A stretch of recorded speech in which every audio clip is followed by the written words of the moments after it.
Mira and Harper Audio present A Family Affair by Robin Carr. Performed by Therese Plummer.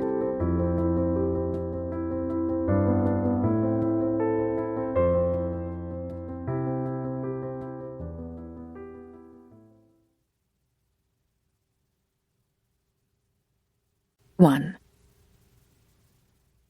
Anna McNichol gently grasped her mother's bent, arthritic hands. "I don't know what I'm going to do," she said. "I will be alone forever." Blanche was 85 and in assisted living, but she was on the facility's wait list for their full care because her health was slipping, and Anna knew memory care was just around the corner. "You have me, though I'm not much use anymore, and you have your children, though they're your children and you're supposed to clear the way for them, not the other way around.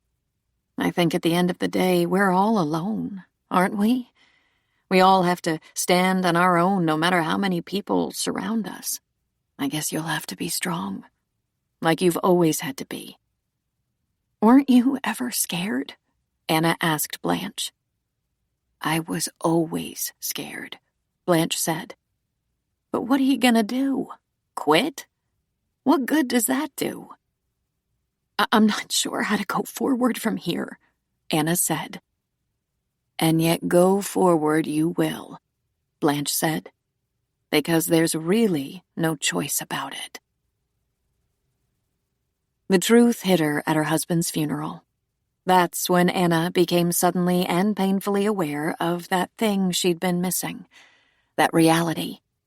When she saw the pregnant woman with one of the assistants from her husband's office, she knew. All she was lacking were the facts. The woman looked so young, not yet 30, maybe 35 if she was very young-looking for her age. She was poised and distant, not mingling. There was a radiance about her, that motherly glow. The assistant, whose name Anna did not remember, escorted the woman. Anna watched as they greeted a few people, made a couple of introductions, and then they stayed back. Could it be, or was Anna imagining things? She was filled with guilty doubt. Of course, she was being reactive. But no, she was sure. That woman was carrying her husband's child. The temptation to go to her and introduce herself and ask her how she had known Chad was strong, but just then Jessie, her oldest daughter, touched her arm and said, "We're supposed to be over here."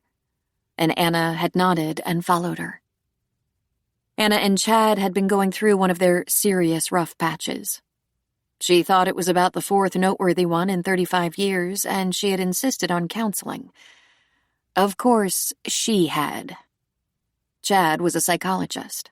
He counseled people for a living, and he knew all the tricks.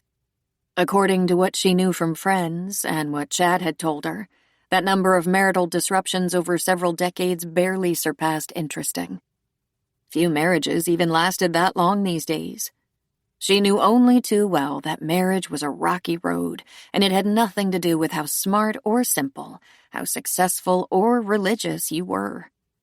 She also knew, from personal experience, that just because you were an expert in relationships, it didn't necessarily give you an edge on keeping your own marriage healthy. So they'd been struggling, had been seeing a counselor, dealing with Chad's overall discontent, something vague and filmy. He wasn't happy. He was feeling unfulfilled. He was bored, and his life lacked excitement. He was seeking something more. Fitting, then, that he died while whitewater rafting. Bet that was exciting.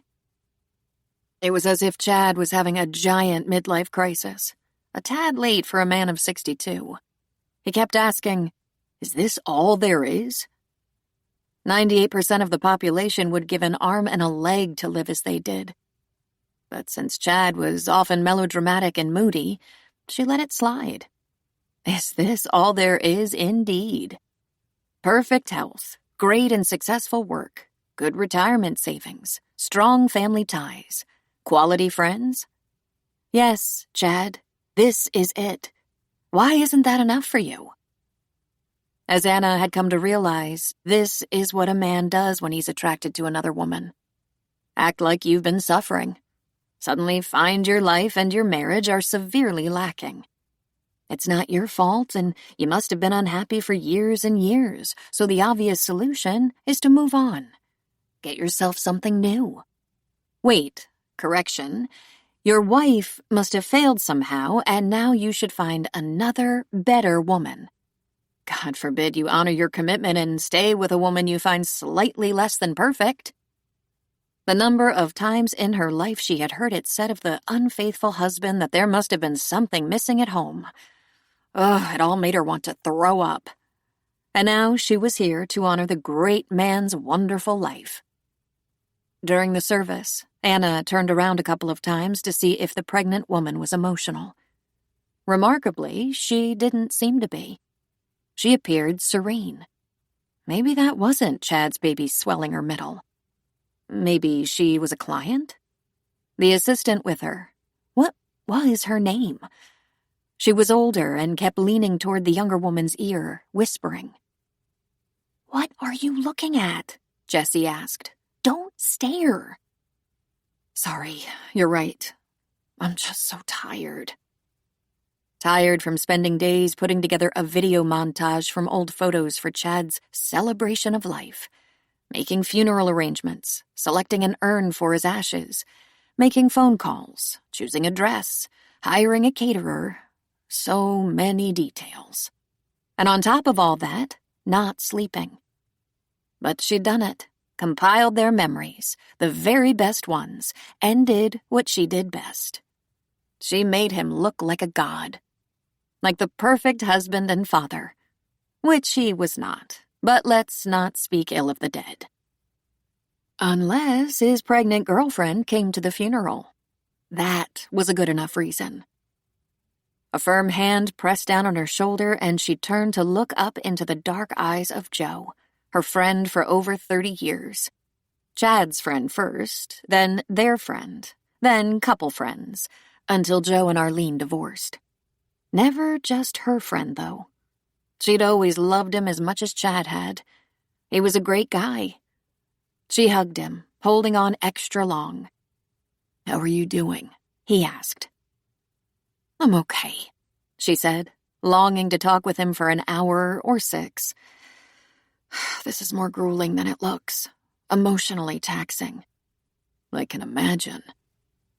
Just then, all of her children surrounded them. Joe hugged Jessie, who, at 31, was a beautiful woman.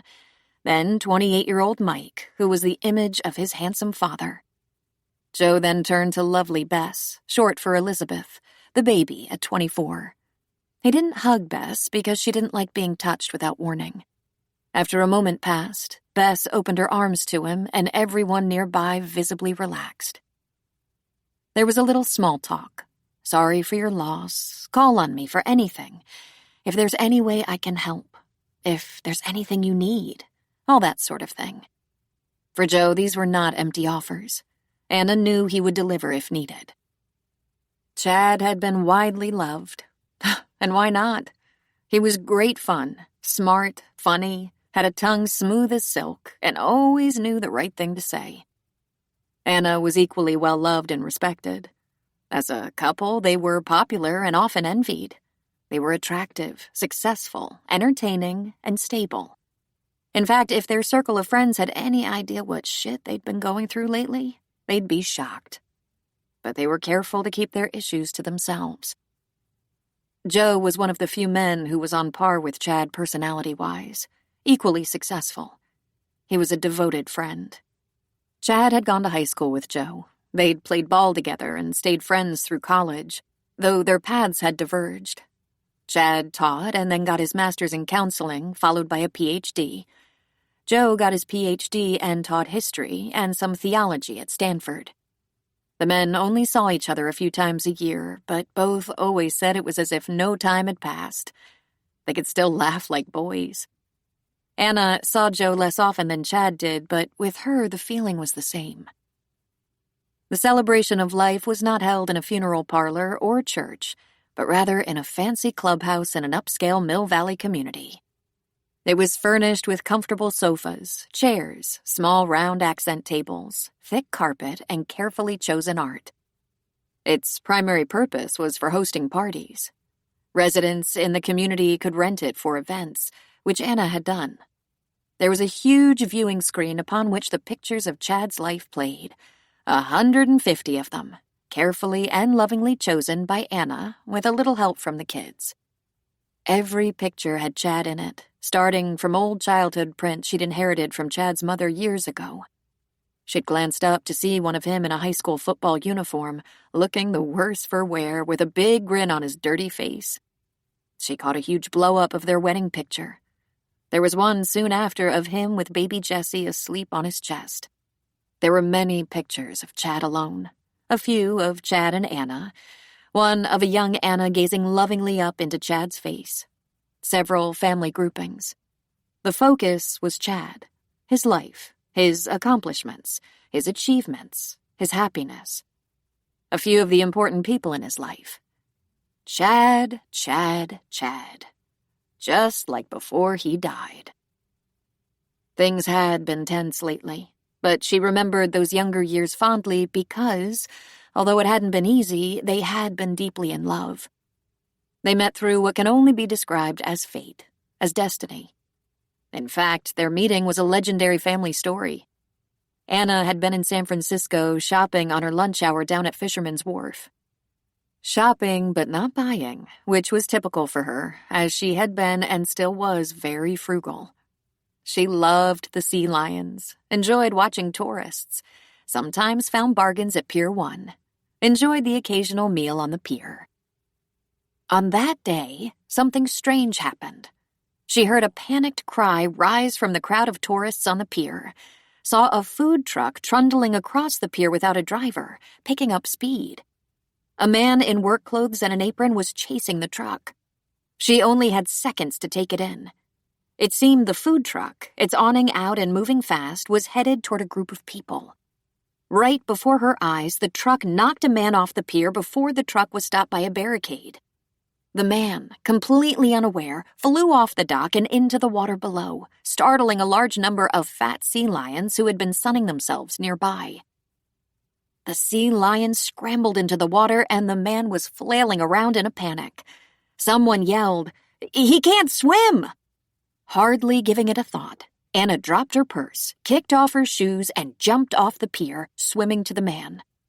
Getting to him was no challenge. She practically landed on top of him, but he was hysterical and splashing, kicking and sputtering. "You're okay. Come on," she said, grabbing his shirt by the collar. But he fought harder and sank, nearly pulling her under with him. She slapped him in the face, and that startled him enough he could let himself be rescued. She slid her arm around his neck and began pulling him to the dock where a couple of men seemed to be standing by to pull him in. There was a lot of commotion, not to mention honking noises from sea lions. Anna was shivering in her wet clothes, and all she could think at the time was how was she going to locate a change of clothes for her afternoon at work? Then there were emergency vehicles, and a handsome young police officer draped a blanket around her shoulders and took a report. The near-drowning victim was taken away in an ambulance, and Anna was given a ride to her apartment by the cute policeman. She was delighted and surprised when the police officer called her a week later. She almost hyperventilated in hope that he'd ask her out. "The man you pulled out of the water has been in touch.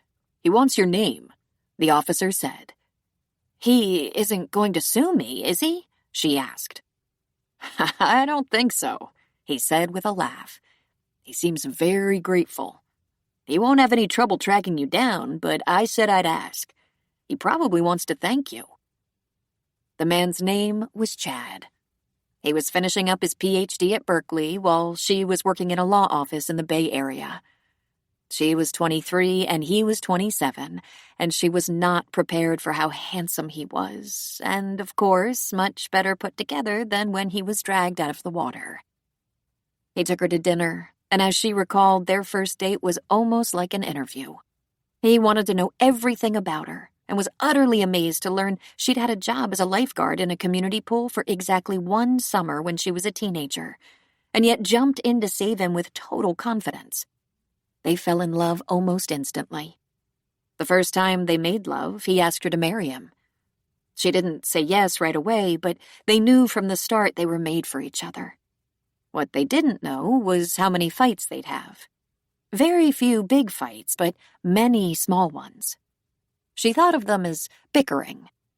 They fought about what was on the pizza, a scrape on the side of the car that was not her fault, not even remotely, what kind of vacation they should have and where they should go. As Anna recalled, they always went where Chad wanted to go.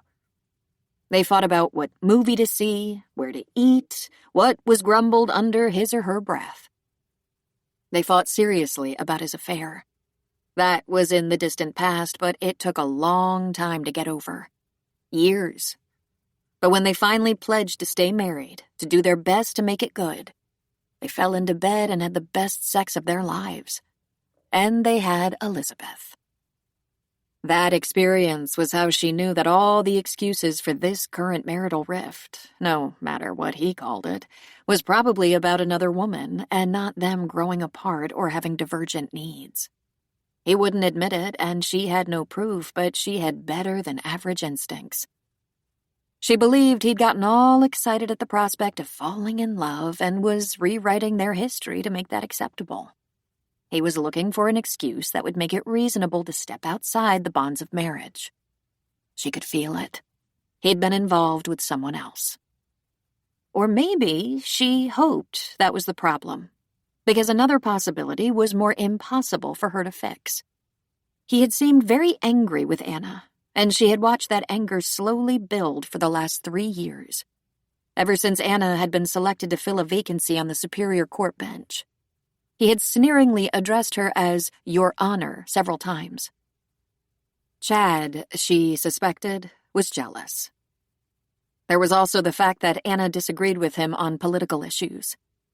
He complained she didn't show enough respect for his opinion. She complained that he didn't listen to what she was saying, acted secretively. He didn't think she was trying hard enough to be attractive. She'd put on a little weight, and he said that showed she didn't care. They'd lost their sexual edge and hardly ever had sex anymore. She couldn't do or say anything right. At least the kids were no longer living at home. Anna and Chad had been at odds for about 6 months. "Admit it. We have little in common anymore," was one of the last things he said before leaving on his trip. "Over 30 years, 3 children, and quite a lot of history," she had replied. "Not much, I suppose." So he booked a trip he said would help him clear his head.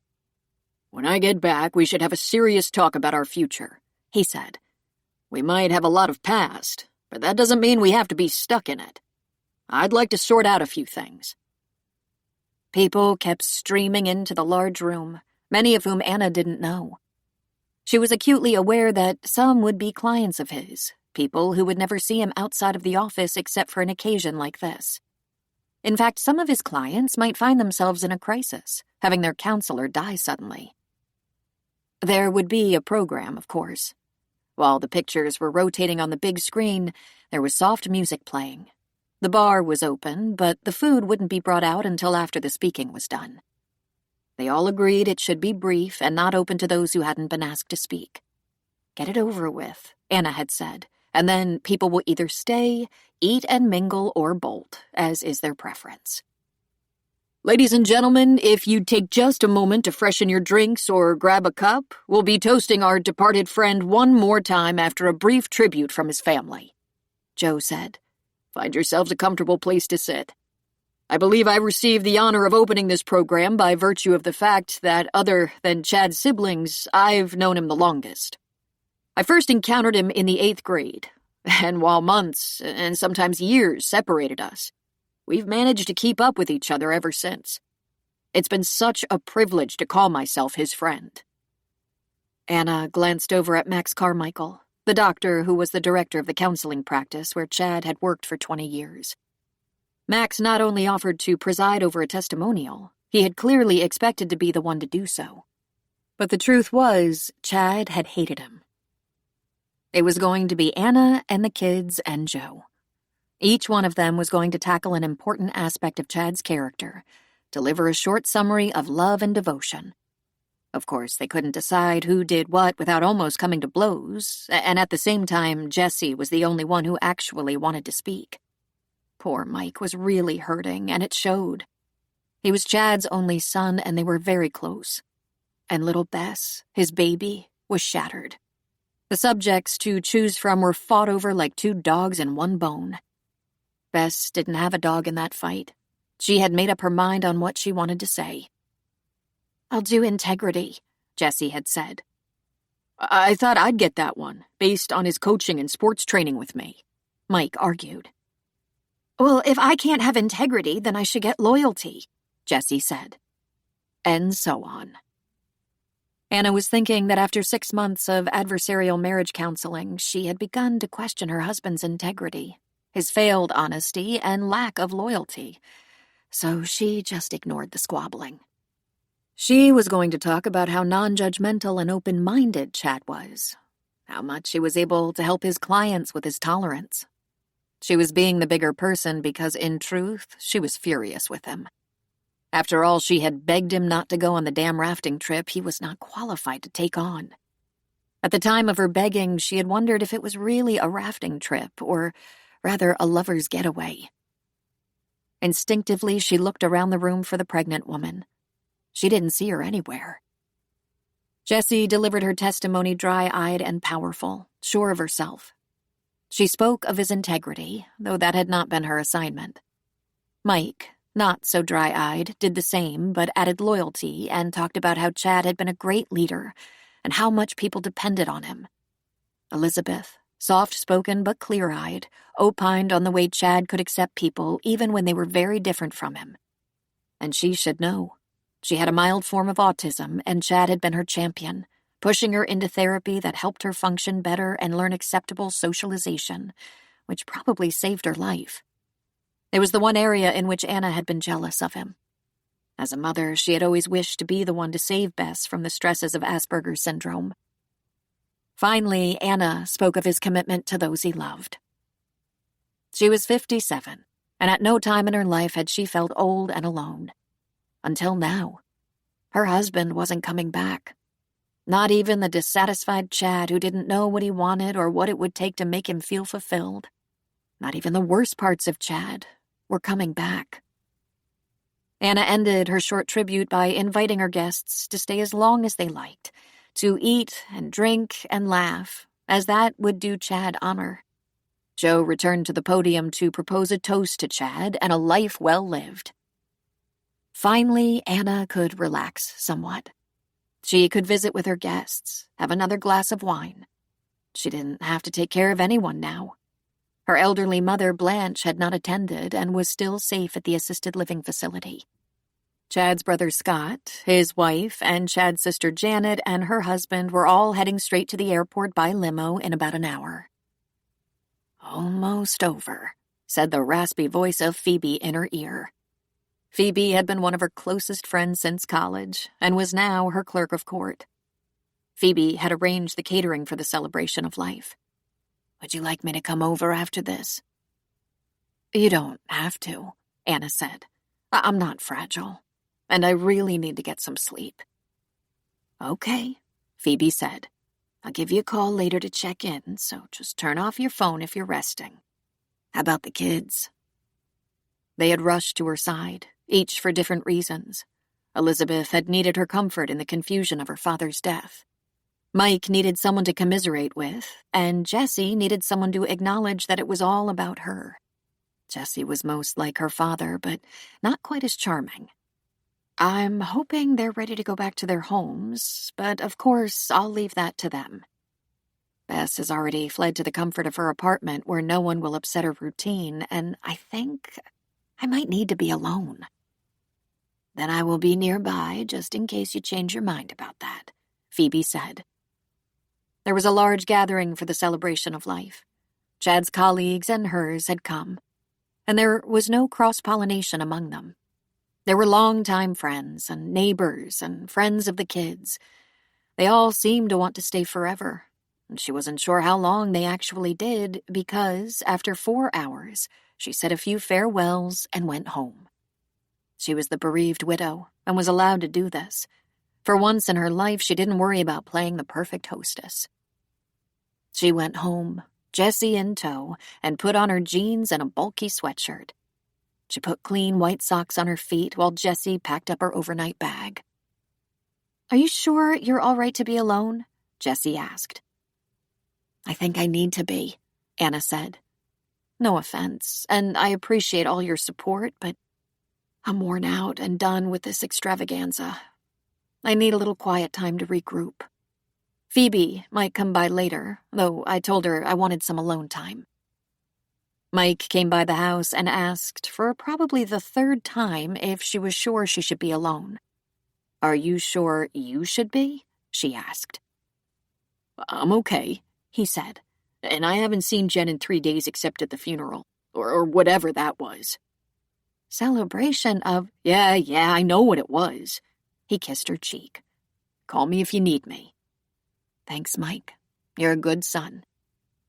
She'd been home about an hour when the doorbell rang, and she took a deep breath, hoping it wasn't going to be anyone high maintenance. It was Joe. "I should have called," he said. "Before I drive all the way back to Menlo Park, I wanted to be sure you're all right." "I'm all right," she said. And because it was Joe, she said, "Would you like to come in for a while? Maybe have a coffee before your drive?" "If you're sure," he said. "It's normal not to know exactly what you want right now." "Oh, I know exactly what I want," she said, holding the door wider. "I want to know why." Anastasia Blanchette Fallon was raised by her single mother, Blanche Fallon. She used to tell people she was named for Blanche Dubois from A Streetcar Named Desire, but the play was actually written several years after Blanche was born. Anna's mother was fierce, independent, stubborn, and a little rough around the edges. She had worked in every imaginable job, but mostly as a waitress, and when Anna was older, a bartender as well. She usually had 2 jobs since there was no husband or father or family to help them. And now Anna looked after her mother. Blanche was plagued by varicose veins, arthritis, and out-of-whack discs in her back, reflective of a life of hard work on her feet. When Anna was young, Blanche used to say, "You want to have legs like mine? No? Then study." Although her mother's legs were appalling to her, that wasn't her motivation, as much as fearing she'd get pregnant, be abandoned with a child, and live a life of grueling hard work and long hours. She realized early that education was her best way out of that kind of life. She studied hard, but it became a lifelong quest to not become her mother. Anna actually admired her mother very much. Blanche was fearless, feisty, and unfailingly loyal. But Anna wanted more for herself. Security, for one thing. Enduring love. An above-average existence for another. She and Blanche had managed on a very low income, and Anna was determined that her adult years would be more comfortable than her mother's had been, especially if there were children.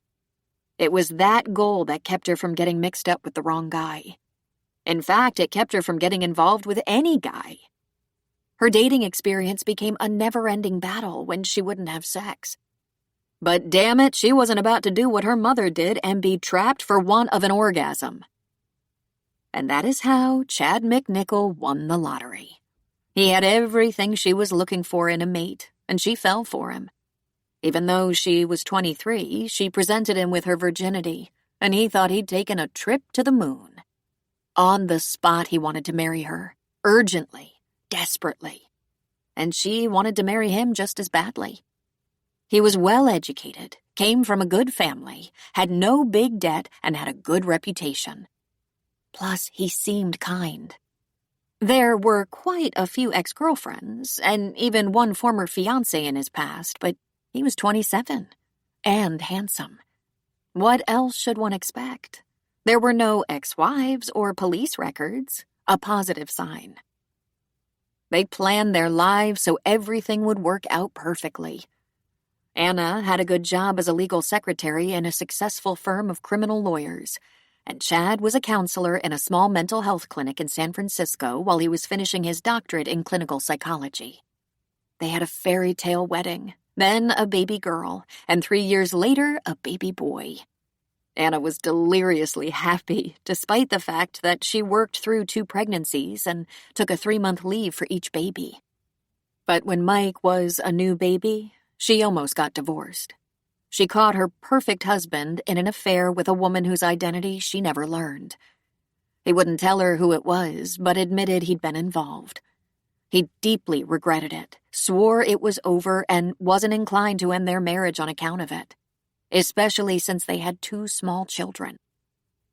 Oddly, Blanche and Chad's family joined forces to urge them to work it out, a challenge not for the faint of heart. They limped along for a few years, always on the brink of separating. In all honesty, if Chad hadn't been so determined they stay together and try to make it work for the sake of their children, Anna would have thrown in the towel. How could she ever trust him again? How could she ever feel adored again? She hated him so mightily she wanted to kill him. Instead, she took the LSAT and applied to law school while he was working and the kids were small. She was determined she would not be left a penniless divorcee with no prospects. It was hell, law school while mothering, but she did it, against all odds. Nothing can motivate a young mother like the fear of being left penniless with a family to raise. Then it was the boost her achievement gave her ego and brought her up to the finish line, to a place of confidence where she could either leave him or give him another chance. She decided he'd been good and faithful for a few years and had earned another chance. So she let herself fall in love with him all over again, and along came Bess. There were a few times after that reconnection that she doubted him, wondered if maybe he was sliding away from her, but she dismissed her doubts. Chad had always needed a lot of attention, but he responded well to adoration, so she obliged. He also needed to give a lot, so if she fussed over him, he would kiss her shoulder while she brushed her teeth, pat her ass while she rinsed the dishes, lay his head in her lap while they watched TV. She told him he was like a Labrador puppy, always looking for approval and a good petting. A few sweet words, and he worshipped her again. That was the balance they struck for the rest of their marriage, until recently. With Chad, it was never enough, Anna said to Joe. Did you know we were in counseling? Joe sipped his coffee. I hadn't talked to Chad in quite a while, he said. That didn't come up, but it wouldn't surprise me. Chad, being a counselor, had people in therapy at any excuse. I think it was a favorite pastime of his. This time he was talking of being unfulfilled. He was depressed, not sleeping well, and said he was in a crisis because he wasn't ready to get old. Telling him it was just a state of mind didn't work. I'm sorry, Joe said. I didn't know. That's what the rafting trip was about. It was about living life to the fullest, having adventure and excitement before it was too late. Frankly, I thought that was ridiculous, and I'd be more likely to believe it was an affair. I suppose it was not, since he died. Rafting. Sort of. Sort of? The coroner said it was a heart attack followed by drowning. I'm told it isn't uncommon, especially for men who wanted to prove something, like that they weren't getting too old. He was 62, Joe said. In good health and great shape. Not great enough shape, she said. He always needed a lot of reinforcement. There was a young pregnant woman at the service. She looked about 30. She didn't seem to know anyone. Anna just waited, silent. Surely not, Joe said. Would he have told you, if he was having an affair? She asked. I don't know, Joe said. He didn't, if that's what you're asking. He shared a few sensitive things he described as confidential, but they had a lot to do with work. He thought we had some of that in common. Therefore, you wouldn't tell me, she asked. Even now? I wouldn't break a confidence, even though Chad isn't with us now. An oath is an oath, don't you think? I'd keep a confidence of yours past death. She just stared at him for a moment. She sipped her coffee. How bloody admirable. "Why don't you tell me what you think has happened?" Joe suggested. "His malaise and complaints began about a year after I took the bench," she said. "Chad has never been comfortable with my success. It made him needy, and I should admit there comes a point when I just can't endure it and turn into a bitch." Joe merely smiled. "And the young woman?" "I don't know why she'd be there unless she had an important connection to Chad, and I may never know what that is," she said. "Chad had his issues, as we all do, but I never knew him to chase young women." "He was a crazy flirt," Anna protested. "Flirt, yes, but that's not the same as an affair.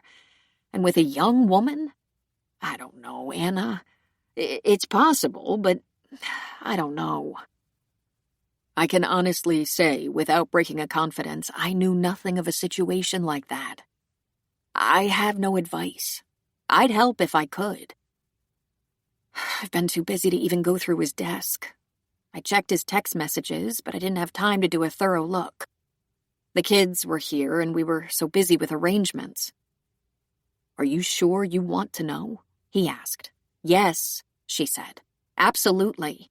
Because he put me through a lot the last 6 months with all his discontent and frustration that life just wasn't enough for him, and then he died, leaving me to wonder if I'd failed, if it was somehow my fault." "No, Anna, no. Listen," he said, setting his cup on the coffee table even as he scooted to the edge of the sofa, leaning toward her. "Everyone is in charge of their own happiness, responsible for their own coping. Happiness is largely a choice, and everyone goes through periods of discontent, but they work through it or make major changes.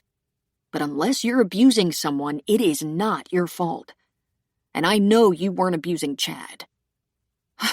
"The opposite," she said. "We had a system. All he needed was to have his way. Since he hardly ever needed me to trade off attention to my kids or my career for his happiness, it was easy. If that was what we had to do to make the marriage last, to make it work, it was easy. I'm a good sport. And then there's the fact that when Chad is happy, the very sun shines brighter." She took a sip of her coffee. I kind of hated him for that. Then she smiled and said, "The widow should not be drinking coffee." "Want to do shots?" he asked, grinning. 2. Anna's kids responded very differently to the loss of their father. But then they were very different kids. Jessie was brilliant and beautiful and very high maintenance. Anna and Jessie got along well about half the time. The other half was often a struggle. Anna liked to think Jessie got that touch of narcissism from Chad, but she hadn't seemed to inherit Chad's charm. Chad might have been all about Chad, but he used his gifts well. He had charisma and magnetism. He knew how to win people over. That was very important in counseling. He gained the trust of his clientele immediately. Jessie, an internist, was often praised as a wonderful doctor who went the extra mile for her patients. But with her family, she was a lot of work. Unsurprisingly, she was angry about her father's death. "You should never have let him do that trip," she had scolded Anna. "What makes you think I could have stopped him?" Anna had returned. So Jessie was not so secretly blaming Anna for Chad's selfishness and death. She hadn't come right out and said so, but it was there. Mike, middle child and only boy, was an angel. He was all charm with very little self-centeredness. Where Jessie was often hard on Anna, Mike was soft on her. He seemed to think he should try to take care of her now. Anna appreciated his love for her to the point of tears. Mike and Chad also had a great, close, affectionate, and mutually supportive father-son relationship, but Anna and Mike had a very special bond. He was her protector and defender. He had no partner yet, rather a parade of beautiful and smart young women who wanted that job. He'd been dating Jen, a lovely young woman, for a few months now, and Anna hoped, as she had before, that it would last. One day soon he would commit, and Anna knew that while he would always love her devotedly, his passions would move to a wife who would step into the role of first female. Mike was a high school health teacher and part-time coach who wanted to be a full-time coach, and the sudden death of his father had left him in a puddle of tears. He was such a tender, vulnerable soul. Bess was a brilliant loner who carried the weight of Asperger's. Emotionally, she struggled. Her emotions were sometimes flat and at least minimal. She reacted pragmatically to her father's death and seemed astonished by emotions she didn't normally feel. Her tears of grief seemed to confuse her, and her response was typical anxiety. Fortunately, she was willing to take anti-anxiety medication for such situations and appeared calm and even tempered in the aftermath of Chad's death. But Anna was at a loss as to how to act and what to expect. Bess was severely introverted, didn't want to be touched, formed very few relationships. As a toddler, she didn't want to be fed. She grabbed at the spoon so she could feed herself. She operated on sheer logic. She didn't seem to need anyone. Anna constantly worried about Bess's loneliness, for no one could communicate with her as Chad could. Anna brought a crystal decanter to the living room and placed it on the cocktail table. She pulled 2 shot glasses from her pockets. She went back to the kitchen for 2 tall glasses of water. Then she sat beside Joe and poured. "Tequila," she said. They clinked glasses and tossed them back. Anna wheezed and coughed. Joe smiled. "He left behind a lot of unfinished business," Anna said. "Doesn't everyone when they die?" Joe asked. "When is it okay to go?" "When you're 105 and there's no possibility you'll be needed for anything else or that you have any explaining to do. There is something to be said for having your affairs in order. Chad didn't. If you don't mind me asking." Something was going on with him. Something to make him inexplicably unhappy. Yet he never worked through it. He left many questions. She lifted the delicate decanter and poured them each another shot. "Remember when you were expecting Jesse? He was overwhelmed. Kind of quiet and sweet and pitiful. He was so happy. So vulnerable." She didn't answer. "Remember when I decided to go to law school?" she said. "Mike hadn't been potty trained yet. Jesse was in preschool. I had to quit my job. Money was a terrible problem. Childcare was nearly impossible, and I went anyway. He was furious with me." "Why did you go to law school?" he asked. "I mean, besides the fact that you're brilliant and ambitious." "I don't think I was those things," she said. "It was after Chad's affair, and I was afraid that I was going to be abandoned. I had something to prove. To myself and to him. He accused me of being selfish, of not putting the needs of the family first. Said the man who stepped out on his pregnant wife. Where had he put the needs of the family when he had an affair? Remember?" "How could I forget? In fact, if we had had cell phones back then, I might never have known. I called your house phone, asked if Chad was around, and you blurted it out. That you didn't have any idea where he was because you caught him in an affair. You accused him, laid out your proof, and he admitted it." "Did you ever find out who it was?" she asked him. Joe shook his head. "I admit, I didn't ask." Not for the first time, Anna wondered how men did that. Decided not to ask. Decided not to wonder. 28 years ago, when Mike was a baby and Anna was exhausted, Chad had developed a pattern of not being where he said he would be, running late all the time, getting strange phone calls that he tried to pawn off his clients, perfume on his shirt, just the most obvious stuff in the world. She needled him constantly until he admitted he'd met someone, a colleague. He said that he'd had a brief fling with and regretted it, and it was over. It would never happen again. Unless Anna kept harassing him. She couldn't stop, though. Then he said, "Fine. Do you want a divorce? Because I won't fight you on it." They were overwhelmed by bills and debt, could barely make the mortgage payments, which was why Anna kept working. She was afraid to leave him or let him go. Her worst nightmare seemed to be coming true, becoming an impoverished single mother like her own mother had been. It was a dark and painful time, betrayed and isolated as she was, when out of the blue, Joe called and asked for Chad, and on the brink of despair, she asked him if he knew. She sobbed and dumped it all on Joe, and Joe encouraged her to try to patch things together for the sake of their children. And I decided right then and there I was going to have to build something for myself and my kids that was a little more substantial than being a legal secretary, because if he cheated once, he'd cheat again. I was never aware of another affair, however. Ah, so you might suspect, but, Joe said. All the signs were there. After all these years, after I sucked it up and did everything I could to make it work. It was a long time ago, Anna. A lot of water over the dam. It was probably just a midlife crisis. He was 62! How the hell long was he expecting to live? Joe lifted his glass. Much longer than he did. It took a lot of strength for you to get over it and make a good life.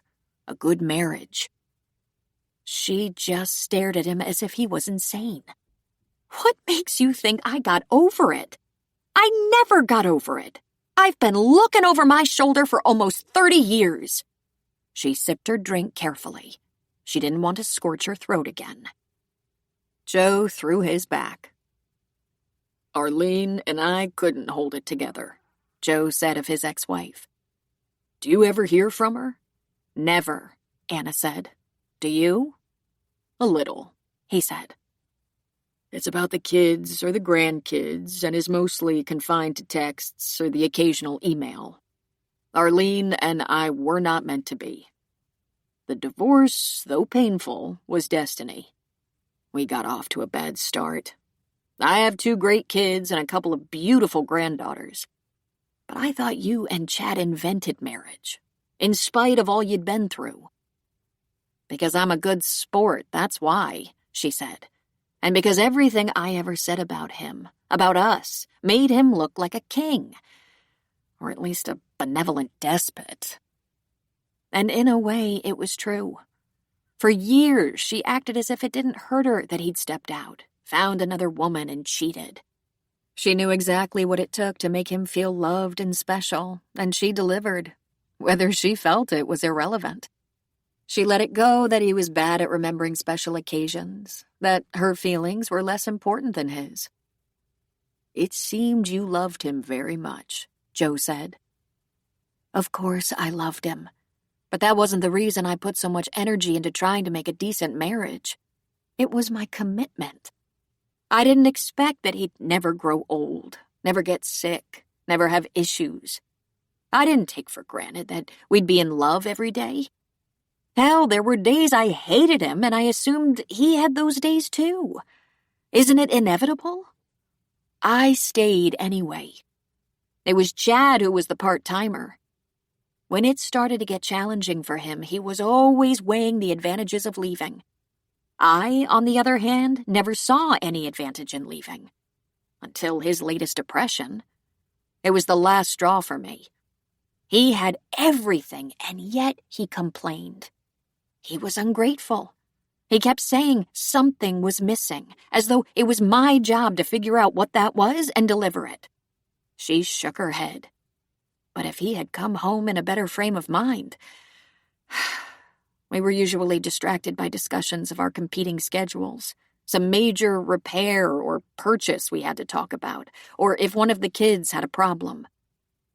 Amazing how easy it can be to not talk about it, isn't it? Joe said. 30 years of practice will do that for you, she said. And yet you never considered a life on your own terms?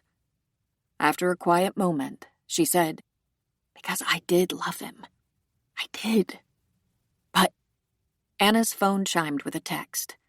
Are you okay? Phoebe was asking. Perfectly fine, thanks, Anna answered.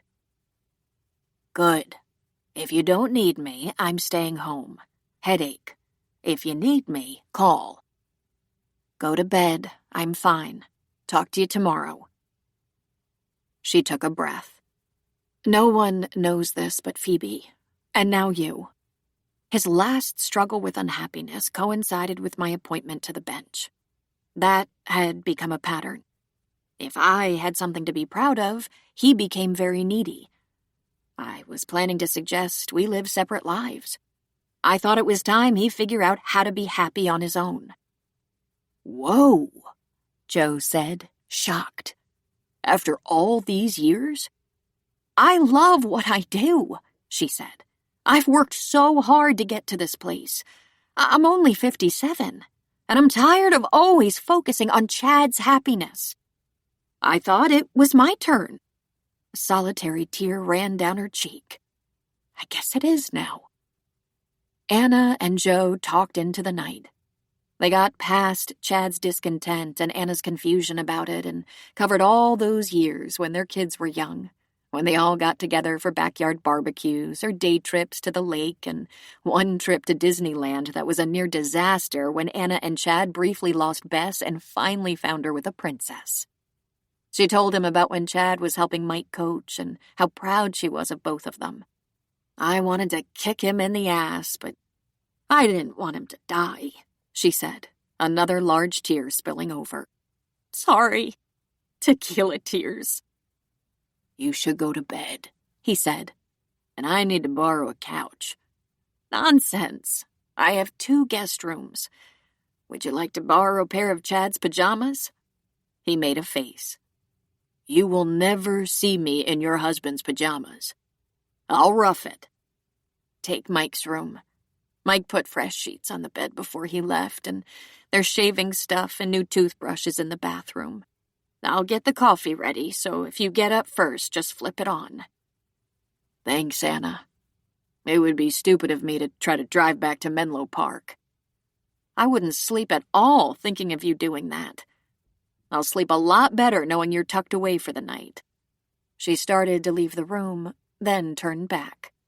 "And all these years, this is a first. I don't believe you've ever stayed the night before." "Not that I recall. I promise not to make a habit of it." Jessie had had a lump in her burning throat all day, and she was relieved to get home to her townhouse in Sausalito so she could let go and drain the emotions. Everyone expected her to be strong, and she hadn't let them down. But she didn't feel strong. She could act strong, but sometimes it was so hard it made her just appear mean and cranky. She wasn't sure what was harder on her father's death, or the fact that Jason hadn't even called her to see if she was all right. She had called him, told him about her dad, told him what arrangements were being made, and invited him to the celebration of life. He said he might have to work, but he'd try. They had lived together for 2 years. He'd gotten close to her family. They broke up a year ago, but it felt like only yesterday in her mind. He had not come. He hadn't sent flowers.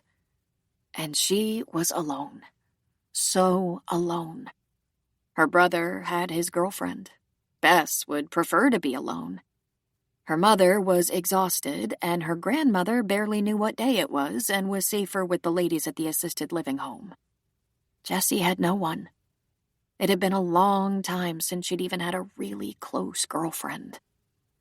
She threw herself on her bed and sobbed. Successful medical doctors were not supposed to cry. So she thought. So she'd been told. She wanted to call Jason, but she didn't want to hear his voicemail. And of everyone in her life, he was the one who most wanted her to roll with it. He thought she was high maintenance, always riled up about something. Her poor father. She had no idea why he was so restless lately, but she blamed her mother. Anna should have found a way to get to the bottom of whatever problem was troubling her dad. What if he was sick and keeping the fact private, suffering in silence? Anna should never have let him go on that stupid rafting trip. Her cell phone chirped, and she looked at the screen on the phone. Her heart nearly sang. It was Jason. She had longed for him the past few days. She'd left him a couple of messages, and he texted his replies, but this was him. "Hello?" she said thickly. Jess, how you doing? I'm having a really hard time, she said. You didn't even come to the celebration of life. I'm sorry, Jess.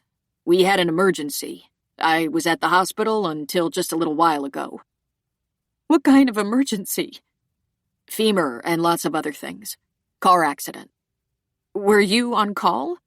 I was on call until noon, but the injury came in right as I was getting ready to leave, so I handled it. It was pretty complicated, and I wasn't the only surgeon there. More than one of us was needed.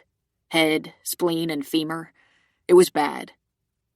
You could have at least called. I'm calling you now. You could have sent flowers or something. I was going to come, but I had an emergency. I really needed you. Jess, stop, or I'll just hang up. You're doing it again. She didn't know why this happened to her. Why she got so angry and defensive and caustic when all she wanted in the world was Jason's soft, sweet voice. The one he used to calm patients and soothe their families. Better would be his arms around her, comforting her. She just wanted everything to be all right. She wanted to feel safe and protected and given a guarantee that nothing would fall apart. Sorry, she said. I'm just having such a hard time. Listen, you should think about talking to someone. Sometimes you push people away. You have this damn short fuse, and sometimes there's no explanation for it. I told you I had to work. I'm sorry I couldn't be there for you, but we broke up, remember? And why did we break up? Because I can't deal with your temper. No one can ever do enough. I said I was sorry. You'd think you could afford me a little extra patience since my father just died. There was silence. A long moment that stretched out. I'm so sorry for your loss, Jessie. Find some support. I'll check on you in a few weeks. A few weeks? Can't you even say if there's anything I can do? Because I can think of about 20 things you could actually do. A few weeks? Where is the love, Jason? You could at least... But he was gone. She'd done it again. Some devil inside of her caused her to lash out and drive away any offer of affection. She always felt a little hungry, as if the portion she was fed was just not enough. If she had dinner with a friend, she'd want to go clubbing afterward, then maybe stop off for a nightcap, then make plans for the next night or at least the next weekend, because it was never enough. And now her dad, her hero, was gone, and she didn't know how she'd live without him. His love, his praise sustained her. Her mother constantly let her down by being busy all the time. You'd think that Jessie, being one of 3 internists in a San Francisco office, would understand being busy. But then she didn't have a husband and 3 children, as well as a demanding job. Besides, Mike and Bess took up a lot of Anna's attention, and Jessie often felt left out. If she was honest, even if Anna gave Jessie all her attention, it might not be enough. So she cried and cried. Why didn't Jason come back to her, to love her and be devoted to her? She'd been so happy. But had she? She couldn't remember any longer. It seemed she'd been very happy, but too briefly. Maybe she should talk to someone. And say what? That no one loved her? It was too bleak to even think about. Anna thought the most difficult and grievous part of getting her life back on track was probably going through her husband's personal belongings and letting them go. That, she thought, would dredge up feelings of loss and saying a painful goodbye. But through the whole process, she was as dry as a bone. She dreaded the paperwork of becoming the single adult in a formerly coupled household. The death certificates mailed to everyone from the insurance carrier to the Department of Motor Vehicles, having the house put in her name alone, and closing bank accounts. She couldn't have been more wrong. All of that took her a couple of weeks, and the 1st of May was on the horizon. The worst part came as a complete surprise. Her attorney informed her, The will you have in your possession is not Chad's most recent will." "What?" she said, sure she had misheard him. "Chad updated his will a few months ago and made a couple of changes." "Without saying anything to me?" she asked, gobsmacked. "His changes don't affect you monetarily." "Then what did he change?" "I'd rather we do this in the office," he said. "Larry, come on. You've been our lawyer for 30 years. Spit it out." He added a recipient, but nothing you held jointly is affected in any way. "Who?" "Anonymous for the time being, until said recipient chooses to reveal their identity." "A mistress," she blurted. "Not a mistress," Larry said without missing a beat. "He went behind my back and named some secret recipient? How could he do that?" "He could leave his share of the estate to a house for homeless cats if he wanted to. As I said, this will not affect what you inherit, and in all fairness, you could have done the same thing. In fact, now that you're a widow and on your own, you can do anything you want with your inheritance." "Then what does it affect?" "The half of retirement funds and savings that go to the kids. Instead of being divided into thirds, it will now be divided into fourths." When they were younger, when the kids were younger, everything was left to the surviving spouse, or, in the event Anna and Chad perished at the same time, the totality of the estate was to go to the kids. When the kids were all over 21, they divided it differently. They left the bulk of their joint holdings to each other, but divided half of their individual retirement funds, 401ks and such, among the kids. Anna did not have to worry about money. She worried about the identity of that anonymous recipient. Like a jet engine was lodged firmly in her posterior, she began tearing through Chad's personal things. They each maintained their own checking accounts and retirement accounts, but she had access to both and didn't see anything suspicious. They had decided years ago to each name their estate attorney as the executor and administrator of the will.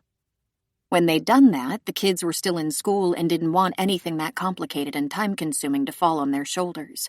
Plus, they'd been close friends with Larry Merton for many years now and trusted him implicitly. She went through every pocket, every section of every wallet, the briefcase he couldn't part with after many years, his sporting equipment and backpack, even his fold-up tent. The only thing she didn't have access to was his work laptop, which went to a colleague who would take over his counseling cases. What information about his clients might be contained therein was sensitive and confidential. Would he have left thousands of dollars to a client? The will would be settled quickly. There would be no probate, as everything was tied in a nice legal bow, but for that one outstanding item: the unknown identity of one recipient. She was not usually left at a complete loss, but this time she certainly was. She would have to tell the kids, but she wasn't sure how. "You don't have to tell them anything," Larry said. "All that's necessary is that you inform them that their father left them a portion of his estate in an irrevocable trust. I'll draw up the papers, give you the amounts, and they can either get their own legal representation, or I'll help them transfer the money into their savings or checking or investment accounts. It's generous, but not big enough to trigger an inheritance tax. I'm also not obligated to tell them how much has been left to you, nor am I obligated to tell them that there's an irrevocable trust, nor in what amount, nor who the trustee is. As a courtesy, and with Chad's permission, I will tell you the trustee is a lawyer who has been commissioned to keep his client's identity secret, and that's all I can say." Anna had practiced law for 20 years before being called to the bench, and even though her specialty was criminal defense and not estate law, she knew Larry was speaking the truth and giving her the facts. The gathering of the family for the reading of the will was not the law. It was often convenient, and it made a great motion picture scene. In fact, Larry would invite Anna and the children to his office to sort out the details. It wasn't necessary for them to even know there was a fourth recipient, but Chad had, in the event of his untimely death, agreed that Anna should know, if they were still married at the time. "I'm surprised by the wording," Anna said. "Right before leaving on his trip, I told him we should discuss separation when he got back. I haven't mentioned that to the kids. And apparently he changed his will before I brought up separation. He mentioned there was a bit of a kerfuffle between you, Larry said. Kerfuffle? She barked out, laughing. Look, you and Chad logged on, 35 years? There had to be at least once every 5 years you thought you were down for the count, yet worked things out and put it back together. If Chad hadn't died, this might have gone the same. I'm sorry, Anna. And yet, doesn't this represent a typical marriage? A few ups and downs, a few close calls? How many perfect unions are you aware of? She gave a huff of laughter. That's your explanation? Or is that an excuse? I'm just saying, of all the possibilities, this is hardly the worst case I'm aware of. Do you know who it is? I do not, he said.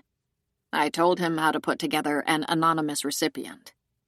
Did you ask him? Yes, and he said, then it wouldn't be anonymous, would it? I was given the impression that it's the choice of the heir. This doesn't necessarily mean he has done something underhanded. It could be a charity, or some otherwise needy individual. Unless you consider the fact that he's kept a secret from his wife, who also contributed to those retirement accounts this unknown person is receiving, and that it cuts into what my children receive. I expected better than this from you, Larry. If you can't be more honest with me, you should at least have tried to talk him out of this course of action. What if I sue? Please don't do that, Anna. Remember, it's his money to do with as he pleases. He was of sound mind when he made up this final will, which isn't very different from the last will. Maybe he owed a debt and didn't want the family to know. Maybe it is a house for homeless cats. Let it be. And for your information, I did try to talk him out of taking this action. Oh? She asked, lifting a brow. Now, why did you do that? Because today you're championing his actions. Because secrets fester, Larry said. And I told him that it's been my experience that nothing good comes from secrets. He got that right. It took roughly 10 days to get the financials together, and that was all. Chad had only been gone a few weeks, and the late April sun was warming the air and bringing out new blossoms, giving a feeling of renewal to the land. The accountant and the fiduciary who managed Anna and Chad's retirement and investment funds were working with the estate attorney to calculate the sums so they could move the money around and the inheritances could be paid out. Anna had already signed her documents approving the transfer of funds, and now there would be similar paperwork for her kids. They would have to identify the means by which they would receive their funds. Jessie had established an account for her retirement, savings, and investing.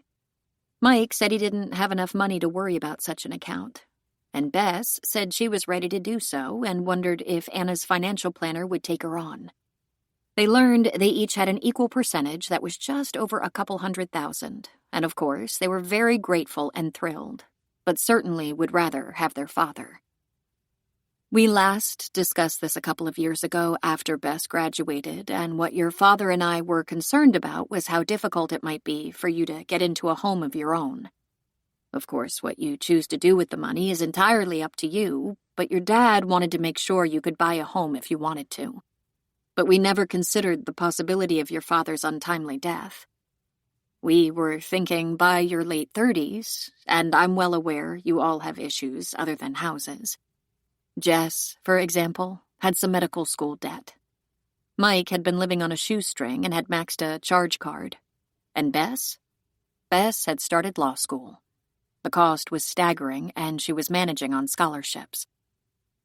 Anna had expected this meeting to turn into a circus, but it was calm, quiet, and somewhat melancholy. The only one who showed a threat of tears was Mike. He was so lost without his dad. Larry explained what would happen. Your father had a list of items he had special homes for, just a few. His car to his brother, his collection of antique books to his sister, his golf clubs and sporting gear to his son, his other book collection to his daughters, and everything else to be dealt with by Anna. If there's something of your father's you want, just let me know. Take your time and think it over. I packed up his clothing, but I haven't delivered it to a shelter yet. I just can't imagine you wanting any of his clothes, but if there's anything, Anna said. Am I reading this right? Jessie asked, holding up a page from the will. You have 60% and we each have 10%? I guess that's right. There seems to be 10% missing. Where is it? Larry cleared his throat. 10% is to be paid to an irrevocable trust, and the trustee is an attorney. I don't know the recipient, and your father didn't name one. Just the trustee. It could be anyone or anything. It could be an undisclosed charity. It could be someone in need your father wanted to help. I honestly have no idea. This sort of thing isn't that unusual. Oh? Is it a secret? Jessie asked. I suppose you could see it that way. Or it could be your father wanted to take a small amount out of his estate for some cause he supported. But it's not small, Jessie said. It's over $200,000. Mom, she said, looking at Anna. Do you know? I don't, Anna said. I admit I'm curious, but it wouldn't surprise me if there was a client or needy family he knew about that he wanted to remember in the event of his death. His untimely death. Why would he keep it a secret? I have no idea, Larry said. He said it was a pet project that he wanted to remain confidential. Then he added that he wasn't planning to die, and so it would likely become irrelevant. I took that to mean he'd probably donate money before the next revision of his will. We often did that at the end of the year, Anna said. Depending on how the taxes were looking, we might make a charitable donation to help out as well as bring our taxes down. But he didn't talk to me about this trust either. Maybe we should contest this will, if only to learn where the money is going. It's a lot of money, Jessie said. It won't change the percentage you're getting, Larry said, and there would be legal fees. Sometimes it's easier and cheaper to let the departed have their way. It is his money to disperse as he will. I realize that, Jessie said, but that 10% stands out like a pimple on a nose, and I'd like to know what my father's intentions were, and, if possible, why. Why don't I write a letter to the trustee, explain your questions and confusion, and see what the response is, before you consider dragging this out in a lawsuit, which will certainly deplete your funds. I don't care what he wanted to do with his money, Mike said. It was his money. If Jessie wants to sue Daddy's estate, she's on her own. I won't go along with that, Bess said. Don't you want to know this part of Daddy's life that was secret? People are allowed to have secrets, Mike said. I can live with that. We know he wasn't a bad person. Mom? Jessie asked, looking for support. Anna took a breath. I'm completely blindsided by this, and I don't know what to do. Part of me thinks this might be something I don't want to know. Another part wonders what the hell was going on. I'm conflicted. You must have suspected something, Jessie said. You were always in his business. Bess gasped. Mike grunted in disapproval. Anna sat silent, and Jessie cried. I'm sorry. I didn't mean it in a bad way, but you two always communicated everything, and I don't understand what was up with him. Why he decided he had to go rafting on one of the most dangerous rivers in the country and leave a part of his estate to an unknown person. We should all want to know. It's not that unusual, Larry said, interrupting the tirade. I have a client who disagreed with his wife politically. They both have large portions of their individual estates willed to the political party of their choice, the only way they had of getting even. I know of a man who has bequeathed part of his estate to a horse, ensuring said animal will be pampered into old age, though that's not confidential. Another client is bequeathing money to a person who helped him out of a huge gambling debt, and no one, absolutely no one knew he had a gambling problem, including his family. Whatever or whomever this small portion will go to, It's probably something Chad thought would create a problem or argument if disclosed. It's not something he wanted to share, and I didn't press him because it's his money and his decision. He didn't need my approval, and he didn't need yours. Pursuing it could create more trouble than it deserves. Consider this, Larry went on. Let's proceed with the will and disposition we have and think about the unknown factors. Give yourselves some time to think about it and discuss it. We can deal with it in a month or two. Anna nodded gravely, but what she really believed at that moment was that in a month or two, his young pregnant mistress would have spent all of the money. 3. Jessie went to the hospital after leaving the lawyer's office because she knew exactly how to function on the job, when clearly she did not know how to function in emotionally charged personal situations. She had come down hard on her mother and siblings when all she had really wanted was to understand what the hell had been going on with her father. And she wanted someone to put their arms around her, hold her, tell her everything would be all right. She pulled into a reserved parking spot. There were 3 patients to check on, none of them critical. She could easily have passed on this errand. In fact, given her circumstances of grieving the death of a close family member, she had colleagues checking on her patients, and they would continue as long as she needed them to.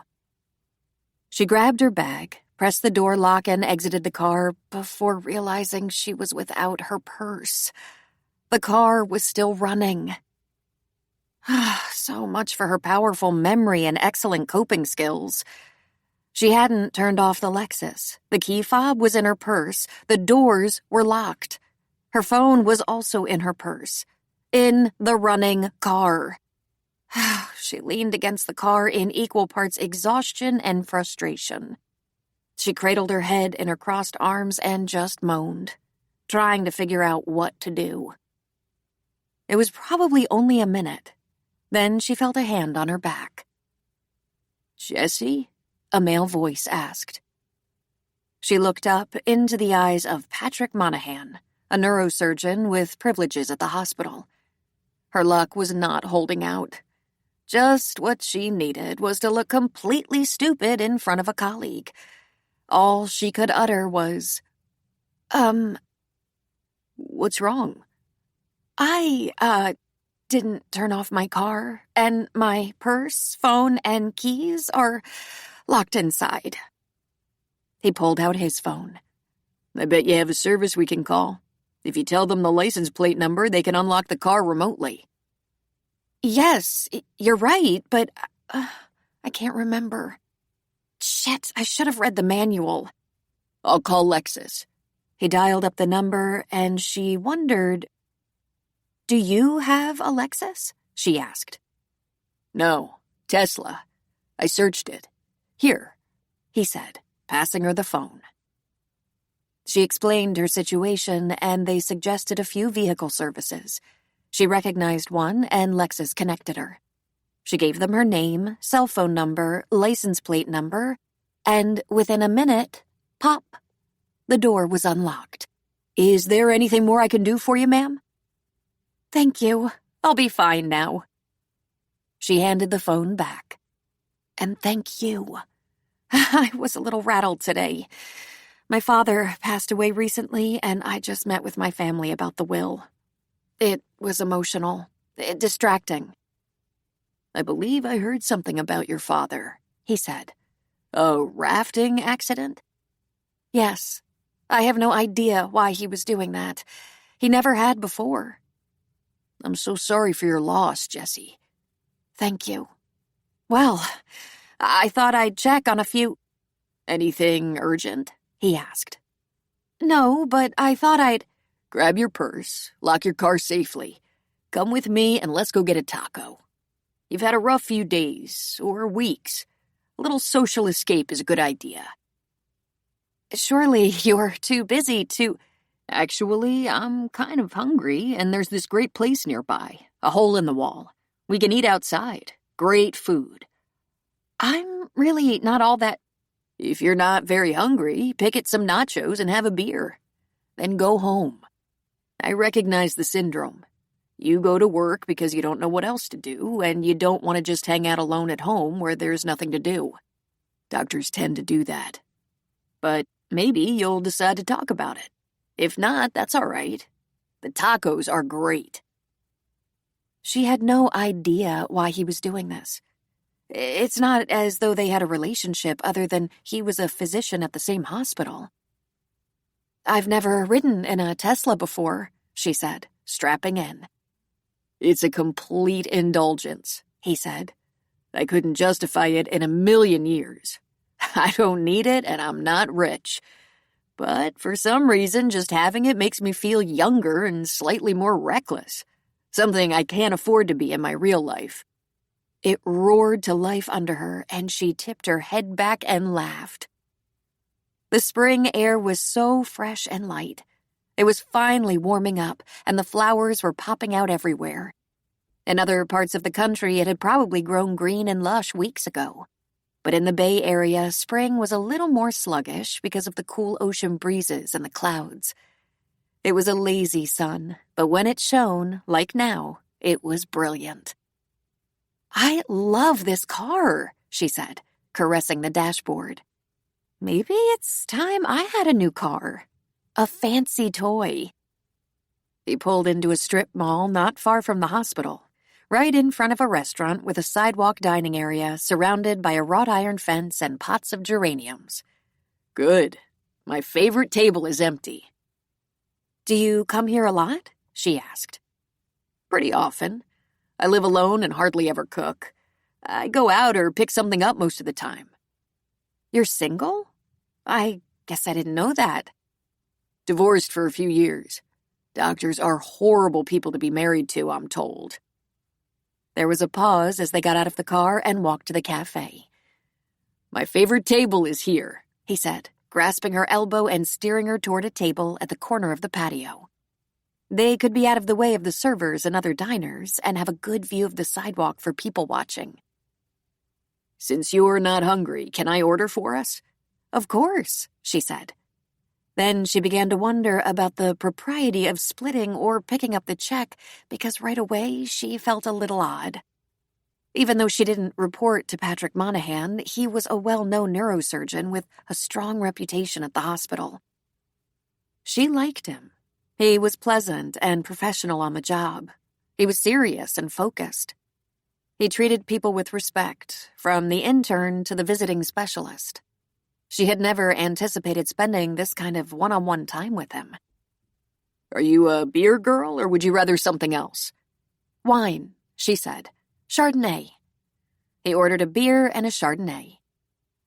Aren't you going back to work? She asked. He shook his head. I'm not seeing patients today.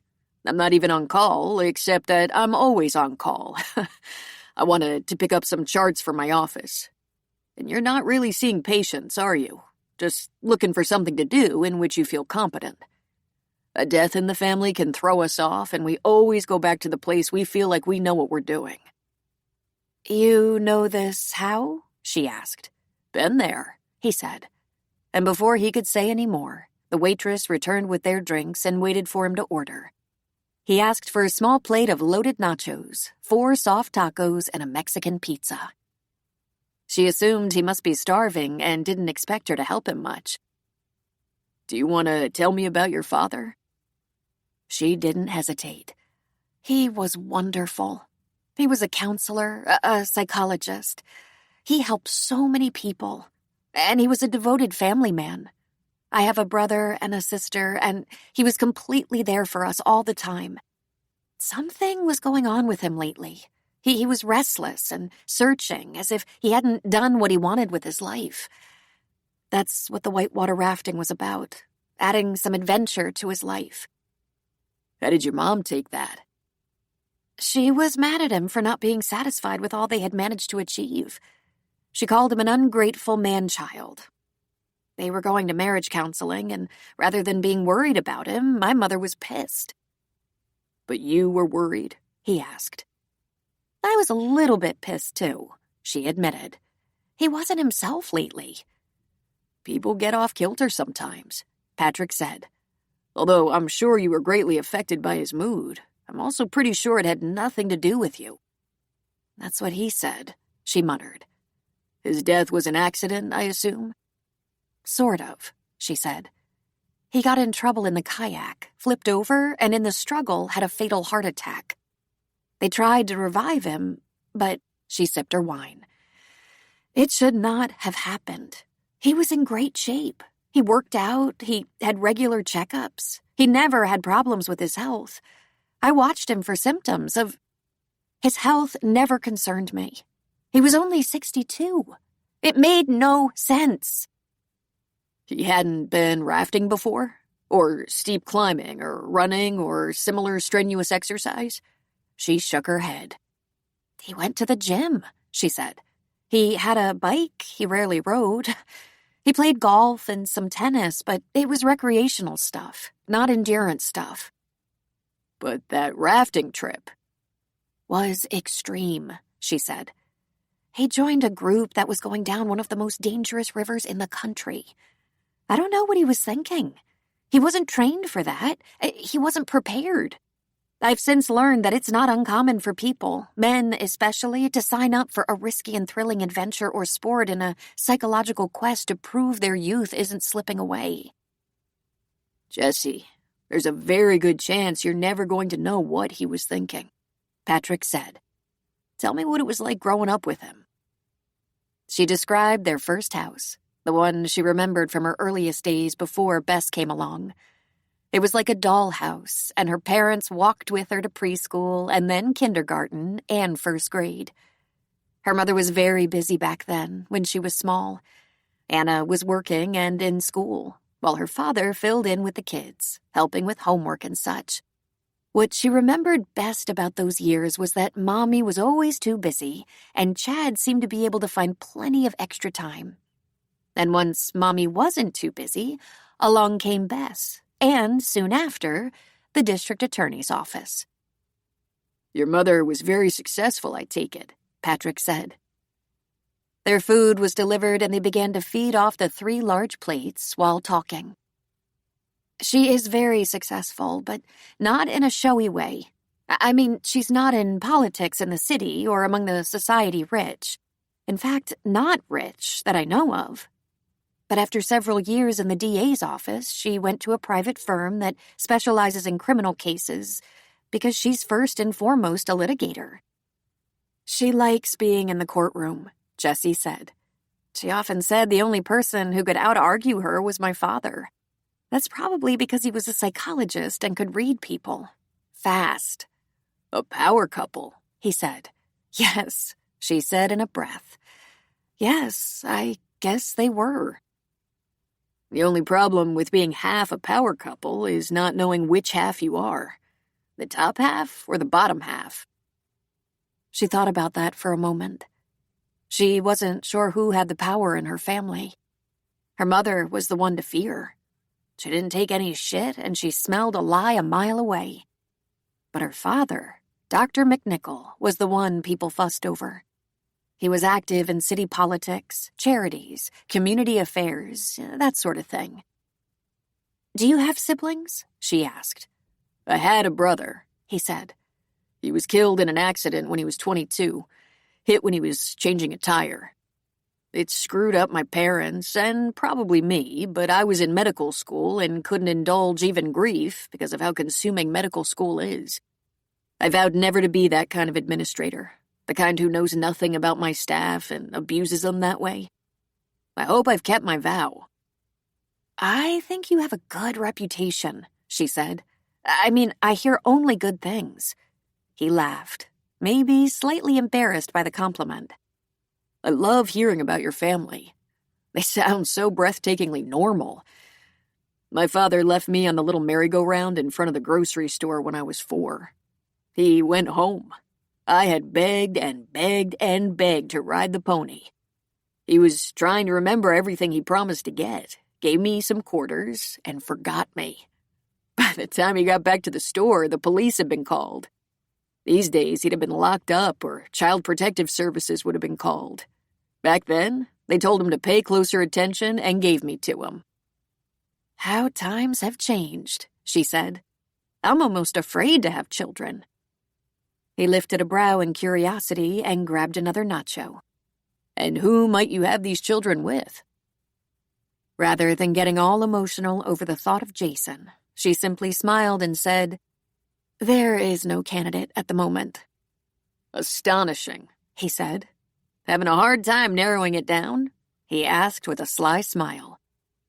No, she laughed. I'm not seeing anyone right now. I broke up with a guy about a year ago and thought it best to go solo for a while. You know, get to know me. Me alone. Doctors are busy, he said. We neglect ourselves sometimes.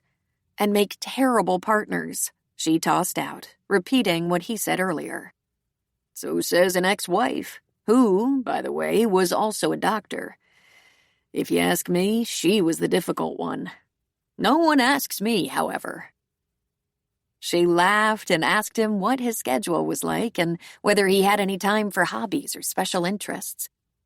It turned out he loved sailing and fishing and biking through the countryside. That his schedule was usually packed, but he made time for relaxation and exercise. He loved being outside when the weather was good. Jessie admitted she should do more of that. She'd been thinking about getting a dog. I think maybe I'm alone too much. My favorite pastimes are reading, watching movies, going to art galleries, that sort of thing.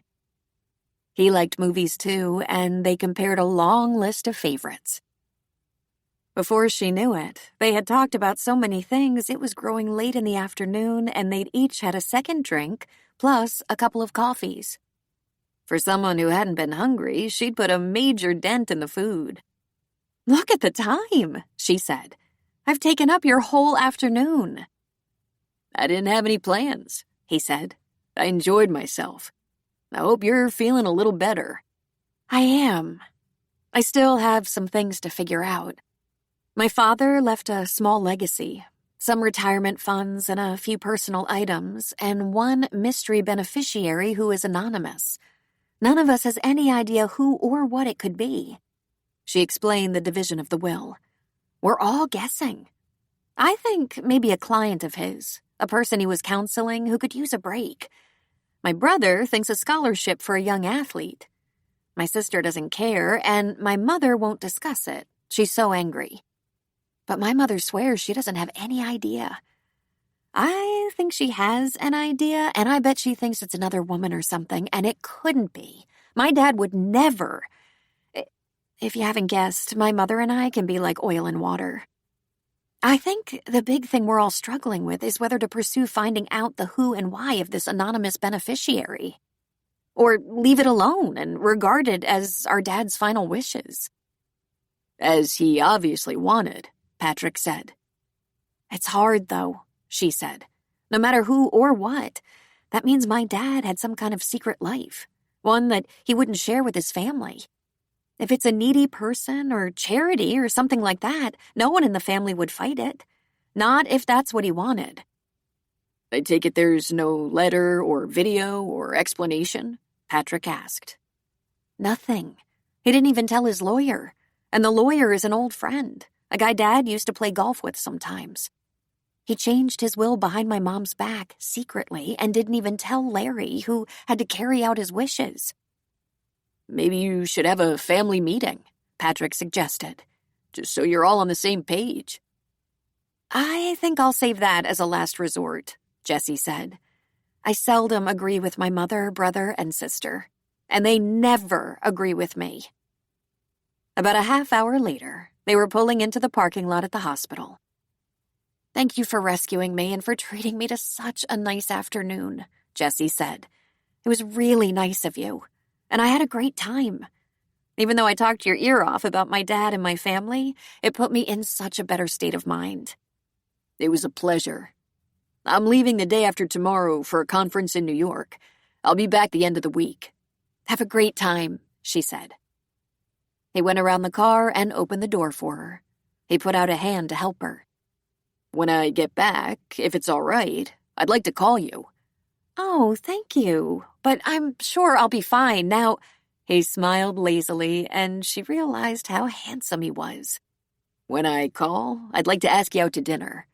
Something nicer than a taco stand. You have several days to think about what your answer will be. A date? A date, if you're interested. I enjoyed the day, and I think an evening out would be nice. She was speechless. Her mouth hung open. Her eyes were probably as large as hubcaps. 45, he answered to her unasked question. And no, I'm not involved with anyone. I'm going to go to my office and get my files. Think about it. Yes, she said. I'll talk to you at the end of the week. I mean, yes, I'd like that, she said. He smiled. Good. Talk to you later then. It was part of Anna's routine to visit with Blanche every week, sometimes twice if her work week wasn't jammed. Anna and her mother were very close. After all, it had been just the two of them all of Anna's life. She talked to Blanche almost every day and made it a point to run her errands and visit her mother on the weekend. Anna always brought a bouquet and maybe a book. On this Saturday, she brought flowers and cookies, even though Blanche wasn't supposed to have cookies. She was pre-diabetic and watching her sugar levels. She kissed her mother's papery cheek and hugged her close. Then she found a vase for her flowers. It was always a relief to see Blanche. Blanche still had her nails manicured, even if her fingers weren't perfectly straight, and kept her hair colored bright red. It was teased and fluffy. She had her lipstick on, though she wasn't planning an outing. It was her habit. In fact, she was much flashier when she was younger and had toned it down quite a bit. Let me look at you, Blanche said. Blanche held Anna's upper arms and looked at her face. I expected you to look better by now. More rested, at least. How do you feel? Okay, Anna said. Having someone die is a lot of work. I'll try to go quietly, Blanche said. Try not to die. That would be better. How are you feeling? Just cranky. Have you talked to his family? Blanche asked. I called his sister, and she talked about herself for a while and how much she misses Chad, though I can't remember the last time she actually saw him. I think they spoke on the phone maybe 5 times a year. They put on a big show for weddings, funerals, and graduations, but the rest of the time were invisible. Anna sat on the edge of Blanche's bed while Blanche sat in her leather chair with her feet up. Blanche reached out an old hand and touched Anna's cheek. Are you sleeping? I'm sleeping okay, but all day long I'm distracted and it's hard to concentrate on work. I'm checking on the kids frequently, though I think they're getting comfort from their friends. They check on me a lot. I have a bunch of calls every evening, more than I want or need. Some people just won't go away after they die, if you know what I mean. Please, Mom, don't start in on Chad. I was trying not to speak ill of the dead, but I'm very annoyed by Chad. At the end there, he wasn't exactly good to you. He had a great life and a good wife, and what did he do? He complained, the bugger. But we're not going to go there now, are we? Because he's dead, and I've been remembering some of the good years. And there were good years, many. And he was good to you.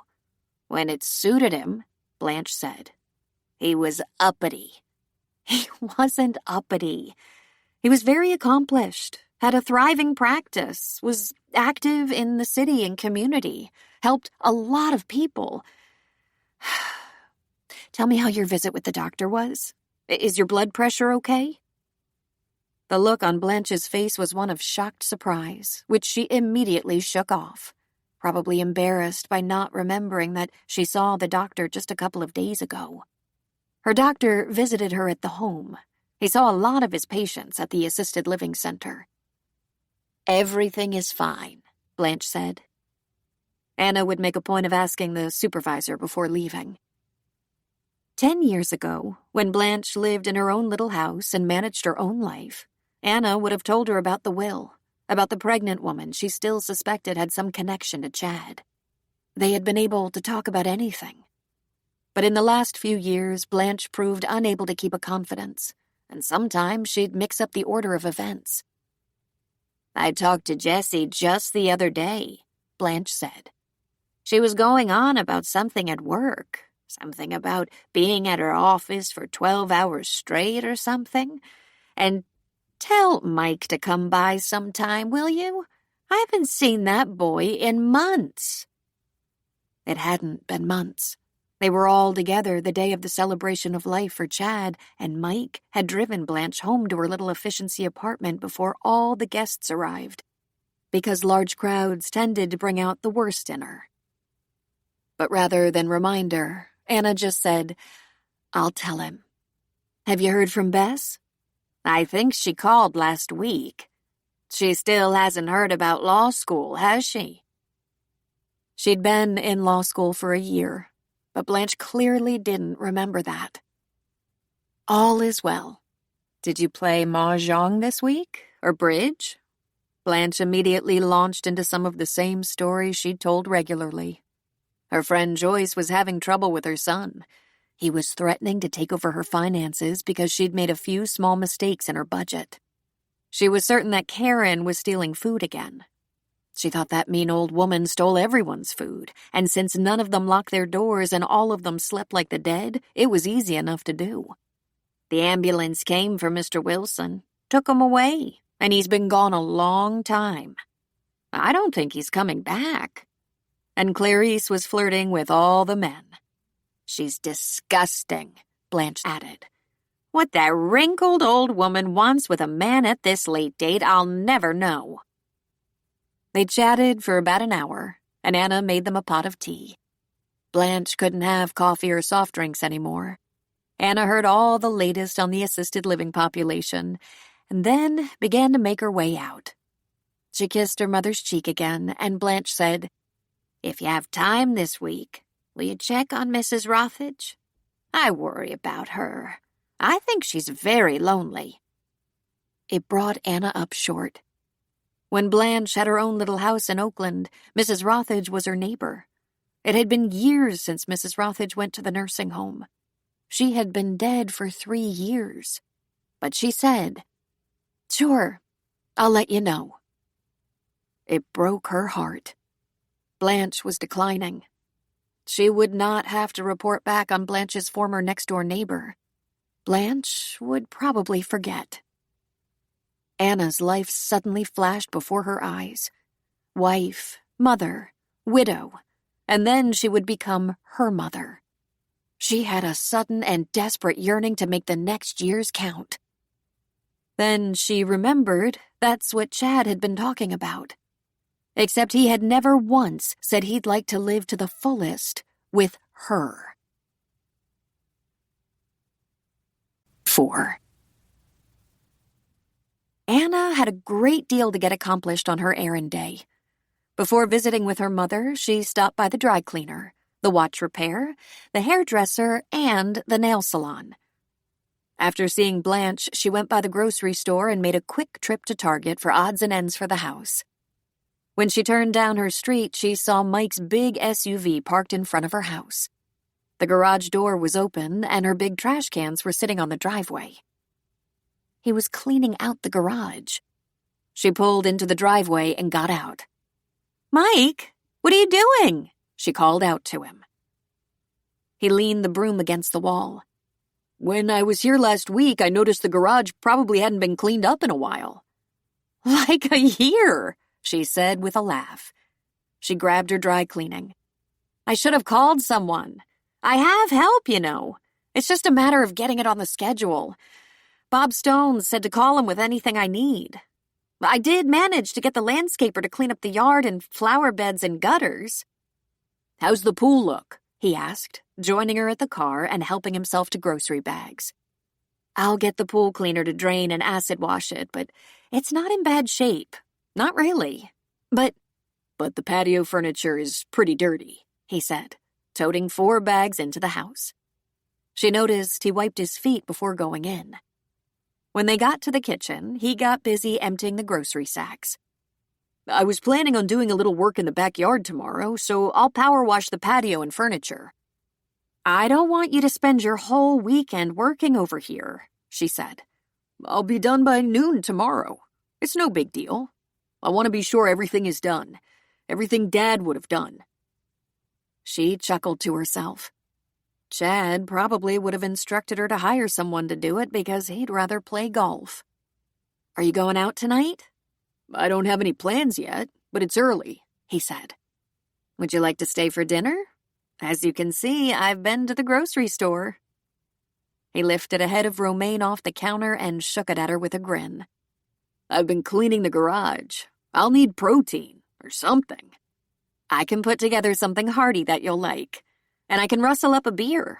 No pressure. I don't have any plans, so if you want to stay, I'll cook. And if you don't, that's perfectly all right. I have a couple of hours left in the garage, he said. I really appreciate it, Mike. Especially you just doing it without asking. He ducked his head a little shyly and grabbed a bottled water to take with him to the garage. Anna didn't consider herself a great cook, but she was certainly adequate and had managed to feed her family all the years they were growing up. Even if sometimes that meant a casserole was left in the refrigerator for them to heat up.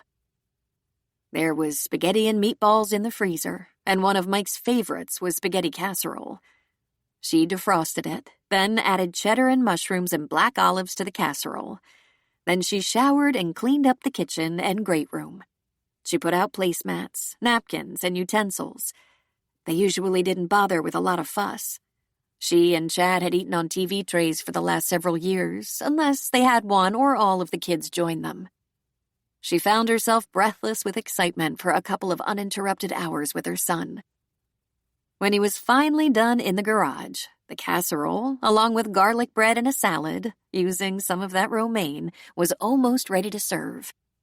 Mike went to his old room to wash up and came back wearing a clean t-shirt he'd found somewhere amid the stuff he'd left behind. Anna was so happy to see him, she put her arms around him and he embraced her. Her cheek against his firm chest felt so good. It was then that she realized how much she missed touching. This was going to be yet another adjustment she'd have to conquer, being alone now. You doing okay, Mom? He asked sweetly. I'm getting by pretty well, she said. There are 100 adjustments. 100. I'm trying to figure out how to be the only person on the team. The cleaner, the bill payer, the investor, the worker, the shopper, the stocker of supplies, the list maker, and the person who has to get things crossed off that list. Sometimes my head spins. I forget things. I guess I'm just distracted. And, of course, I miss talking to your dad. Tears began to gather in Mike's eyes. Have you lost weight? He asked. Let's sit and eat, she said. Tell me about school. Tell me about Jen. He piled spaghetti on his plate. Your weight? He asked again. I think I have, but it's just the confusion and having no appetite. And for some reason, without your dad around, I don't know what will taste good. So I have a bite of this and a bite of that, but I lose interest.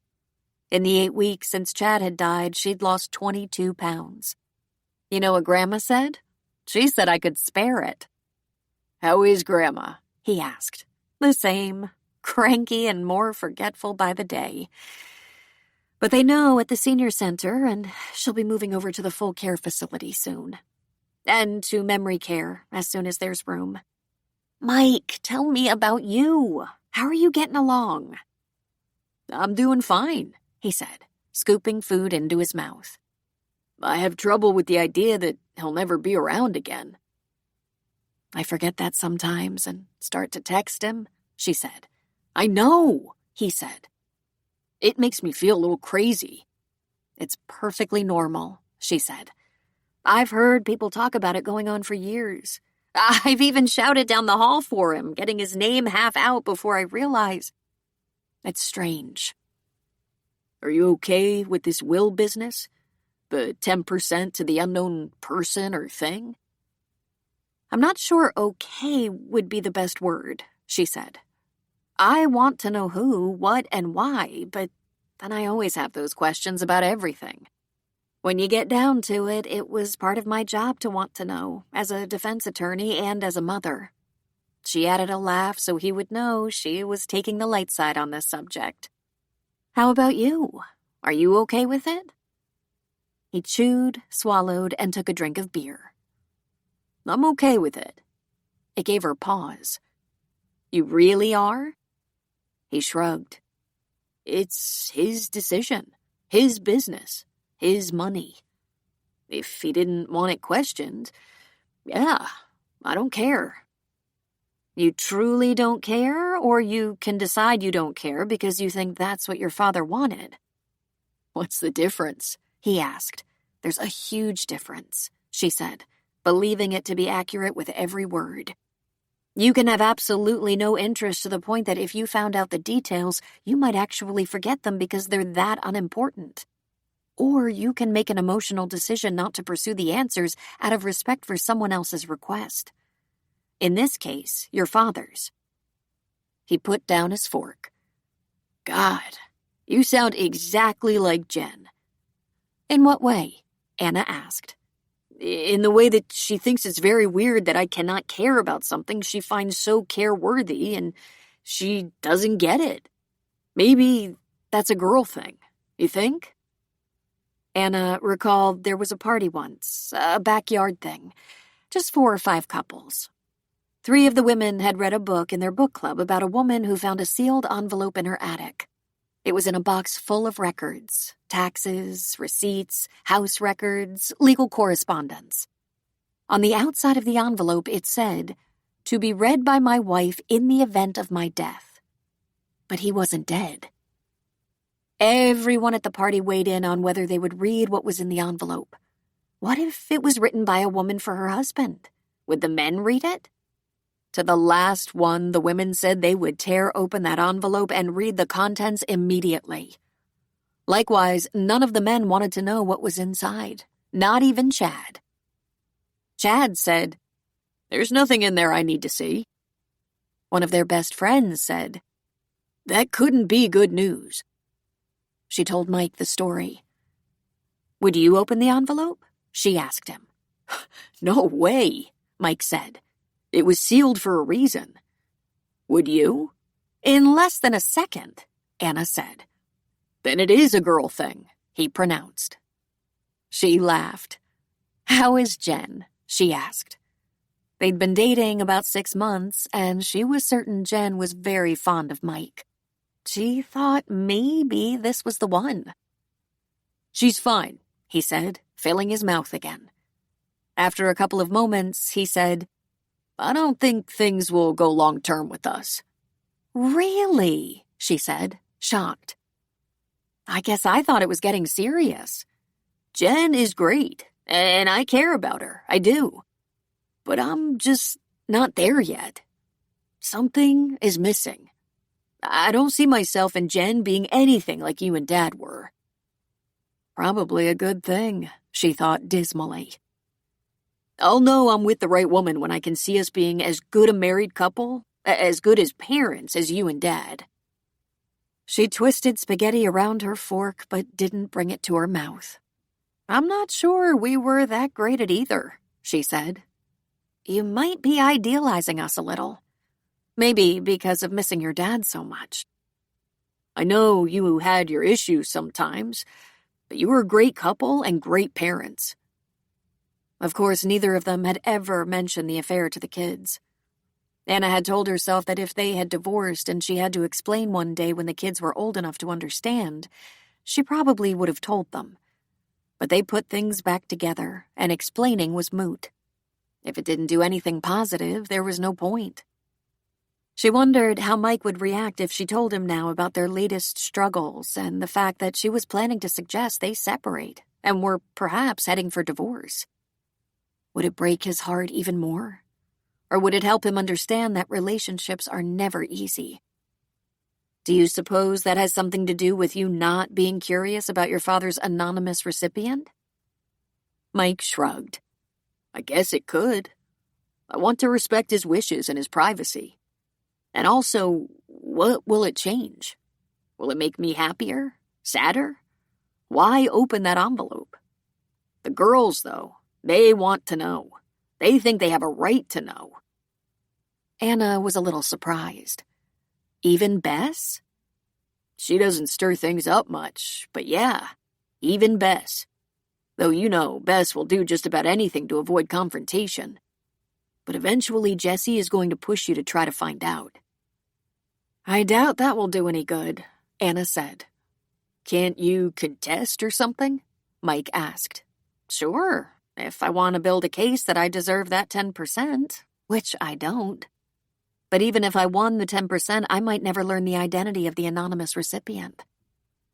But you do want to know, he asked. Here's where I am on that, Anna said. I thought your dad and I didn't have secrets, not important ones. I knew his passwords, his bank card code. I even made his doctor appointments. It galls me that he had such a big secret. Maybe a secret life of some kind. I'm equally pissed that he died. Maybe he was sick, Mike said. Ever think of that? She shook her head.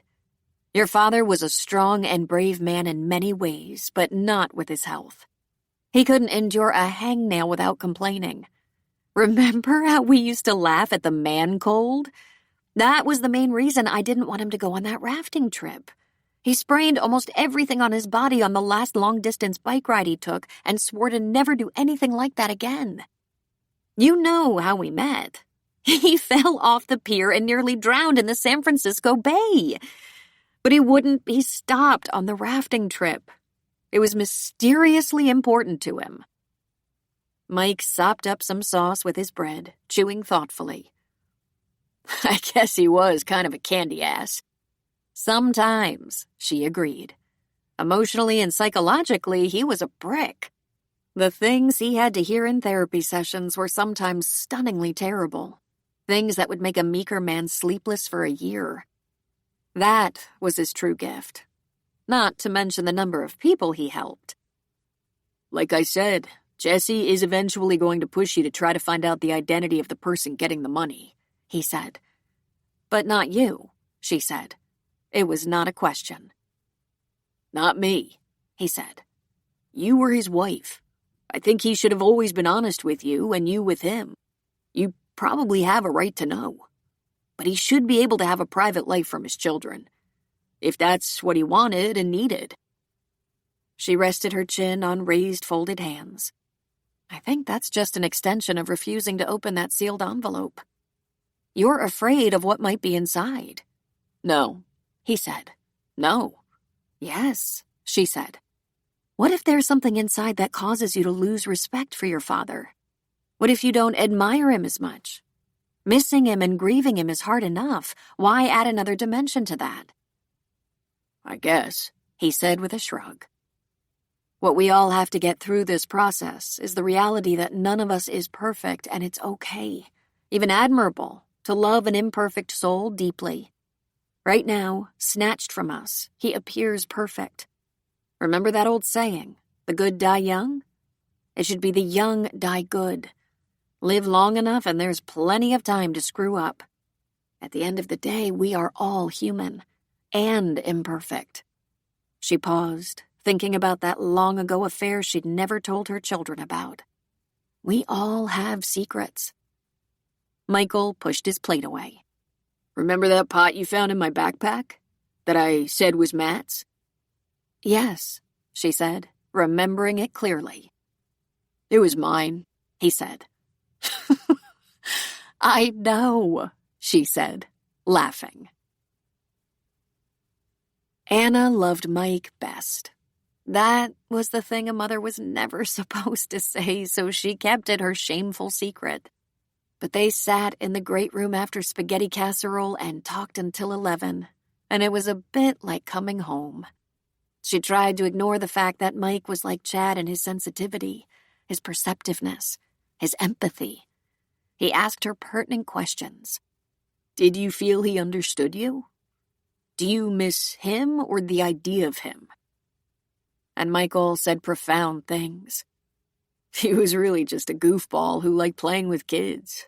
That's where we bonded. In his own way, he was charismatic and knew how to make people follow him. Not only was that his gift, it was the thing most important to him. I think what he really wanted was to be most popular. Anna thought that was entirely true. That was it, of course. Chad knew how to make people follow him, lean on him, need him. Her. Joe. A mistress some time ago. Clients. Perhaps other women along the way.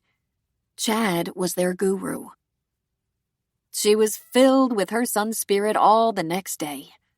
Mike came back to finish chores around her house, but while he let her make him a sandwich, they didn't share a meal or sit up late talking. He had plans, and off he went.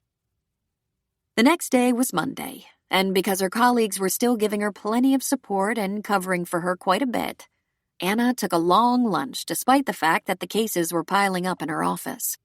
For the first time in her memory, she was having trouble staying focused.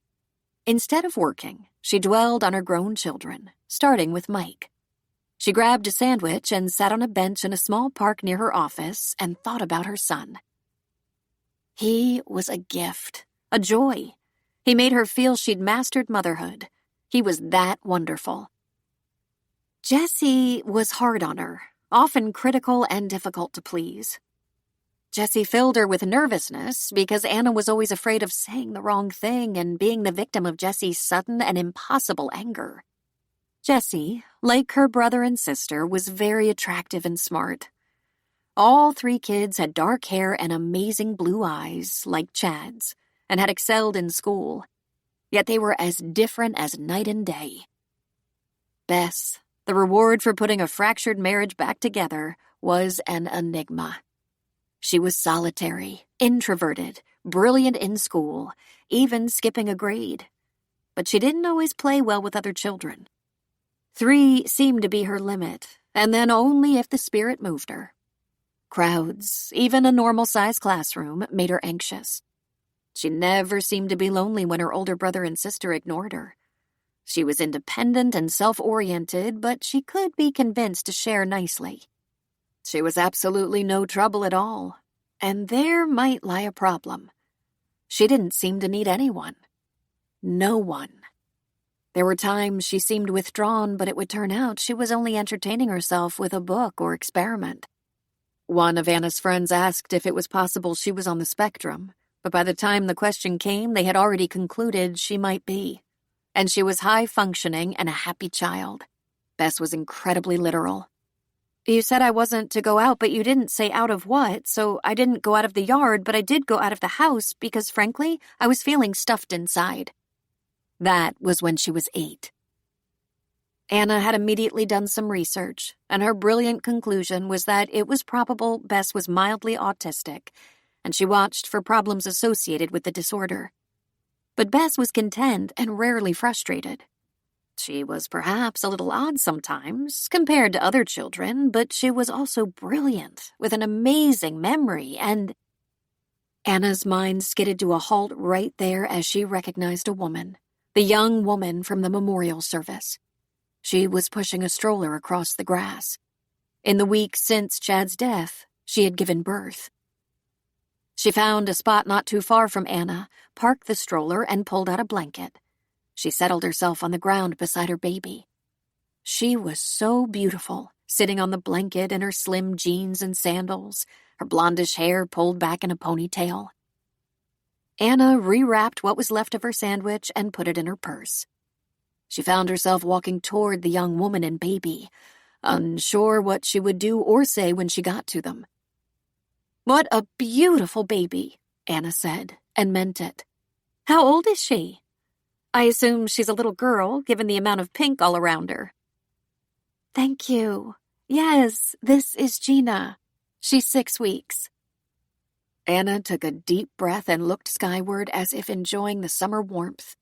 So, she had given birth not long after Chad's death. The park wasn't large by San Francisco standards and was up on a hill with a partial view of the bridge. There was a bike path at the bottom of the hill and some wonderful Victorian-style townhomes. "You picked a beautiful day to introduce her to the park," Anna said. She dropped one knee to the ground in a semi-crouch.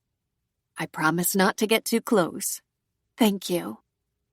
"She has the most amazing rosy complexion, doesn't she? Ah, and that beautiful dark hair." "My husband is dark. He's Indian." "I am that," said a male voice. Anna started to rise, and a very handsome man said, "No, stay where you are and continue to admire my daughter." He held a take-out cup toward her while he handed one to his wife. "It's coffee, black with cream and too much sugar." "Oh, I couldn't. Oh, I've invaded your family time long enough." "Stay," the young woman said. "Stay," said the man. Then, looking at his wife, he said, "I apologize. There was a call while I was in the coffee shop, and I must step away and return it. I won't be long, I promise. I'll just return the call and walk back to the shop at the same time and get another coffee. If you're all right?" "Perfect," she said. "Take your time." He leaned down and kissed the top of her head. She reached up and clasped his hand. There was such love between them that Anna knew she'd been wrong about her suspicions. Then off he strode, leaving the baby and mother to Anna, and she couldn't imagine this young woman ever being unfaithful. "Your husband is a very kind and trusting man," Anna said. "Nikit is good to the soles of his feet. And I don't think you mean us any harm," she said, adding a lovely smile. "Is this your first baby?" Anna asked. "She is. And it all happened much faster than either of us expected. We got married, talked about starting a family, and zip, here she was. And everything about it was fast." They talked for a while about children and families. This charming young woman, Amy, was a nurse practitioner. Her husband, a doctor. They met at work. It was a first marriage for both of them, but they had quite a lot to overcome since Nikit's family had promised him to another Indian woman, even though Nikit had warned them he wouldn't cooperate. "I'm pretty sure my mother-in-law still resents my intrusion," Amy said. "You appear to be very secure in your husband's devotion," Anna said. The baby started to fuss, and Amy picked her up. "I'm secure. Tell me about your family." "I am recently widowed," Anna said, even though she was certain she recognized Amy from the memorial service. "I have 3 grown children," and she described them in their most admirable light. Jesse, the doctor, Mike, the teacher and coach, Bess, the law student. All such a comfort to her now. She noticed Nikit just across the way, gazing out in the direction of the Golden Gate Bridge, his back to them and his cell phone to his ear, his coffee in the other hand. He turned once, looked at them, and merely lifted his chin to indicate he saw them. He smiled briefly, and Amy waved. They talked for a while about childbirth. It seemed to go with the territory when talking with a new mother. Then they talked briefly about Anna's job, since her office was not far from this park.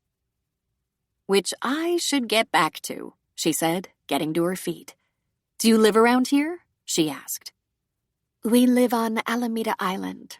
Nikit works in the city, and I will go back to work when the baby is a bit older.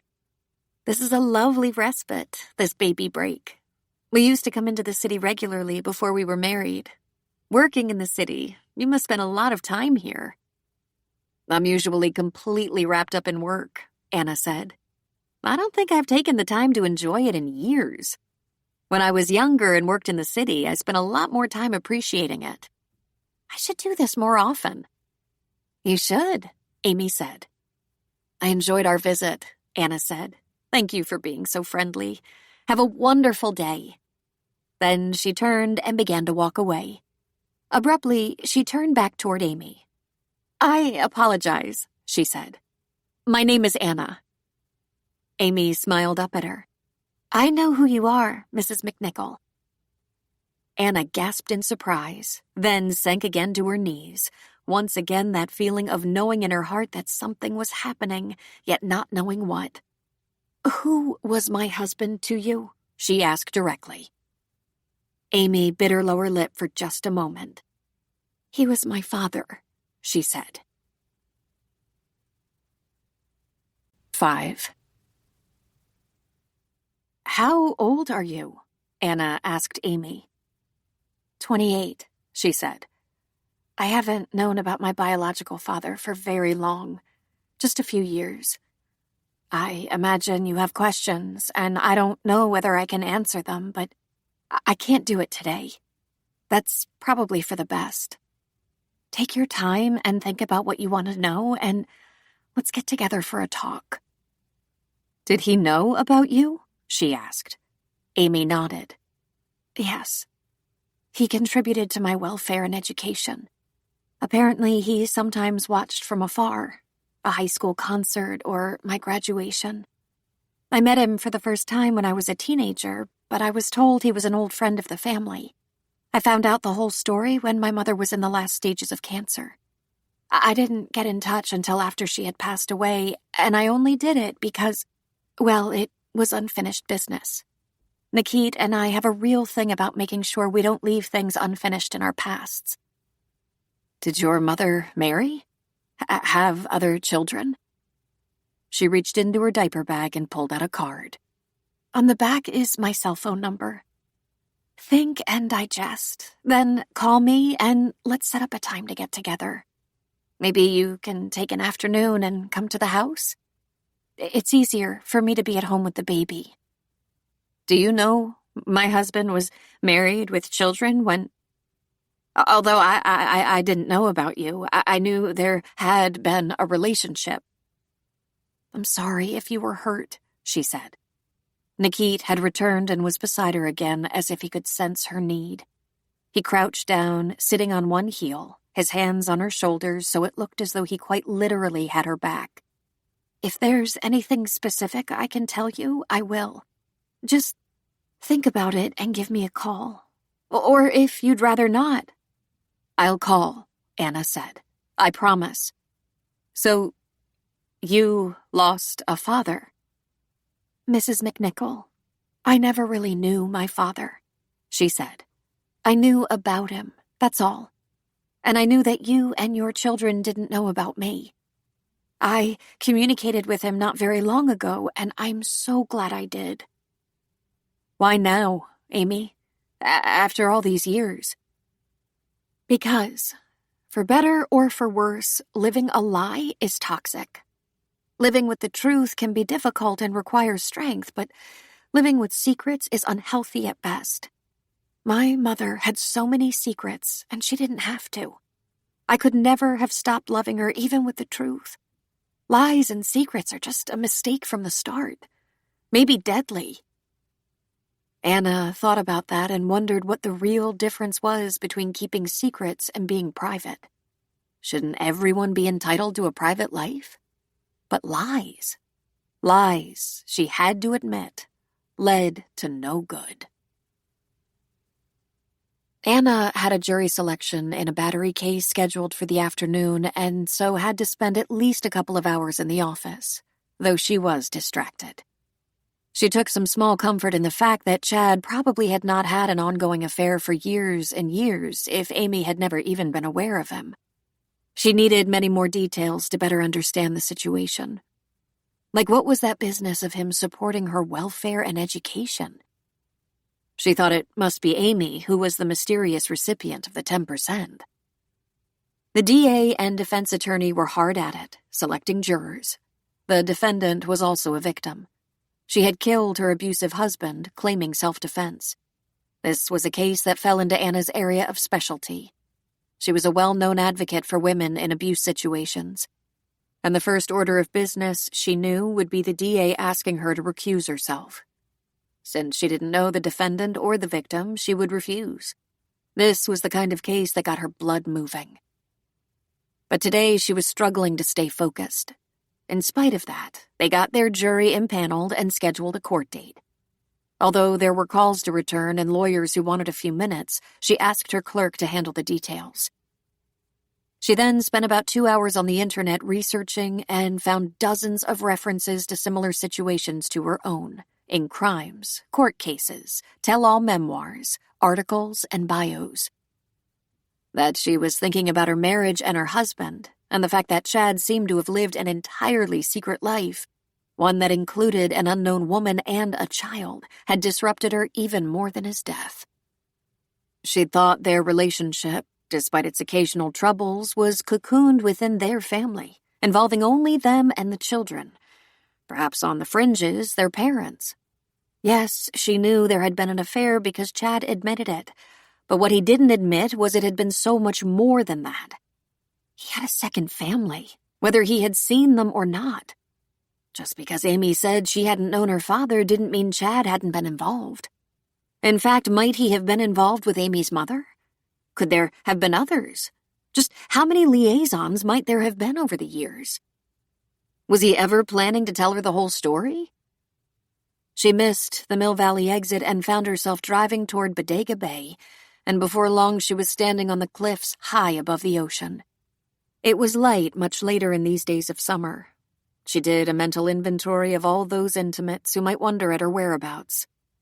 She had spoken to her mother before lunch, texted with Jessie earlier this afternoon.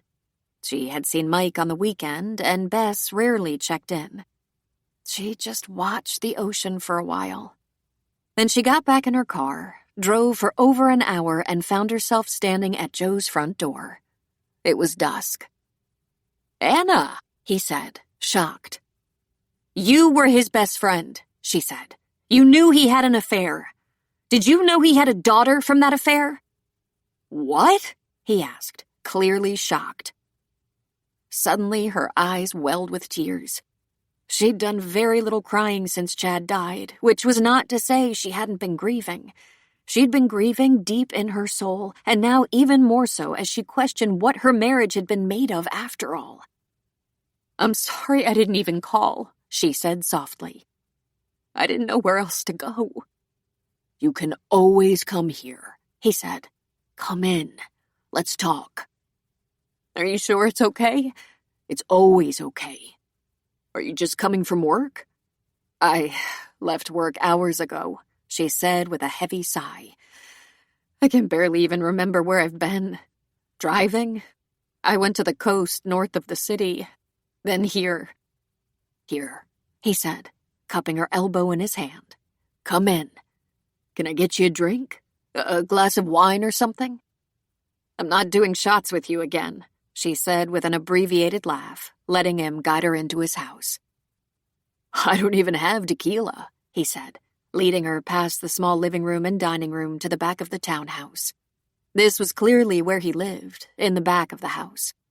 The kitchen was clean, though there were dishes in the sink.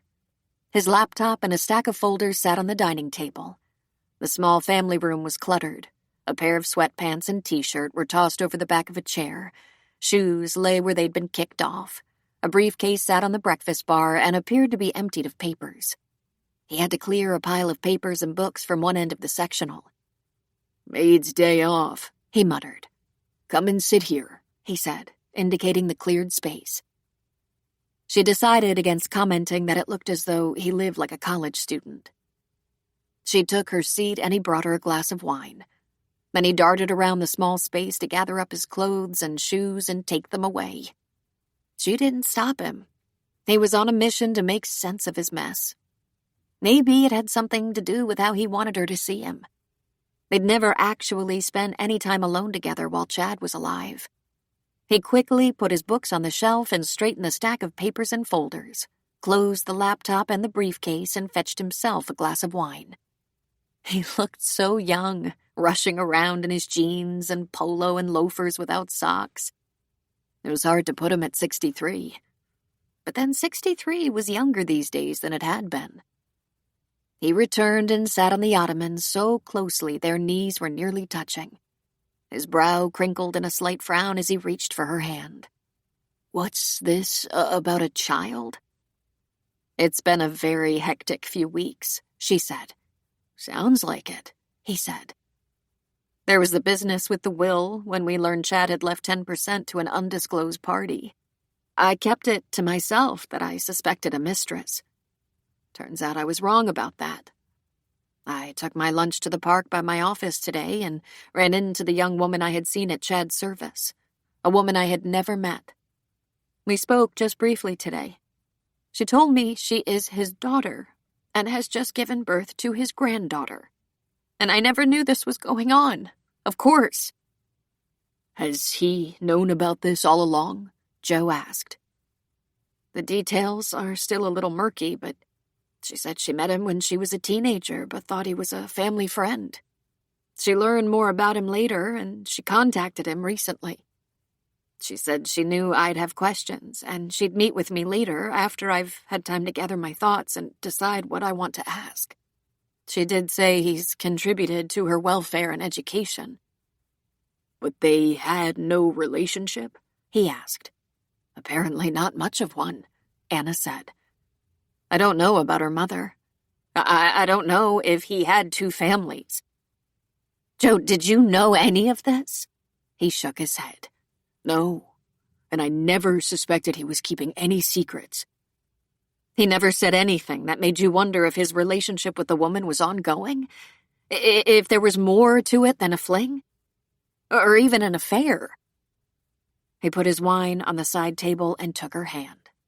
"Listen, here's how it went. In anger, you ratted him out, told me you'd caught him in an affair and you were leaving him. A lot of excuses and arguing and jockeying for position followed, and while you two stayed together, it was rocky. And then it seemed to smooth out. I didn't dare ask if you'd forgiven him because all I cared about was that you two weren't living in misery. I cared about you both. And besides, I was going through my own thing then." "Were you? Was that when you were going through your divorce?" "Prelude to divorce," he said. He took a sip from his wine glass and hung his head. "We were all so young and thought we were so old. I was just over 30 and had 2 kids, and I remember thinking I was wasting my life by staying in such a toxic relationship. I was very sympathetic to you and Chad, but my situation was so much sloppier." "It was?" she asked. "Forgive me, I don't even remember. Just that you were divorced about the same time we were contemplating." He took yet another deep breath. "It was a mess. Lots of abuse and neglect, several affairs or flings, whatever they were. They certainly counted as cheating. Arlene was unstable. Her whole family was unstable. I followed suit and mimicked all the instability. We lived in chaos for about 5 years. My mother left my father at home and moved in to make sure the kids were being taken care of. It was unhinged and crazy. And in the midst of that, you and Chad seemed to pull it together, and I found myself leaning on him." He sat up a little straighter. "I'm sorry, Anna. I made that all about me." "What was going on with you and Arlene?" she asked, almost grateful to take the focus off her. His dark eyes were glassy. "Everything. Our romance was tempestuous and burned hot. Our early marriage was a painful roller coaster. We married poorly and divorced even worse. Couples fight about things like possessions and custody. That's a given, but our divorce was so filled with lies and delusions and obsession for control on both sides, it's a miracle we survived. In anger, she even stole my car and torched it. She spent a few days in jail for that, but only a few days, and then got community service. It was horrendous, and went on for years." "I wasn't even aware." "Because you were fighting your own battle. It seemed like no time at all passed when you were put back together, and you were in law school, then pregnant. I don't know how you pulled it off." "It was more than the marriage, more than his affair. I didn't realize it for a few years, but it was so much more personal. You know that I was raised by a single mother," she said. "It was a good life, but there were times we didn't have enough. There were times we were broke and times my mother was scared. Sometimes she brought food home from the restaurant where she worked. She might have taken it off patrons' plates. She was a waitress and worked so hard and pushed me to go to school, to plan on a future that wouldn't be as hard. Every year older I got, in spite of debt and struggle, the closer I believed I was getting to not feeling that any second I'd be hungry and homeless. We were never completely without a roof over our heads, but there were some close calls, like sleeping on a friend's sofa while waiting for an apartment to be available. But I got through school. I worked and helped my mother. We paid off a lot of debt. Then I met Chad and fell in love. She swallowed hard. It was a defendant who said to me, "We're all just one man away from being cleaning ladies or waitresses." Chad came from an entirely different kind of family, a stable, upper-middle-class family. His parents funded his undergrad education. He went to good schools, and they lived in an upper-class neighborhood. She thought the rest of her life would be safe and secure. She thought she was building the kind of family she had always longed for, the kind of family he had come from. And his mother had said, "If you don't put your marriage to my son back together so he can be with his children, don't expect any help from me." She had worked and supported him while he finished his PhD. He worked part-time while he finished his degree, which set him up for a long and distinguished career as a therapist. At the time, it had been all she had ever dreamed of. A spouse who was kind and helped people. A husband with a strong moral compass. There was nothing more she longed for. Michael was a baby when I learned of Chad's affair. "How?" Joe asked.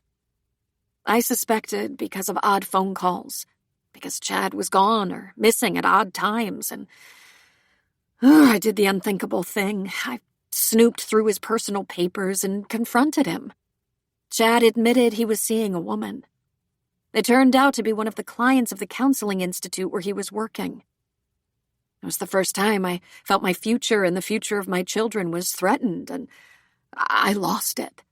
I was so angry and hurt, I wanted to kill him. It was right during that time I was on maternity leave, and I planned to go back to work, and suddenly we were talking divorce. "But you didn't even separate," Joe said. "We couldn't afford to," she said. "We were getting a lot of pressure from my mother and Chad's parents to get counseling, to try to work it out for the sake of the kids, but that wasn't what did it. It was the advice of a partner in the law firm where I worked. He was a man in his 50s, a former cop and married for the third time himself.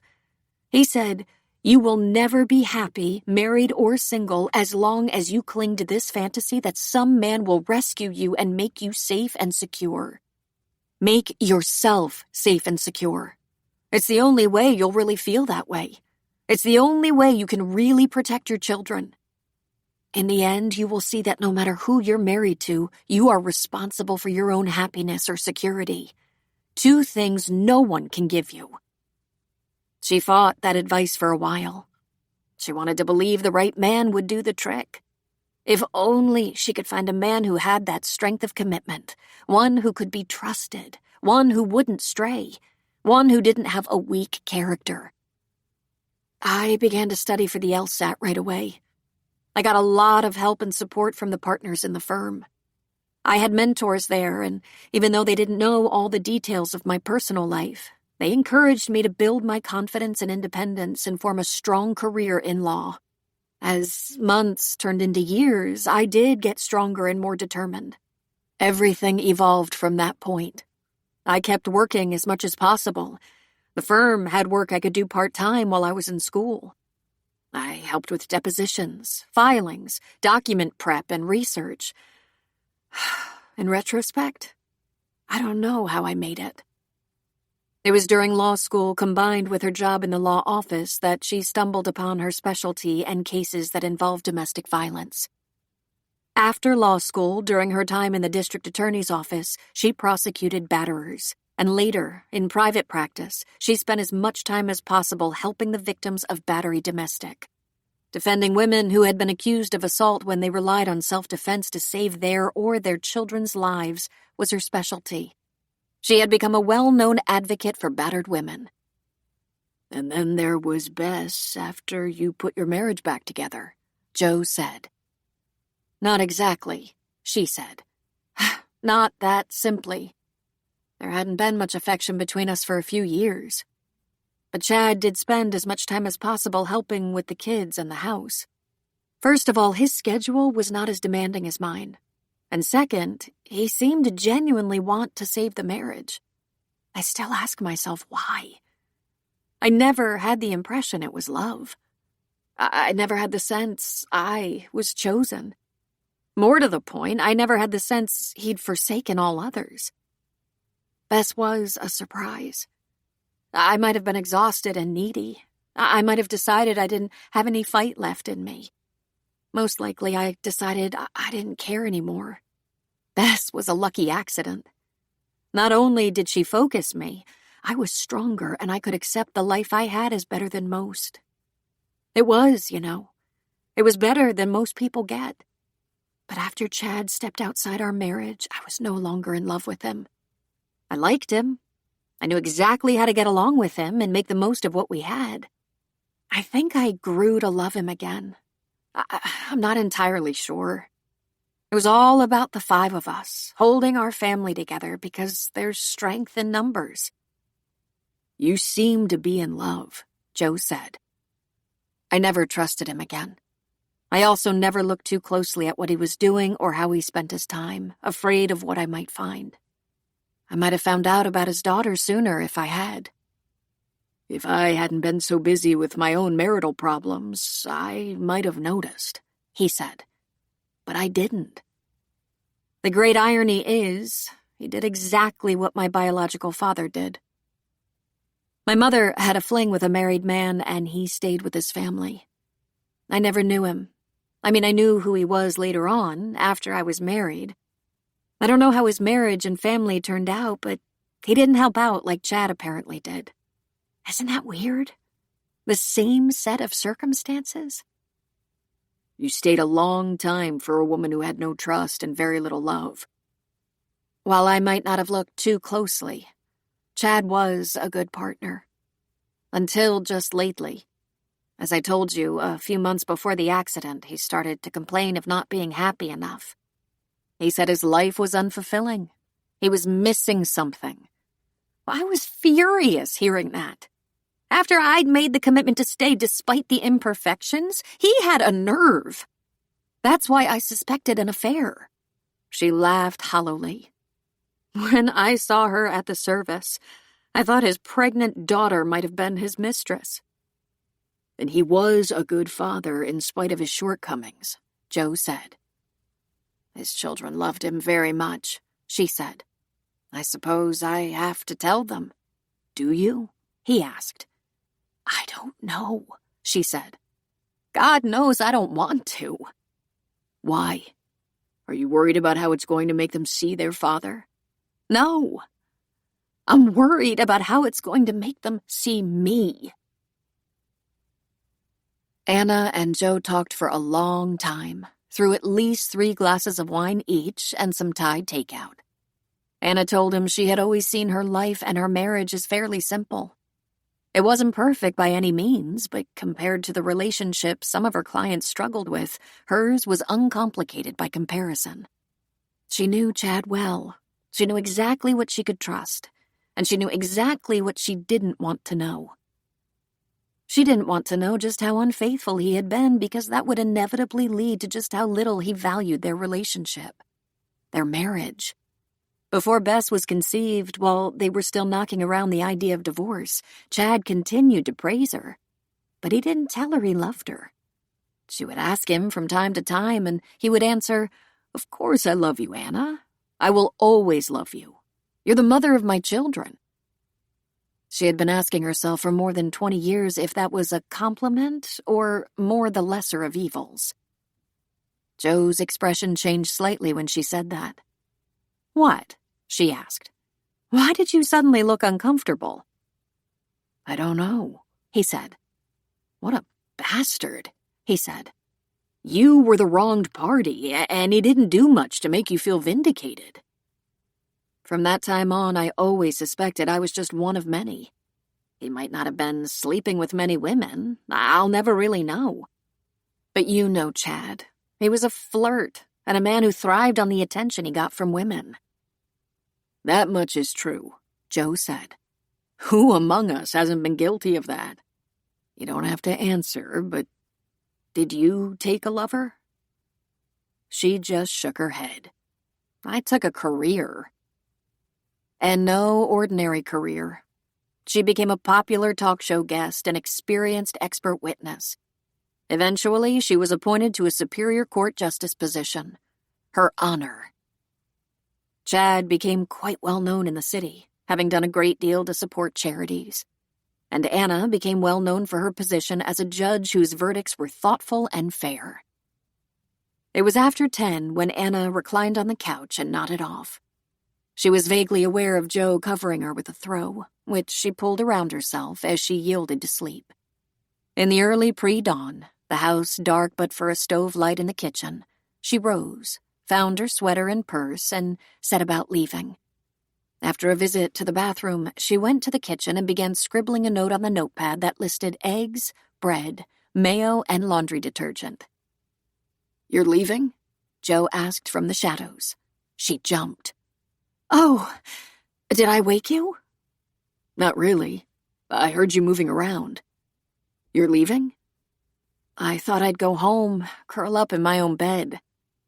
"You can stay. You can have my bed if that would be more comfortable." "Thanks, but I think I'd rather find my own bed. And I've taken enough of your time and sympathy." "I didn't mind, you know. Any time you need me." He gently grabbed her shoulders. "Are you all right to drive?" "Sure.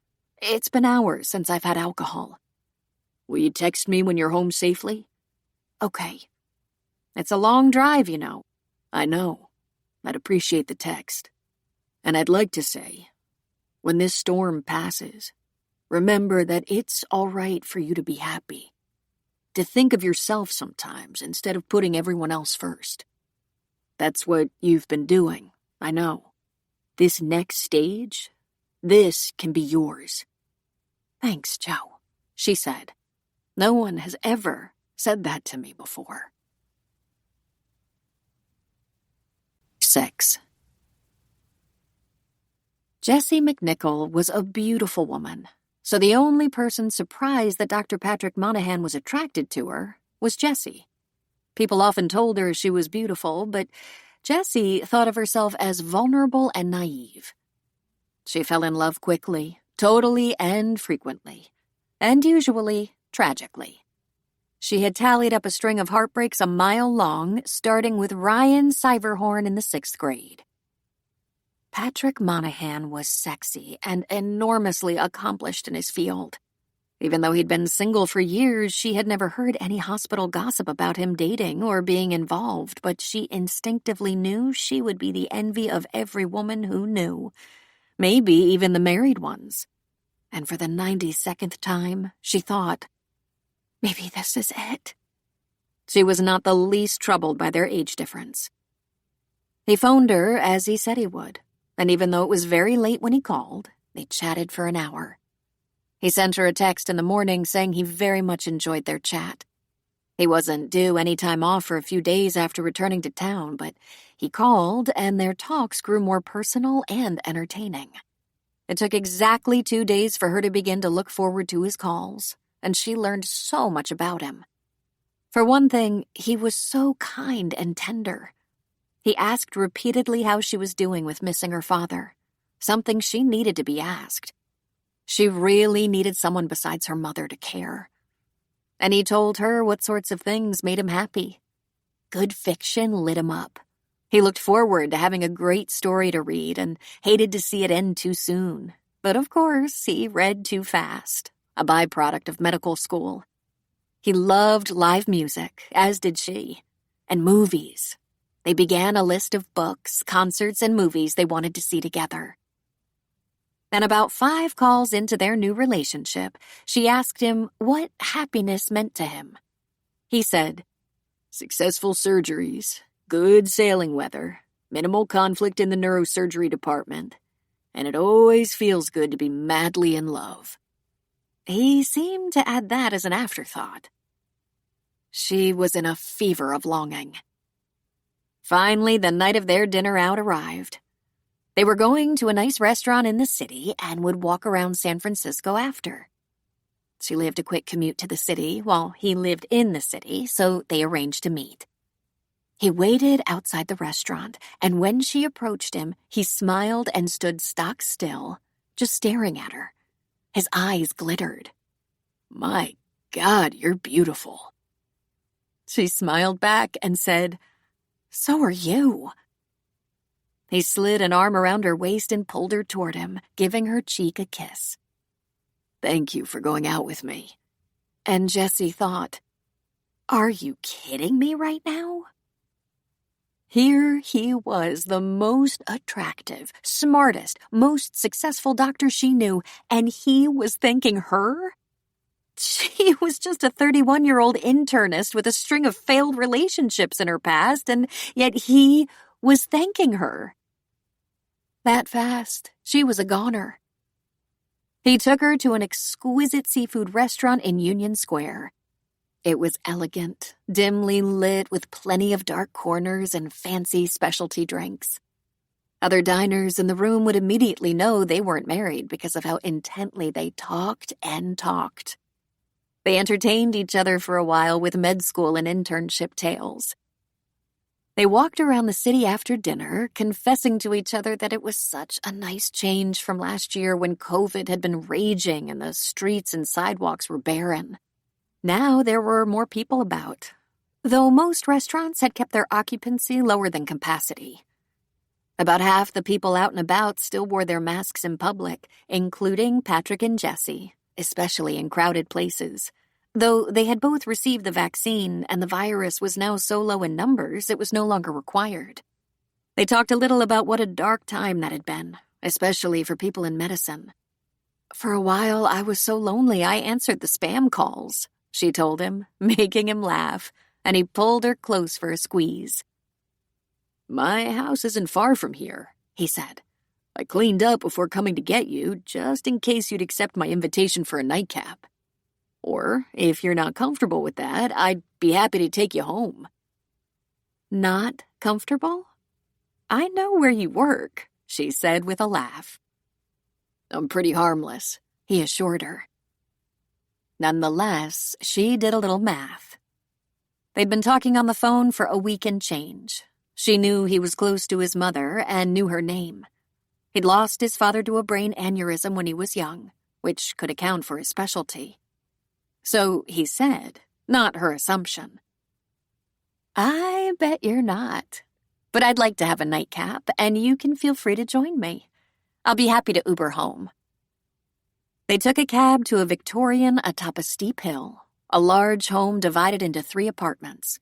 His was classically male, decorated in dark wood, off-white and tan paint, brown and beige furniture, a long curved sectional, a marble fireplace, and a very impressive window seat from which there was a view of the city. She was drawn to that window seat, and with a long, she sat there and was captivated by the view. "How about a brandy?" he asked. "That sounds perfect. This is beautiful. How long have you lived here?" "Just a few years," he said. He kept talking from the kitchen. "One of the doctors I knew was renting it outright about the time I was looking for something, and we came to an agreement in an hour. The closeness to the hospital and city, it was an easy decision. When he decided to sell, I was ready to buy." "I love it," she said. He returned with a brandy and sat down beside her. "What's your schedule this week?" "Monday through Thursday I have clinic, and on Saturday I'm on call for the practice. You?" "I'll be working all week between clinic and surgery, but I'm not working tomorrow. Do you have any interest in going out on my boat? The weather's supposed to be perfect." "I'd love it. Aside from a ferry or party boat, I've never been sailing. I have no real experience." "But you're willing to learn?" "Absolutely. But I don't want to be a lame sailor. Are you sure I wouldn't be any trouble to take along?" He grinned at that, shaking his head. His hand wandered to her shoulder, and he gently massaged her. "It could be wonderful. We can just sail around the bay with all the other weekend sailors."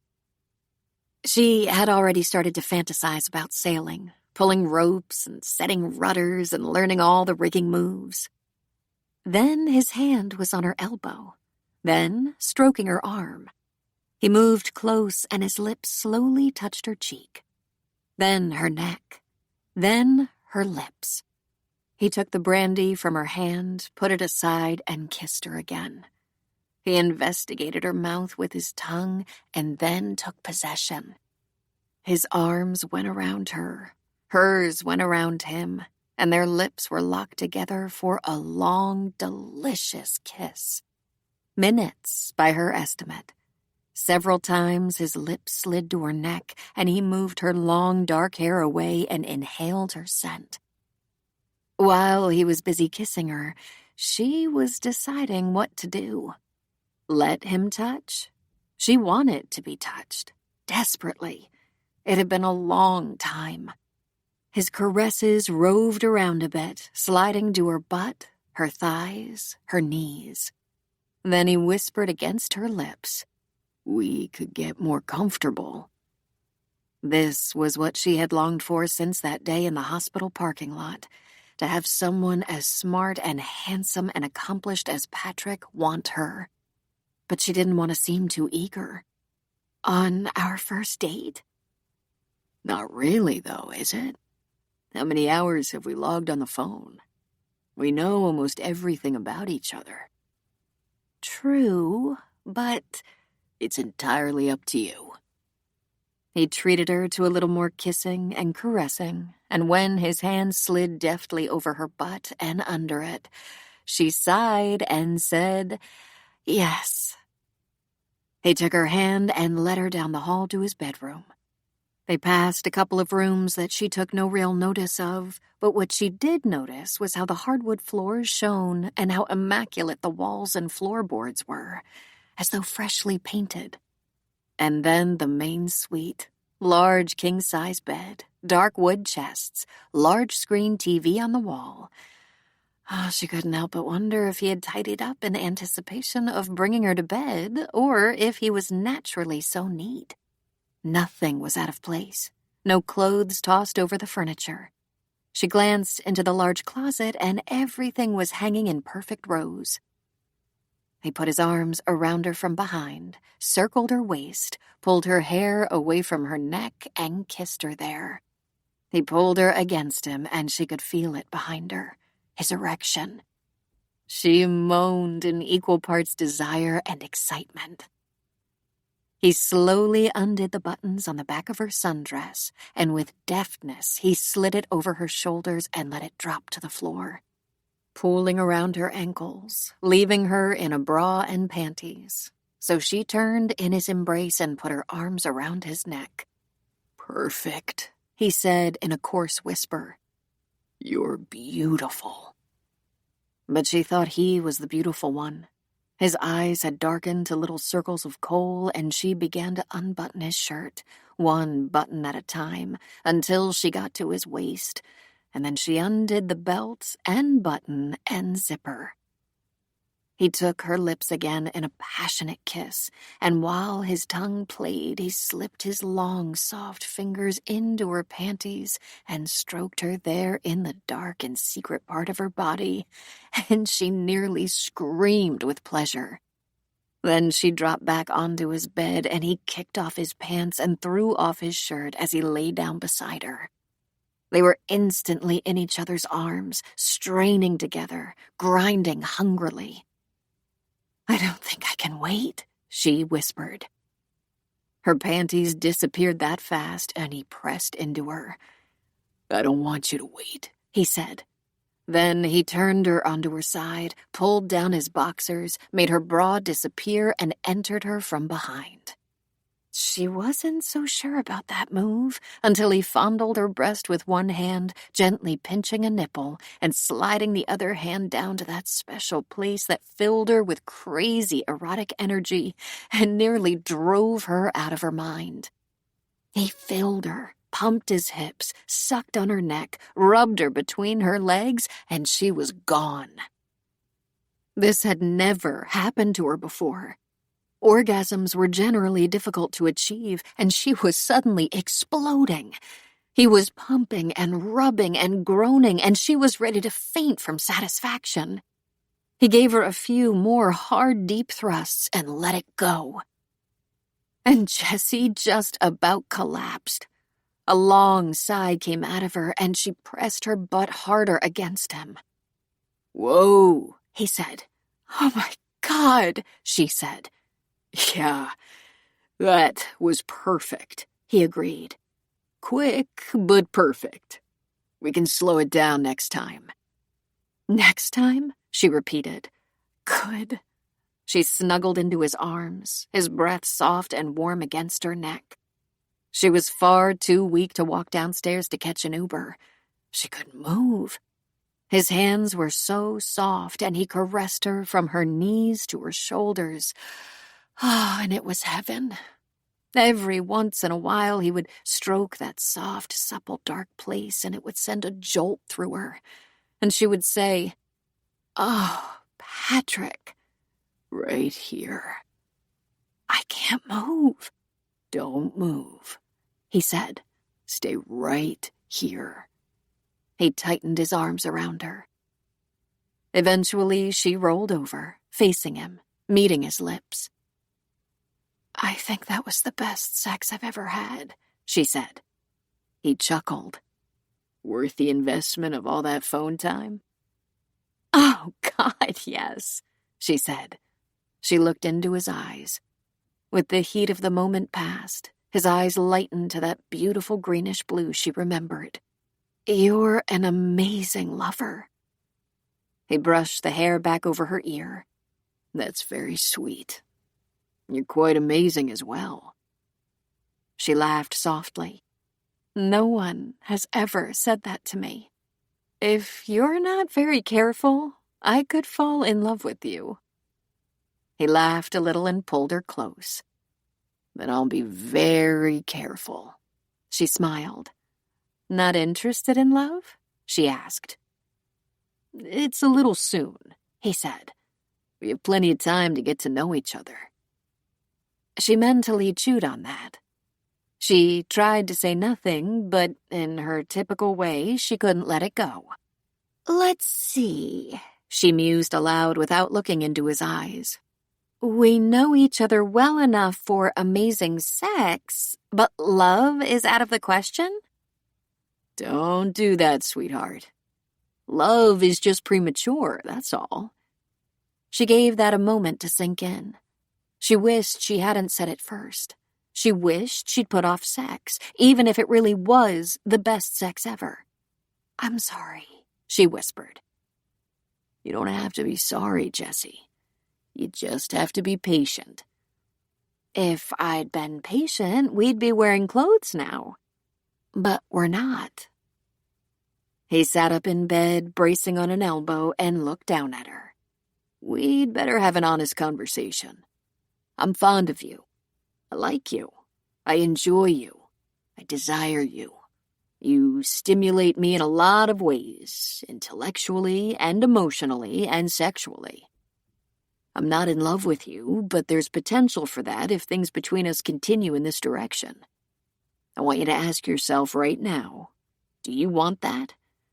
Because you seem to be in a hurry for something, and I'm enjoying the now of us."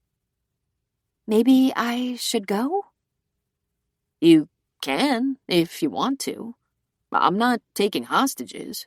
Or you can stay. It's entirely up to you. But let's not argue about the future of a relationship that started minutes ago."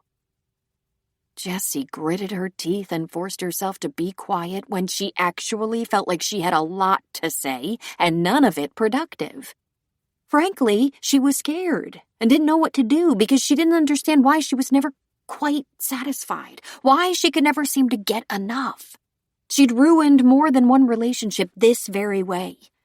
The secret only she knew. If he had said he loved her, she'd then want to know when could they discuss their future. Jason was right. She drove people away. She had no idea why. She ended up staying the night with Patrick, and in the morning he made them a delicious breakfast. Then he drove her home to get the proper clothes for sailing. She offered to take her own car to the marina, but he said he'd be more than happy to drive her and take her home. It will be early today because I'm in surgery tomorrow, and that means I have homework tonight. Of course, she said. She worked on not asking for more all day, and it was torture. She thought it was a successful day all around.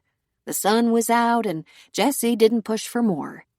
But by the time Patrick dropped her off, she had a splitting headache. I have a problem, she admitted to herself. Anna checked in with Larry and told him about meeting Amy before she set up a visit. Just remember, we don't know who the anonymous benefactor is, so don't ask her about the will. If it's not meant for her, she may decide to sue his estate to claim her share. Huh, Anna said. Thanks. I hadn't thought about that. If she is indeed his daughter, she could be entitled. Anna drove from her home in Mill Valley to Alameda, which was just south of the city, and following the directions on her GPS, found a darling little house in an established neighborhood within walking distance of the middle of town. When Amy let her in, it was as much like a dollhouse inside as it was on the outside. This is so pretty, Anna said, complimenting the decorating. A lot of redecoration and even remodeling had to be done, but now we have a new modern kitchen and screened-in porch. Would you like something to drink? The weather is so nice we can take it outside. A diet soda would be nice. Can I help you? Yes, just sit with Gina on the porch while I get our drinks, Amy said. Then she led the way to a charming and cozy porch decorated with indoor-outdoor weatherproof furniture, a sofa, 2 love seats, 2 chairs with ottomans at one end, and a table that could seat 6 at the other. There were accent tables as well, making it a perfect place for entertaining, but right now, taking center stage was little Gina in her swing, sleeping. Anna's heart softened, for the baby was beautiful and so precious. What would her children think, say? Would they be angry, jealous? How could they be once they saw her? Anna was back with a couple of tall iced drinks, and that's when she realized that, although Amy didn't have the same hair color, she definitely resembled her children, especially around the eyes. Her kids all had dark brown hair and blue eyes, while Amy was a blue-eyed blonde, which was more natural. She had someone else's smile, and her face was more round than oval. But now that she knew, Anna could easily see she was Chad's daughter. Have you decided where you'd like me to begin? I want you to tell me anything you're comfortable with telling, Anna said. As you might guess, I'm mostly curious about your mother. Well, I started asking about my father when I was very young, and the only facts she was willing to share were that he was a good person, a very kind man. But he was not a part of our lives and wasn't interested in being a part of our lives. But Bill was interested. Bill is my stepfather. He married my mother when I was 5, and they had 2 children of their own, Stephanie and David. They're 20 and 22 now. I did a lot of babysitting. David is in grad school, and Steph is still in college. When I was 21, my mother told me her story. She had fallen in love with a married man. She said she didn't do it knowingly, and they weren't involved for very long before he explained that one of the reasons he didn't see her often was because he was married with children, and by that time, she knew she was pregnant. He had told her he traveled for work and was out of town all the time, but eventually he admitted he'd made that up. So they didn't see each other after that. Her decision to have me anyway was strictly her decision. She promised she never begged him to leave his wife and family, nor did she ask for any help. You said he contributed to your welfare, Anna reminded her. Not at first, but later. My mother said he checked in with her occasionally, asking how I was getting along, asking how my mother was getting along, if there was anything either of us was doing without. He contributed to my welfare, though there was never a set amount either monthly or annually. My mother said she had been determined from the moment she found out I was coming that she would be a good single mother. But how? What did she do? She was a nurse, Amy said. Probably why I'm a nurse practitioner. And she had a good marriage in the end? Anna asked. Amy took a deep breath. My mother and Bill were married for 17 years. Bill had a drinking problem, but he's been sober since they separated. They divorced amicably. He's still a part of the family, and when my mother was sick and then in hospice care, Bill was very much a part of our lives. How old were you when she passed away? Anna asked. I was 22, Amy said. I had barely graduated. It was after that I contacted my father. I wanted to let him know. We got together twice. We had 2 very long lunches to catch up. It would be fair to say we never had a real relationship, but he contributed to my college education. Even your graduation and wedding. My mother said he attended my graduation, but didn't sit with the family, and he wasn't invited to my wedding. My mother had passed by then, and it was Bill who walked me down the aisle. I did see my father one more time to tell him he was going to be a grandfather. After 28 years of knowing he was my father, it was that thing that rattled him. He actually cried. That was the first and only time we ever talked about the fact that I have siblings who don't know I exist. That was the first time I had a whiff of regret from him. The first and only time he seemed to be sorry. About those siblings, Anna ventured. Do you want to know them? That's really irrelevant, isn't it? Do they want to know me? I have no idea, she said. After all, I just learned about you, and my husband is dead. I knew there had been an affair. According to my mother, not much of one. But it only takes a moment to make a baby. When did you find out? It was spring. I had a new baby. Oh, how terrible, Amy said. Then instinctively reached for her baby, lifting her out of her swing and holding her close. Of course, I didn't know there was a child. I thought there was only another woman, and that was difficult in itself. Did he confess? Amy asked. Anna shook her head. I accused him of seeing another woman, of having an affair. I was relentless, and eventually he admitted there had been. But you didn't leave him, Amy said. It was not a question. I stayed. I didn't really have the means to support 2 small children, work, take care of a house and family, and he said he didn't want a divorce. He wanted to be forgiven. It was a very long time before I could. Your mother must have had an equally difficult time. I don't remember it being hard, but I was so young. We lived with my grandparents, and I was spoiled, an only grandchild. I actually had a very good life. I always felt something was missing, but I can't say I suffered. I didn't ever suffer, not even later when I was older. I just wanted to know why our family was different. I grew up in a different family too, Anna said. Mine was like yours. I never knew my father, and he died before I ever had a chance.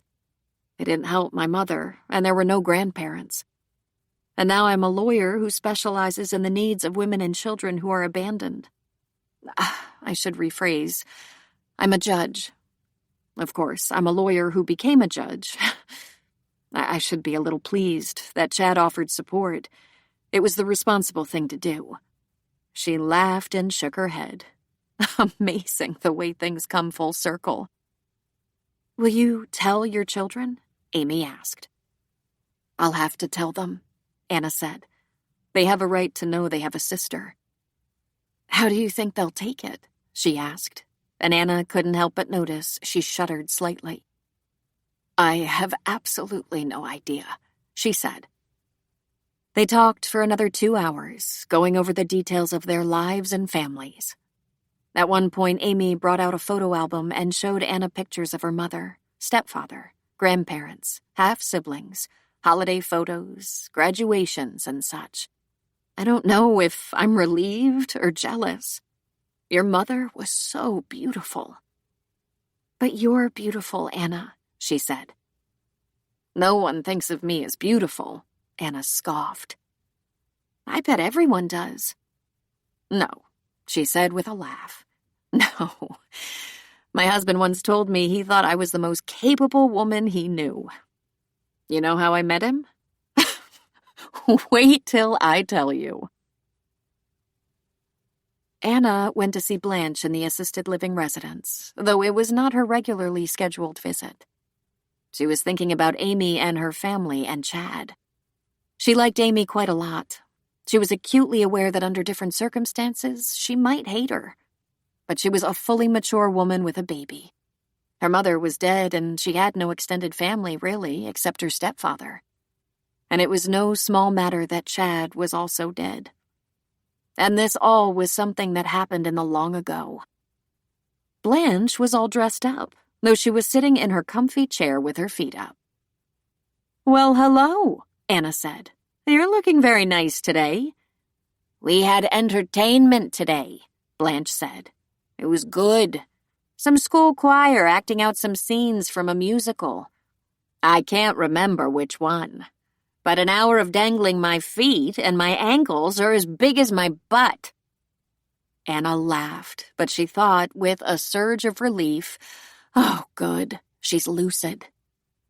"What are you doing here?" Blanche asked. "You get fired?" "No," Anna said with a laugh. "No. I had an interesting afternoon with a young woman and her baby. What are the chances you remember Chad today?" "Your husband?" Blanche asked. "I've been trying to forget.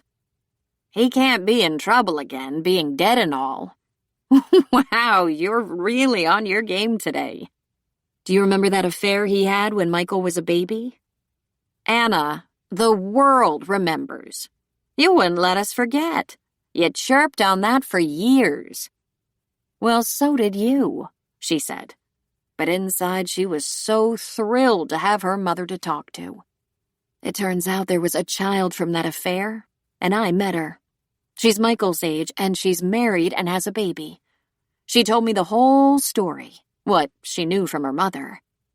Amy didn't know Chad while she was growing up, but apparently he did help out with the cost of her education and, I suppose, other things. I believe he has remembered her in his will, though we haven't gotten around to that yet."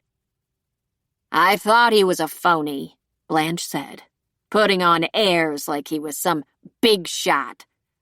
"I thought you liked him," Anna said. "You counseled me to stay with him. You said if a husband's affair is the worst thing you go through." "I did? Huh. Well, at least he has a job." Anna frowned. "Would you like me to tell you all about it?" "About what?" "The young woman," she said. "His daughter." "By all means. And could you get me a water?" "Certainly," Anna said. She fetched a glass of water for Blanche and then launched into the story, starting with seeing her at the celebration of life, then seeing her in the park. She must have been in the area of my office deliberately. She described Amy and her husband and baby, told her a few of the things she learned, though she tried to keep it brief and simple. Blanche nodded a lot and muttered, "Aha." "And so now I suppose I'll have to tell the kids," Anna said. "Yes, I guess," Blanche said. "You must be feeling very well today," Anna said. "You're sharp as a tack." "As usual," she said. "It's nice talking to you. And it's wonderful to talk to you." "Good. By the way, where is your house?" Anna felt her stomach clench. "Mill Valley," she said, and she bit her lower lip. "That's right. Now I remember. Listen, if you see my daughter around there, tell her to come by. Will you please?" For a moment, Anna was stricken. She couldn't speak. She took a deep breath. "I can do that," she replied, tears in her eyes. "And that other one," Blanche said, "the boy. He must be grown by now. I really didn't mean to never see him again, but that's how things work out sometimes. I thought we'd find each other." "What boy?" Anna asked. You know, she said. First I had the boy. I couldn't keep him. But when the girl came along, I wasn't about to give another one away. What was the girl's name? Anna asked, on the edge of her seat. Do you remember her name? Blanche struggled. It'll come to me. Give me a minute. I'm so tired right now. Try to remember. Do you know who I am? Blanche smiled, and her old face looked so soft and sweet. Of course. You're the best nurse here, and you're my nurse. I think I should lay down. I need a little help. Sure, Anna said, helping her mother stand and then pivot to sit down on her bed. When Blanche laid down, Anna lifted her legs onto the bed. Within seconds, Blanche was snoring, and Anna knew all conversation was over for the day. There were 3 stages of assisted living and 3 stages of rehab care, in most cases terminal care. For assisted living, there were apartments with galley kitchens. Mostly couples occupied them. Then efficiency units that had sitting areas and bedrooms. Then bedrooms that opened into a nursing round. Then rooms in the nursing home division where residents ate their meals together in a dining room. Then memory care for residents with dementia. That wing required more staff. Then the hospice unit. Those rooms were filled with sick and memory-challenged residents who would not be going home. Blanche was still in an assisted living room with full-time nursing supervision and full meal service. Blanche was on a waiting list for memory care. Nothing much would change for Blanche except the geography. But these memory lapses were becoming more and more frequent. Anna sought out the senior nurse, Rebecca, as she had many times before. She described their conversation. I have heard Blanche speak of the boy. I assumed she was speaking of her grandson. She specifically spoke of giving him away. And then the girl came along and she kept her. That would be me. My mother always told me everything, but I've never heard of that. Could this be true? Could this be something she's never talked about before? It's true, our Alzheimer's patients remember old memories better than recent memories, so if something that happened 50 years ago comes to mind, they talk about it. But it's also true they tell wild tales that no one can make any sense of. Is it possible your mother had a son before you were born and had him adopted and never mentioned it to you? I've never heard mention of it before, Anna said. She was 28 when I was born. She said the man she was involved with had been married, had no intention of leaving his wife, or even if he did, was not inclined to marry her. Without even thinking twice about it, she said she was going to have me, raise me, and we'd be fine one way or another. And we were. But she never mentioned another child. Never. You can chalk it up to dementia, the nurse said. Or you can research it. You know where your mother lived before you were born. You can try one of these ancestry DNA services. I hear some are very good. I'm a judge, Anna thought. I know how to get information. But the larger thought she had was how much vital family information was hanging out there, stuff she wasn't sure of. Could she have a brother? Did Chad have any more children? How had he managed to give money to Amy and her mother without Anna ever knowing? How many branches were there on her family tree exactly? Suddenly, her body felt very heavy, as if each step she took, emotionally and physically, took great energy. 7. It hit her when she got home. In fact, as Anna pulled into the garage, she felt the emotion welling up inside her like a pressure cooker, and she broke down in the car. She pushed the garage door button, lowering the door, leaving her to sit in the car in the semi-dark. And she came apart like a cheap watch. Chad had been dead for 5 months. In that time, she'd learned that his long-ago affair had borne fruit, and the strain of trying to figure out how she was going to tell her kids had been wearing her down. She'd been trying to decide if she hated him for keeping such a thing secret, or, more often these days, if she longed for their life back. She struggled with whether she owed it to the kids to tell them she had been the one to bring up the possibility of separation and divorce. Her idea, not Chad's. Their marriage hadn't been perfect, but by comparison to the lives of many of the women she had helped through the legal system, it was heaven. That was small comfort at the moment. Chad left a mess for her to clean up alone.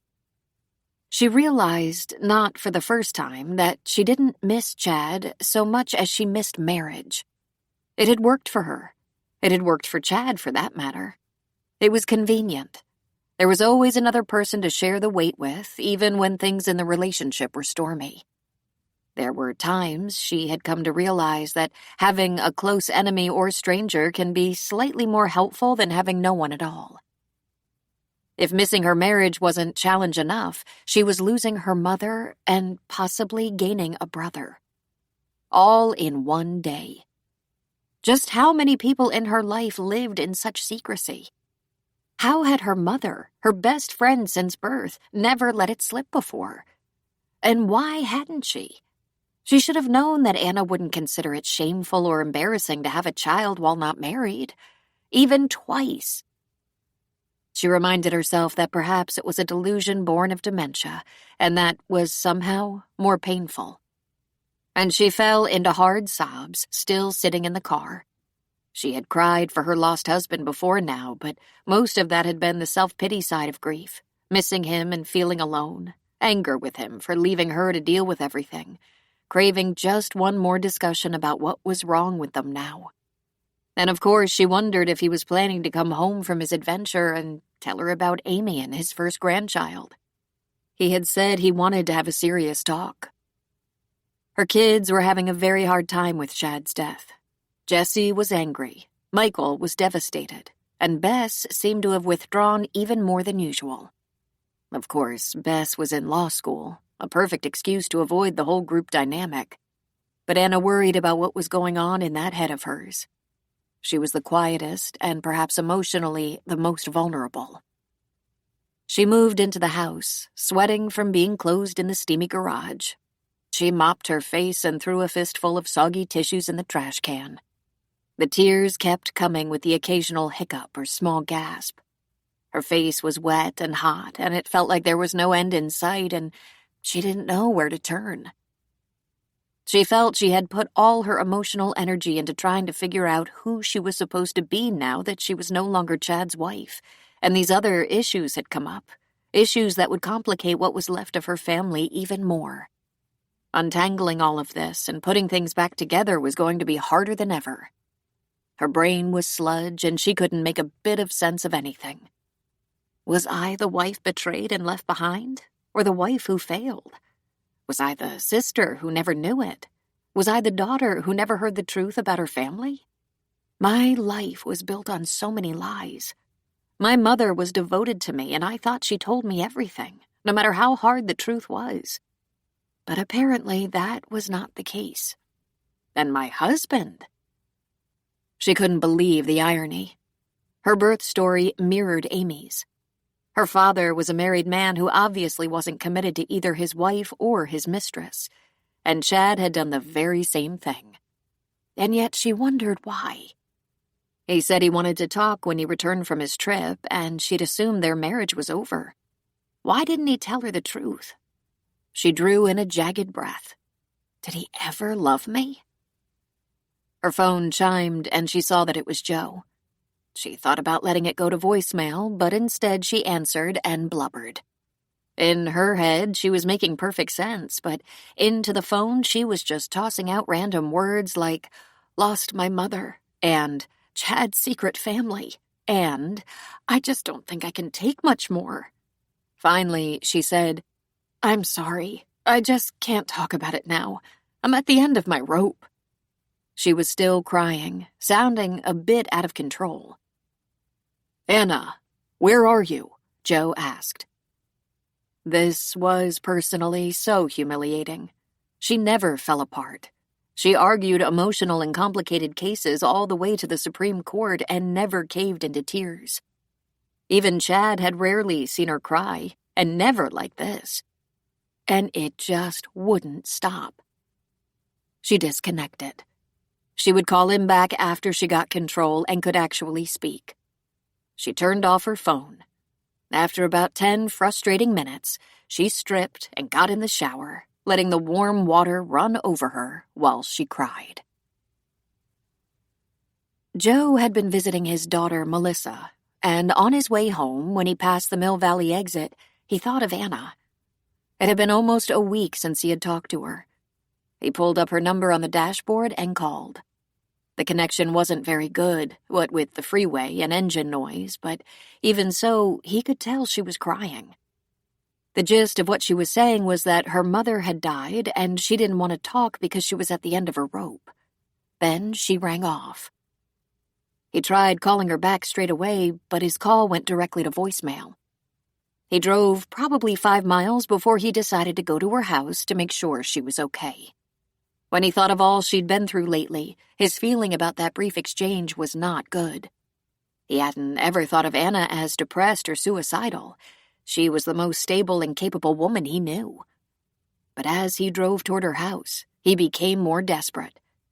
He hadn't been in touch with her for several days. What if she'd spiraled downward and he missed the signals, having been out of touch? When he arrived at her house, his fears only intensified. The garage door was closed, but he could hear the car engine running inside. He tried banging on the front door, but there was no response. He had to climb over the locked gate into the backyard, but was rewarded by finding the kitchen slider unlocked. He opened it and called her name, then went immediately to the garage. He had to step over her discarded shoes and her purse, dropped with the contents spilling out. "Anna!" he yelled. The car was still running in the garage, but there was no one inside, so he turned it off and doubled back into the house. He picked up the purse, absently scooping the contents back inside. Once inside, he called out again, "Anna!" and again, "Anna!" He walked through the kitchen, great room, into the hall, calling her name as he went. "What are you doing?" she said.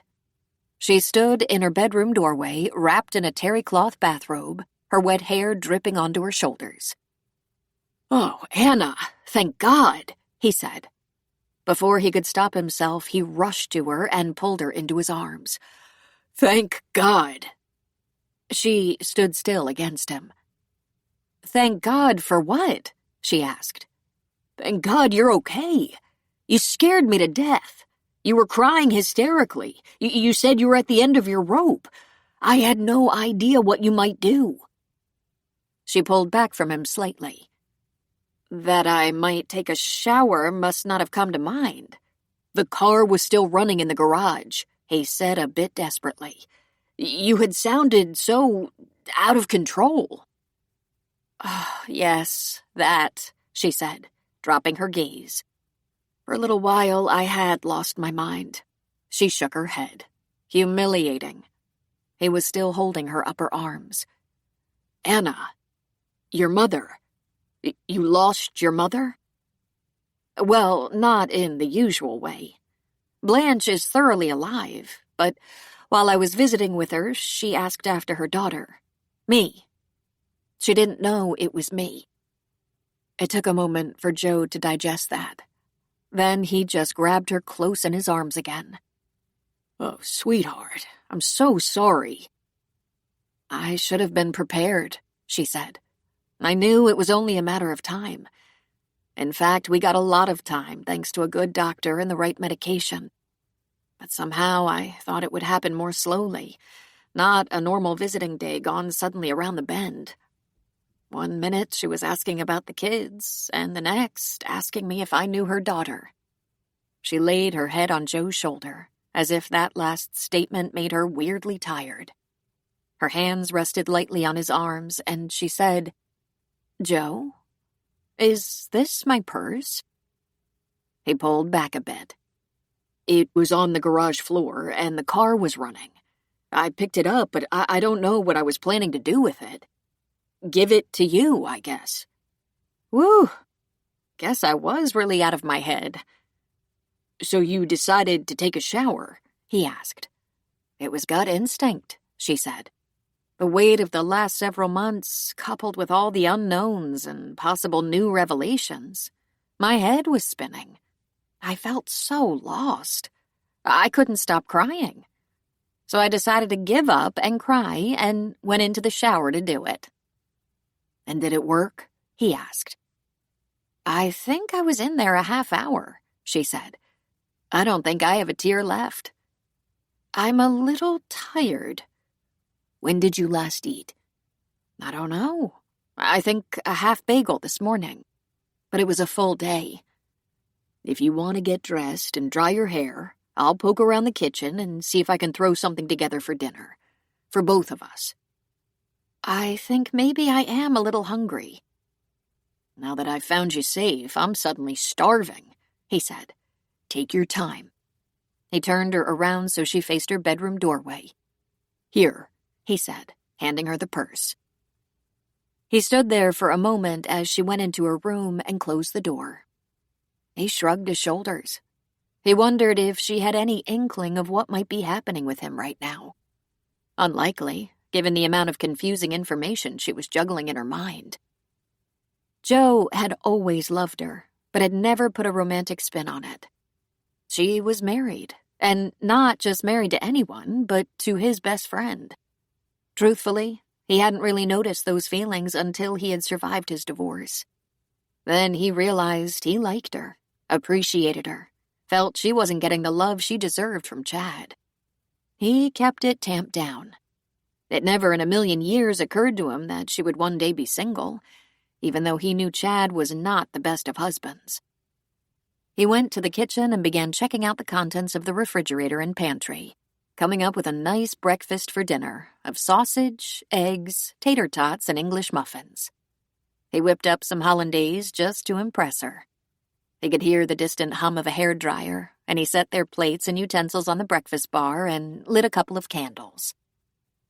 He poured himself a glass of wine and waited for her. When she came out, he could feel his eyes warm at the sight of her. She had put on a pair of yoga pants and an oversized shirt. Very stay-at-home casual. But to him, she looked ravishing. No makeup, but Anna didn't really need makeup. She had pulled her shoulder-length hair into a simple bun on top of her head.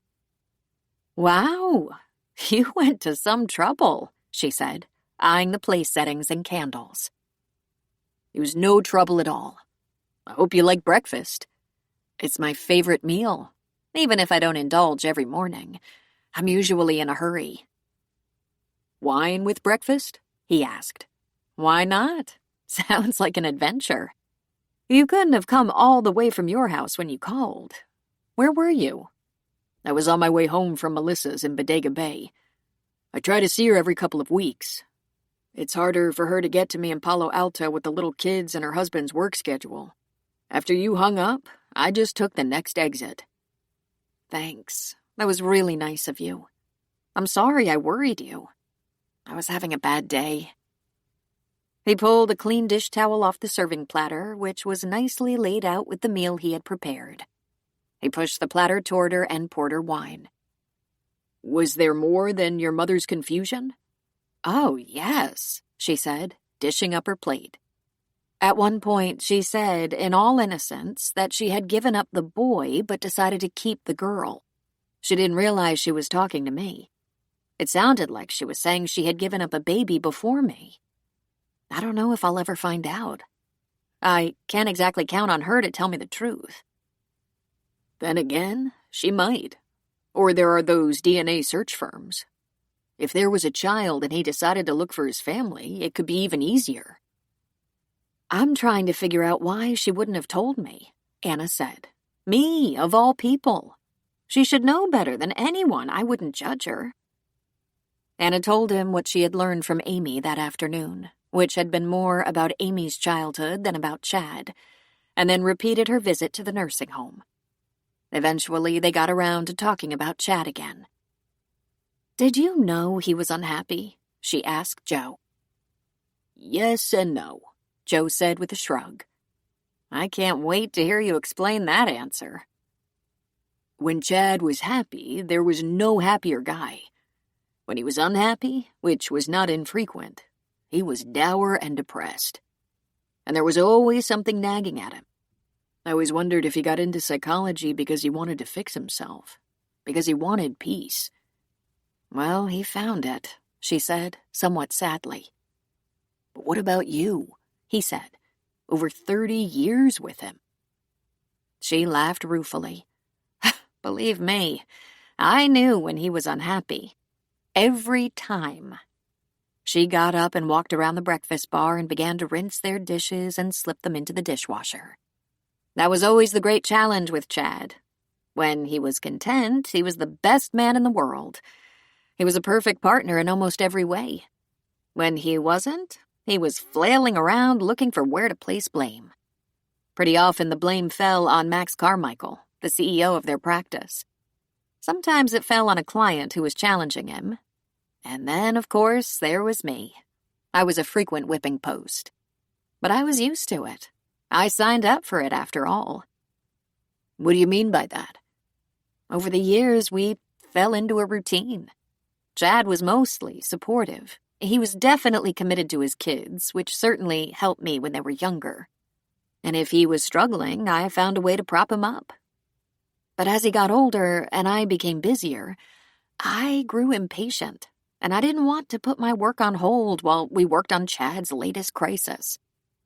I suppose it was very selfish of me, but I was ready to concentrate on my career. Chad was not. He needed a full-time wife and caretaker. I was the one to first suggest a separation. I thought it was time we went in our individual directions. One of our pivotal events was an argument about his rafting trip. But Anna, he loved you. He admired you. More than once, he admitted he didn't deserve you. He married me because he thought I was strong enough to hold him up. You know the story of how we met. He fell off the pier and thought he was drowning, and I was the closest one. So I pulled him out. The most attractive love story I've ever heard, Joe said, laughing in spite of himself. It's quaint, I'll give you that. But from that moment on, he expected me to fix everything. And I did. Eventually, I got used to it. I could almost anticipate his mood swings. But you loved him. I did, she said. When it was good, it was very good. Just like Chad. And when it was bad, he asked. When it was bad, I became an overachiever. The first time I thought my marriage was over, I went to law school. I felt I was doing that out of self-preservation, but the truth is I owe it to Chad. If I had been more comfortable in my role, in my life, I wouldn't have taken on so much. Then there's the bench, he said. And not surprisingly, that was about all Chad could take. It wasn't long after I accepted my appointment that Chad, once again, became unhappy. But this time he said he thought we had less in common than ever. That's when he began to move away. We only went to counseling because I insisted. You outflanked him, Joe said. But he was very proud of you. He resented me, she said. He once looked me in the eye and said, "You think you're so smart." Now what was I supposed to say to that? What did you say? Joe asked. I said I knew I was smart. Joe let out a big gust of laughter, and Anna quickly joined him.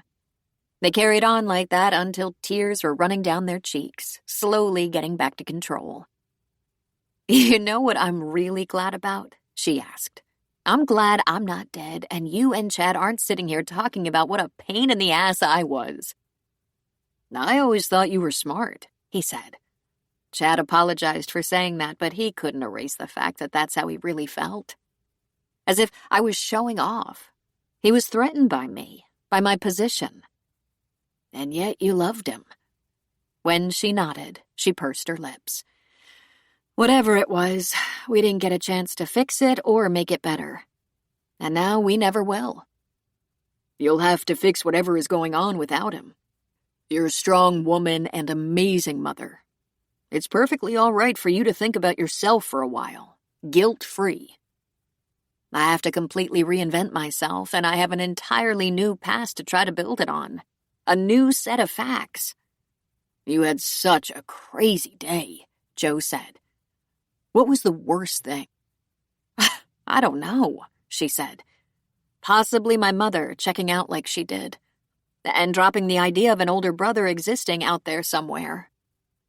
Then what was the best? Her facial features froze for a moment. Let me think. She drummed her fingers on the counter. Then she smiled sweetly. I held the baby, Chad's granddaughter. He had never even seen her. She has no real connection to me, but I feel like she does. It was also nice that Amy told me, to the best of her knowledge, Chad didn't have an ongoing relationship with her mother. But he was a cad. He should have told me about Amy and made arrangements to help support her. He helped, Amy said, but it sounds like he really didn't do his share. I'm pretty sure he was afraid of losing you. She laughed. He could have gotten a lot of mileage out of telling me that. I know, Joe said. Are you planning to tell the kids pretty soon? Yes, of course. Not only do they deserve to know they have a sibling, but selfishly, when I die, I'm not going to leave behind a lot of mysteries and questions. I've always tried to impress on them that the truth is easier and safer. Bess simply can't lie. Mike hates lies, but he has figured out how to say very little. And Jessie can be brutally honest, but with a strong deference to her own feelings and needs. I never told my children about Chad's affair. I didn't think it was pertinent. I thought it was selfish of me to be tempted to tarnish his reputation. But then I didn't know about Amy. Now you know. I have one more piece of information to get from her. We didn't talk about Chad's will. Surely she's the 10%. Hopefully he doesn't have more family scattered around, Joe said. God help us. Joe stood and walked around the breakfast bar. He slowly and casually put his hands on her waist and pulled her a bit closer. I'm going to leave now, he said, and his voice had become a bit gravelly. He lowered his lips to hers and kissed her, short and sweet. He noticed she let her eyes gently close, breathing in, breathing out. He pulled her closer and went in for the kill, covering her mouth in a searing kiss, and her lips opened under his. Joe groaned a little bit against her mouth. Their tongues played, their arms tightened, and he was feeling aroused. I'm going to go now. You don't have to, Joe. Yeah, this time I do. The next time I stay over, I'm not likely to stay in Mike's old room, and I'm not going to lay beside you after 4 hours of talking about the mess Chad left behind. Next time, there will be no ghosts in the room with us. I don't think I could have gotten through these dark days without your support and understanding. But I'm also ready for the dark days to be over. I know that for all his charm, Chad hurt you. Over and over, she admitted. What do you want for the rest of your life? Joe asked. What would bring you the ultimate happiness? The Supreme Court? Grandchildren? True love?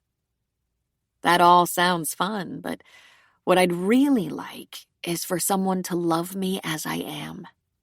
I want someone who thinks I'm beautiful, 15 pounds overweight, who wears earplugs because I snore rather than scolding me for what I can't help or fleeing to another bedroom.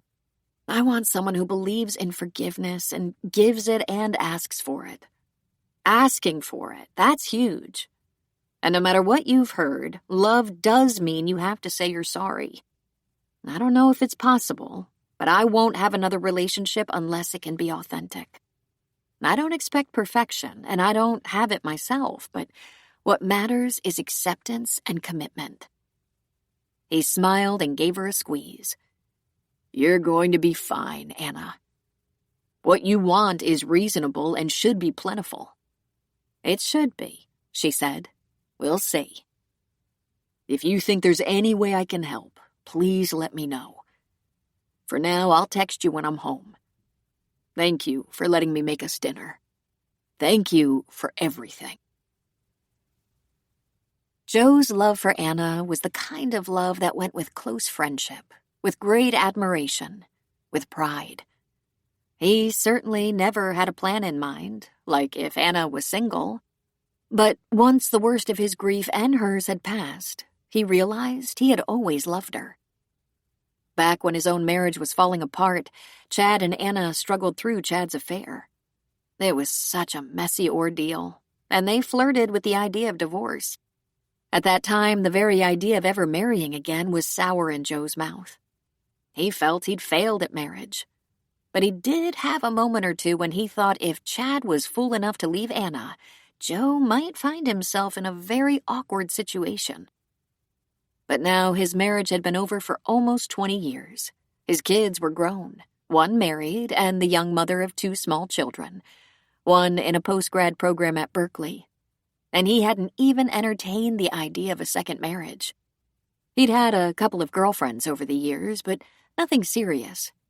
And now, Anna's marriage was not only over, she had admitted it had been strained for a while. A whole new world was opening up to Joe. 8. Jessie waited at the same sidewalk table where she'd had her first date with Patrick. When he asked her where she'd like to have dinner, she asked if they could come here. It was nostalgic and sentimental to her. She'd been seeing him for just a few weeks, and she was dead in love. He was already 45 minutes late. He was a busy man. She understood that. His time was very valuable. She was getting used to it, at least a little bit. When they were together, when he was focused on her, she was in heaven. "Another glass of wine, madam?" the waiter asked. "I'd better stick to water until my date arrives," she said. "Don't fill up on chips," he advised in good humor. "I'll try," she said, giving him a smile. Late, she thought with aggravation. She not only wore her hair down the way he liked it, but she'd run by the hair salon and had it blown out, making it full and pretty. She had freshened her makeup and had brought a change of clothes to the office. After a few more minutes, she visited the ladies' room, and then, upon her return to the table, she tried to occupy herself with people watching. Few people still wore masks, a holdover from the pandemic from a year before. It was right at the onset of the pandemic that she and Jason had run into trouble. With businesses and restaurants closed and the hospital so busy, she became horribly lonely, and they argued all the time. That led to him breaking up with her.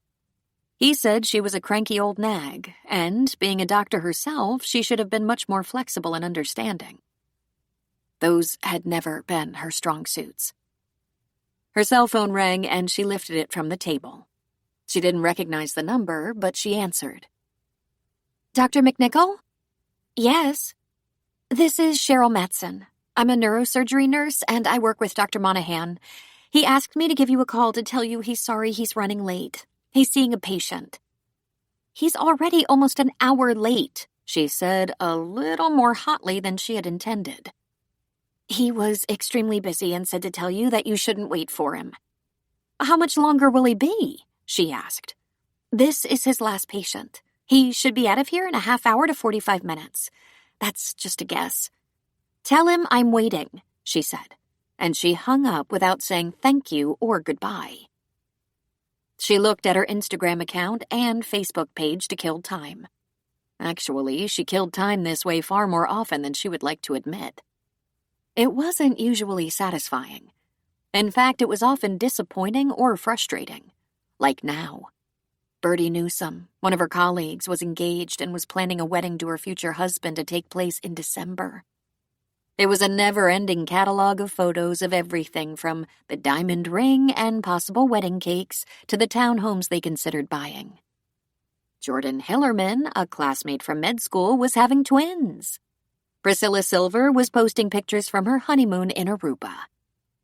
The whole world was marching on while her life was agonizingly stagnant, and there was no good reason for it. When she listed her attributes in her head, it seemed she had everything. She lived in an upscale community in a luxury townhouse. She was a doctor in a thriving practice. She was an associate in that practice and would probably make partner in another year. She thought her nose was a little small for her face, but she was so often complimented on her beauty that she had decided the nose wasn't a problem. She was smart, self-supporting, an overachiever, and so lonely. Even now, in her new relationship with Patrick, even with his attentiveness, she was lonely. They couldn't go out every night or even spend the night together every night, what with their busy schedules. But when they weren't together, he would call. It had great promise. She just didn't understand why it didn't feel like quite enough.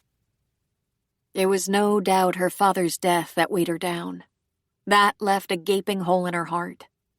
After all, her father had been the first man in her life to let her down. She strove all her life to make him proud, and he said he was, but it was unconvincing. He clearly enjoyed Michael and Bess more. Mike, because he was a boy with similar interests, and Bess, because she was the baby and Dad had doted on her. Really, Jessie felt she had always been left behind. Even now, waiting for her date, scrolling through the Instagram lives of her friends and seeing their joy. Why didn't she ever have joy? Quite by accident, looking at Tina's Facebook page, she saw pictures of a beach gathering, volleyball, bonfire, laughter at a beach bar, many people, some of whom she knew from the hospital.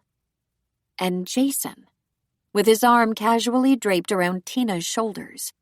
Tina was a colleague, a pediatrician. She was very popular, though she wasn't all that pretty. In fact, she was so far from perfect. She was a short, roundish blonde with a smile too wide, large blue eyes, and a double chin. But she had a wicked sense of humor that people loved. Jason had always liked her, and perhaps these days he was liking her more. How dare he get on with his life so easily? "There you are," Patrick said, leaning down and giving her a peck on the cheek. "Sorry to keep you waiting." He sat, looked immediately at the menu. The waiter was instantly at the table. "Ah, Miguel, how are you today?" "It's a good day, thank you. I'll have a cerveza and plate of loaded nachos for a start. Jessie?" "You can bring me that wine now," she said. Then, despite her wish to be more accommodating, she put on a little pout. Patrick seemed not to notice. He talked about a cervical laminectomy he performed first thing that morning, a meeting he had with a surgeon about a heart-lung transplant that was scheduled, and some kind of issue with his assistant and the accounting department about billing. Then he took a break to drink some of his beer and shovel a few nachos in his mouth. He pushed his plate toward her, but she just shook her head. "Are you all right?" he asked. She shrugged. "You were very late." "I apologized," he said. "I had Cheryl call you. If you didn't want to wait, you didn't have to." "Did it occur to you to call me yourself?" He appeared momentarily frozen. He dabbed his lips with his napkin and leaned back in his chair. "What's wrong?" "I don't know," she said, shaking her head. "I felt abandoned." "Though of course you weren't. I was tied up. We got a little behind schedule, and there was a patient who had come a long way to see me, so I made sure to see her." Jessie lifted one brow. "Oh? And what was so important?" His jaw clenched. "A 15-year-old girl with her parents came all the way from Reno. She has a glioblastoma temporal lobe, and I'll be operating on her on Tuesday. She's frightened, as anyone would be. There were a lot of questions, as expected. I wasn't about to cancel or reschedule, or cut her short." "Oh," she said, contrite. "Well, I had a hard day, too." "I didn't have a hard day, Jessie. I was running late." He drank some of his beer. "Do you want to talk about your day?" "No, I just want to eat," she said. "Maybe it's low blood sugar." He granted her a small smile. "Then let's get you fed." And she thought, "Oh, God, I'm doing it again. What is the matter with me?" She forced herself to be pleasant, To laugh at the right times, to show empathy when it would count, to ask him questions that would get him talking and take the pressure off herself, to have a lovely dinner. She was rewarded for this effort by having him ask if she'd like to come to his place, and she said yes, thinking that the pleasure of lovemaking would take some of the pressure off her poor head. For a while, that seemed the answer, for Patrick was the most wonderful, tender, and powerful lover. But after sleeping for a couple of hours, she startled awake, her head pounding. Jen called Michael, and in her cheery little voice said, "I've made the most wonderful batch of enchiladas, and I'd love to share it with you." That's so sweet, but I can't really go out tonight. I have to do a little laundry, and I have some lesson plans to work on. I've got football practice every day and have no extra time. "That's all right, Mike. I'll bring the enchiladas to you." My apartment is kind of a mess. "So I'll help you straighten up while you work on your lessons." You're determined, aren't you? He asked, adding a little laugh, hoping to lighten up the message. "If you'd rather not have company, just say so," she said. He thought for a moment. Enchiladas sound good. "I'll pack it up and see you soon." So then tonight would be the night, he thought with despair and fear. He would break up with her. Over the enchiladas she made because he loved them?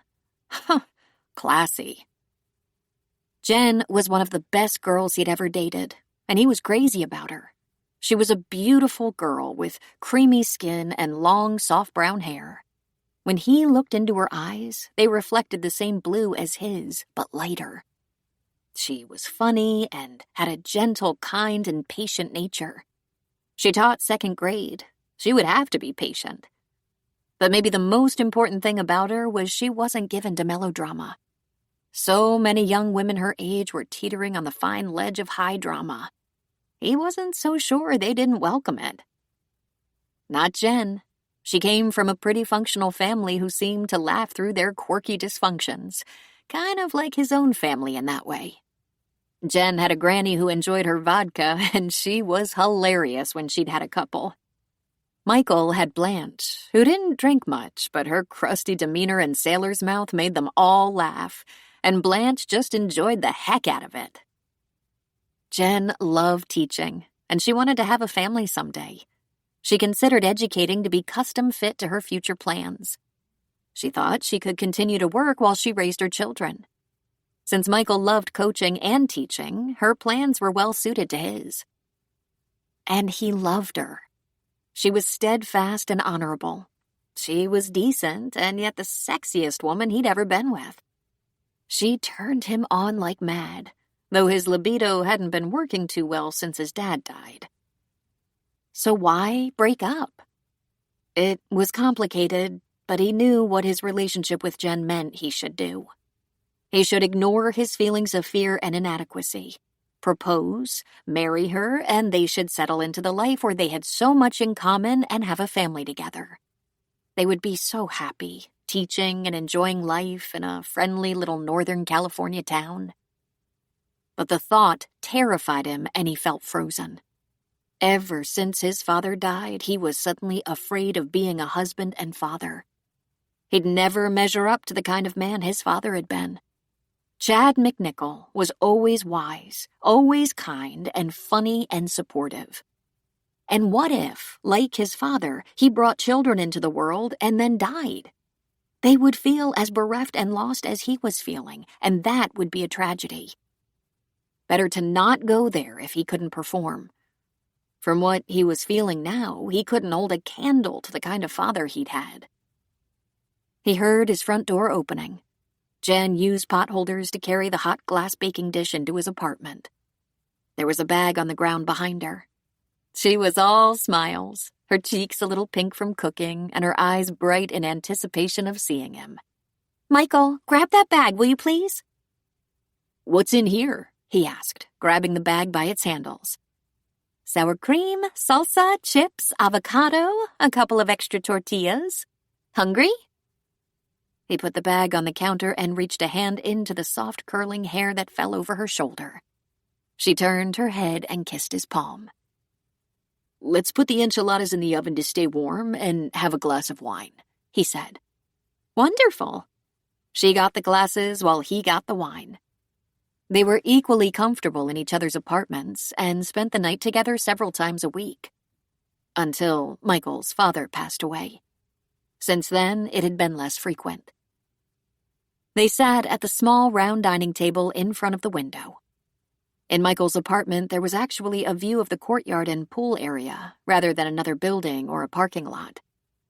Jen had no view whatsoever. She occupied a small one-bedroom with windows that looked straight at a brick wall that belonged to her neighbors. She had suggested a couple of times that they could pool their resources and look for something a little nicer. He had just said, Maybe. Listen, I've been meaning to talk to you about something. Things between us have been pretty strained since my dad died. It's not your fault, but we can't ignore the fact that we're not as good as we were. She reached for his hand and gave it a squeeze. I haven't been worried about it, Michael. But it's not your fault either. You and your dad were so close. I'm sure this has a lot to do with the grieving process. I'm screwed up, Jen. I'm just not sure of anything right now. It's probably because of my dad's death, but it's affecting how I feel about everything. Everything? What everything? Mainly my personal life, he said. We were on this track of moving toward commitment, but it's just not working for me right now. I have to put the brakes on. Okay, she said uncertainly. It's okay if we don't make any more plans until you're feeling more in control. That's the thing, he said. I might not ever feel better. I know you don't think so right now, she said. Don't be too hard on yourself, Michael. There's no hurry. We have lots of time. Maybe you should talk to someone. A counselor? He ignored the suggestion because the last thing he wanted to do was see a counselor. His dad had always been his counselor. We need to break up, he said. Every time I see you or talk to you, I feel bad. Guilty about not giving you the attention you deserve. About not giving our plans any priority because right now I just can't make plans. I know it's screwed up, but I don't want to have plans. She looked genuinely confused. All right, she said. So, no plans? I have to break this off, Jen. It's not working for me. I think it's probably my issues, but I'm not ready. We need some space, distance. What kind of distance, Michael? We need to break up, Jen, he said again. And then he hung his head. Are we talking about a break? She asked. Because you said you loved me. He shook his head forlornly. I don't feel love for anyone right now, including myself. It's not how I want to feel. I'm just empty of feelings. Except self-pity, apparently, she flung back. It's not self-pity, he said defensively. It's something else. Depression or grief or something. I can't help it. Have you talked to anyone? She asked. A professional? A therapist? What would your dad tell you to do? That's the thing. When your dad is a counselor, it becomes a personal thing. He'd take me out to the golf range or maybe a field and we'd play with a ball and talk about things, and in a little while everything would be clear. But he's gone and there isn't anyone else I want to talk to. How about your mother? She asked. I know you're very close and you respect her opinion. I don't want to put a burden on her now. She's going through her own hard time. I bet she wouldn't consider it a burden, she said. You should talk to her about this. I'm sorry, Jen. I know this isn't fair to you. I just feel lost and suffocated. It's not your fault. We talked about getting married, she said. You said you wanted a family. I'm just so confused right now. So if we were married, she said, and if you had a son or two and you lost one of your parents, would you just bail? Say, sorry, Jen, but you and the kids are on your own because I'm hurting. That's why I have to back away right now, he said. I'm not sure what I feel. I'm messed up. I'll say, she said. You could talk to me, of course. You said you loved me. You said you thought I was the woman you wanted to be with forever. We've talked till late into the night so often, so why can't we talk now? Is this what happens to you when you hit a rough patch? You quit? It's not just a patch. I lost my best friend, my dad. I'm not quitting, he argued. I'm having trouble feeling. I took a pretty big hit. She slowly stood. I thought I had that job. Best friend. Something went wrong, he said. I'll say. I don't know how to fix it, he said. Why don't you think about that for a while, she said. Because what you're doing isn't going to fix anything. She picked up her purse. She left the bag of groceries on the counter and the enchiladas in the oven. Her glass of wine was hardly touched. If you come up with any better solutions, I believe you have my number. You've used it almost every day for 2 years. Wait, he said. Don't you want to eat? I don't have much of an appetite anymore, she said. But your dish. Don't worry about that, she said. It's the least of what I lost today. And with that, she turned and let herself out of his apartment. Michael didn't move. He felt even worse than before. He felt like the biggest failure. He couldn't remember a time in his life before now when he had struggled so hard for judgment and good sense. He'd never felt so lost. Lunch with Bess was always a melancholy affair for Anna. True to form, Bess had a routine, a very rigid schedule. She had sushi every Saturday at 4 in Oakland near Berkeley where she lived.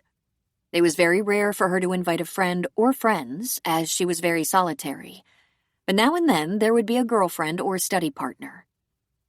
When Anna walked in, the man behind the sushi counter waved a big hello to her, and of course, Bess was seated at her usual table in the rear of the small sushi bar. One of the reasons she had sushi at 4 on Saturday was because the bar was not crowded and she could have her favorite table. It wasn't as though Bess became upset if she couldn't have her table, but she did become disgruntled. She was a creature of habit. It gave her comfort. "Mom," she said, closing her book and looking up in surprise. "I didn't know you were coming." "I hope it's all right that I'm here," Anna said. "I left you a message yesterday, and today." "I didn't listen. I'm sorry. The only voicemail I ever get is from the insurance company or the healthcare supervisors trying to convince me I need more attention, but I don't.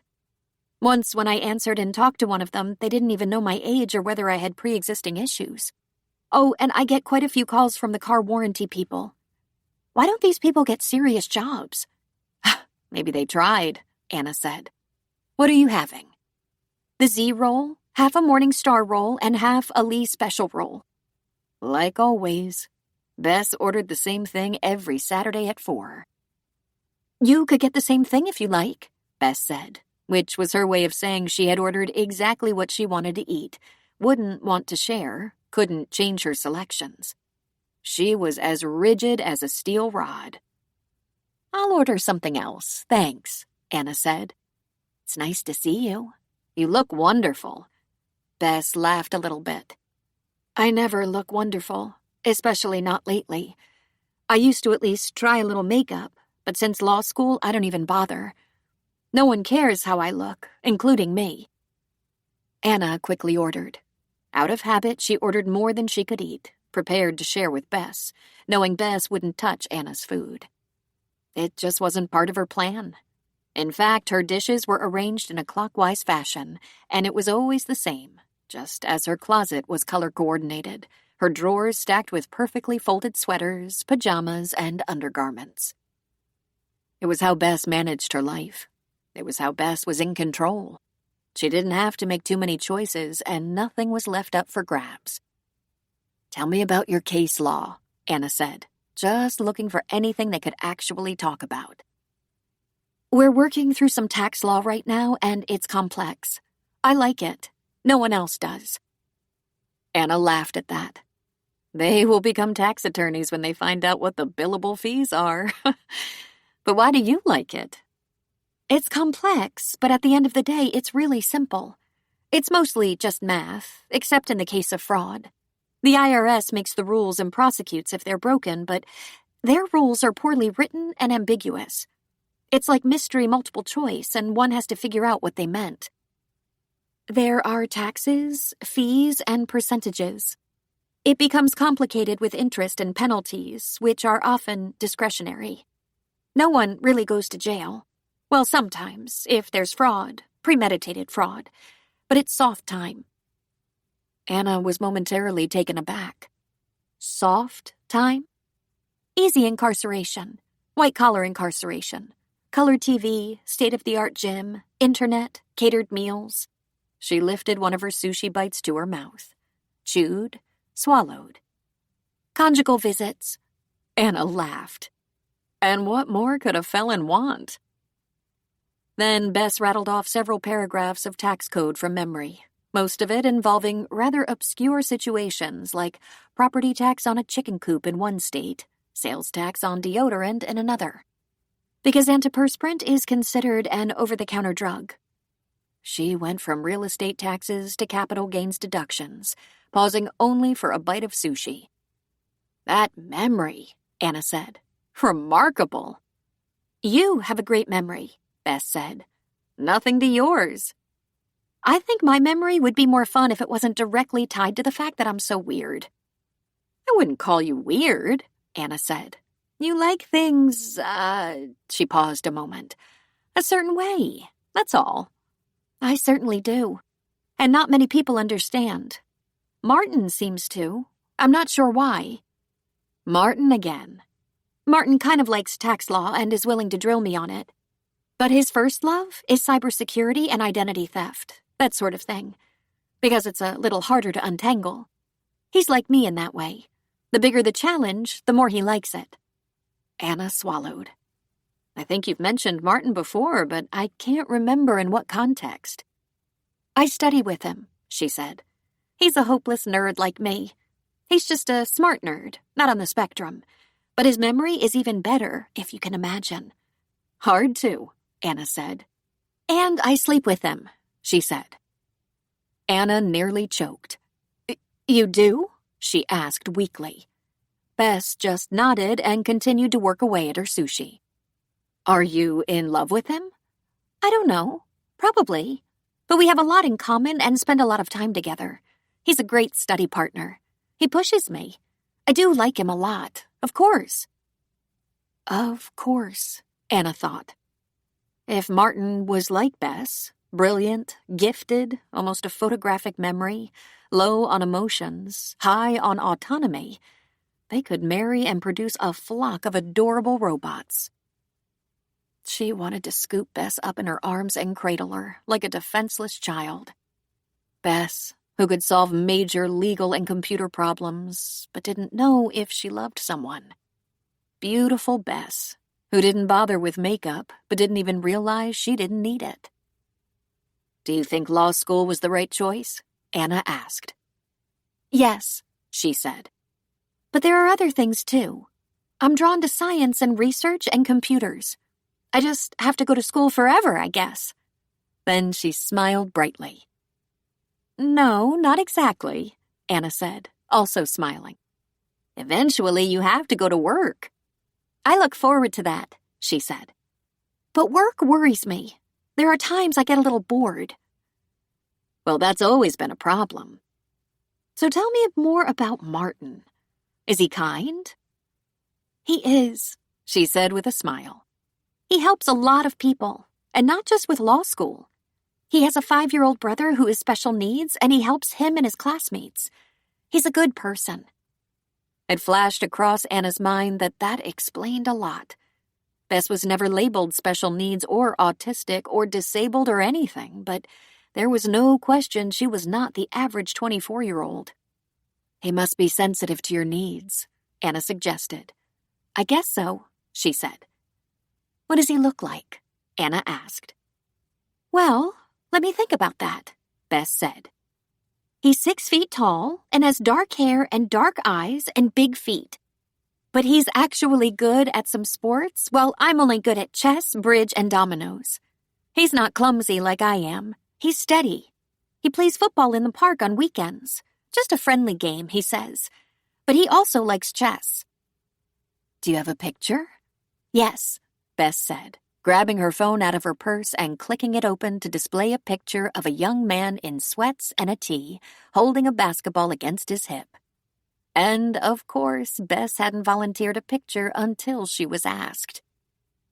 He was beautiful. Stunningly John Kennedy Jr. beautiful. Bess, he's so attractive. Is he? I suppose he is. I've never been a good judge of physical beauty. Anna folded her hands on the table. What does Martin like best about you? I only know what he says. What has he said? Anna asked. Well, he likes that I'm honest, but I don't know how not to be. He said he admires my focus, but I think that's another thing I can't help. If something takes root in my head, I can't shake it loose. And he likes the way I taste.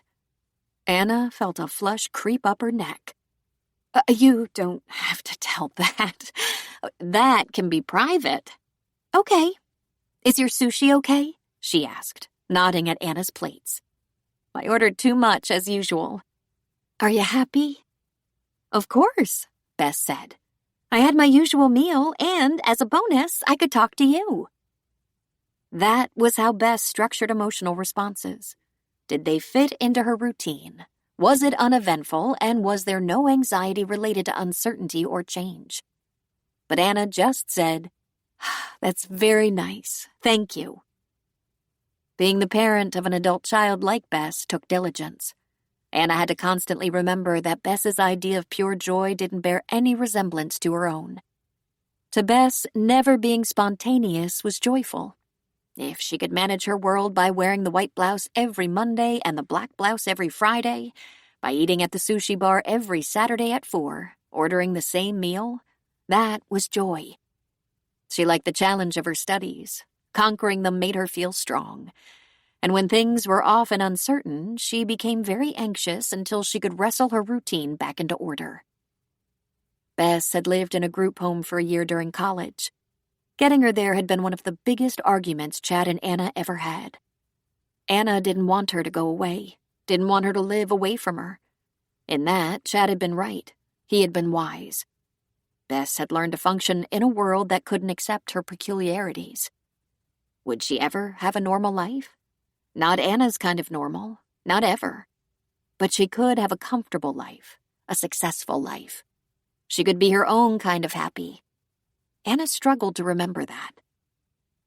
For what felt like the millionth time, Anna was reminded that accepting people as they are is the hardest work there is. Tell me something, Bess. What's the very best thing about Martin? She didn't hesitate or pause to consider. He has never once suggested there are things about myself I should change.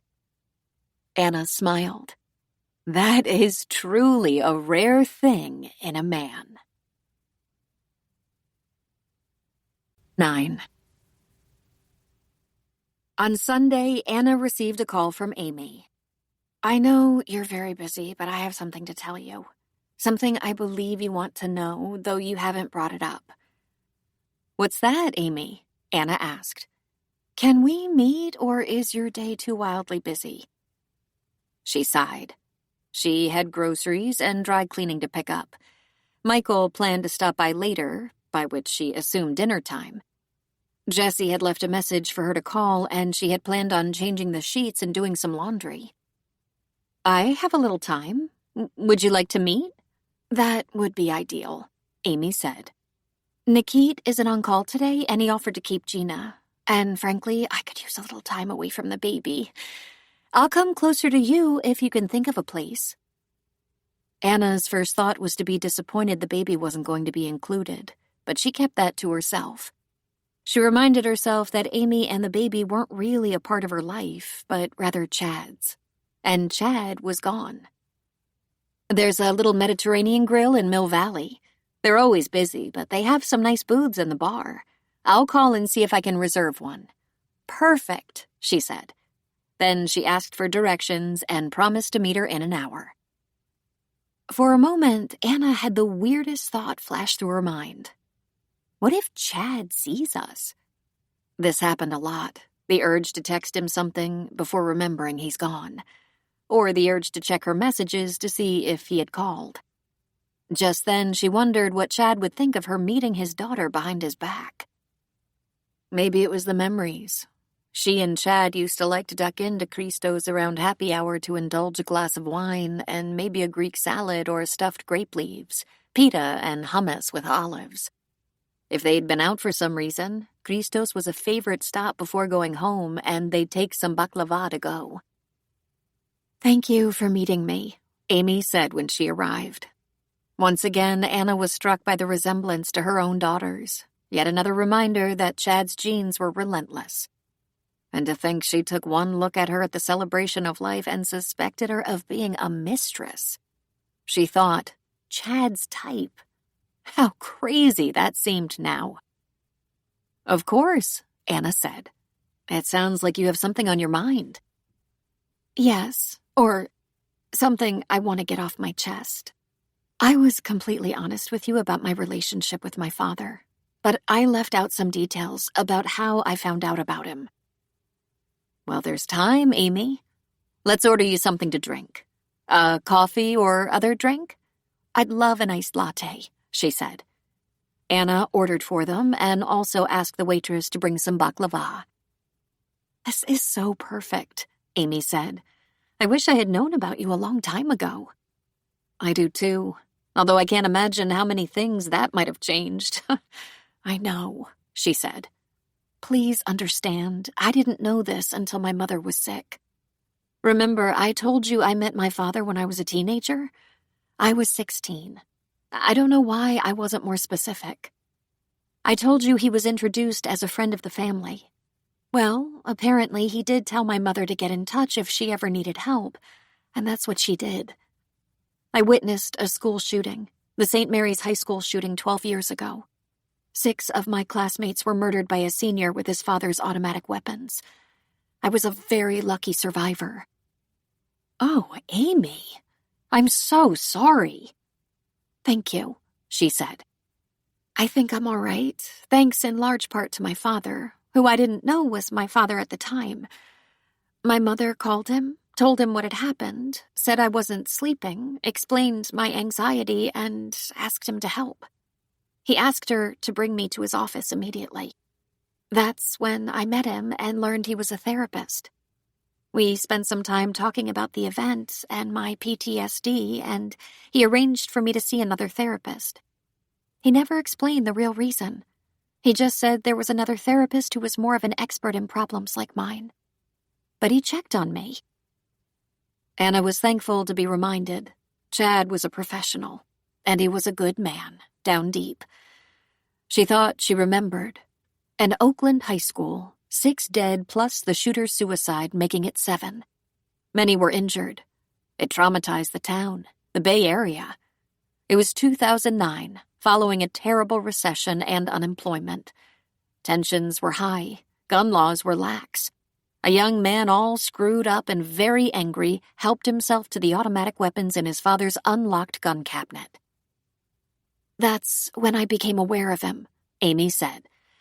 "But it wasn't until my mother was near death that I knew he was my biological father. I didn't know he went to my graduation, high school and college, actually. I didn't even know he was there. After high school, he began to help with my tuition." "I thought you said he helped all along." "My mother told me that he sent money occasionally, just a random check now and then. She said she always meant to send it back. She didn't want him to ever claim me or assert his legal rights, but it turns out that was not his plan. Maybe he was feeling guilty." "I'm so sorry for all you've been through," Anna said. "Please don't say that. I've had such a good life. My mother had a great job she loved. Even though my mother and stepfather divorced, they had a good relationship and we stay in touch. I have 2 younger siblings, and I have Nikit and now Gina. I love my work. I'm sorry for all you went through. I must come as quite a shock. Oddly, once I thought it through, not much of a shock at all, she said. I only knew there had been a relationship, but it had ended. That's what I was told as well. I've been dealing with marriages gone bad for many years, as a prosecutor, as a defense attorney, and as a judge. I have a lot of friends. Some of them have relationships I actually envy. For the most part, many of our friends envied us. But I'm sure they didn't see into the viscera of our lives. Everyone knows. People have intensely dramatic and secret private lives, Amy said. I didn't really get to know my father, but I thought he was charming and kind.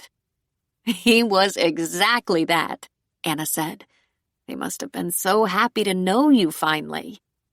I think so, in a way, though he did say he wasn't quite ready to be a grandfather. I think maybe he struggled with that idea. He didn't say so, but I think he wondered how that worked with a child you'd never communicated with. Does he get invited to the baptism? To Christmas dinner? Do you tell the family? Anna added. That's why I wanted to see you, Amy said. I'll tell you whatever I can about my relationship with him. There isn't much to tell, but I'm willing. But the real reason I wanted to talk to you is, it seems there's been some money left to me. Ah, Anna said. You're the anonymous recipient. I thought so. You did? Since meeting you, Anna said. It all began to make sense. How is that so? My late husband bequeathed 10% each to our 3 children and another 10% to an unknown recipient. I didn't know about you until we met.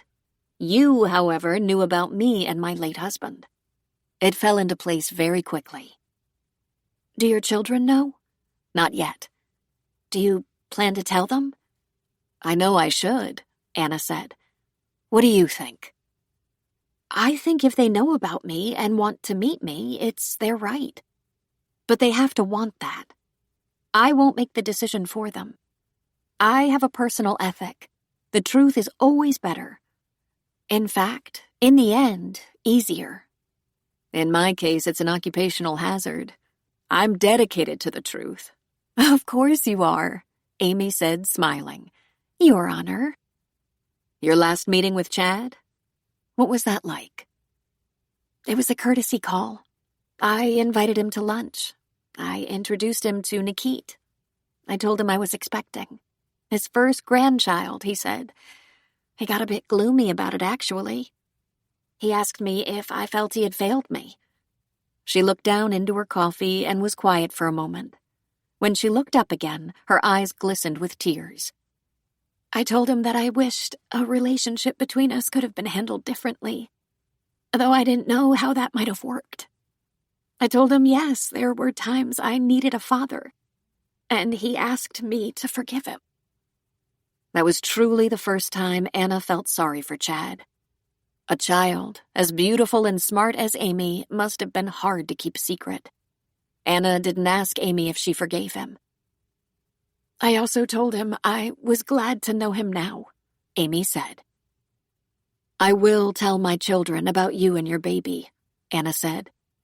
I may take a little time to think it through, trying to come up with a logical and meaningful way of doing so.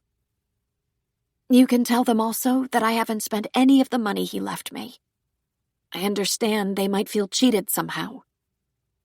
Anna was actually surprised by feeling absolutely no envy of that money.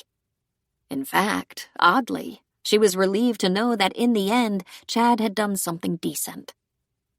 Admittedly, her life would have been quite different had she known about Amy sooner.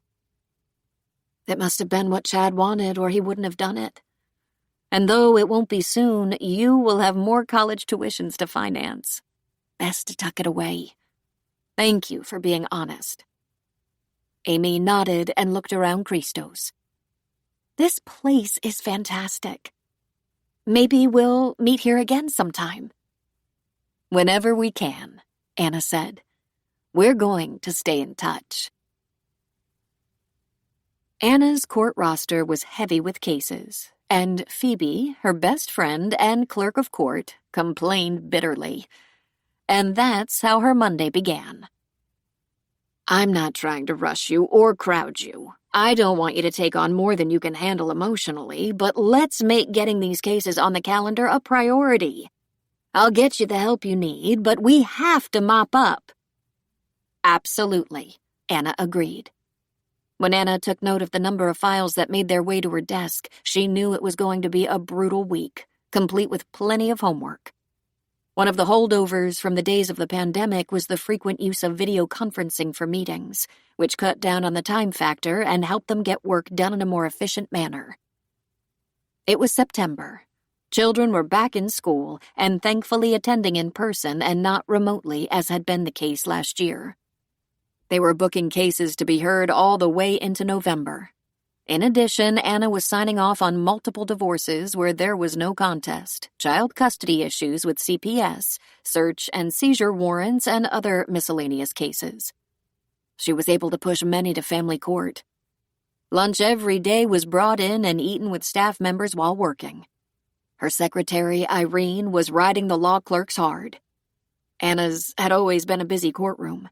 Her briefcase was full when she left the courthouse every evening, and on Saturday there was no rest for the wicked, and Anna was back at her desk. Phoebe and a couple of the clerks were also there, giving up their weekend to help catch up. Grueling work weeks were not unusual for Anna, but in the past she might have called Chad and asked him to stop at the grocery store or grab some takeout, a pizza or Chinese. The only work he did on weekends was routinely done at home, and he used his days off to golf or get together with friends. She'd been finding over the last 6 months that these little things, not having someone to grab dinner or run an errand, added up over time. She called Joe. "How was your week?" she asked. Busy, but I bet not as busy as yours. Is your courtroom packed? Standing room only, in person and virtually. Joe had called a couple of times during the week, and all she had done was complain about how busy she was. "I haven't even had time to talk to you, and I wanted to tell you something. Amy called me last weekend. We met, and some questions were answered." She told him about their discussion over lattes at Christo's. "It has weighed on my mind ever since. I'm trying to think of how and when to tell the kids. They need to know they have a sister." Have you come up with a plan? He asked. "Just a very bad one. Except for holidays and special occasions, we're not usually all together as a family, and I want them to hear the news together. I think telling them one at a time could just set up trouble. I could tell Jessie, and she would call Michael and give him her version, or vice versa. And where Bess is concerned, I don't have any idea what her reaction will be or who she would talk to about it. She has a boyfriend, it seems, but I haven't met him.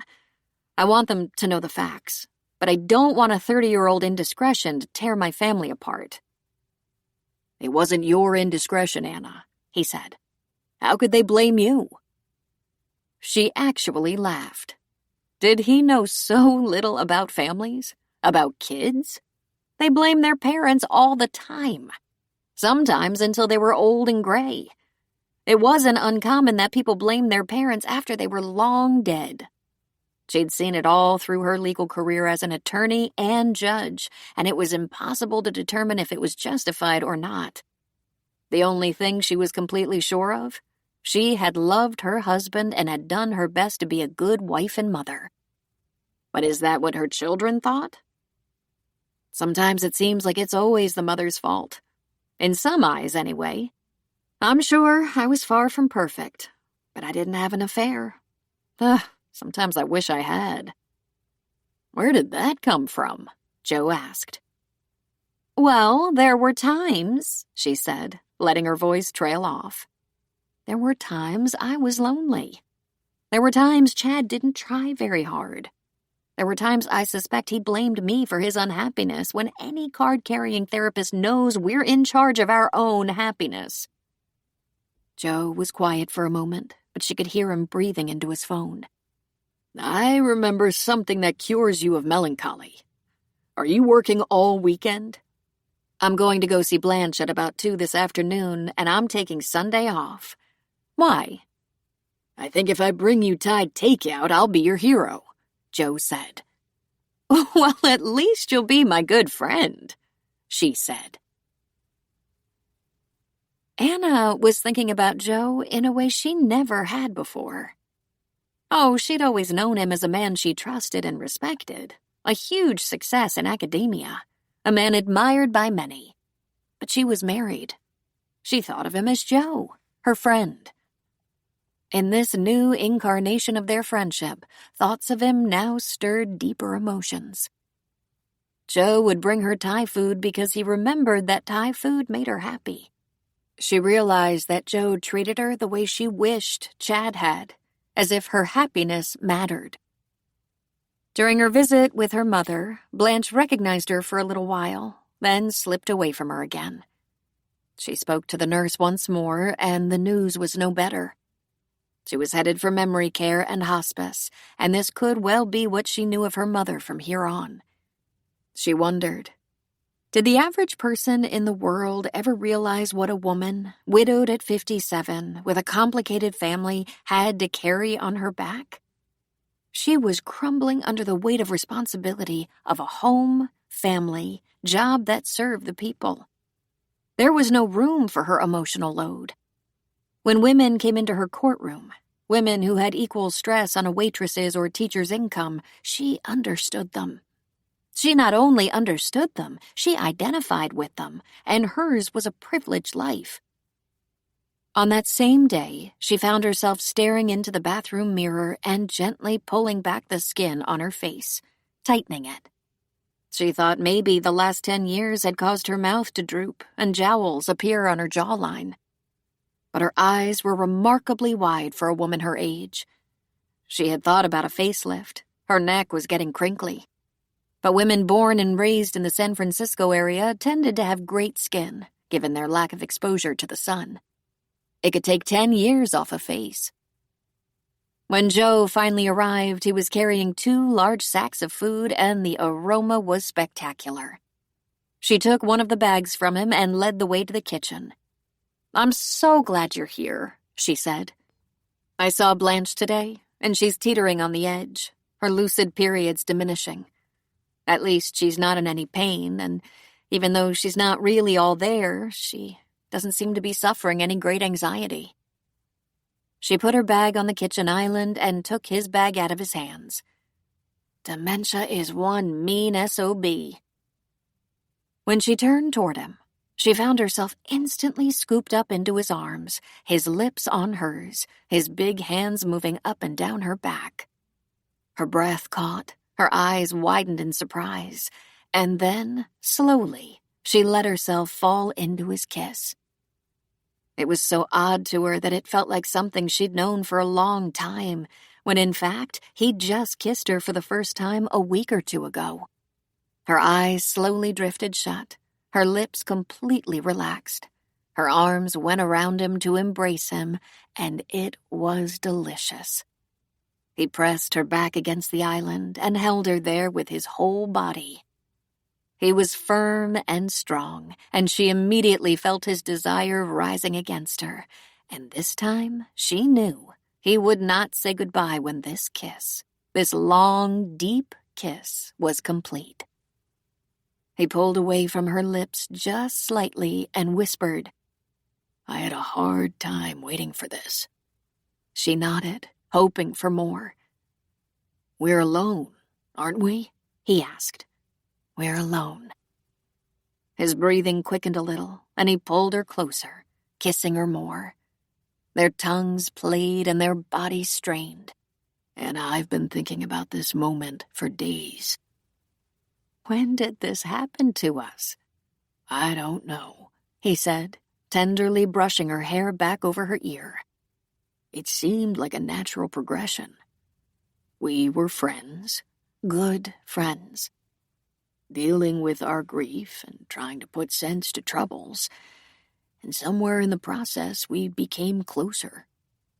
but I've always felt the pull." "You have?" she said, genuinely surprised. "Oh, I have. The first time the thought occurred to me was after Arlene left. I don't know if you realized it, but we were both struggling with our marriages at the same time. When I was divorced, I felt so free. The weight of a bad marriage is such an enormous burden. And when it was gone, even though we still had our issues, I felt like I'd shed 100 pounds. My mind turned to you so naturally, but you were managing to put your marriage back together. I was in law school, trying to save myself, trying to be prepared when he did it again. And I stayed away because you were a temptation." She touched his cheek and smiled. "I noticed you had gone missing, but I never thought it had anything to do with me." He kissed her again. "It had everything to do with you. I found myself wishing Chad was stupid enough to let you go, and that could have been bad all around." Anna thought about that for a moment, and in an instant she could see how devastating that might have been. Nothing but doubt and hard feelings and suspicion, not to mention the rebound effect. It would not have worked. But would this? "Is this happening?" she whispered. "Not in the kitchen, I hope," he said. "The bedroom, then?" "If you're sure," she said, and was conscious of how weak and uncertain her voice was. It was not a sound she heard often. Anna was, if anything, strong and decisive. "Oh, honey, I'm sure," he said with a kiss. "I don't want to rush you. Seduce you, absolutely. Not rush you." "How can I be nervous?" "Good question. Why are you nervous? I can see you wondering if you're ready for that level of intimacy with me, even though we've known each other forever. But "I've had only one partner," she said. "And we certainly weren't burning up the sheets, especially the last few years." no one before Chad, then?" She shook her head. "Amazing," he said. "Well, come with me, Anna. I hear it's like riding a bike." He took her hand and led the way. "I think we're going to be just fine." As they stood in the bedroom beside the bed, he kissed her again and again while he slowly lifted her sweater and peeled off his shirt. They pressed together, and somehow her bra disappeared, and they were flesh to flesh. "This is so nice," he whispered. "I never realized how much I wanted this," Anna thought. She had learned to live without this in her life, and it was a great loss. She wanted not only to feel loved and desired, she wished to desire again. Life moves a little more slowly when you're older, except in this. In this, desire was quickly raging within her, and she felt so much younger and more vital. She thought about their ages, 57 and 63, and something she didn't know 10 or 20 years ago was that passion could be amazing and crazy even at this age. Within moments, their clothes were gone, the covers were drawn back on the bed, and they lay together, naked, holding each other. He had tossed a condom on the bedside table, just his tacit gesture that he would protect whether or not he thought it was necessary. And it brought to mind that she could return the favor. As women of her age often experience some challenges, she had a few tricks up her sleeve. She rolled away from him long enough to fetch a small vial from the bedside drawer. She held it up. Lubricant. A little help. "Do you think this stuff goes bad if too much time has passed?" she asked. He laughed and took it from her. "I'm sure it's good. Let me take care of this when it's time." Anna had been nervous, but not hesitant. Now, in his arms, naked against him, she was amazed at how confident she felt. It's good when a woman feels wanted, feels chosen by the very one she would choose. He murmured against her neck and breast, told her she was beautiful, massaged and stroked every inch of her body. His fingers were soft and deft, soft as a feather sometimes, more firm and insistent other times. And she touched him. His back was muscled, his arms were strong, his butt was solid, and his... She stopped herself before she gasped. She had mentally prepared herself for an older man, but Joe was as powerful and erect as a young man. When she filled her hand with him, he moaned and whispered her name.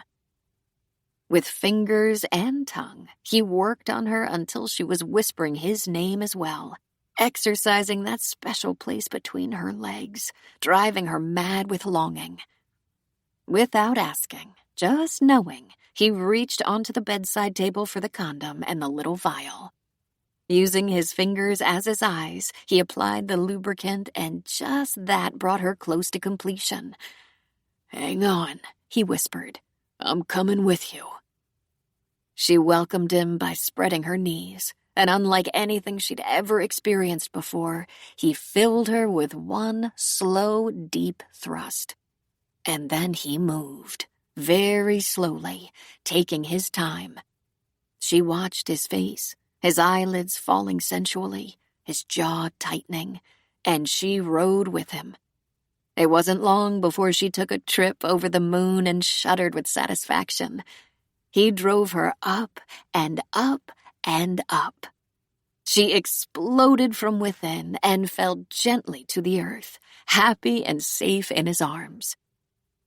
They panted with fulfillment. Things she'd known about him seemed suddenly brand new. She knew he had a hairy chest, but against her breasts and under her hands, it felt like something she'd never known before. His long legs felt even longer wrapped around her. His lips were unbelievably soft as he nibbled at her neck and ear. He had a most alluring musk, intoxicating as it filled her head. And she couldn't help it. She wanted him again. He turned on his side and cradled her in his arms. "Okay?" he asked. "The best," she said. "You're wonderful. I knew it would be wonderful," he said. She let her fingers dance through the hair on his chest. "I don't want to ever move," she said. "That suits me fine. Though we might get dehydrated and very thin. In a few minutes we can warm up that Thai dinner, but we can come back here whenever you want to." "Will you stay?" she asked. "For as long as you like. This is your space, Anna. You have to tell me when you're ready to have it back to yourself." Anna asked herself how it was possible that was the best lovemaking of her life. It must have a lot to do with how long it had been for her, how starved she was for a touch, for the give and take of physical love. Chad was hardly lacking in that department, but the last few years had been wanting. He complained that with age his libido was just not what it once was. But he didn't try either. What was it with men that their sex drive ruled the world? If they were in the mood, women were expected to accommodate them. But if they didn't feel the driving force of desire, it was off the table. She had asked him, "Can't you at least hold me? Kiss me?" He made a very lame attempt, a kiss, a brief hug, then said, "Sorry, babe, it's just not working for me." Joe didn't have any wardrobe choices, so he pulled on his jeans and sweater while Anna opted for some soft lounging pajamas. Back in the kitchen, Joe pulled out container after container of Thai takeout. "It looks like you have one of everything," she said. "Pad Thai, coconut shrimp, green curry with eggplant, Thai larb with chicken, lettuce wraps, noodles. You shouldn't go hungry unless you're very fussy." "You know I'm not," she said. "Let's dish up and take our plates to the living room and sit on the floor around the coffee table." They talked first about the food, which was amazing. Then they talked a little about their kids and spent time talking about Anna's challenge with telling her kids about Amy. The poor girl never got to have a life with her father. "You never felt you'd been dealt a bad hand with your single mother and unknown father," Joe said. "But it was hard, and I was only too aware. I was determined not to find myself in the same pickle as Blanche. I played it safe to the end. The last few years, she said, were difficult. There wasn't much affection in her marriage, and she'd begun to think, what's the point? It was March of 2020 when the coronavirus began to hit hard. It actually crept up slowly, as if no one knew how seriously to take it. Then, overnight, states recognized how virulent in nature it had become, with thousands dying daily around the world. New York had to bring in refrigerated trucks to hold the dead. Many cities attempted to shut down, San Francisco being one. Employees were sent home to work while in quarantine. Shops and restaurants closed their doors. Large gatherings from conventions to sporting events were canceled. Anna and Chad were locked in together, working from home. Many changes were upon the people of the world, and San Francisco had a healthy share. Anna worked on video conferencing while plexiglass barriers separating the court staff and the jurors from each other were installed. She tried not to go to the courthouse every day. She had groceries delivered. Everyone donned masks. The election for U.S. president was in full swing, along with protests, and people were a little crazy. Not a little, a lot crazy. Chad stayed home. Chad, for reasons that made perfect sense, had an office in their home. Anna had always used the kitchen or dining room when she worked from home. Chad had to have a door that closed so he could counsel online with complete privacy. But for Chad, such a social creature, being shut in at home with Anna and no one else took its toll, and his mood became darker and darker. He became more miserable by the day. They did not see their kids. Jessie was at the hospital or her practice every day. Michael and his girlfriend saw only each other and taught school remotely. Bess continued in law school, masked up. It was a long, hard, lonely spring and summer and fall. Chad slid into one of his morose periods when the governor appointed me to the vacancy in the Superior Court. And once the vaccine was approved and being shipped, the first thing he did was make a reservation for a rafting trip in Idaho, with a group he didn't know. He was betting travel would be allowed in April 2021. The fact that he didn't swim didn't concern him. "There will be life preservers," he said. She shook her head. I said, "Swimming is not your strong suit." And he said, so snottily, "As you should know." There were times I thought he was one-upping me, as if he were jealous. Then I would think that was impossible. "I think it's entirely possible," Joe said. "He was a man, after all. He might have gotten the idea you didn't depend on him." Joe, I couldn't depend on him. First of all, he was unfaithful. Once, for sure, and possibly other times. And he had bouts of melancholy. It was very tiring. "But you didn't complain?" I tried not to, but I got so tired of hearing him complain and whine that life just wasn't giving him enough. I'm afraid the last couple of years were a huge challenge, and I'm sure I bitched a lot. I'm very sad about that.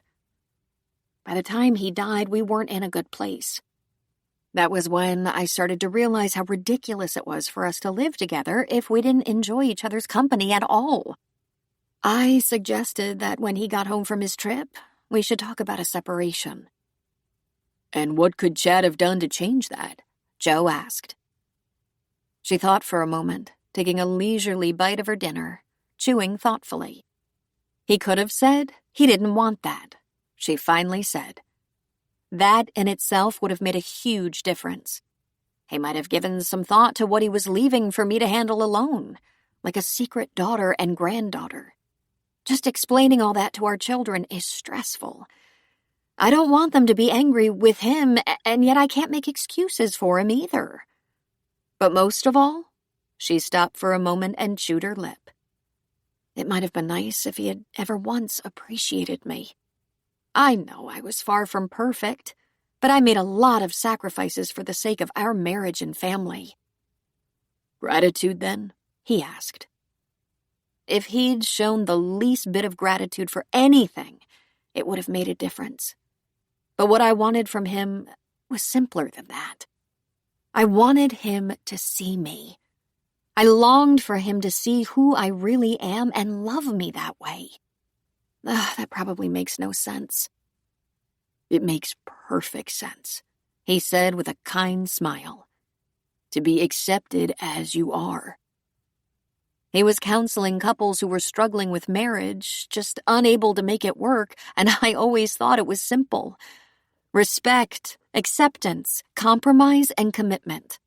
I understand the need to be reminded of those things. I understand the need to work on them every time they seem to slip away. But at the end of the day, those are the things you need to do. Some days it's easier than others. She twirled her fork around in her food a little. It's very lonely when you think your partner, your spouse, isn't willing to give those simple things to you even when it's difficult. And you felt Chad didn't? I felt Chad couldn't, because he was busy thinking of himself. She looked at him with sad eyes. I had decided it was time to think of myself, too. 10. Jessie hadn't seen Patrick in almost a week. 5 days, to be exact. He'd gone to Boston for a neurosurgery conference where he was presenting, and he called her a couple of times, but they hadn't talked long.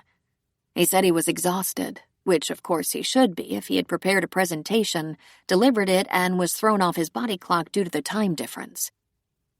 He didn't even want to talk? She was beginning to feel taken for granted, or rather, feeling not quite that important. It was a familiar feeling. She had everything worked out in her mind. She would be with Patrick forever. They might never marry, that was all right. He was too old in his mind to start a family, but she had never really longed for children.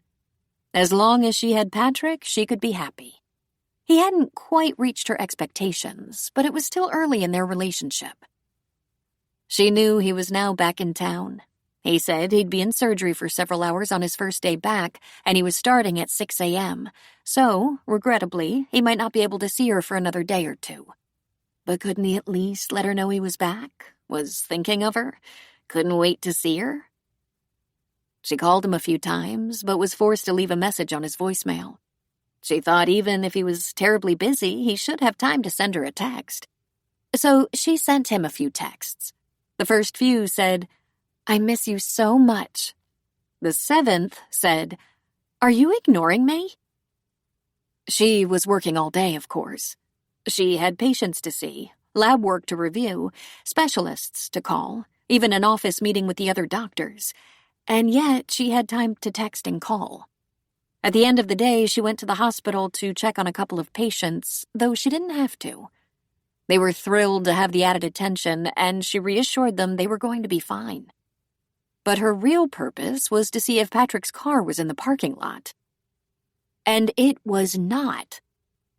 She drove by their favorite taco shack, and his car was there. She parked in the parking lot and walked into the restaurant. She didn't have to go very far. Patrick was seated at their table with an attractive woman. Patrick was wearing his scrubs like he was barely off work, but the woman was dressed richly. She wore a camel-colored pencil skirt, heels, not in the clouds high, but 3 inches anyway, a lightweight ivory sweater with a cowl neck, and a fashionable leather belt over the sweater. Her brown hair was super short, and she wore gold hoop earrings. She had a briefcase and some papers on the table, but Jessie immediately thought that could be a decoy. She walked into the restaurant, to the bar area, and ordered some nachos and tacos to go. While she waited, she watched Patrick. He never looked around to notice her. In fact, he never seemed to notice anything but his nachos, tacos, and the woman. The woman shared his nachos. How sweet. When Jessie was leaving with her takeout, he finally noticed her. He frowned. She glared. How dare he? He didn't have time to even text her, but he could have dinner with a sexy woman? Her fury grew as she drove back to Mill Valley. This, too, was familiar. She'd been down this exact road with more than one boyfriend. By the time she got home, there was a text from Patrick. "I'll give you a call tomorrow. I've been slammed today, and I'm going back into surgery tonight. I won't get home before midnight." And she responded, "Yes, I saw." He did not text back an explanation or excuse. And although she was melting down from within, she didn't say or do anything more. But she wanted to. It was nearly 7 the next evening by the time her doorbell rang.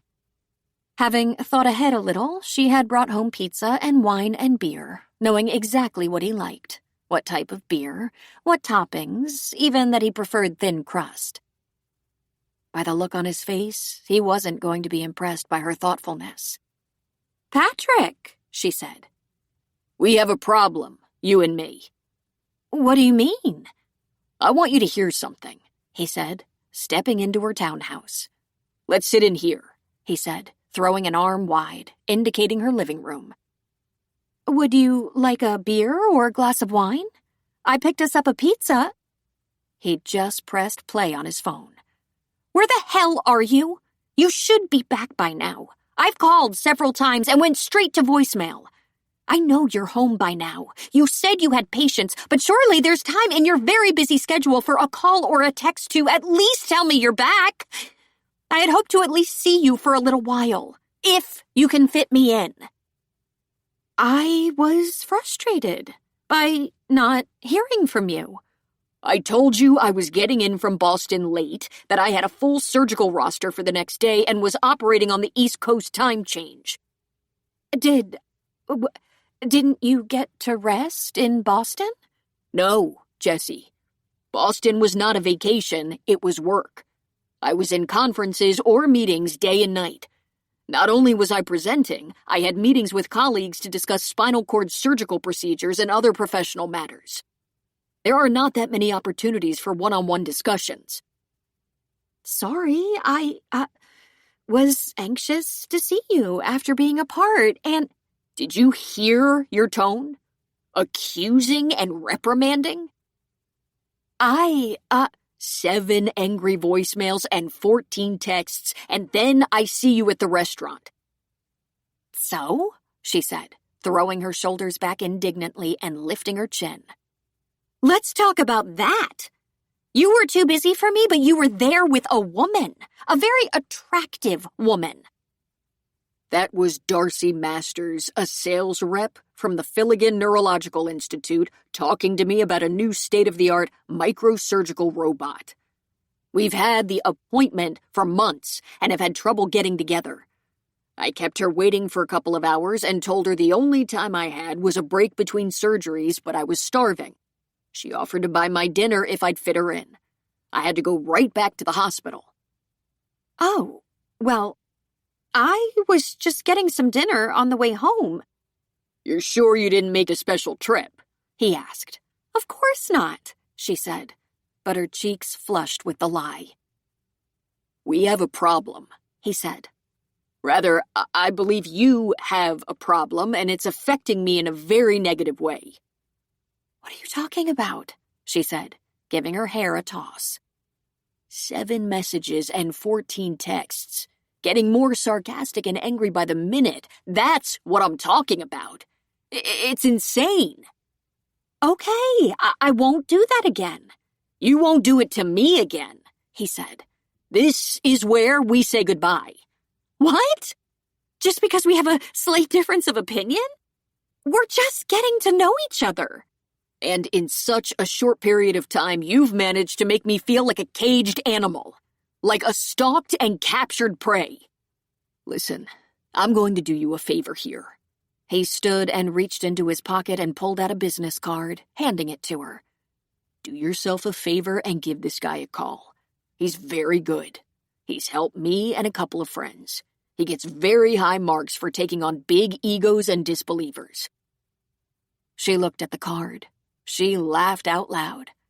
Thomas Norton, Ph.D., Bradford Institute of Psychotherapy, counselor. "My father was a psychologist," she flung at him. "Believe me, if there was a problem—" "And the cobbler's children have no shoes," he said. "Suit yourself, but I think you could benefit from a little assistance." "If I agree to see this guy, can we try again? Absolutely not, he said. I know better than to get into a toxic relationship. Toxic? How dare you say that to me? Can I make a suggestion? He asked. I don't think so, she snapped. Get together with some of your family and closest friends, he went on, ignoring her. Ask them if there's been a problem communicating or understanding each other. Feel free to use our relationship as an example. I told you I'd be back in 5 days, but would be tied up for a day or two longer, catching up on work and surgery here. It all worked out exactly that way, and yet you somehow felt slighted and ignored. Ask the people you're closest to if they have experienced this kind of disconnect. Get help. You don't have to live like this. But Patrick, you're done with me? Yes, Jess. You're in trouble. You may have a personality disorder. A lot of beautiful young women think it's just part of looking for the right guy, but it's more serious than that. You're demanding and abusive. That's not true. Sadly, it's totally accurate. She felt herself crumbling. I bought us a pizza, she said, a catch in her voice. Your favorite kind. Think about yourself for a while, he said. Put yourself first. You don't have to live with disappointment, nor do you really want a man who is constantly bent to your demands. Believe me, it wouldn't last. Talk to someone. Get help. I'm a doctor, she said, shouting. I'm a busy doctor, and my father was a therapist. I don't need help. Being a doctor is no pass, he said.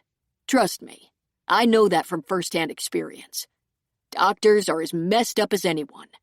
In fact, for some, with the pressure they're under, they're even more vulnerable. And sadly, least likely to ask for help. Do yourself a favor. Don't be that doctor. Patrick, I had a bad week. Be fair. This has nothing to do with fairness, Jess. You are one giant red flag. Staying with you now would only make things worse for both of us. He stopped at the door and threw her a wan smile. Here's to better days for you. And he left. Anna found a renewed source of energy in her nights with Joe. Although her office was flooded with work, she felt somehow better equipped to handle it. She might have been mentally reluctant to move in a new direction with a new man, but she found talking to Joe almost daily and spending a night or two a week with him gave her a sense of comfort and well-being. And confidence. It was amazing what being intimate did for the nervous system. But she didn't tell anyone, not even Phoebe, who she could trust to keep a secret if there was a secret to be kept. I'm just a very private person, she told Joe. I'm used to not talking about my private life. You aren't afraid the kids will give you trouble, are you? He asked. The kids love you, she said. I'm not sure that's the same thing as approving of me sleeping with you. Chad has been gone for 6 months. That's not a long time. Ah, he said. You're waiting for their approval. No. I think there's a secret widow's or divorcee's handbook that specifies the length of time that's appropriate. And I think it's longer than 6 months. Is it longer for widows or divorcees? He asked. I don't know. I just know that anything in an elected official's private life can be over-scrutinized. But that's the half of it. My kids are a little unstable. I'm not sure where they are in dealing with their father's death. The last time I talked to them, Jessie was angry, Mike was brokenhearted, and Bess was coping in her own way by not feeling anything. But Bess has a man in her life now, and I want to meet him and see if he's right for her. And there's the small matter of finding out if I have a brother. I sent in one of those DNA kits and have signed up online for their search program. And have you talked to Amy lately? He asked. Yes, she said softly. I went by her house one afternoon and held Gina. Amy woke her to lift her into my arms. Oh, she's so sweet. Amy goes back to work in a week, and there will be a nanny. Not a live-in nanny, but a woman in the neighborhood. Amy assures me that I can stop by with notice to see Gina whenever I like. You know what you're doing, don't you? Mike said.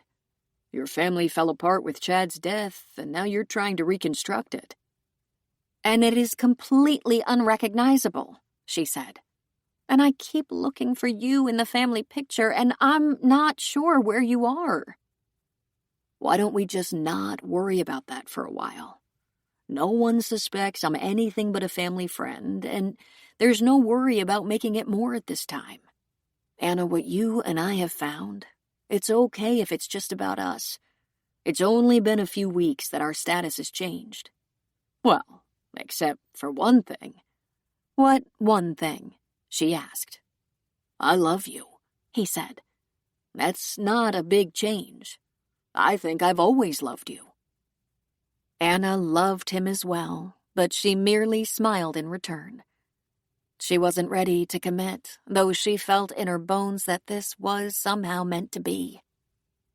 About once a week, Anna would either work from home and Joe would come to her, or she would leave the courthouse a bit early and go to Palo Alto and spend an evening and night with him. They did this without changing their habits as far as their families knew. If Anna got a call from one of her kids, she'd chat for a while, claim evening and early morning meetings.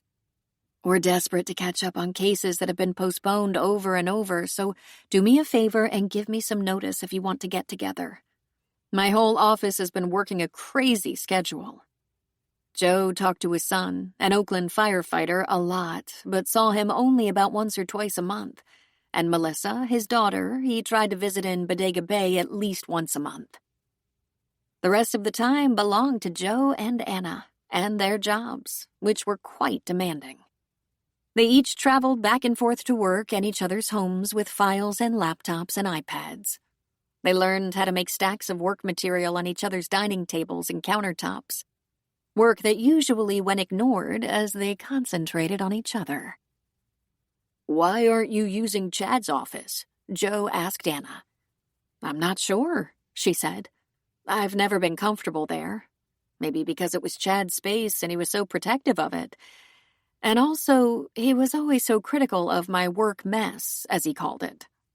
Whether I was studying for a law degree or working as a judge, he never quite accepted my work clutter as necessary, even though he had the only workspace with a desk, credenza, and door that closed. During the pandemic lockdown, I threatened to write a book on how to create efficient piles of work. He wasn't amused, but still didn't offer to share his space. It's free now, Joe said. I don't know why, but it still isn't mine. I cleaned it out, made sure the counseling office got all his records, and packed up our personal records, but it still doesn't feel like mine. Then get rid of it and do something else. Flip-flop rooms or something. Get a new desk. Anna, you're a judge. You don't have to work on the kitchen counter anymore. But you do, she reminded him. I'm different, he said. I'm a teacher and I have an office on the campus. I bring work home because it's convenient. Detectives don't come to my house late at night for a warrant. One thing is settled, she said. We have too much clutter between us to ever live together. We wouldn't if you'd make yourself a home office. I'll get right on it, she said. But she was thinking, one thing at a time. The more time she spent with Joe, the more she realized there had been something missing in her marriage. It was especially obvious with the smallest changes. She could turn over in the night and he was immediately there. Chad had not been much of a cuddler and scooted as far away as he could get. With Joe, they had watched movies in bed together and they were always touching. Even the smallest touch was significant. Sometimes only their feet were touching, but it mattered and sent warmth radiating through her. In the morning, when she woke, he was usually curling around her. But she enjoyed just as much those mornings when he rose early and had coffee ready for her in the kitchen. Whatever the circumstances, Anna had the one thing she didn't think she needed. She had love in her life again, and it was rich. She was relaxed and calm at her center. She fed hungrily on the sex, something she hadn't anticipated or longed for until it happened. And the one thing she always thought she had with Chad she now realized was wanting. Companionship. Anna and Joe had long conversations about everything from movies and books to politics and religion. Anna had learned early how to support Chad, and he required a lot of support. But she had never been supported. She only realized since being with Joe that even though she'd accomplished so much against so much adversity, Chad had not been proud of her. Oh, he said so, but it just didn't ring true. There was a slight pullback, a slight curl of the lip as he said, "Oh, Anna is the accomplished one in the family." Chad considered himself the steady one in the marriage, yet Chad was the one who had a crisis about every 4 years. A crisis of, is this all there is? Then he would work through it and emerge both satisfied and grateful. But the 6 or so months it took him to come to terms with his personal crises were hard on Anna. One early morning, when Joe and Anna had to rise and go to their jobs, she turned into Joe's arms and said, "I didn't realize until now. I was lonely in my marriage."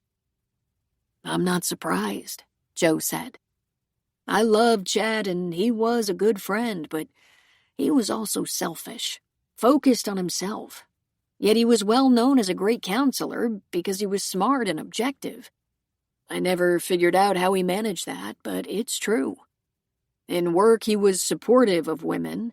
In his personal life, he wanted to be catered to by his woman."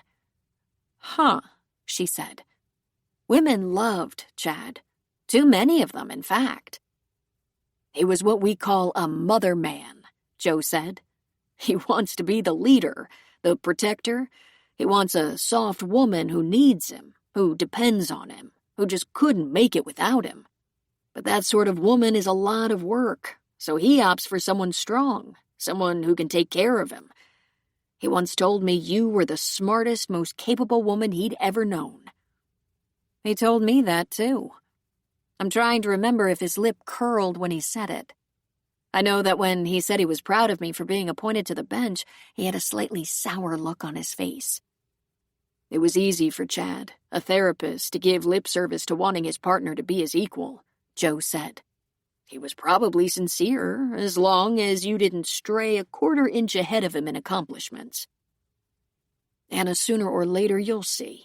You were the glue in the family. You always have been. Chad was as involved a father as I was a mother. Still, you were the binding force, Joe insisted. He depended on you for everything. And I was lonely, she remembered, and didn't really know it until Joe became my friend and lover. I can't put off telling the kids any longer, she said. If I wait any longer, who knows how much I'll have to lay on them at one time. It started out with a secret sibling. Now it's a sibling with a child, and their father's old friend has become their mother's boyfriend. Oh, and there's a hint of a missing uncle out there somewhere. I don't dare wait another month. The leaves are changing, Joe said. On Saturday, let's take a long drive north. We can talk about it in the car and stop for seafood. If you want support, I can shore you up when you tell them. She rubbed her temples. Oh, it gives me a headache just imagining it. Stress is no one's friend, he said. Can you sneak away this weekend? I'll check with Phoebe, but I think I can. I really need this over with. The early October sun was bright and warm on Saturday. Joe got up early to make the drive to Mill Valley to pick up Anna. The afternoon before, he bought a few snack items and drinks at the grocery store and assembled them in a basket and cooler for the road. He called her from the car.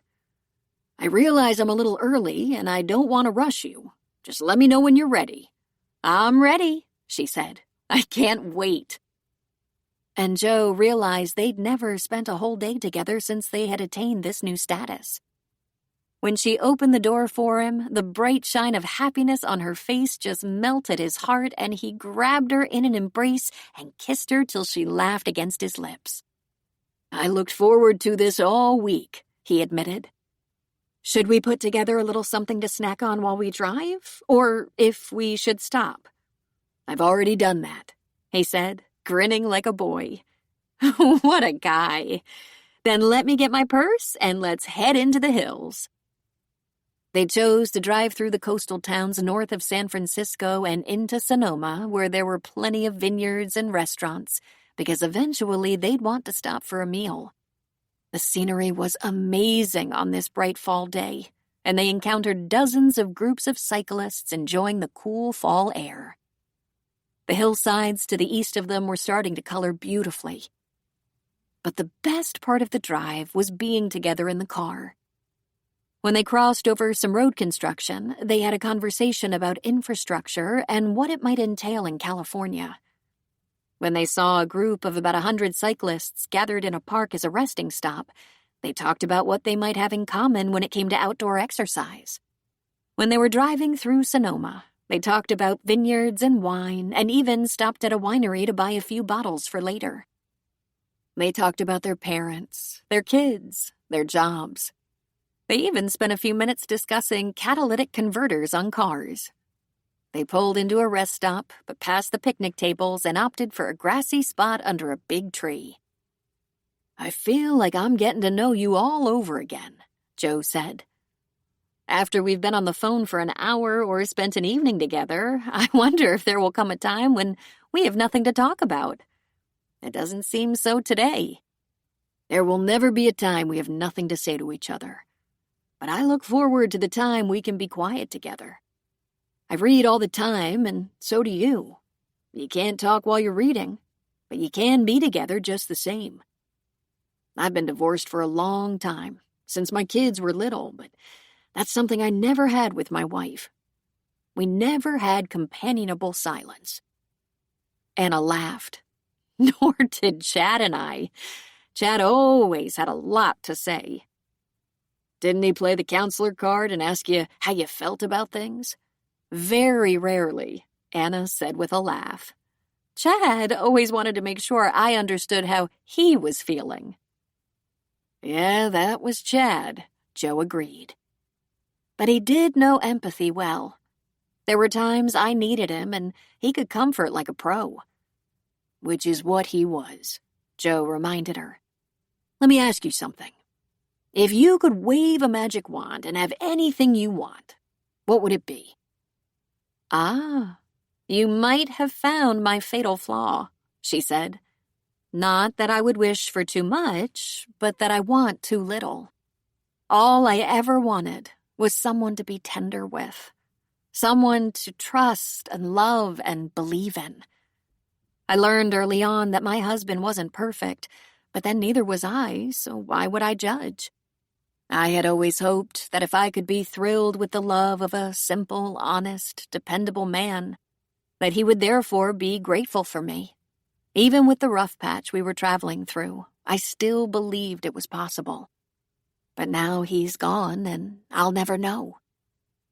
Joe leaned toward her and kissed her. It's still possible, Anna, he said.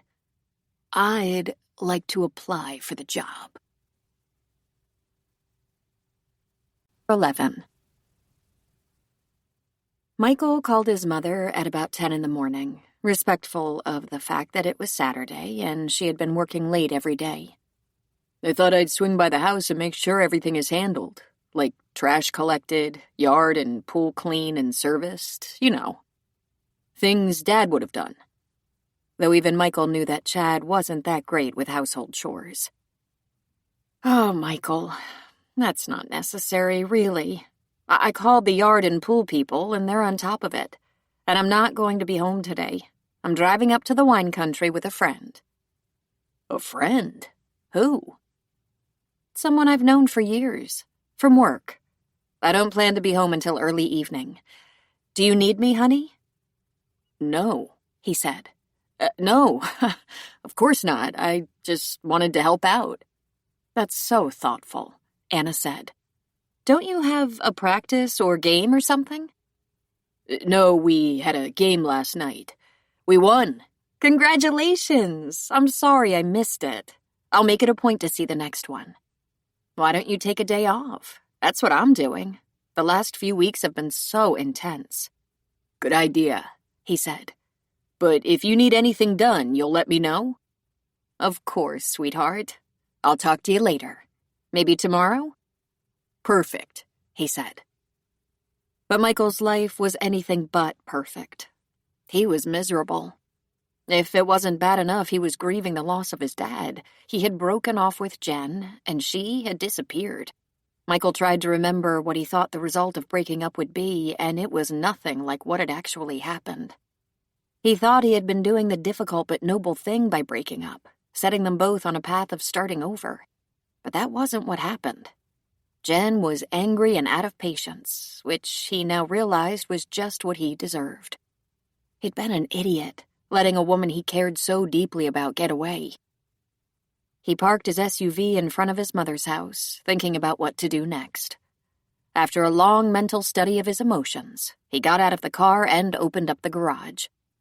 It looked pretty good, since he'd done a serious cleaning and trash hauling just a couple of weeks ago. He let himself into the house. Everything was tidy and in order. No dishes in the sink, the bed made, his mother's briefcase and laptop, and some files on the breakfast bar, a sight he'd grown accustomed to. He peeked in his dad's office. It was stripped. The desk dominated the room. There were still books on the shelves, but it was apparent it was no longer in use. He pulled out a couple of built-in file drawers and saw that they had been cleaned out except for those that belonged to Anna.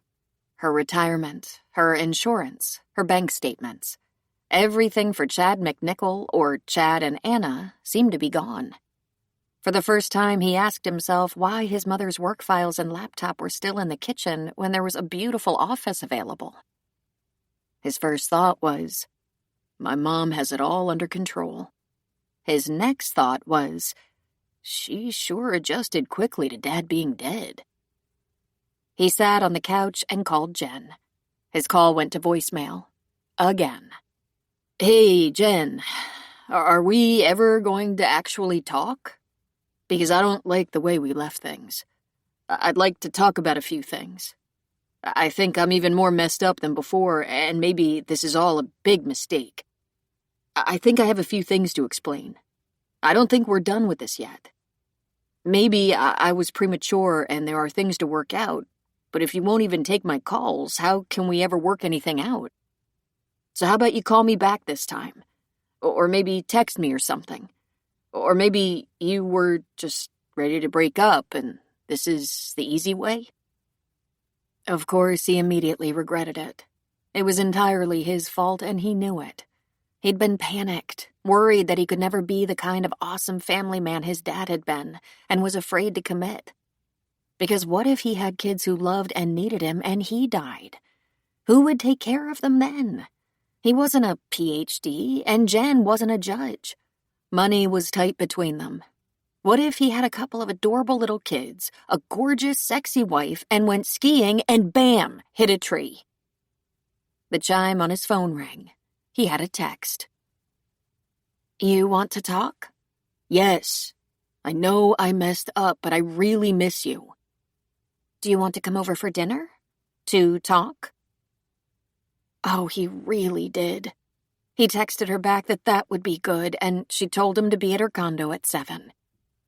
He arrived early and sat in the parking lot until the appointed time, but when he got to her door, he had lost all his cool. He realized he should have stopped to buy her flowers, but he hadn't. When she opened the door, he snatched her up in his arms and devoured her with a kiss so hot and hungry there was no time for talking.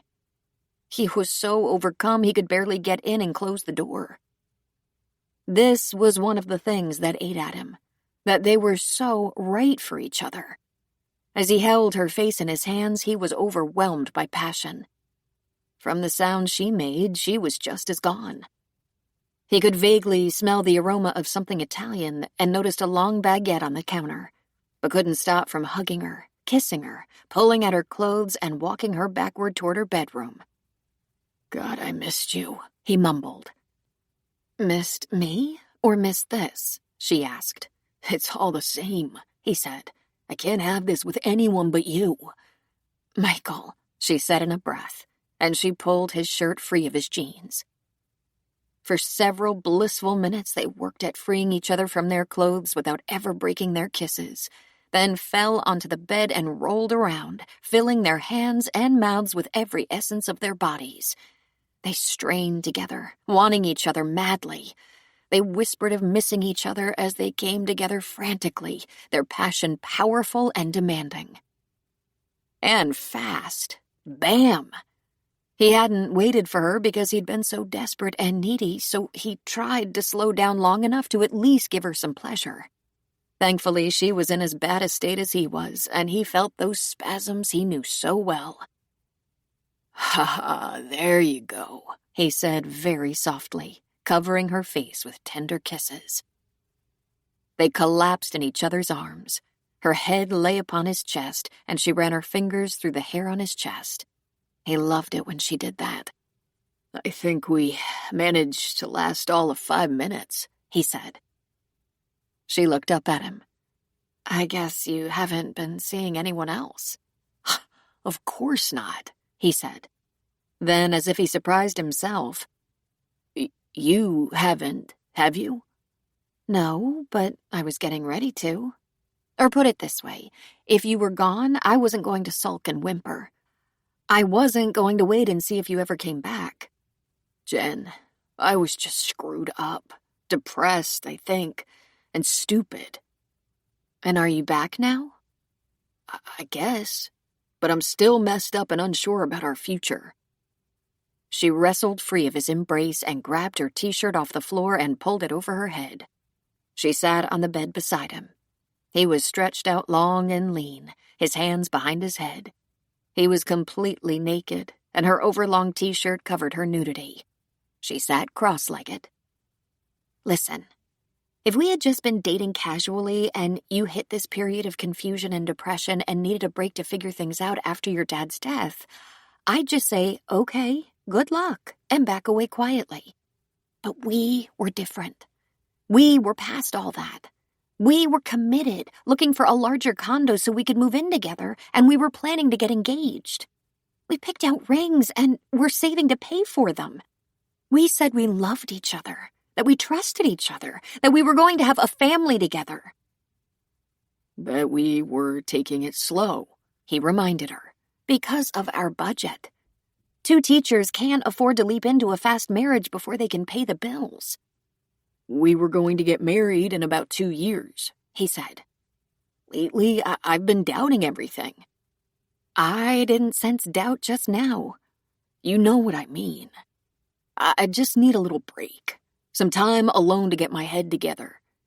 "For an unspecified length of time?" she asked. "You wanted to shut it down. Until you wanted sex. I think you overlooked the part about being together in good times and bad. You came over to talk and had me naked in 60 seconds. "You didn't fight that," he pointed out. "So now are you going to go away for a month until you get horny again? And then tell me you might have made a mistake until you get laid again? Michael, I'm sorry for your loss, and I'm more than willing to do whatever I can to help you get through it, but you have to decide. Are you in or out? I don't want to be your booty call." "You're more than a booty call," he said defensively. "I think of you as my very good, my only best, the only girl you know." "The only woman you're currently having sex with?" "That, for sure," he said. "Here's what might work. Let's go back to just dating, seeing each other, for lack of a better term. Let's scrap the plans, the rings, the bigger condo, all that, and just be with each other. Maybe we'll get back to all the other stuff later." "Later? Like in 6 months?" she asked. "I don't know," he said. "We'll play it by ear. We'll start over, a new beginning." "Except in this beginning, before we say I love you or I want to be with you forever, we'll go ahead and have sex. Like whenever you feel the need." "Or you feel the need," he said gamely. "So instead of honoring our commitment and taking it from there, Like maybe going to counseling to help you with your issues. We'll just wipe out the plans and promises and jump right into being intimate with no strings. You make it sound kind of heartless, but yeah, no strings. But of course, I wouldn't date anyone but you. She gave a sarcastic laugh. That's awful giving of you, Michael. Sounds a little like a man negotiating a divorce and saying, I hope we can be friends. And friends with benefits wouldn't hurt. You're being very cold, he said. I do love you, you know. Oops, she cautioned. If you want to start over, you can't say that yet. Have you, by any chance, talked to a professional about this problem you've had since your dad's accident? You must know a ton of therapists. Jen, I just need a little space. And just what do you intend to do with this space, since you've done nothing so far? He propped himself up on his elbows. He crossed his long legs at the ankles. I think you're being deliberately difficult. She laughed, but not for long. I'm going to take a shower. A long one. When I get out, be gone. And don't take my lasagna. I'm not looking for a good friend and occasional sex. I'm looking for a man who keeps his word and would go to any lengths to work out anything we, as a couple, might face. Oh, and also a man who is at least as concerned about what I might be going through, being dumped twice in 1 month. Believe it or not, I had to sweep up the pieces of my heart the last time you said, let's forget all our plans and promises until maybe never. She got up and walked with dignity, wearing only her t-shirt. She went into the bathroom and closed the door, locking it. This didn't go at all the way Michael had hoped it would.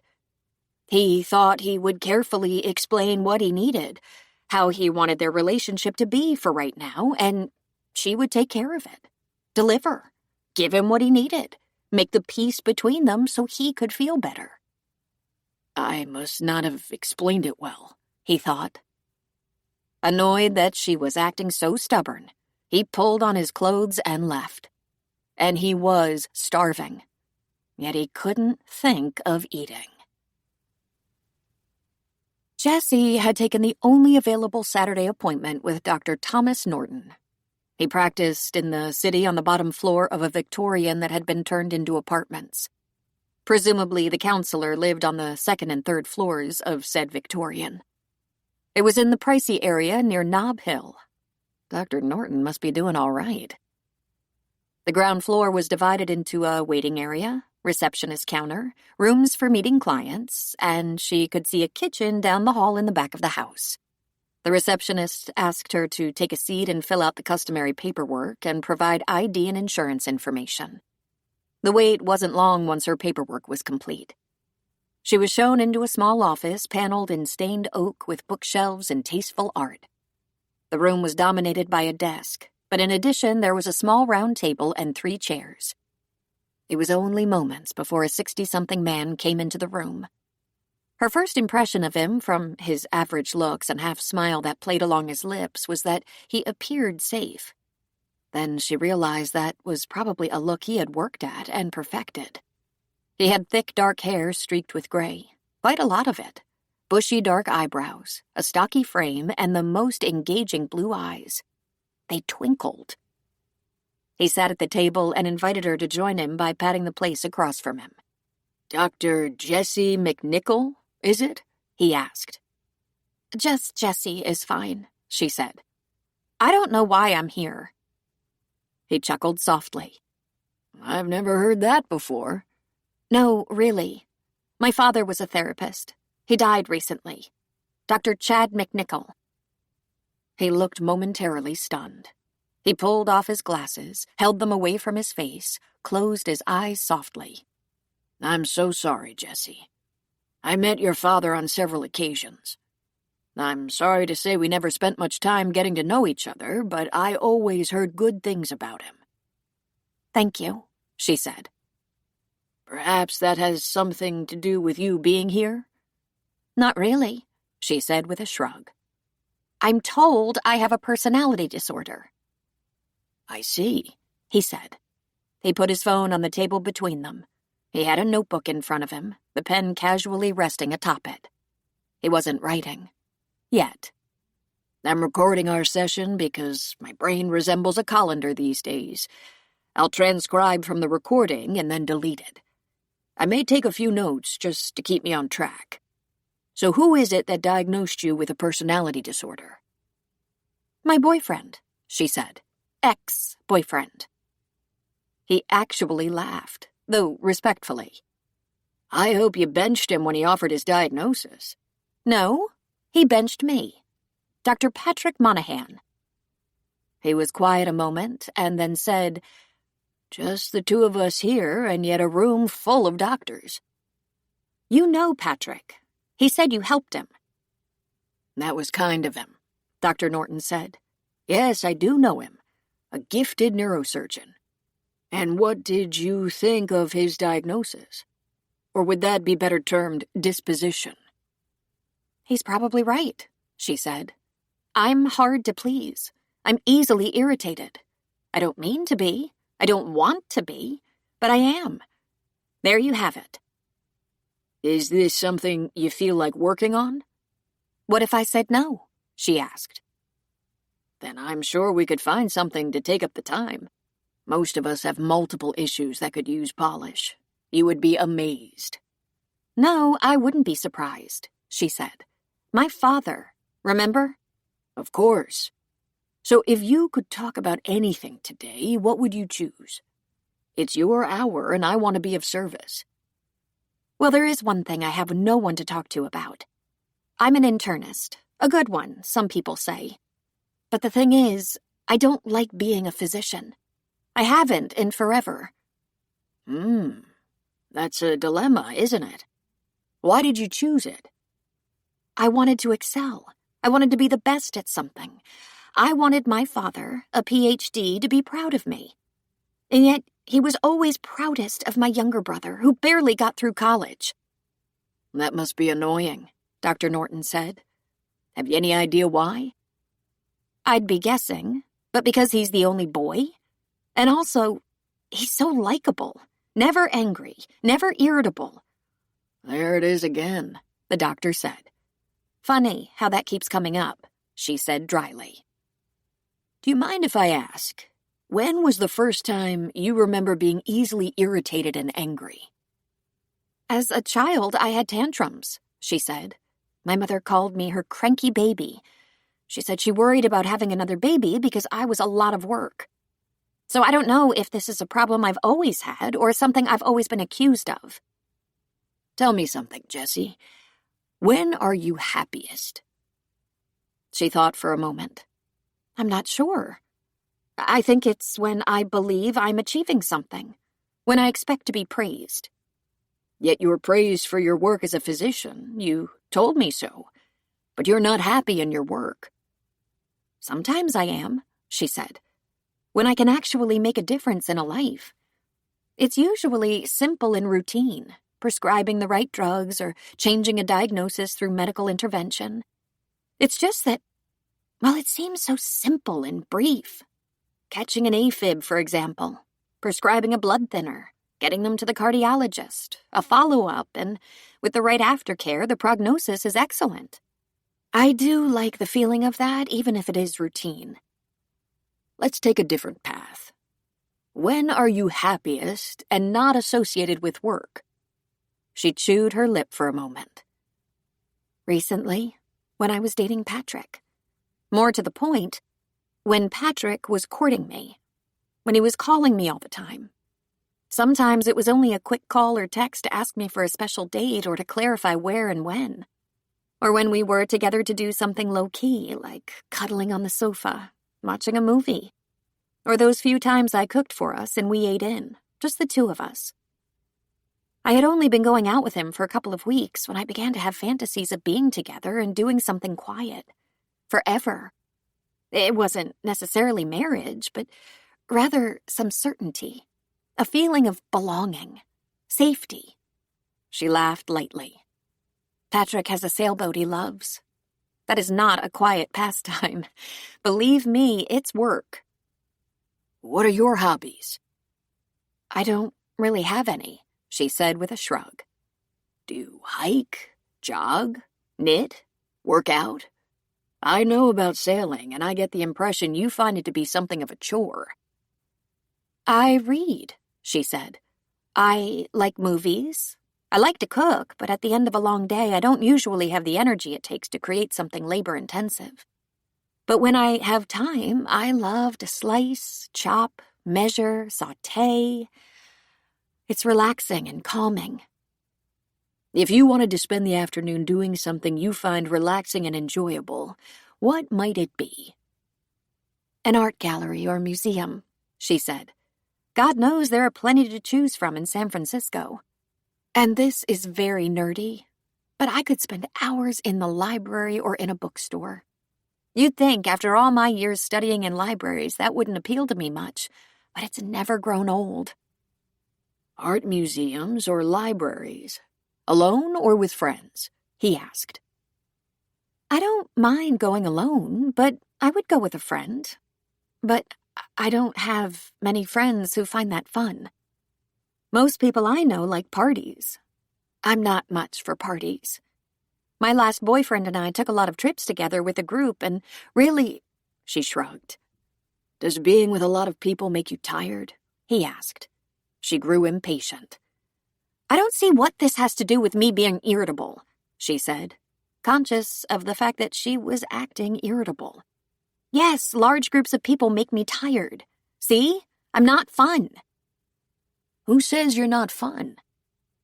I don't like the same things other people like. I don't like big gatherings or parties or big groups of people. I'd rather watch sports on TV than go to a stadium and have some fan spill his beer down my back. And the sailboat, it's so lovely, but you have to work hard before you get to rest in the sun with a book. Hasn't he ever heard of a hammock? Dr. Norton laughed heartily at that. You make a very fine point. It may take us a while to find the problem, if there is one. Would you mind telling me about your family?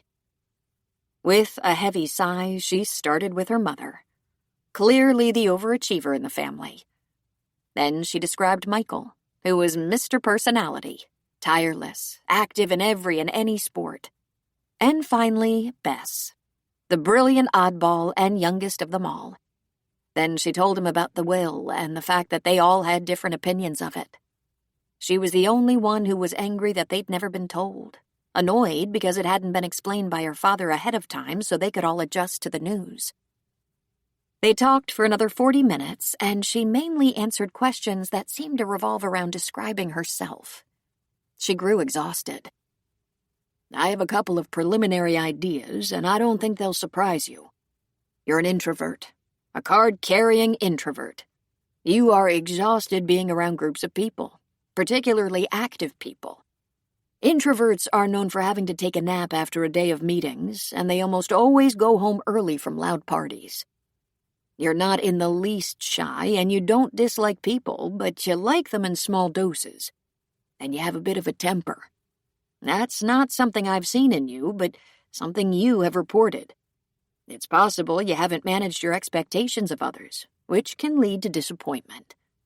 Those two things, temper and expectations, are very easily managed and even changed through modified behavior exercise. Given your discipline, you could probably do it without supervision if you really wanted to change it. Or I'd be happy to see you for a few weeks and guide you through it if it's important to you. How long would it take? She asked. Did you ever ask your father how long someone would have to be in therapy to achieve certain results? I never had to ask, she said. He sometimes described certain nameless patients and their problems, and some of them were going to see him for years. Well, that is not the case with you. I can't say this with absolute certainty, without thorough testing, but I don't believe you suffer from any sort of mental disorder that would require long-term therapy and even drug therapy. You have a few personality quirks that I suspect are more force of habit than anything. Some guidance and tweaking might benefit your overall sense of well-being. Will it make me happy? She asked. I don't know, he answered. I'm often surprised by where people find happiness. Some poor souls find it in horrible and dangerous places, but you aren't one of those people. I usually caution my clients to be very careful in looking for happiness because it can be elusive, sneaky, even diabolical and tricky. But if I help you find a sense of well-being and confidence, you may blink once and think, that felt like happiness. Most people are about as happy as they make up their minds to be. A quote most often attributed to Abraham Lincoln. Well, let me ask you this, she said. Are you happy? Oh, I'm tremendously happy. Every day. My wife says I'd be happy in a ditch with bombs falling on my head. I don't think that's entirely true. I suffered through a hemorrhoidectomy very unhappily, and I was very grumpy. But I had heart bypass surgery, and it was difficult, but I was very happy to be alive and was praised as the best patient in ICU. She made a face and crossed her arms over her chest.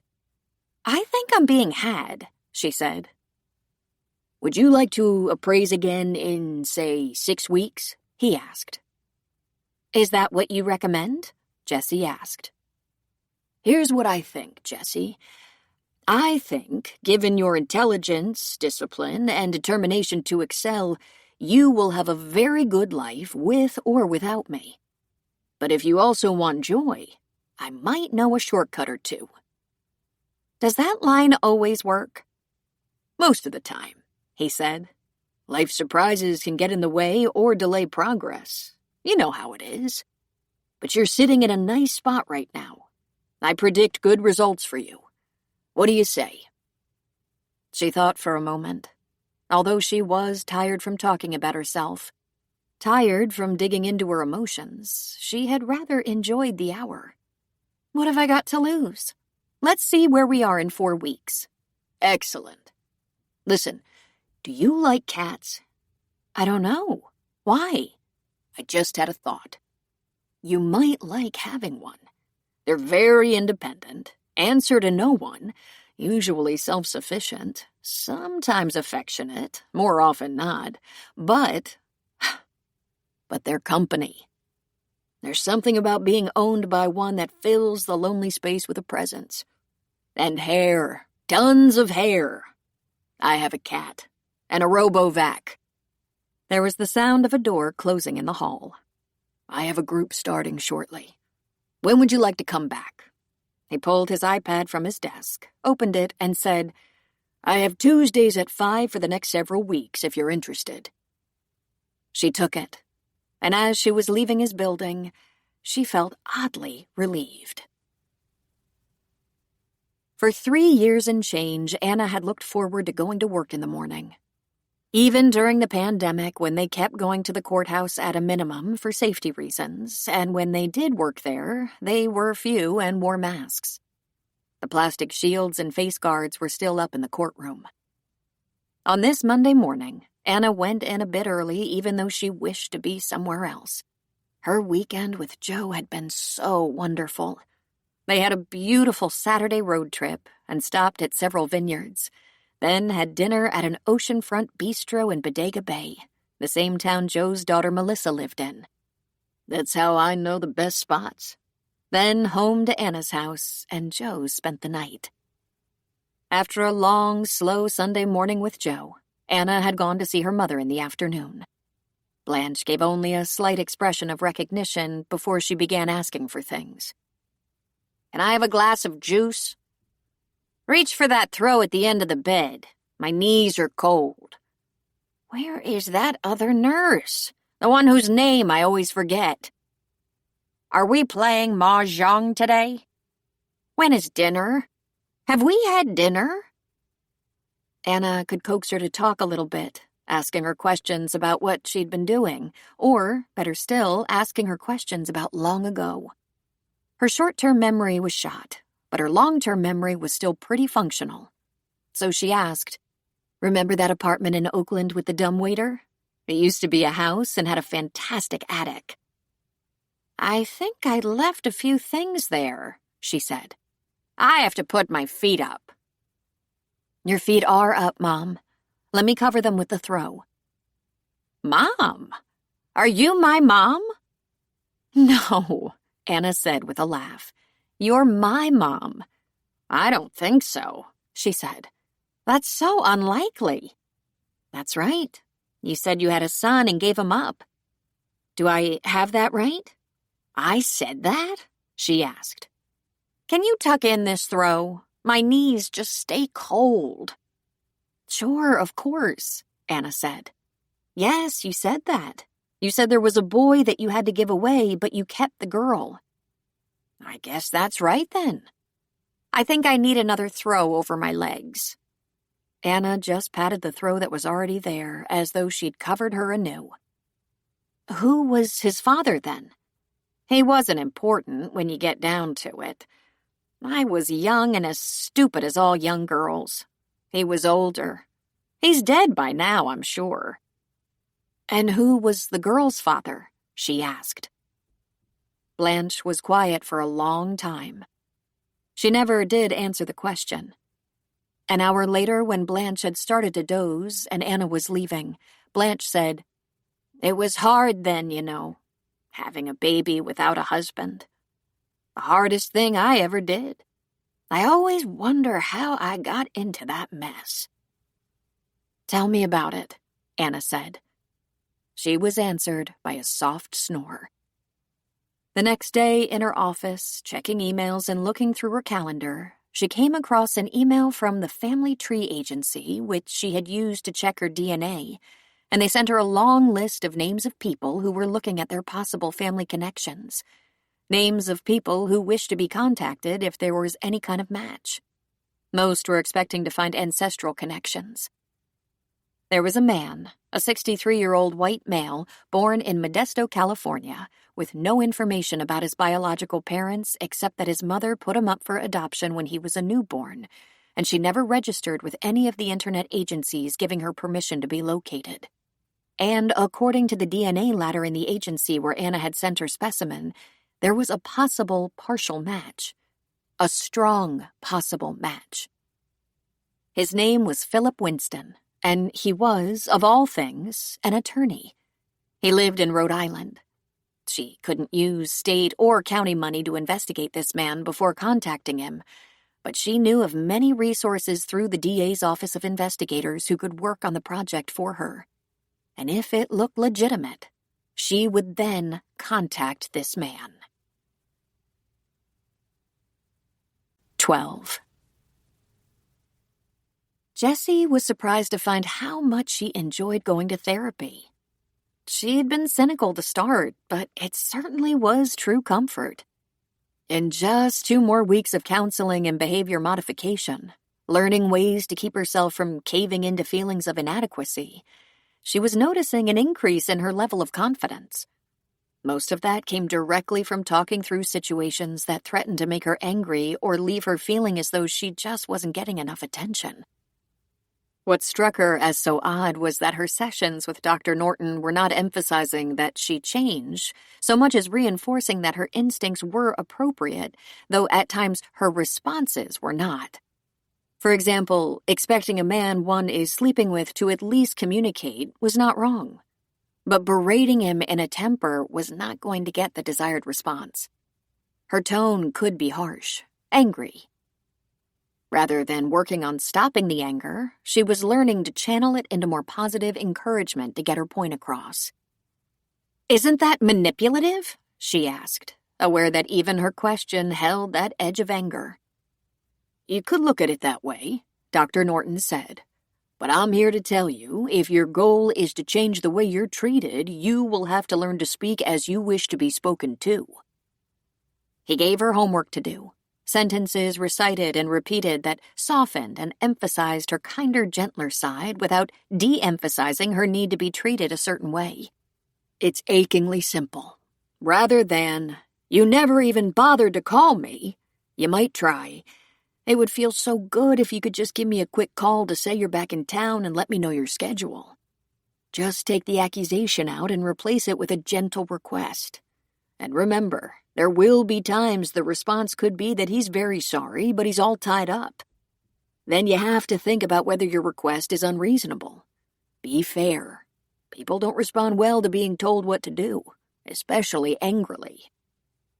Why does it at times feel like a foreign language? Who knows how we actually learn our communications, he said. It's not always a simple matter of repeating what we've heard our parents say. Sometimes rooted into our words are competitive feelings, a need to fight for our space, a need to defend ourselves. It's just a matter of being able to do that clearly, with confidence, and without creating more conflict. And sometimes we have to push back, just not all the time. It was a bit frustrating for her to think she needed help communicating when she was a highly educated physician. But you don't always need help, Dr. Norton reminded her. You apparently communicate with your patients in an authoritative and empathetic way. Something you no doubt learned in medical training. She had, and when pushed, she had to admit it had not come easily. It was, in fact, an older and experienced nurse who had coached her, reducing the lessons to a simple, "You'll catch more flies with honey." This was somehow harder. "I'm going to be in therapy forever," she complained to Dr. Norton. "You'll be in therapy as long as you are impatient," he had countered. "If you think about it, you have a lot less work to do than a client who's battling early childhood abuse, or addiction, or some other difficult situation." While Dr. Norton was exceptionally kind to her, very encouraging and hopeful, he did not mince words. Being selfish and given to angry outbursts was a disorder. Perhaps not the worst imaginable disorder, but still. And behaving in a way that was jealous and entitled? Disorder also. It was completely survivable, he assured her, as long as she was in the driver's seat and wanted to make a change. "Let's be clear," she said. "I just want to make a change so that in the end I get my way and don't feel hurt and abandoned anymore." "I suspect that's one of the best motivations there is," he said. He seemed to still want to talk a great deal about her family and her childhood, though she couldn't imagine what that had to do with anything. The fact was, she'd had a very nice childhood.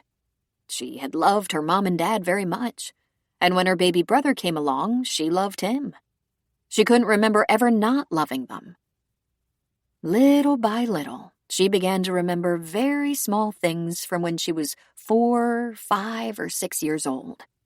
She remembered that she had to sit on her mama's lap because her brother was sitting on daddy's lap. For a while, her daddy slept in her brother's room and didn't sleep in her room because there wasn't as much room for that extra bed. Her mom and dad both worked, and she remembered that she was in a program at school and her grandmother went to her program while her dad went to Michael's. It seemed like a Christmas program. "My mother wasn't very patient," she said. "I probably get it from her. And when Bess was born, I thought, yay, another girl. I took care of her all the time, watched over her, fed her, changed her. I was so relieved not to have to contend with another boy." But then Bess turned out to be different from other children and didn't adjust to preschool or daycare. She had trouble being touched, had difficulty around large groups of children. She needed lots of special education and sometimes medication to relax her compulsions and help her focus.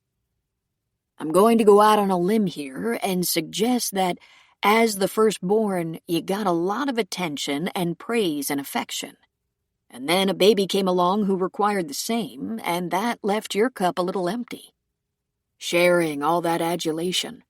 And then a third baby came to the family, and this one turned out to really be special needs, and you lost more of your position."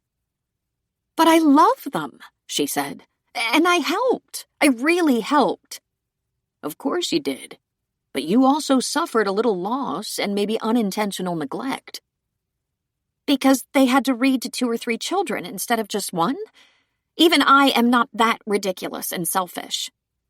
"Of course you're not, Jessie. But you are vulnerable," he said. And there was something about the gentle way he said it that made her heart melt. And who knows what was going on with your parents at the time? You weren't the only living being in that house with a life. A complicated, sometimes difficult life. She learned that sometimes it was possible to experience loss as a child and not spontaneously get over it. There were times it set up a pattern of always expecting to be left out. Hurt, a sense of longing that is difficult to satisfy. Dr. Norton asked her to examine relationships that were meaningful to her and how she had been affected. She thought about boyfriends, right up to Jason, who left her because she was always mad. Her brother was seldom in touch, and they disagreed with each other about everything, and he accused her of always being mad. Jessie cried a lot with the remembering. She thought a lot about her father and how much he praised her, how much attention he gave her.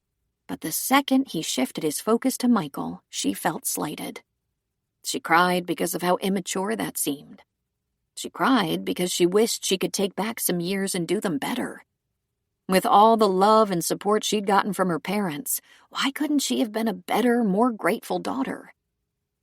She reported to Dr. Norton that she'd been feeling terrible regret and emotionalism, and he said, "Sometimes just taking a closer look at things gives us a chance to purge. Are you feeling more in control now, or are you in need of help? I can get you a prescription if you're struggling." "I'm just feeling hyper-aware," she said. "And like I owe the world an apology." "Not at all, Jessie," he said. "You've actually done the world a great service. You've taken care of dozens, if not hundreds, of sick patients. You love your family, and you're looking for ways to better communicate with them, and you're learning more about yourself every day." "You could have warned me," she said. "I didn't realize it would be this difficult and painful." "Growth has its price," he said, "but not growing has a higher price." It had been a difficult year for Anna, but the last couple of months had brightened her outlook on just about everything, and that was primarily because she had Joe in her life. His love and support had meant so much to her. She hadn't realized that her life had been lacking in love and romance until Joe filled up that space inside her. Joe didn't mind at all that many of his intense discussions with Anna were on the subject of Chad. Not even when Anna was grieving Chad, missing him. After all, Joe missed him too. They'd been friends for a very long time. And while Joe still held a few confidences for Chad, the one really major secret Chad had never confessed, Joe did not know Chad had a child outside of his marriage. What he did know and would never share was that Anna was correct. Chad wanted his wife to be smart, accomplished, and, as he had said more than once, the most competent woman he'd ever known. He had confided long ago that he chose Anna to be his wife for that specific reason. He wanted a partner whose intelligence and abilities he could rely on so he could concentrate on becoming a success in his field. He had said so more than once.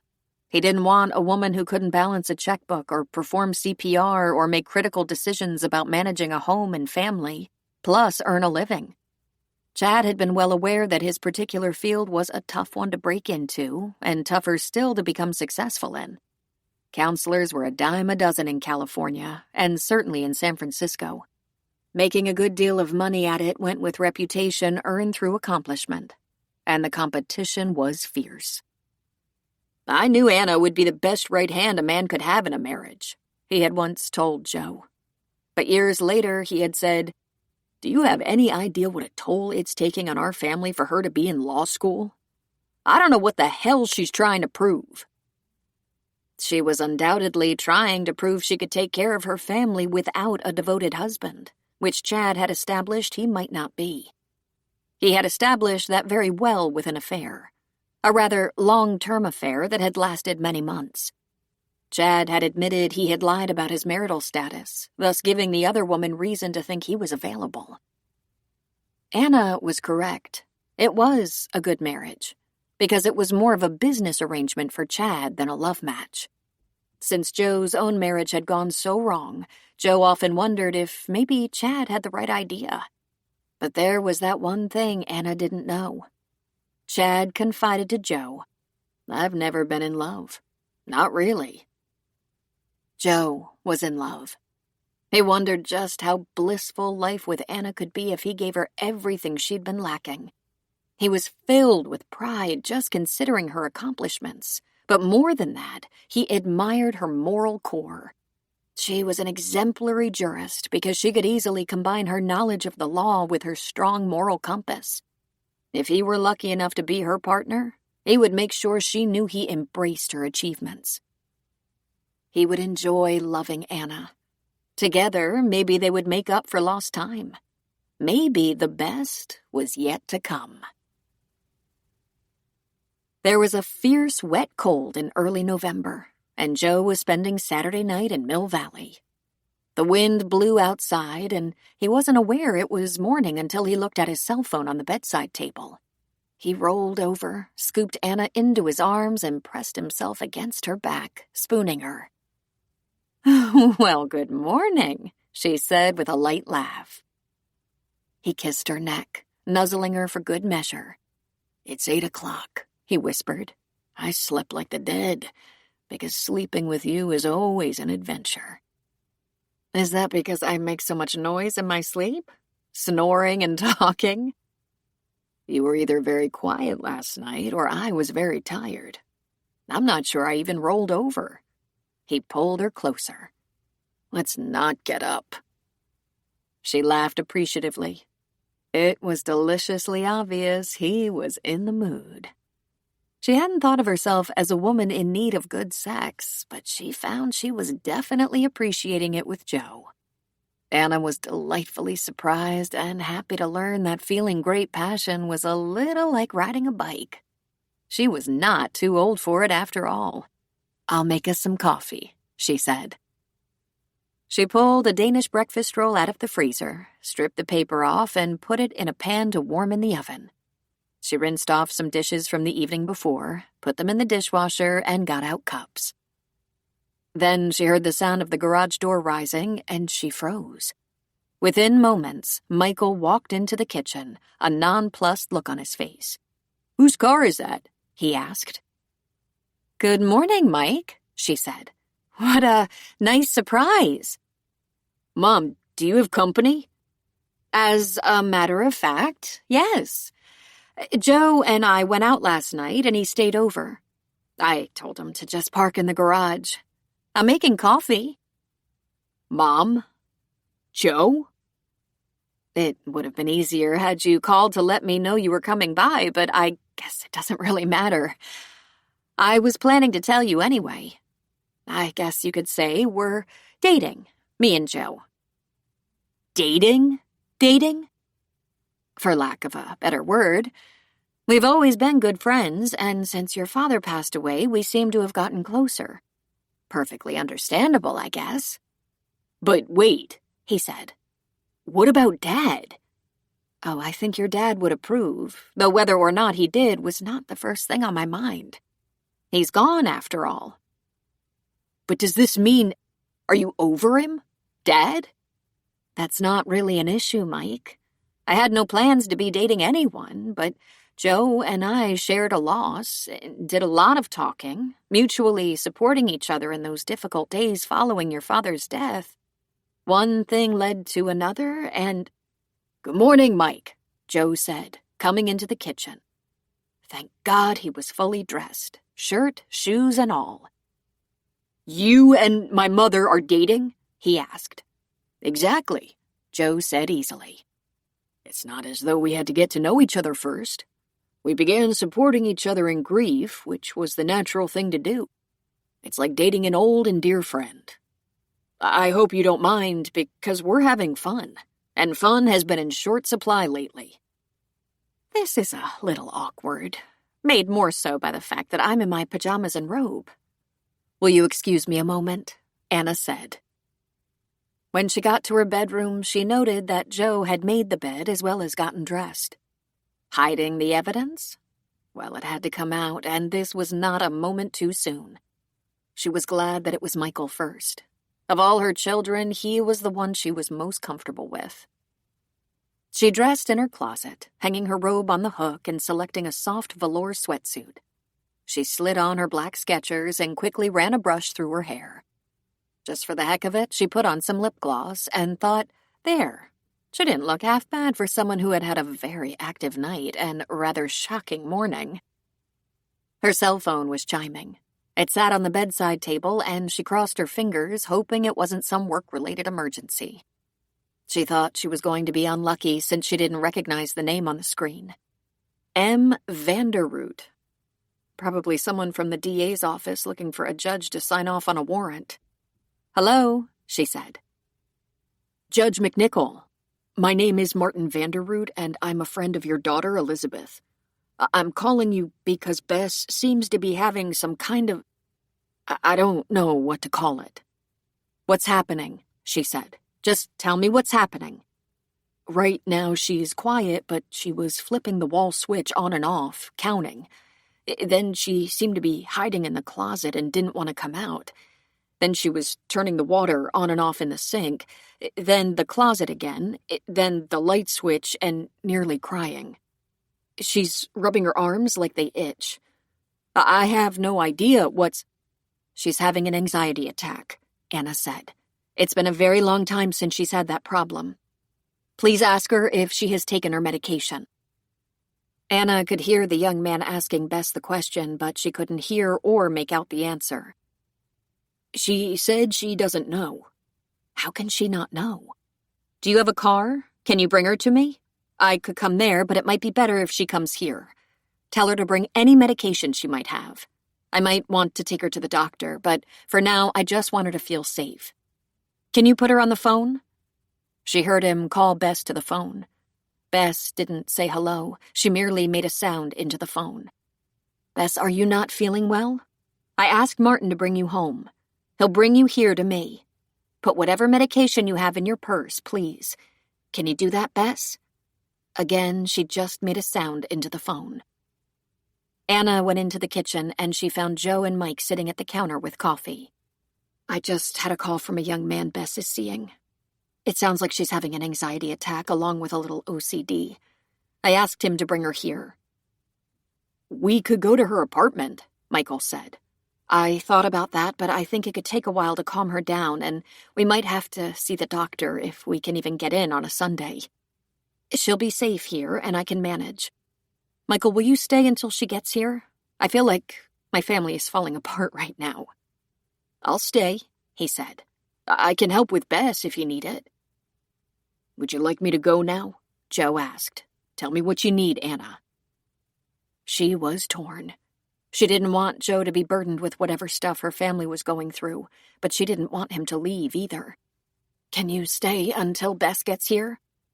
"Sure." "There's no traffic on Sunday morning. It shouldn't take too long." Anna fixed herself a cup of coffee and pulled the Danish out of the oven. She talked to Michael while getting out plates and forks. "Are you here to see if there are any chores that need your attention? Because I really don't need your help with anything. And the weather is so cold, gloomy, and overcast. No yard work, that's for sure." "I'd be happy to help you with anything you need, but I came for another reason. I guess this isn't a good time, but I was looking for advice. I think I made a big mistake with Jen." Anna looked at Joe and lifted both eyebrows. "I'll stay out of your business unless you ask me to butt in," Joe said, holding up his hands. "I think my girlfriend issues have to wait until we resolve my sister issues. I wonder what threw Bess into a tizzy." "It's been a long time since she's had to deal with these side effects. Maybe the pressure of law school is greater than she has let on." Again, Anna's cell chirped. This time, the name and number were well known to her. "Jessie, my love, what timing. Our family is in a state." "Is something going on?" she asked. "Michael stopped by to see if I needed any help around the house and yard, and I just got a call from a young man who is with Bess. Apparently she's having an anxiety attack and is freezing up. He's bringing her here." "And I was just calling to see if you felt like a Sunday brunch," Jessie said. "I'll come over to make sure Bess is okay. See you in 20 minutes. Anna sat at the breakfast bar and gently rubbed her temples.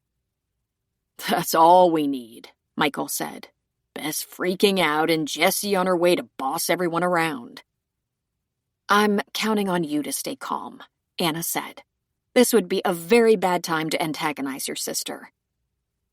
"I should be going," Joe said, standing. No, you don't, Anna said. Please stay. It's the worst possible time. But once Bess is calmed down, we have to have a little family meeting. And like it or not, you're part of the family.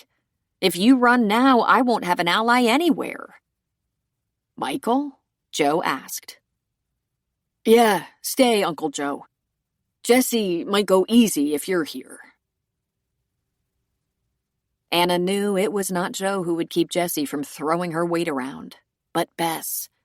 Jessie always pampered Bess. Jessie arrived close on the tail of Bess and was armed with a small vial of Xanax, with which she dosed her sister. In her childhood home and in the presence of her family, Bess calmed down visibly and immediately.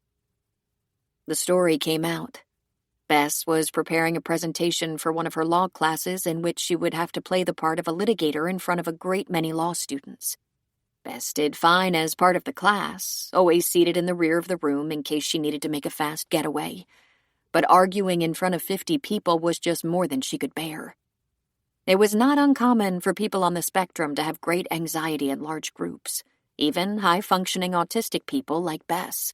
She'd spent years in manageable groups, learning modified behavioral techniques to help with such a reaction, and she also had anti-anxiety drugs to take when needed. She'd been doing so well she hadn't taken her medication in a long time. She was completely unprepared for her meltdown. Jessie responded very favorably to finding Joe was present. They're dating, or whatever you call it, Michael whispered in Jessie's ear. And Jessie said she couldn't have planned that better herself. Martin gave Bess a little kiss on the cheek, asked her to phone him later when she was feeling better, and he left her with her family. Martin seems like a very nice young man, Bess, Anna said. Of course he's nice, Bess said. Good, she's back, Jessie said. Bess, would you like a nice cup of tea?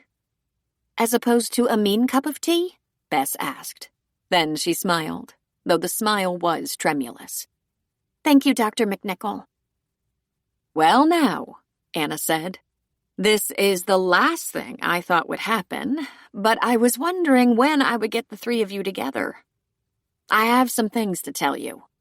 She took a deep breath and said with her usual confidence, Bamber Swinpole Falletter as Pumpdill Clamperdose Runker Plum Balleroon Piddlehorse Peeling Squander Pell. And Jessie said, Oh, shit. 13. Mom, don't panic. Just stay calm. Joe, get my medical bag from my car. It's in the back. Michael, call an ambulance and tell them to hurry. She's having a stroke. Garbled words spilled from Anna's lips, and she began to argue in a language no one but Anna could understand. I want you to listen to me, Jessie said. You're having a stroke, but I'm here. We're going to get you help, and everything is going to be all right. Would it be faster to just take her? Joe asked when he returned with the bag. Bad idea. The paramedics have life-saving drugs and equipment in the ambulance.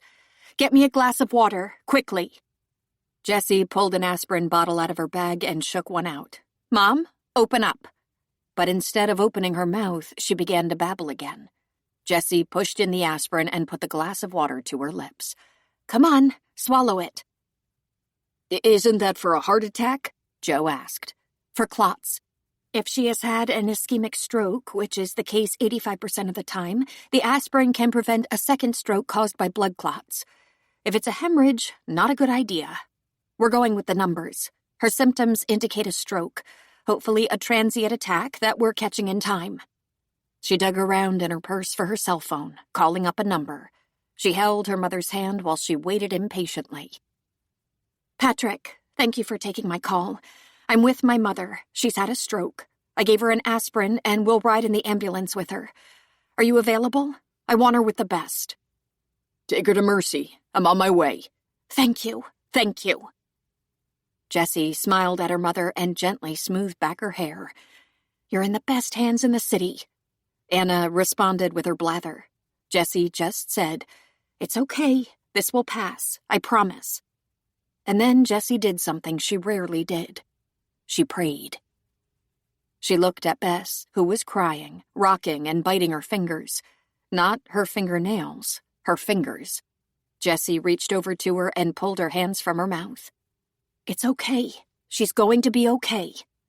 Michael will stay with you, and I'm taking Mama to the hospital. I will come back to you when I can, but first I want to take care of Mama. Bess, stop biting. We'll be okay." "Jessie, what can I do?" Joe asked. "Can I go with?" "She's going to ICU, possibly to surgery. They aren't going to let you in, but if you make sure Michael has your number, I'll be in touch with him and he can let you know what's happening. We caught it right away. Her odds of surviving this with a drug as opposed to surgery? Excellent. I won't leave her, I promise." The sound of sirens could be heard, and it was only moments until 2 paramedics brought a gurney, following Michael down the hall and into the family room. Jessie stood and told them she was a doctor, had given an aspirin, and called Dr. Monahan, who was meeting them at Mercy Hospital in San Francisco. "Michael, you've got Bess, and I'll call you as soon as possible." She gave his hand a squeeze. "It's going to be all right. Don't leave Bess." "I won't. Call me, Jess." It was a very long day of tests and examinations for Anna, and Jessie never left her side. An IV had been started in the ambulance, and when it had been established that a clot or clots had caused the stroke, a drug had been administered via IV to bust apart the clot. It was successful, but the amount of damage caused by the interruption of blood flow remained in question. While Anna was going through tests and exams, Jessie made a few phone calls. To her brother, of course, who would pass information on to Bess and Joe. Then she called Phoebe, the clerk of court, who would notify everyone in the judge's office and arrange to have Anna's cases passed on to another judge. She called the memory care unit where Blanche was housed, even though it was questionable whether Blanche would even be able to make sense of the news. She called her aunt and uncle, Chad's brother and sister, and asked them to notify other family on that side. And she called her office and 2 of her partners to explain that she'd be taking some time off to oversee her mother's care and make sure she was settled. Then she took her place at Anna's bedside. Anna was still babbling, but every so often she caught a real word, and that alone gave her hope. Jessie had seen Patrick on and off through the day. They spoke only briefly and only about Anna's condition. Patrick was very hopeful that the damage caused by the stroke had been minor, and that Anna would make a full recovery. Then, at 9 that night, Patrick came to Anna's room with a large latte in a paper cup and a breakfast croissant in a bag. "Have you eaten at all today?" he asked her. "Cookies," she said. "I don't have much of an appetite. I don't know how I'll ever thank you for what you did for me today." "You would have done as much for me," he said. "And aside from helping you find the best neurological team, I wasn't needed. Eat a little of this if you can. You have to keep your strength up." He glanced at Anna. She looked peaceful enough, as though she was resting, but her lips were moving. And when Patrick leaned close, Anna was softly reciting numbers. Not counting, just running numbers. "Don't be surprised if that goes on through the night." Isn't it the weirdest thing? What's weird is that it's all making perfect sense to her. Tomorrow, she'll be a little more alert. Her blood pressure is stable, and when she's coherent, we'll have her evaluated and order some therapy. We won't know how much will be necessary for a few days, but she'll recover. "Will she be back to her normal self?" Jessie asked. He shrugged. "The potential is there, Jessie. I don't detect any left-sided weakness or paralysis. It's perfectly safe for you to go home." "I intend to be here when she wakes up." "You came in the ambulance. Where's your car?" "I was at my mom's when she stroked. My car is there. After she's awake and at least knows where she is and what has happened, I'll Uber to her house to pick up my car and maybe get a change of clothes." "I'm leaving now. I can take you to your mother's if you like. I have patients in the morning and won't be able to leave once the day starts." "I understand completely," she said. "Lord knows you've done enough for one day and night. I promise I don't expect anything more." "Expectations aside, don't hesitate to call. I mean it, Jessie." "That's very sweet, Patrick. Thank you." Given their history, she was amazed he'd even answered the phone when he saw it was her number. By the way, I've been keeping company with an old friend of yours, Dr. Norton." His eyebrows shot up in surprise. "Are you now? How do you like him?" "I think he's wonderful, actually. Thank you for that." "Glad to help. I switched your mother over to the neurology team. They're outstanding. They'll oversee her recovery. My work here is just about done. Glad there was no surgery involved. I'll keep tabs on her progress, of course." My mother had the three of us together, just by accidental chance, and she said there was something she wanted to tell us. I got the impression it was something important. Then, right at that moment, she checked out and began babbling. "If it was important, it'll come back to her." The way that worked out, the three of us together. I'm glad it went that way. She got a little misty. This could have been so much worse. After just losing my dad, I don't know what I'd do without my mom. He put a hand on her shoulder. "You didn't lose her, Jessie. In large part due to your quick thinking and experience. Try to get some rest tonight, and call me if you need me." That's very kind of you, Patrick. I don't know how I'll ever repay you. "Not necessary, Jess. Just take care of yourself." Anna was confused and restless. She couldn't remember any details from the day before. They said she had a stroke, but all she could remember was that no one understood what she was saying, though it all made perfect sense to her. She felt impossibly tired, but she was afraid to sleep. She kept dropping off and would awaken with a start, afraid she might wake in another strange place. She saw the bag and tubing running from her arm upward, but she couldn't remember what it was called. She wondered how much of her brain was left. She felt like a stranger in a strange land. To her surprise, Jessie was sitting in the chair beside her bed, holding her hand on and off. Something about this was odd, but she couldn't determine what. Thankfully, she knew who Jessie was. Then she was suddenly aware that she had a cell phone and believed for a moment that the number was forever lost. Every time one of these passing thoughts occurred to her, she'd try to sit up or get out of the bed. She'd thrash about until someone gently pushed her shoulders back onto the bed. Then she opened her eyes, noticed that the room was darkened. There was a nightlight casting a dim glow into the room, and Jessie seemed to have a light blanket draped around her shoulders. Anna laid very still, appreciated the sight of her daughter resting in the chair. She thought maybe Jessie had been with her a full day, but the last thing she remembered was being home. She'd been with someone. Was it Chad? No, Chad was not with them anymore. Jessie opened her eyes, looked at Anna, but didn't move.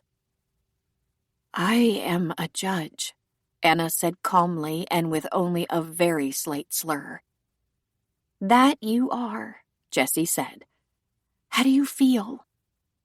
"Very sleepy. What happened?" "You had a stroke, but the super clotbuster drug was administered in time, and I think you're going to be fine. Aside from a lot of confusion, it appears you survived it without much consequence. I don't see any paralysis or drooping." "I don't remember," she said. "Do you remember the ambulance?" Jessie asked. Anna didn't trust her speech quite yet, so she just shook her head. "It may or may not come back to you. You might never recall the event, but other things will come back. You'll be evaluated by the neurologist to see if there was any damage. I imagine there will be a CT scan. For right now, you can take a rest." "I have a phone," she said. "Yes," Jessie said. "When you're more alert, I'll give it to you." "I was at home," Anna said. "Yes, I was with you. I brought you to the hospital in the ambulance." "And you've been here?" "Yes. This is our second day. You've been sleepy and confused, but I do think the confusion is lifting and the fog is clearing." "Have I eaten?" Anna asked. Jessie smiled. "No, just fluids. Are you hungry?" I think so," she said. "Can I get up now?" "Let me help you sit up, but please don't get out of bed yet. One thing at a time. I'll see you get something to eat." Jessie helped her sit up, did some magic to make the back of the bed raise, and a woman wearing scrubs appeared. "My mother is starting to talk now.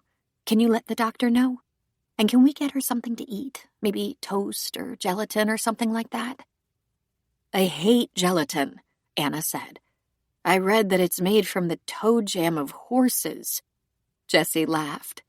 "I don't think horses have toes," Jessie said. And to the woman, she said, "Maybe we should make that ice cream." "And coffee, with cream and sugar," Anna said. Jessie frowned. "You don't take cream and sugar." "I do today." "How long have you been here?" she asked, not realizing she was repeating herself. "This is my second day here with you. It takes a while after a blood clot for the brain to untangle, but it doesn't appear you've had much, if any, damage. Your speech is quite clear now." "It wasn't before?" Jessie shook her head. "It was another language entirely, though not a known language. Scrambled. Very typical, Mom." When the ice cream and coffee arrived, Jessie asked the nurse to stay with Anna so she could step out of the room and make a couple of calls. And suddenly something came to Anna, and she said, "Jessie, are you calling Michael?" "Of course," she said. "He'll be so thrilled to hear you're sitting up and talking." "Jessie, Michael needs something. He's in trouble or something. I can't remember what, but I think it's urgent." "We'll take care of it, Mom. Don't worry. Michael is fine. Just worried about you." "But what's wrong?" "We'll go over all of that a little later. Try out that ice cream." A parade of people followed the ice cream. Nurses, therapists, doctors, all checking on Anna's progress, asking her questions, and patiently telling her what to expect in the coming days. The important information she got out of the long stream of visitors was that she would be evaluated for possible damage caused by the stroke and registered for physical, speech, and occupational therapy as needed for as long as necessary. She wanted to go home, but was repeatedly told it would be another day or two until more information about her condition could be gathered. Jessie was finally persuaded to leave, though she promised Anna she'd be back after picking up her car and getting a change of clothes. A man in scrubs came into the room. Anna was gripping her phone in her hand, and she thought she recognized the man, but she just shook her head. "I'm Patrick Monahan. I know Jessie, and she called me when you were having a stroke. I've been here several times, but you've been a little confused and sleepy. That's predictable, by the way." "I have a cell phone," she said, then thought how stupid that sounded. He smiled, put his hands in his pant pockets, and rocked back on his heels. She briefly thought how handsome he was. "Good," he said. "How does it work?" she asked.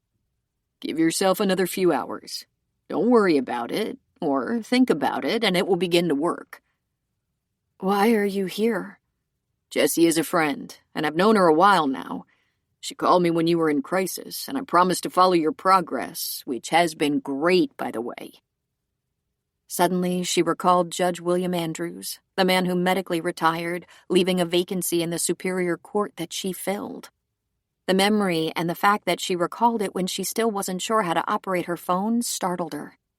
And Judge Andrews had had a stroke, was confined to a wheelchair, could not walk, and could barely speak. He was older, but how could that be determined to be good news? She was only 57 and did not want to end her career nor her active life just yet. "Why did I have a stroke?" "I don't know," he said. "The neurologists will look into the possibilities.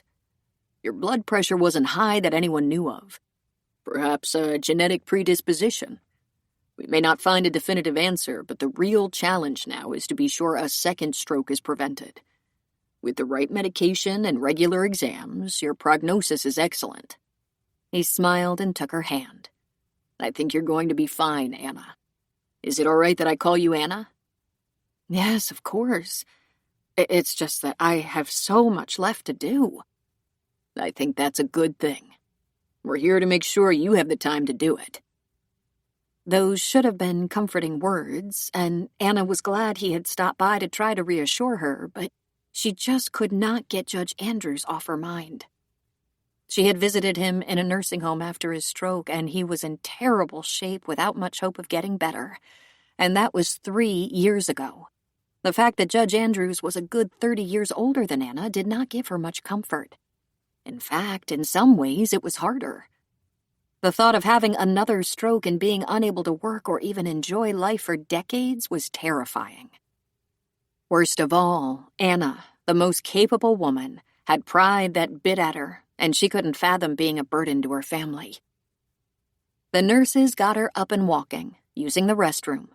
She had a little dinner, and while she was oddly off balance, weak and everything felt awkward, at least she was out of bed. All she could think about was her fear of a debilitating stroke, one that left her helpless and crippled. And then, toward the end of the day, while she sat up in her bed trying to remember how to use her phone, reading through the many old text messages, Joe walked into her room. She looked up at him, instantly remembered their last time together, and held out her arms.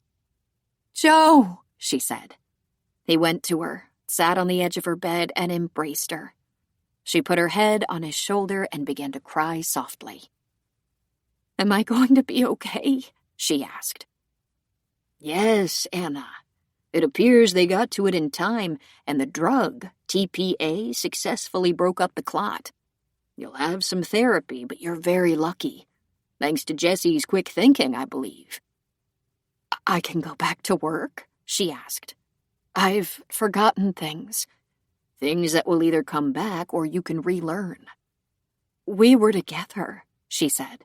"Yes," he confirmed, "the night before. And your kids all dropped in unexpectedly, so the cat's out of the bag on us." "Was it Sunday morning?" she asked. He nodded. "Bess had some kind of breakdown, an anxiety attack over school. Michael has been with her at your house ever since. Jesse has been checking in on them by phone, making sure Bess is okay and filling them in on your progress.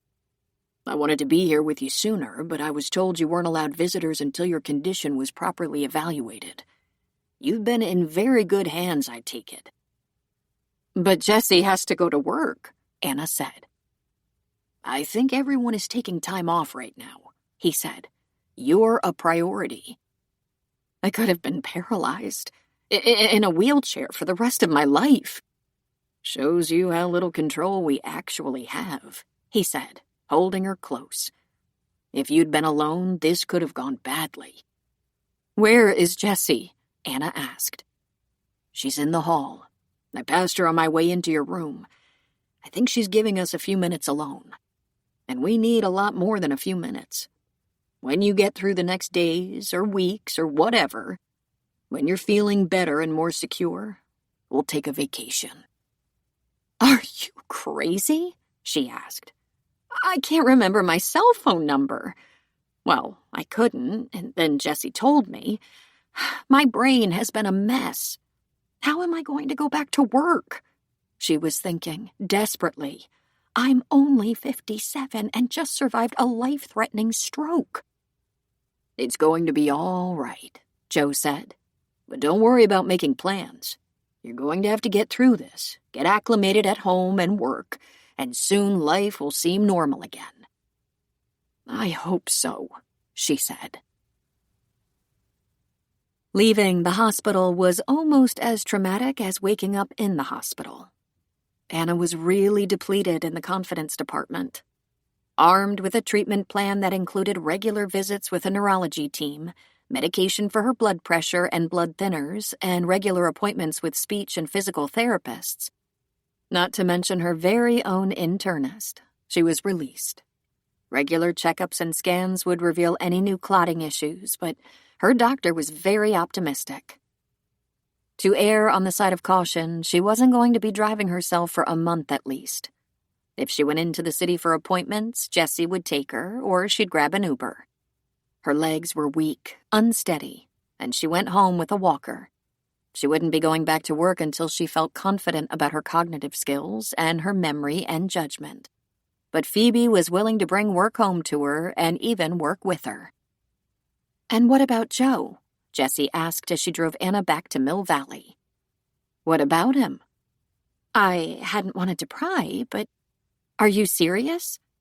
"No," Anna said quickly. I mean, yes. I mean, no. Oh, dear. I don't know. I've always loved Joe, but never thought of it in romantic terms, and really, we were literally propping each other up after your father's death when the idea of a romance presented itself. And now the idea is almost terrifying. It is to me, anyway, and it should be to Joe." "But why?" Jessie asked. "He was so worried about you. He plans to come over tonight." "I don't want to get serious about a man and stick him with a woman who can't walk or talk or tie her own shoes." "I know you're worried about another stroke, but the odds are good that with the right follow-up treatment, you're safe from that. Mom, you're still young. You have a lot of very functional years left if you take care of yourself, and I mean to help you do that." "Jess, you have to get back to your practice." "I will, but not until I'm comfortable that you're capable of taking care of yourself." Her instincts told her to argue that she was perfectly capable, but she was suffering a lack of bravado. "Thank you," she said in a voice even she didn't recognize. It was not the strong voice she usually used. "The truth is, that whole thing scared me." "Of course it did." "Oh, God, there is so much to do, so much to talk about." "I gathered that," Jessie said. "Something about a baby?" "Where did you get that?" Anna asked. "You did a lot of babbling, most of it nonsensical. I wasn't sure if it had any real meaning or not. You recited numbers all through the night." She had to talk to her kids. She had to call Amy, fill her in. But first, the business at hand. "Is Michael all right? And Bess?" "I'm going to be straight with you, and I hope you can handle it. Bess needs some follow-up, maybe a program and regular meds. Your stroke really threw her, and she hasn't left your house since it happened. That's okay. She can get beyond this. But a great deal of pressure isn't good for someone as mentally delicate as Bess. On the one hand, she's an intellectual giant, and on the other, a little girl with little impulse control. I'm looking into the right program for her, and she's taking a leave from law school for now. As for Michael, he'll be fine. He just has a few challenges in the love department. He was all set to settle down with Jen, then Dad died, and Michael lost his mind a little bit. He broke up with her, regrets it hugely, tried to slap it back together, and just made it worse. Jen wasn't having it. She was very disappointed he bailed on her when things got tough." Jessie looked over at Anna. "You should have told me, Mama. Men are weak." Anna sighed heavily. "Not all men," Anna said, and she thought, just some of the men we've relied on. It was the very next day that Anna called Joe. He was delighted to hear her voice, even though he said, "I'm just between classes, so can we talk later?" "Of course," she said. "I'm home now and struggling with fatigue, and still there's some confusion. I want to explain something quickly while I can think. I live in constant worry of another stroke, and if there is one, it could go so badly. So please know that I appreciate you and love you as I always have, but I can't even think about a serious relationship until I'm fully recovered and there's no danger of me being a crippled woman for decades." Joe actually chuckled. "But of course we can talk on the phone while you're busy controlling the future. You make fun of me now, but you might thank me someday." "Whatever makes you comfortable, Anna. I'd like to see you." "My kids are staying with me now," she said. "I've always been welcome in your house in the past," he said. "I'm sure I can behave honorably in front of the kids. I've known them since they were born." "I just don't want you to have any expectations." "God forbid," he said, but he laughed. Anna sat at Chad's desk, facing the computer monitor. She never liked using his office for any reason. For so many years it was off limits because his counseling work was strictly confidential. She faced the man's face for the video conference. "I suppose I should thank you for seeing me this way," Anna said to the man. "It saves me a trip into the city. But I'm not sure this is necessary." "It's nice to meet you, Your Honor," he said, offering a warm smile. "We meet at the suggestion of your daughter. I'm Dr. Tom Norton." "How do you know my daughter?" Anna asked. "Didn't Jessie tell you how we met?" "I'm very forgetful these days," Anna said, though truthfully she had recovered most of her memory. Just the few days surrounding the stroke were still blank and might always be so. "I met Jessie a couple of months ago, and she called me and asked me if I'd have a session with you via video. She wondered if talking about your medical emergency would help in your adjustment. What do you think?" "We'll see," Anna said. "Are you planning to shrink me?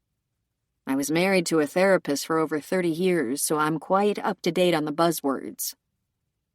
"I was thinking maybe we'd have a short conversation about anything you like," Dr. Norton said in a very good-natured tone of voice.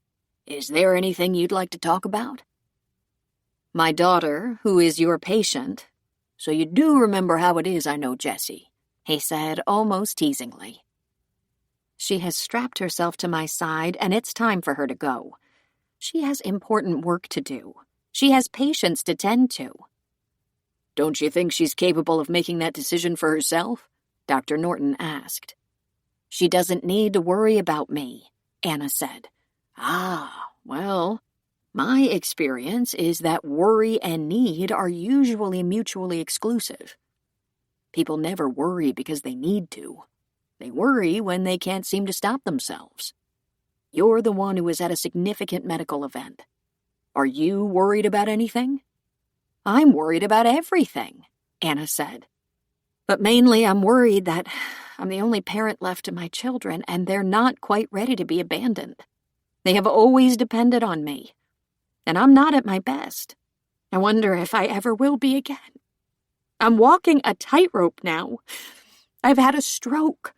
There is a danger of another, and one more debilitating." "You feel vulnerable," the doctor said. "Extremely." "And am I correct in believing you are not used to the feeling? It doesn't come along often?" "When it has, I knew exactly what to do," she said. "This time it's beyond my control." I don't usually correct people when they explain their feelings, but this is not beyond your control. You have excellent medical supervision and are following the doctor's orders, and your health has been described as excellent. It could happen again just the same, Anna said.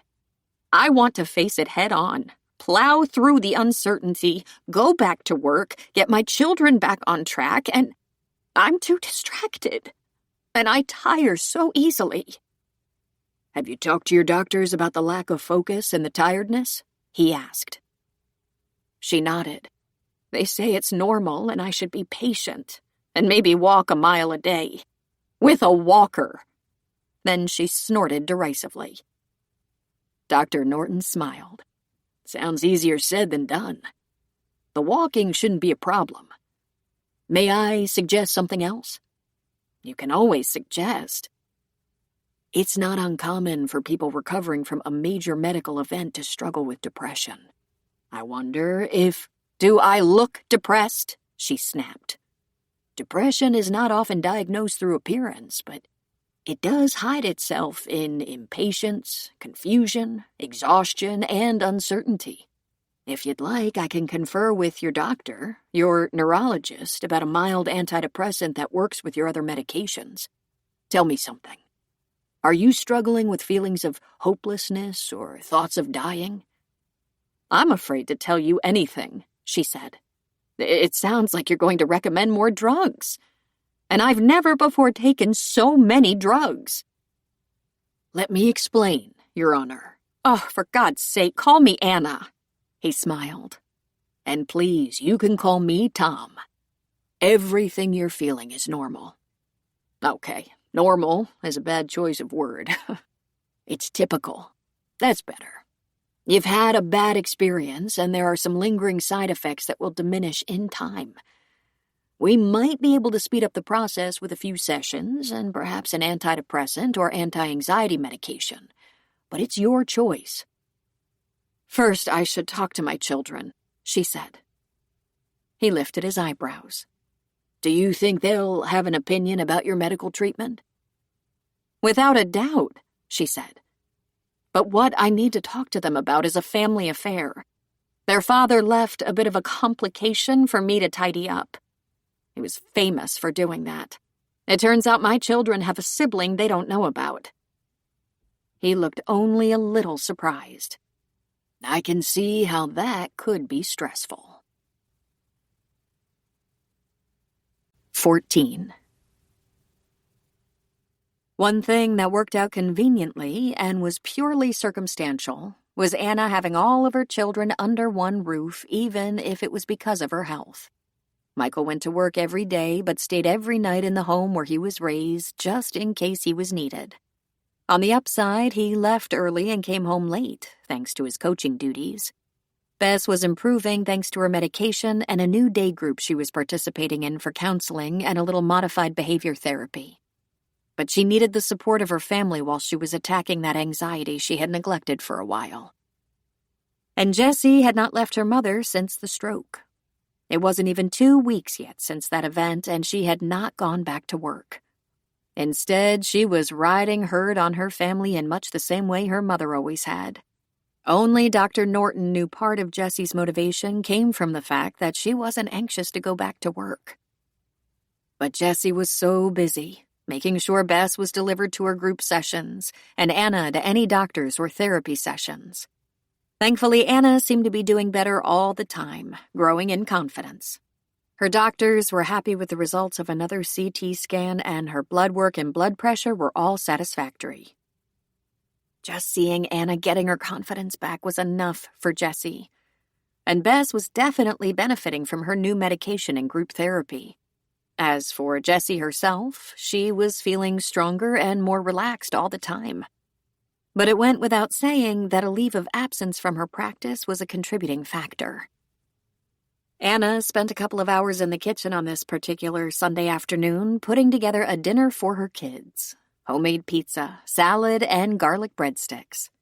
Michael was planning on going back to his apartment for the week, so she was unsure when the next time they would all have dinner together might be. There's something I've been meaning to talk to you about, Anna said. Get yourselves dished up and be prepared for another paradigm shift in our family order. This should be good, Michael said. It's about that 10% of your father's will that goes to an anonymous recipient. She is not anonymous anymore. I've known who she is for months now. Sometime around the time Michael was born, your father was romantically involved with a woman. I didn't know her, and I don't think I will ever know the detailed circumstances surrounding their relationship, but your father did confess to the affair. As you can well imagine, it was a very tenuous time in our marriage. We almost separated. We talked about divorce. But we were young, broke, had 2 small children, and our options were very limited. Dead? Michael said, shocked. He dropped his slice of pizza on his plate and pushed away from the table a little bit. Jessie couldn't believe her ears. Not dead? It was a very difficult time, Anna said. I didn't think we'd make it. He told you? Jessie said. I guessed, Anna explained. There were a lot of unexplained phone calls, and your dad seemed to be out a lot. I accused and poked at him until he admitted he'd been seeing another woman. He said it was a stupid mistake on his part. He had no idea what compelled him to do such a thing, and he begged to be forgiven. He said it had been a very brief relationship. I don't know exactly how long they were involved, but he insisted he loved me and, of course, loved you. The forgiveness part took a while, believe me. I was very angry, and it was hard to trust him after that. As far as I know, that was the only time. Is it the woman? Jessie asked. Is that where the 10% went? No, that would be simple to explain. The thing I didn't know until after he died was there was a child. I might never have mentioned this to you otherwise.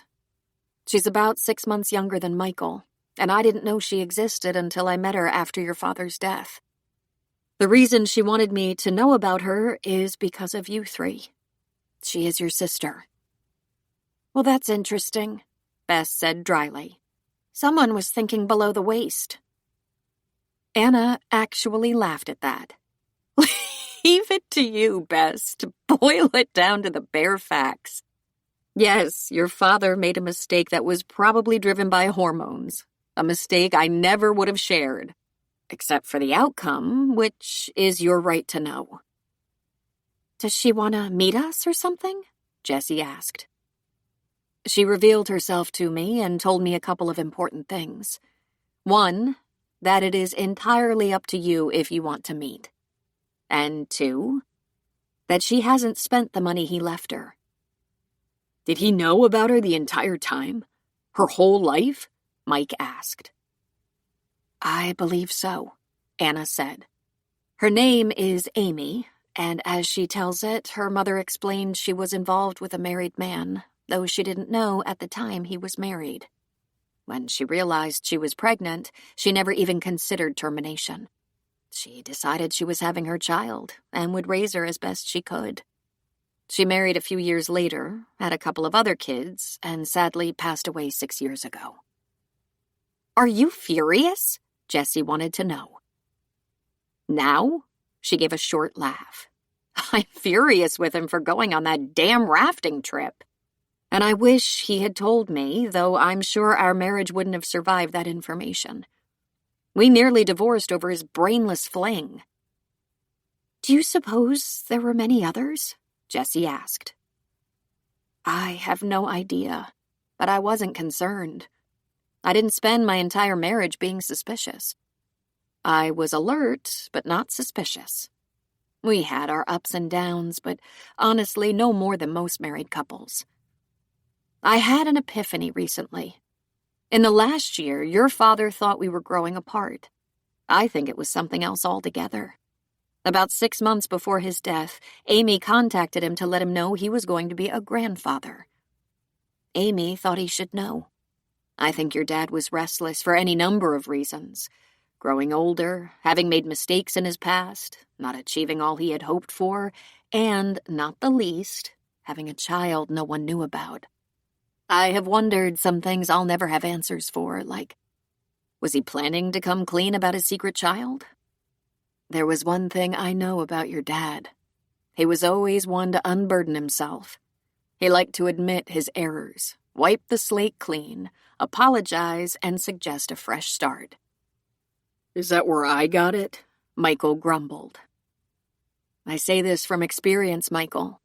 It's easier in the long run not to do things for which you have to beg for forgiveness. And I bet infidelity is a real game changer, Jessie said. How'd you manage to forgive him? Instead of deciding whether or not I could forgive him, I worked on strengthening myself. I worked on my own confidence, which was sadly lacking. I went to law school. I worked on me. I thought it was my only choice because I couldn't support myself and 2 children on a secretary's salary, and at the time in our young lives, your father didn't earn enough to support 2 households. At the time, we stayed together because it was the most practical thing to do. Over the years, I realized how hard your dad was trying to make amends and how much time and energy he was putting into being a good father. Eventually, I got tired of being angry and was too busy to spend my energy that way. It took a lot of self-talk, but I traded my anger for gratitude. And you fell in love again? Jessie asked. More importantly, I grew to like my husband, to respect him. His blunder might have been a big one, but at the end of the day, he came through for us. I think you came through too, Jessie said very softly. Thank you, Jess. That's so kind of you to say. Can you tell us about this woman, Amy? She began to tell them what she knew, almost all limited to Amy lately. That she was married to a doctor, worked as a nurse practitioner, had been very close to her mother, and was now a new mother herself. How ironic that Amy's situation and mine are so similar. Grandma Blanche was involved with a man who turned out to be married, and she chose to have and raise me alone, just like Amy's mom. It sounds as if you like her, Michael said, and he had a bit of a bitter tone when he said it. As a matter of fact, I do. I haven't seen her in a while, but I did call her and tell her about the stroke and how overwhelmed I've been since it happened. But yes, I like her. And the baby is precious. But there's no reason you have to make a unanimous decision about whether or not you want to know her. It's perfectly acceptable for you to each make your own choice. As for that money, it's not about the money, Jessie said. I don't want her money, Michael said. How much money? Bess asked. Anna laughed. The kids were so different in disposition, but she had grown to really appreciate each of them. The same amount as each of you, Bess. Can I just give my opinion about that? Amy told me that your father, her father, contributed to her education when she was in college. He did so without drawing any attention to himself, but her mother later told her he had helped. In what amount, I have no idea. But he helped with school. I'm so happy to know that. It was his obligation in my mind. And he left her a little something. I'm happy about that as well. You're not jealous? Jessie asked. I went through that stage 30 years ago. Now I'm just glad he did the right thing. Here's what I'm going to do. I'm going to write down Amy's number for each of you. Take your time in thinking about contacting her, and it's all right if you don't. When I speak to her next, I'll tell her you're informed, and she may hear from any one of you. They all nodded, looking around the table and making eye contact with each other. Good. Then let's kill this pizza, Anna said. Later that night, Anna was sitting in her bed with her TV on and a book in her lap when Jessie tapped lightly at the door. Anna called for her to come in and was secretly glad for the company. She'd been thinking about calling Joe, but she'd rather not. She feared she was using Joe as some kind of crutch or distraction, and holding him at arm's length was so exhausting. She really wanted to collapse into his arms and feel the ease and comfort of having a treasured friend, a new lover, care about her. You're still up? Jessie asked. It's not that late, Anna said. What's keeping you awake? The idea that my father was a scoundrel, she said. What he did. Anna put an arm around the daughter who was taller than her, pulling her close. They both leaned back against the pillows. He was a fallible human being, that's all. As we all are. And his mistake was one of the most common. I was very disappointed. I wanted his love for me to outweigh all temptation. But apparently, that wasn't the case. It really pisses me off, Jessie said. I know, she said. But it's not our burden to carry, and I think he paid for it in guilt and regret. Michael is furious about it, Jessie said. Why is he so furious? He usually runs away from conflict and won't argue for anything. That's easy, Anna said. Michael is afraid he's exactly like his dad. That was a good thing when he thought of Chad as perfect, though he had some trouble with that. Worried that he couldn't live up to his dad's excellent reputation. Michael was a college grad, teacher, coach, while Chad had a PhD and was a pretty well-known therapist. Confronting his dad's imperfections, that would be hard for the son who worshipped him. I thought he was pretty perfect, too, Jessie admitted. It kills me to think of what he did to you.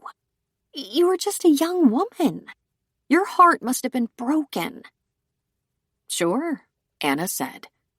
Jess, my heart's been broken 100 times. That's the thing about life. Who broke your heart, Mama? She asked, sounding like such a little girl. Anna chuckled.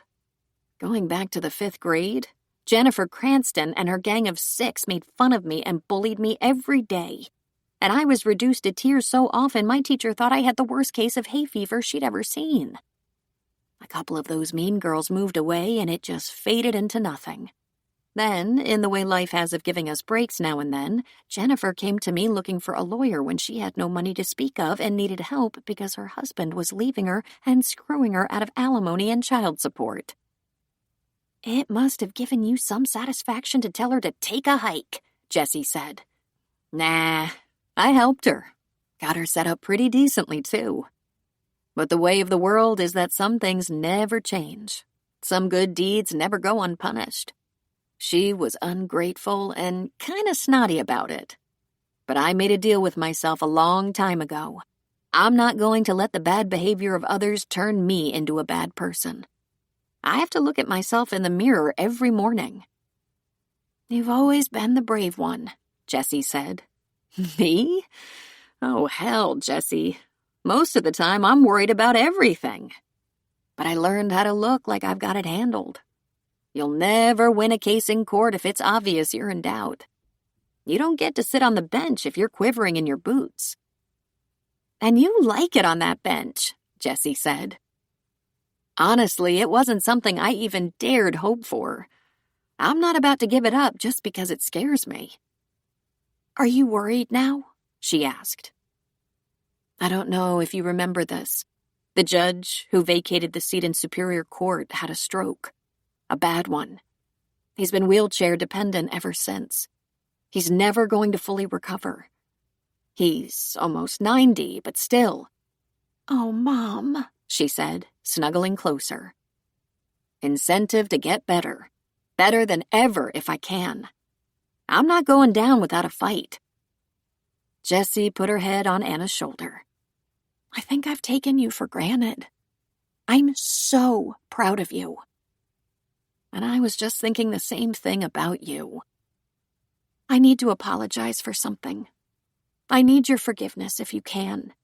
She sat up straight so she could look in her mother's eyes. I always made you the bad guy. Did you? She nodded. I accused you of nagging Daddy, of always telling him what to do. You were always in his business. That's true. I did nag. Not all the time, but I was guilty of it. The thing about nagging is that it's not nagging if you ask a person once. It only becomes nagging when you're asking for the 40th time. Your dad had a tendency to ignore me.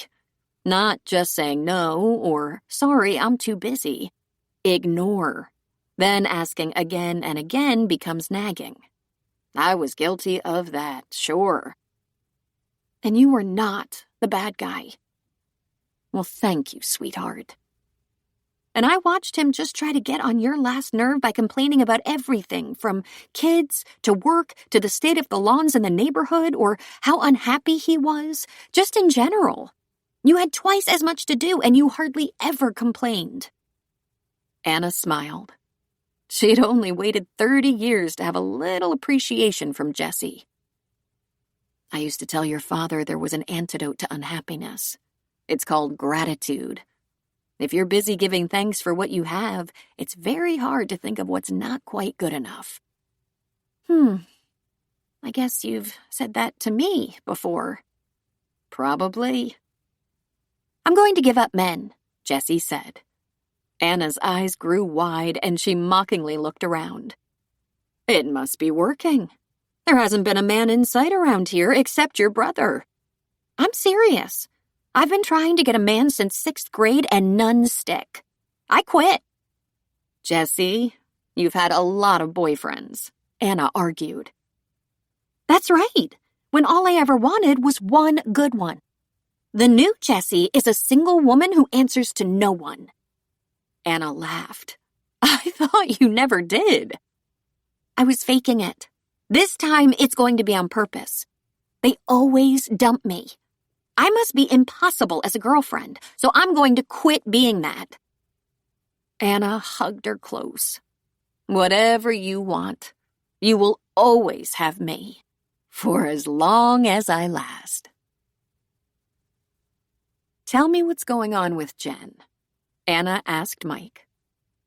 It was just the two of them, sitting at the kitchen table with coffee on a Sunday morning. And for once, Jessie and Bess were not around. Well, all my feelings were flat, Mike said. I had been struggling with losing Dad, and I thought there was no room in my head or my heart for Jen. So I suggested we break it off, at least for a while. Biggest mistake I ever made. But why? Anna asked. I just wasn't feeling in love anymore, he said. I wasn't feeling anything except the grief of losing someone I loved.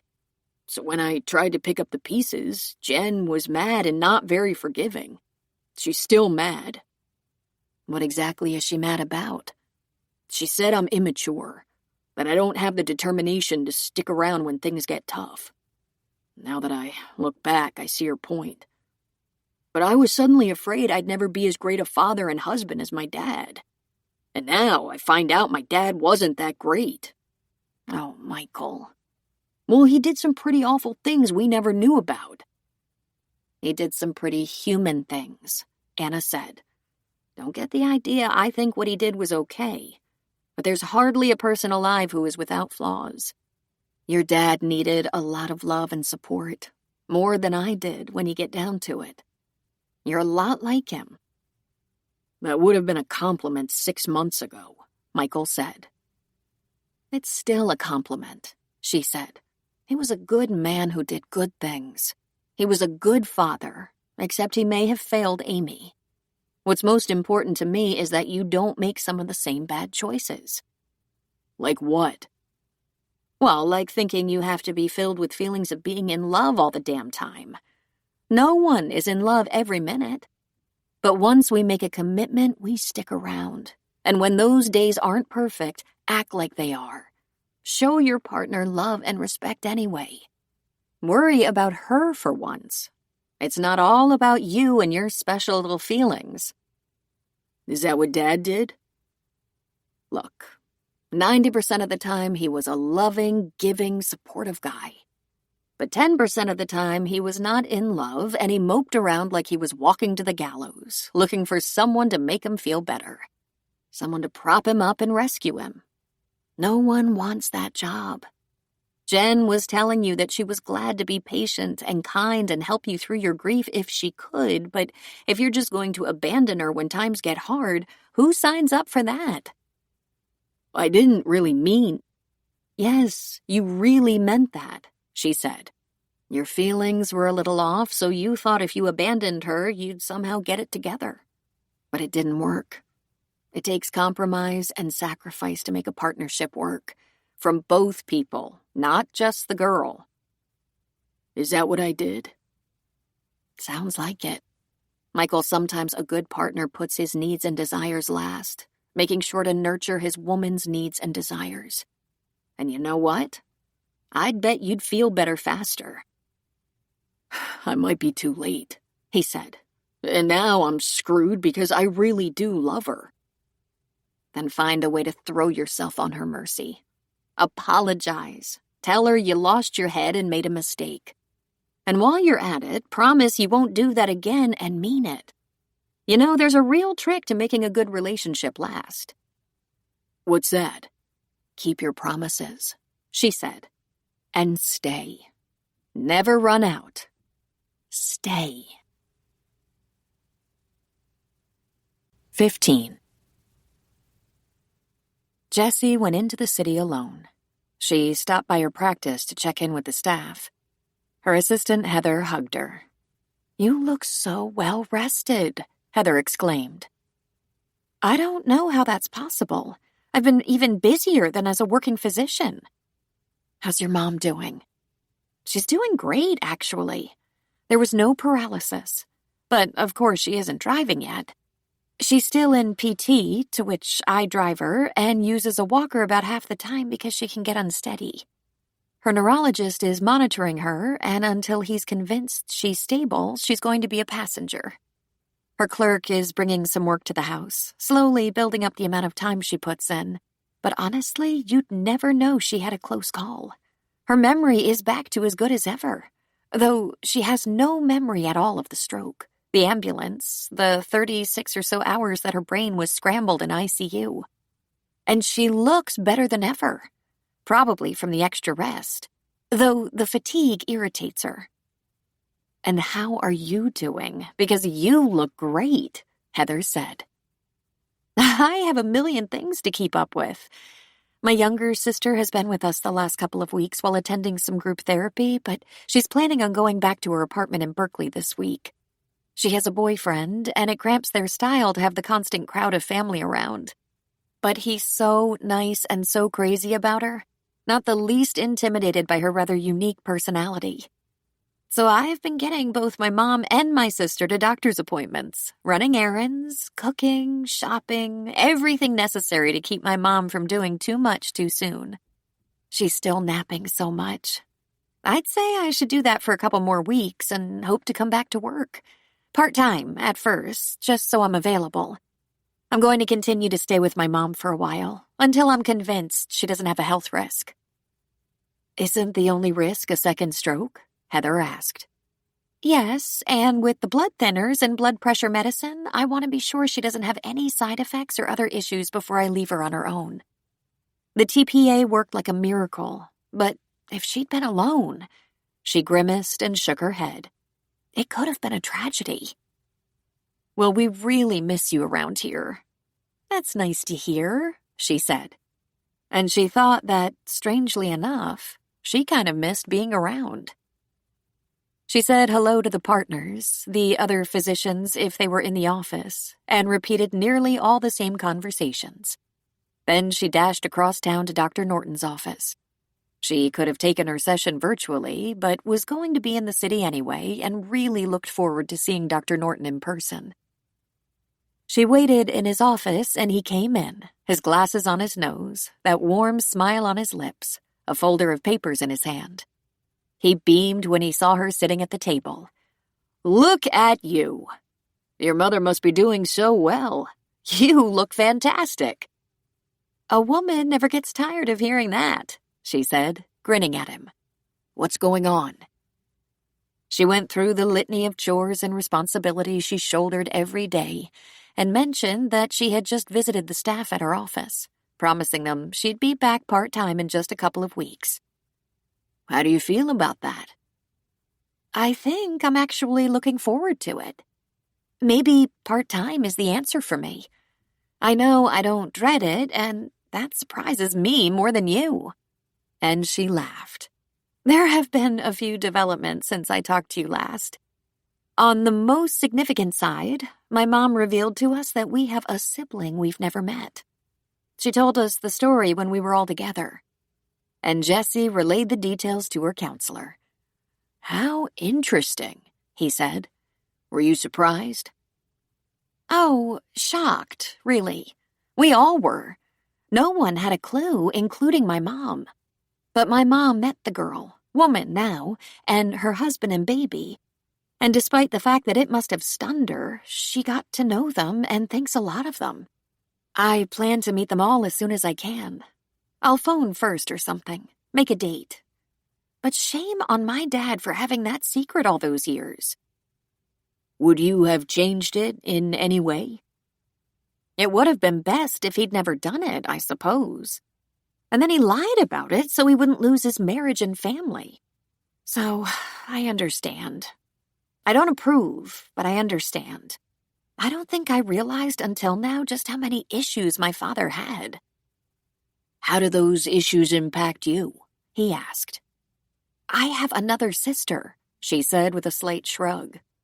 I think, when you get down to it, my father must have gotten in over his head. He obviously caved into a flirtation, and look what happened. He had a child he couldn't acknowledge without putting his wife and other children at risk. Not all that uncommon a situation, I think. You hear a lot of that sort of thing? Sure, he said. Don't you? She hummed, thinking. Well, I was going to say patience, but then I remembered a couple of our staff have been in similar situations. Our receptionist is a single mom, never married, but I don't know the circumstances. If you don't mind me saying so, You look untroubled, the counselor said. First of all, my father is gone. I'm still sad about that. Second, getting mad about it is useless. It's too late for him to apologize. And I want to hear this woman's story, this half-sister of mine, because I think it's pretty obvious I have daddy issues. I think I have for a long time, like since my little brother came home from the hospital, which coincidentally is about the same time my father was having a secret child with another woman. Daddy issues? He asked. To be honest, there were things I knew even if I couldn't admit them, like the fact that I wanted to be his favorite when clearly Michael had that honor.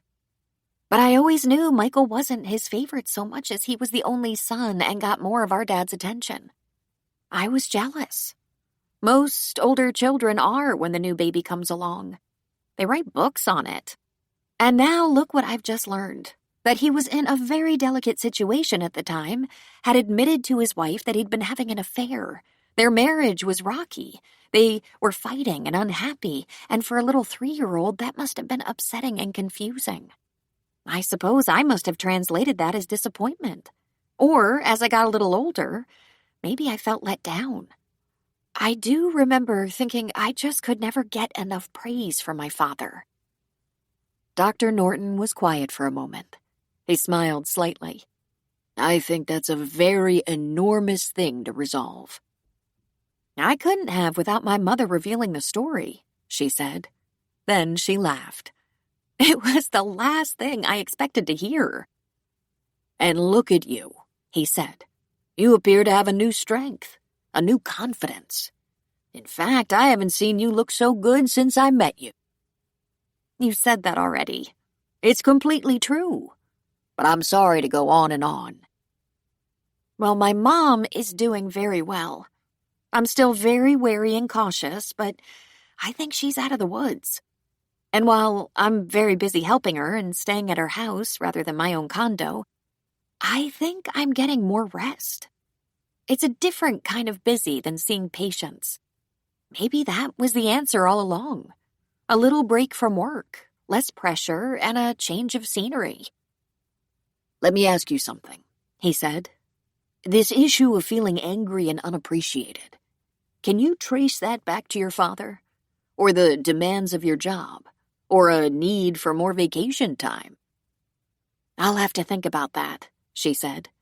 Because maybe, but maybe not. Do think about it and let's pursue it. In fact, there's a wonderful book about the psychology of happiness that asks the question about what works for one person and not for another. For example, there must be busy internists who feel better when they're working than when they're not. There are lots of studies on how retirement and too much leisure is unhealthy, just as there are studies of how overwork is unhealthy. Of course, she said. That could depend on what drives you. Or it could depend on where the real source of happiness is. Is it external or is it internal? Is it something you can locate and build on, or is it something that is hidden until you take the right steps to find it? Do you get it from work or the absence of work? Do you get it from successful relationships or from learning to live free of them, avoiding toxic relationships? She countered. I would be very interested in what you think has improved your peace of mind so much in the short time we've been working together, he said. It's probably very simple, she said. My mom is going to be just fine after a real serious medical scare. And in taking care of her, I got some much-needed time off from work. Perhaps. But can I ask a favor? Could you please do a little journaling between now and next week? Propose the question, the simple question of, when do I feel best? And write about it. Sure, easy peasy. He laughed. You're so accommodating. That request is usually answered with a very loud groan from clients. Oh, no, not journaling. But just a page or two a day, asking and answering the question. Of course, you can tear it up and throw it away afterward if you want to. It was her turn to laugh. Oh, why, thank you. Would Would you like to come to the office next week or meet on video chat? I think I'll come into the city. It's a nice change, and my mom is getting so independent she can use the time alone. I'll look forward to it. Headed back to Mill Valley? He asked. Yes, she said. My mom is working with her clerk at the house, so I'm going to grab a bite to eat. Maybe I'll take something home for them. Hey, by the way, he said, did you by any chance get a cat? She laughed at that, her face brightening. I did not, but I went to a pet store and the woman there was so mean. She said if there was no way I could take care of a cat, there was no reason to get one. I might have gone on and on about long hours and living alone and all that, but I did see this adorable puppy. She was black and white and brown with a squash little face and the biggest eyes. I almost took her home just from the cuteness, but I didn't want the poor animal to suffer. She was some kind of spaniel. Adorable. It's possible you've been bitten by the bug, he said. And what bug is that? She asked. Animals are good for the heart and blood pressure. They make us feel loved, but more, they make sure we know we're needed. They really don't do well without our care, and we don't do that well without their unconditional love. You have 17 cats, don't you? She asked with a laugh. I have only the one, and he's mean as a snake. But I know deep inside he loves me. I pet him when he demands it, and I leave him completely alone when he hisses at me. It's a love match made in heaven. What's his name? She asked. Gretchen. But you said he. I named him before we could determine the gender. Believe me, he doesn't know the difference. Jessie so enjoyed being out of the house and back in the city. She found herself walking around the shops along the pier, winding her way through the tourists. She decided to stop in at her favorite Mexican restaurant for a little lunch. And on her way there, she passed a free clinic. There was a line out the door, a few men, twice as many women and children. How had she never noticed this before? It was a storefront operation, and the waiting room was full. She squeezed in ahead of people, and they let her pass, probably only because she managed to look as if she belonged. She couldn't get near the counter, but standing a bit off to the side, she watched as a receptionist chatted with a Latina woman who was obviously very pregnant. In crisp, beautiful Spanish, the receptionist said to the woman, "How many months and how much bleeding?" The woman answered, "I'm ready to give birth and I'm having the pain, but blood comes." "Do you have a doctor? Have you had prenatal care?" And just as the question came, the woman fainted. Out of pure instinct, Jessie found herself kneeling beside the woman, one hand on her abdomen and one on the woman's carotid artery, taking a pulse. In very unpracticed and choppy Spanish, she asked, "How long have you had the pains?" 7 hours. "And now?" "Constant," the woman said. Her uterus was as hard as a rock. The stain on the crotch of her pants spread. Jessie hardly noticed the commotion behind the reception desk, and then there was a young woman kneeling across the patient. "Are you with this woman?" she asked Jessie. "No, I just came in to ask about the clinic," she said in English, which, given the condition of her high school Spanish, was safer. "She fainted, but she's awake. Final stages of labor, I'm guessing. Water broke. Oh, I'm a doctor. Can I help you get her to an exam room? Or at least out of the waiting room?" "That would be so helpful," the young woman said. "Señora, can you walk a little bit?" "Sí," the woman answered. "If you help me poquito." Together, Jessie and the other woman helped her to her feet, and though she was bent over her big belly, she took the necessary steps. At the first door they came to, they shuffled the patient inside. It was a very cramped exam room. They helped the woman onto the table, pulled out the extender, and the young doctor called for a nurse. Then she shook out a sheet, pulled on some gloves, and began to pull on the patient's trousers. "We never cut them off in here if we can help it," she explained. "They're hard to replace. Grab some gloves." "Sure," Jessie said. She tossed her purse in the corner of the room and grabbed gloves from where the doctor had gotten hers. Together, they covered the patient, pulled her pants down and off. The nurse entered, and there wasn't room for one more human being in the room. "Selena, we need an incubator and call 911. Tell them we have a newborn and a postpartum patient." Then she deftly pulled apart the patient's knees and said, "Holy Mother! Can you rustle me up a clean towel? Cabinet behind you." Sure enough, one glance at the little baby was crowning.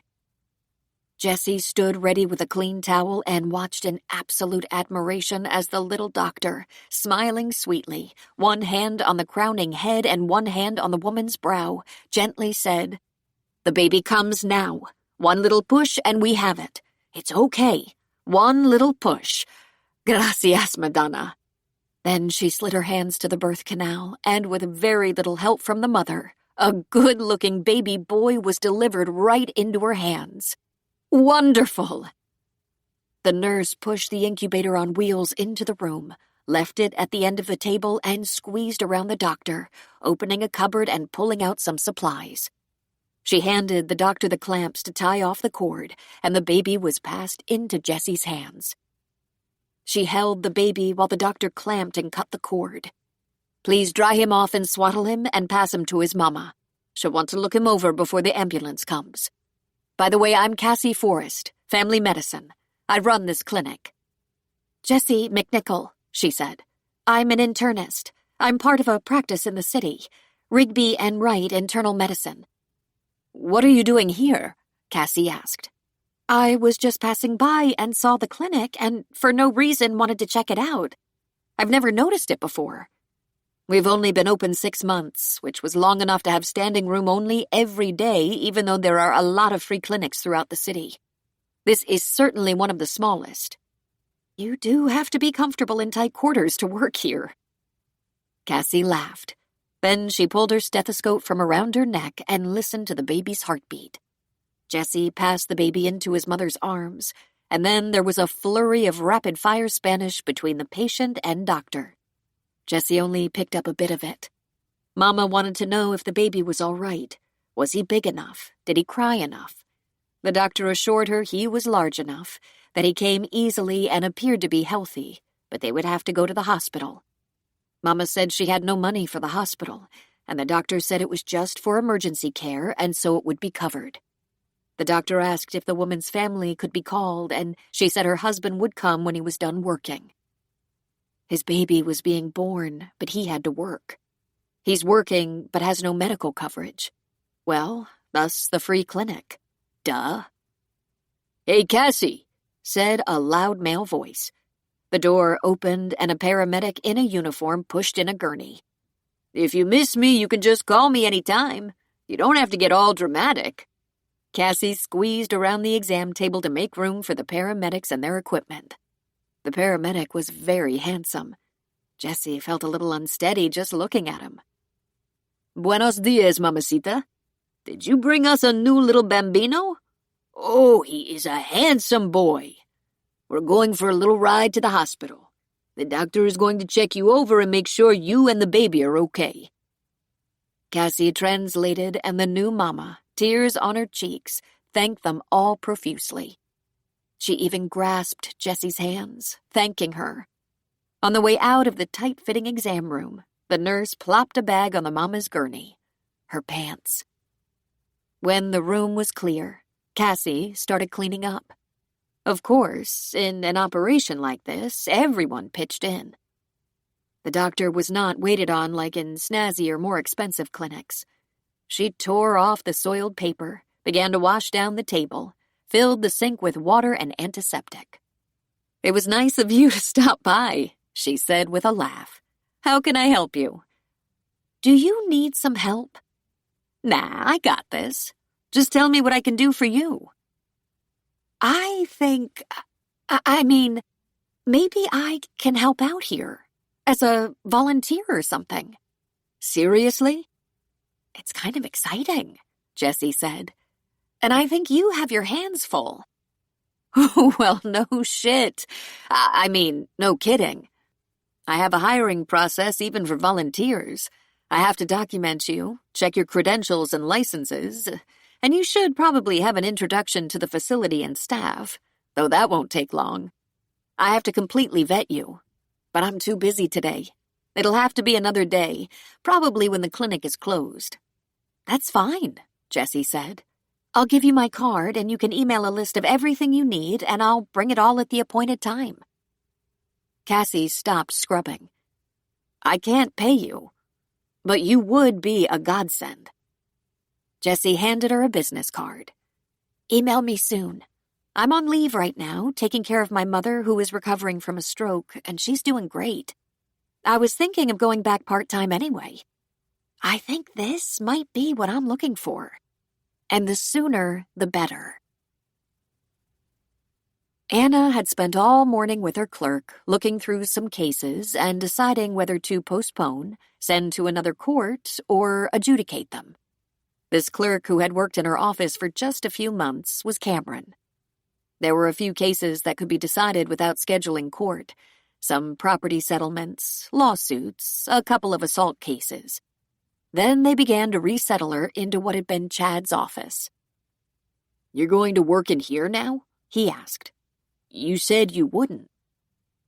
"I thought I'd have to redo it, switch the furniture, but I changed my mind. I'm not spending a nickel on this space just to indulge my petty anger that it was off limits to me for so many years. It's mine now, like it or not. I'm not planning to work from home all that often. I have a fantastic office in the city, and I like it there. This is my backup office." "Whatever you say," Cameron said. "So I'll work in here, but I ordered a new chair that should be here tomorrow. I have a new tower and monitor for the desktop, and I need you to set it up." "I can do that," he said. "Of course you can. I'm going to take a meeting on my laptop in my bedroom while you bring that large stack of books from the garage and put them onto the shelves. Please make a list of things I need, from pens to tablets to Post-it notes, and I'll order them." "I'll order the office supplies, have them delivered here," he said. "You do that," she said. "Don't overdo. This isn't going to be my go-to office. I'm planning to work in the city most of the time. Now get on it while I have my meeting." "Yes, ma'am," he said. Anna went to her room, got comfortable in a chair in the corner, and clicked on the conference program for her meeting with Dr. Norton. She had to wait a few minutes for him to come on screen. "Hello," he said. "How goes it?" "Very well. You?" "It's a good day. Tell me about your plans for Thanksgiving."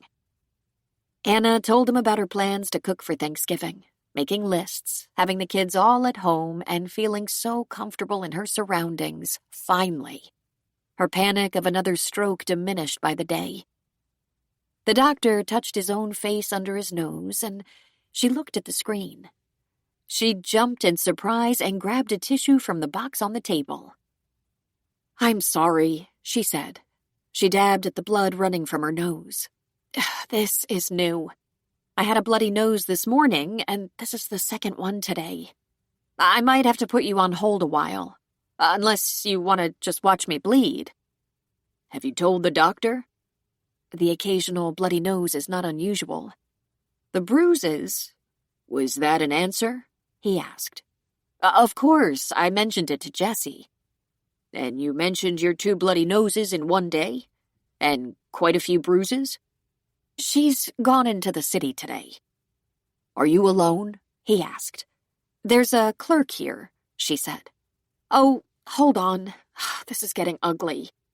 She put aside her laptop and grabbed more tissues and was mopping up her face, getting blood on her hands. Finally, she headed for the bathroom and got a hand towel, pressing that over her face. With a blood-stained towel pressing over her nose, she headed for the kitchen. She found an ice pack and pressed it over the bridge of her nose.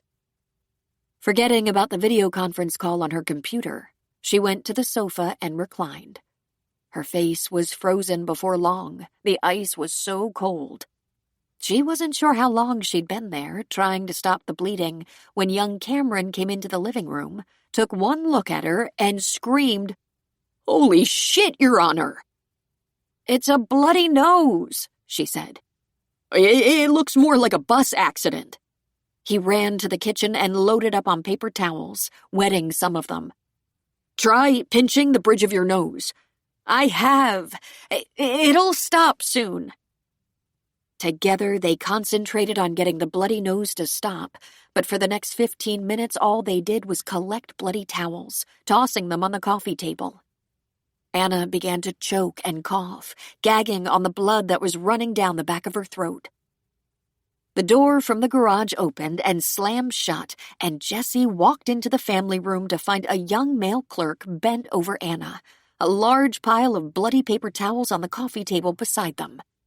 She calmly walked over to them and said, "Oh dear, stay right there." Jessie opened her doctor's bag on the kitchen counter. She pulled something out, cut it with her scissors, and came back to the sofa. She stuffed some thick cotton up Anna's nose. "Lay back on these pillows and breathe through your mouth."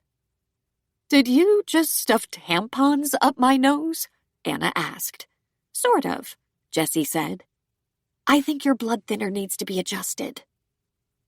"We use tampons in wrestling," Cameron said. It works."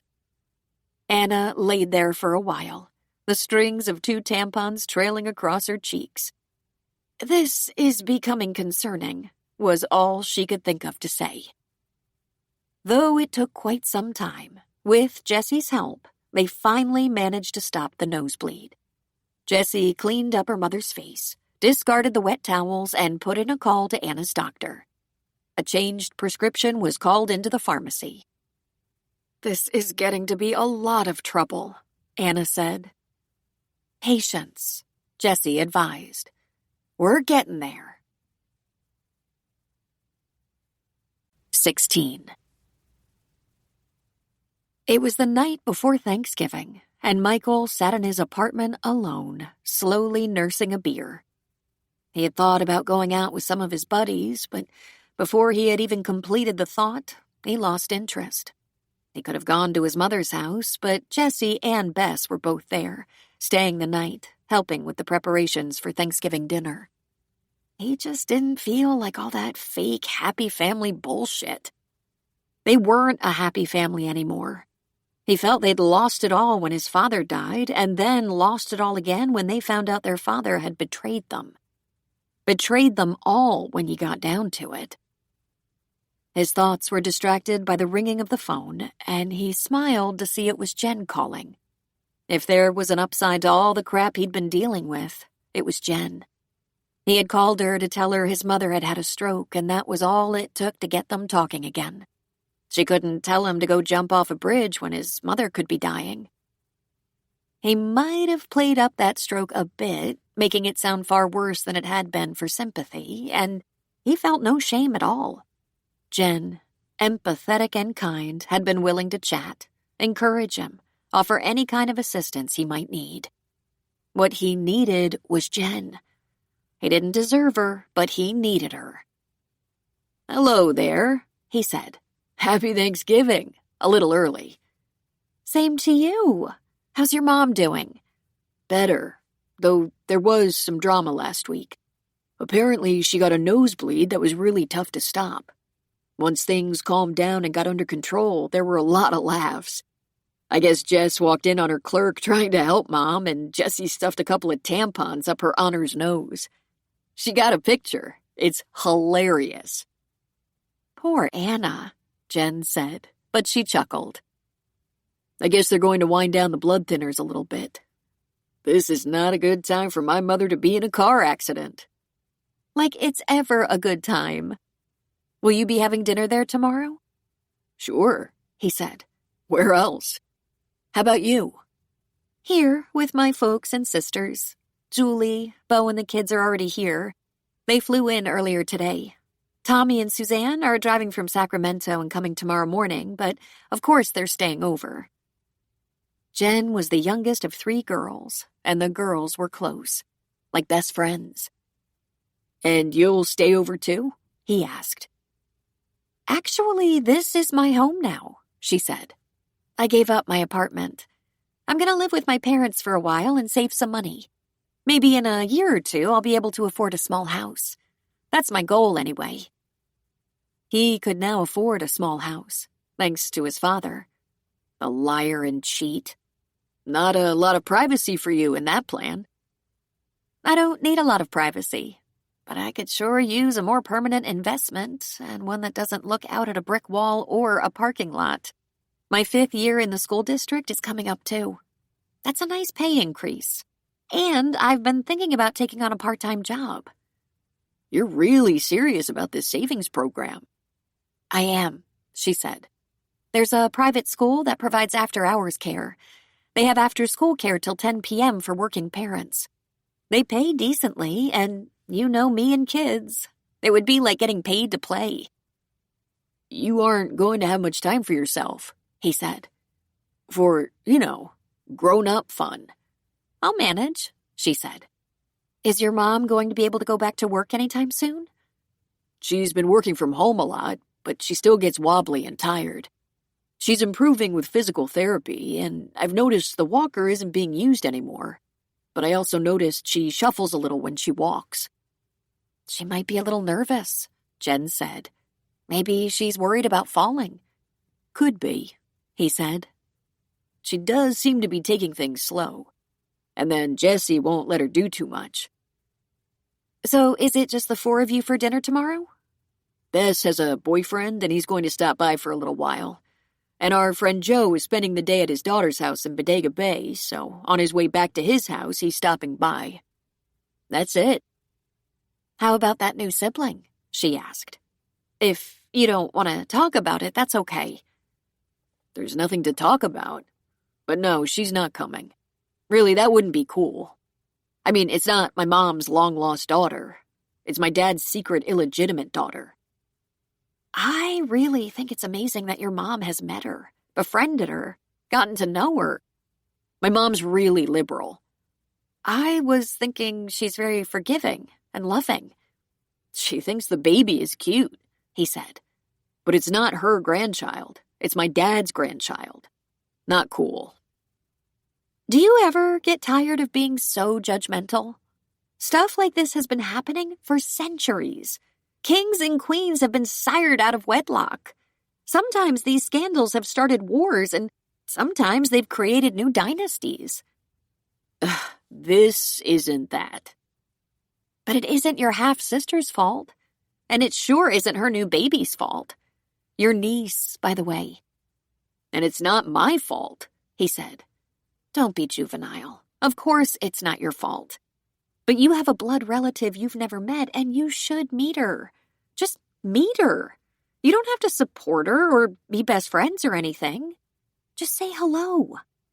If you want to really be an above-average human being, you might ask her if there's anything she'd like to know about her father. Why would I want to do that? Because you loved and admired your father, she said patiently. By all accounts, he was a very neat guy.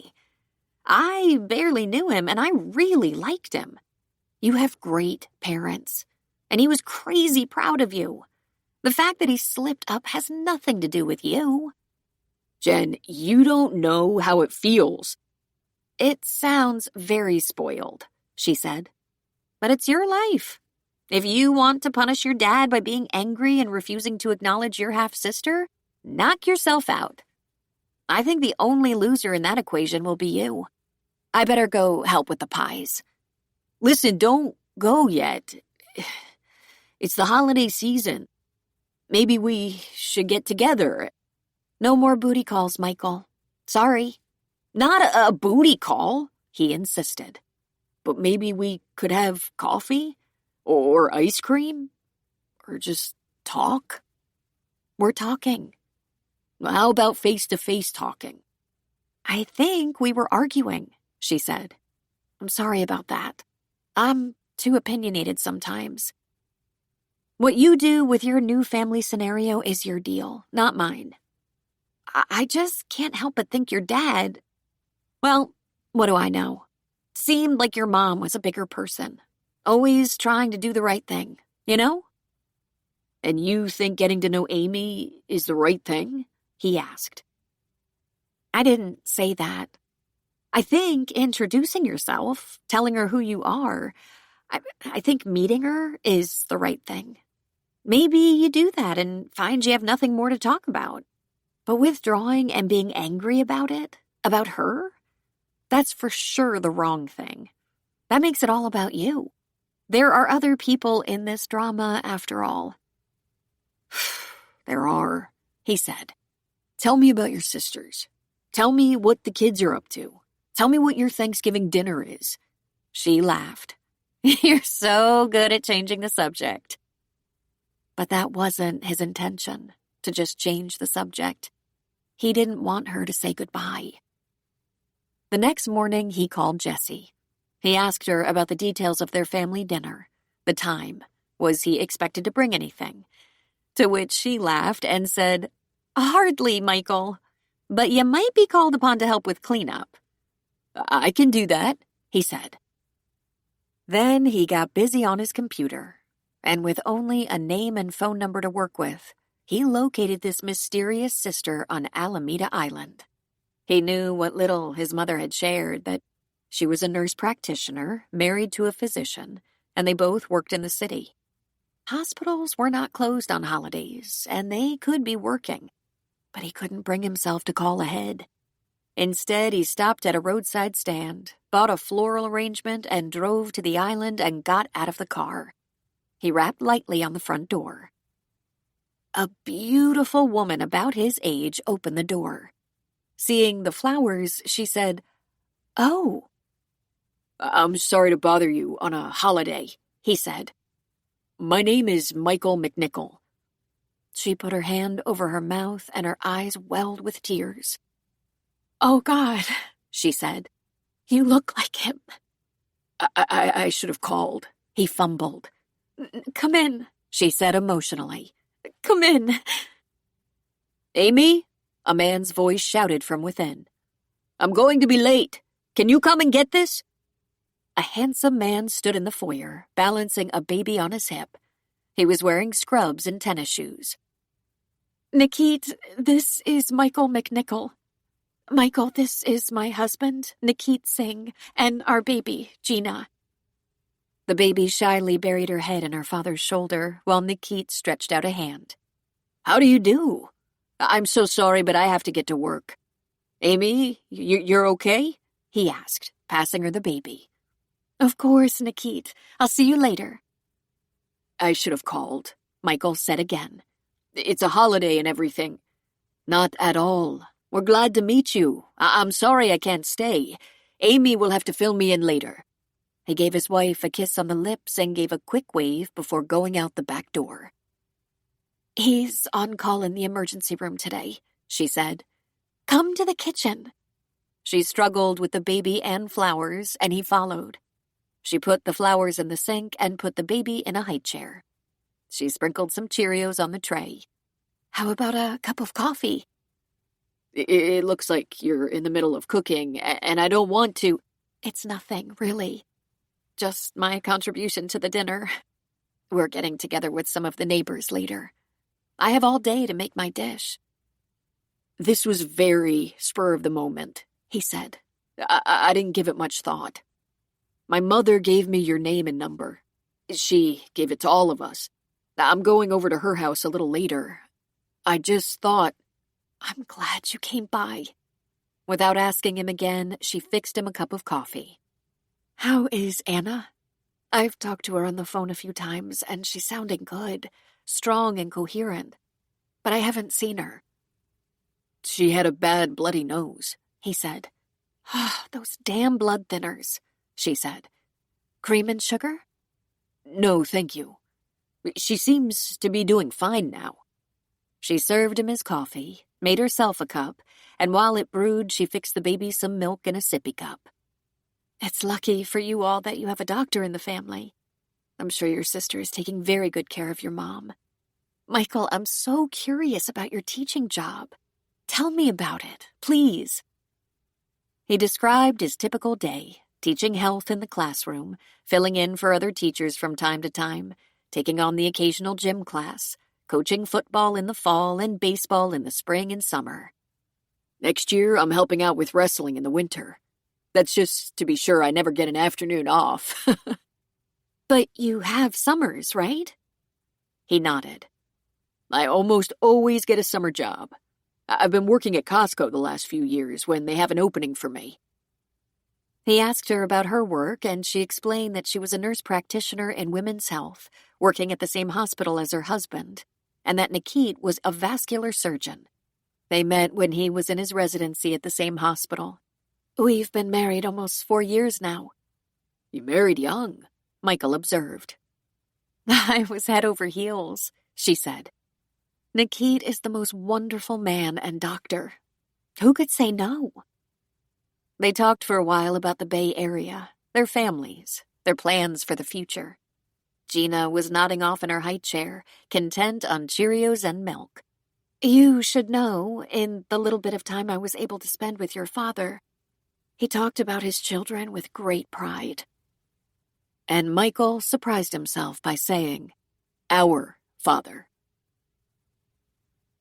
Jessie had been in the kitchen all day, but for her it was like a day of rest. She texted her brother 4 times. He was asked to make a grocery stop on his way to dinner for butter, half and half cream, dinner rolls, and large pimento-stuffed green olives.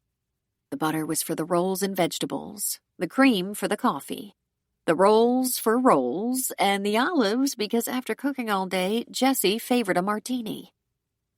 Thank you, she gushed when he came in the door. You are the best brother. She had prepared the traditional Thanksgiving dinner just as her parents usually did. She often helped in the kitchen, but never took charge in her mother's kitchen, even if her mother or father weren't half the cook Jessie was. Truth be told, she hadn't had such a fun day in ages. In fact, the last week or so had been crazy fun. The turkey would come out in 30 minutes. While it sat, before carving, she'd whip the potatoes, warm the rolls, butter the vegetables, and dish up the stuffing. The gravy was the only thing she cheated on, and not because she had trouble with gravy. Her gravy was perfection. It was a time thing. She wanted everything hot when she served it. So she got pre-made turkey gravy from the deli and warmed it. She put out a fancy platter of cheese, crackers, and fruit, and poured a little wine for everyone. Just a little. The McNichol family was a walking pharmacy these days. Well, Anna and Bess, anyway. The table was beautiful, thanks to Bess. It helps to have a person with a touch of OCD prepare the table. Jessie thought if she measured, she'd find the exact same distance between flatware and plates at every setting. For the first time, Blanche would not be with them for Thanksgiving dinner. She was no longer leaving the memory care unit. Her legs were weak and bloated. She was often incontinent and could become terribly confused. Anna and the girls planned to visit her on Saturday afternoon. Jessie put the cheese platter and wine on the coffee table for her family, while she put the finishing touches on dinner. She got it all on the table and then made herself that martini, and it was as crisp and icy and dirty as if a professional had done it. "Come to the table, please," she called. And she put her drink and herself across from her brother and sister. "Martini?" Michael asked as he took a seat. "I've earned it. Want one?" "I think I'll stick with the wine, but thanks." There were many exclamations of praise as the dishes were passed around, and Jessie glowed in the wake of their appreciation. "Excellent, Jessie. You are gifted. The best ever." It wasn't until the meal was almost finished that Jessie said, "I never took over the kitchen before. I wish Dad was here." "He would have been proud," Anna said. "Jess, do you have a new man in your life?" Michael asked. "No. Why?" "You've been in a good mood for, weeks." Jessie just laughed at him. "No, man. However, I am changing up a few things. I should probably tell you. Starting with, I'm getting a dog." "We haven't had a dog in the family since Bruce," Anna said.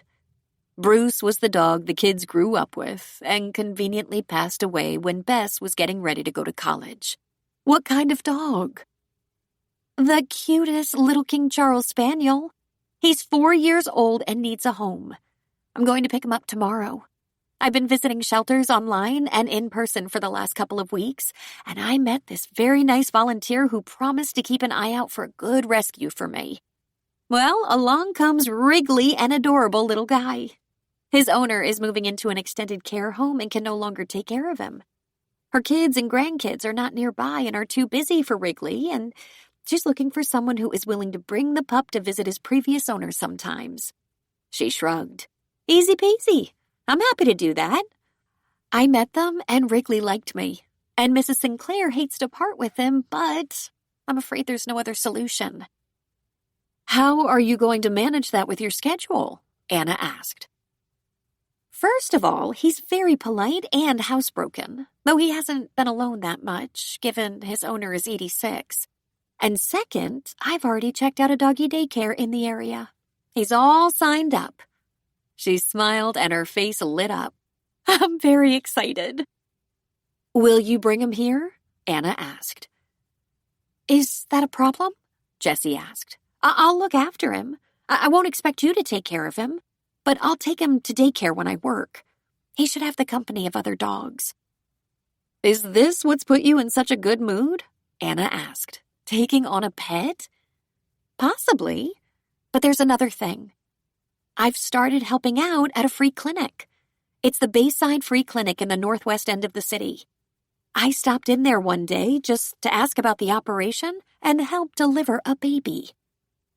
And you never mentioned it? Anna asked, shock in her voice. That seems like a momentous event to not even talk about it. I know, Jessie said. OB was never my favorite rotation. But when a woman gave birth right in the clinic, I sprang into action, remembered everything, and was able to work with the staff. I was so impressed with the doctor and staff in this little storefront clinic that I offered to volunteer. I was waiting to get approval. I had to be fully vetted and accepted. The project is headed by a very serious board of directors. But your practice? Yeah, they're not paying you at the free clinic, are they? Michael asked. No, but I'm going to work it out with my office to reduce my hours there. Between Mr. Wrigley and the clinic, it should make for a very full schedule. But don't worry, Mom, you are my absolute priority. I do think you'll be kicking me to the curb very soon. I'm going back to the courthouse part-time next week, until Christmas. I can Uber into the city. I'll still work at home some of the time if I haven't scared my clerk off with my bloody nose. It's time for me to move forward. It's starting to feel almost normal here, Jessie said. Except for the empty chair. I do miss him. Some days more than others. I have some news too, Michael said. I visited our sister today. She's very nice. 17. Jessie didn't think her life could change so much in such a short period of time. The day after Thanksgiving, she went to Mrs. Sinclair's house to pick up Mr. Wrigley and brought him home to her mother's house. He had such a sweet face that Anna immediately fell in love. Wrigley had a nice soft bed, a padded pet carrier, bowls, and toys. But that night when they went to bed and Wrigley put his little paws up on Jessie's bed, she gave him a small boost up and he curled up beside her. She felt him burrow into her bed a few times, and in the morning, his head was on her pillow. On Monday, she took him to doggy daycare, but only for half a day, and she thought about him the whole time. She picked him up at noon. Everyone loves Mr. Wrigley, one of the women who watched the dogs said. He's very friendly, very socialized, and made many new friends. He's so well behaved. Anna went to PT on Tuesday and Thursday and to the courthouse on Wednesday and Friday, and Jessie insisted on driving her and taking her home again. When they were having a quiet dinner on Saturday night, Anna laid down some new rules. I think I can manage on my own now. It's been 6 weeks since the stroke. I'm cleared to drive again, my blood work is good, and I'm not worried about marathon nosebleeds. I don't mind staying here and helping out, she said. At least I'm sure you're eating and sleeping and getting around without being unsteady. If I have a problem, I'll call you. And I think I want my house back. All right, then. I'll relocate myself and Wrigley back to my condo. And Jessie thought it was time to begin looking for a small house with a yard for Wrigley. She was so thoroughly in love, she didn't think she could love a pet this much. When she was growing up, they had a yellow lab named Bruce, and of course the whole family loved him. He lived to be 15. Large dogs just didn't last as long as little ones like Wrigley. He passed away when Bess was beginning college. None of the kids, then on their own, even considered getting a dog. Not yet, anyway. They were all busy and working all the time. But this timing was perfect. Jessie fell into a very good routine. She worked in her practice 3.5 days a week. And if Casey could use her help, which she always could, she would give her another day or two every week. Sometimes if the clinic opened evening hours, she would go there for a few hours. Then she would rush home to Wrigley and they would take a short walk or maybe just watch a movie together. Christmas was fast approaching and Jessie told her therapist, "Despite the fact that my dad has only been gone 9 months, I'd like to do what I can to make it the best Christmas ever." How does the rest of the family feel about that? Dr. Norton asked. Well, Bess can be convinced, although she'll probably make a list of requirements and a spreadsheet of events and a timetable. That's her usual way of handling things. Michael will probably go along with that idea. He's pretty much a pleaser. Mom would be relieved to have the pressure taken off her. She spends all of her time worrying that we're all adjusting to the changes in our lives. It appears you are, he said. I hate to say this, but Mom's stroke was a gift to us, in a way. We were all so freaked out at the idea of losing her, too, that we pulled together in ways we hadn't in years. Michael and I were always so competitive, vying for Dad's love and approval. I tried to do it through overachieving, and Michael did it through being Dad's favorite playmate. Neither of us feels that pressure anymore. Both of us miss him in different ways. Tell me some of the ways your life has changed in the past 6 months, Jessie, he prompted. You know all the ways, she said.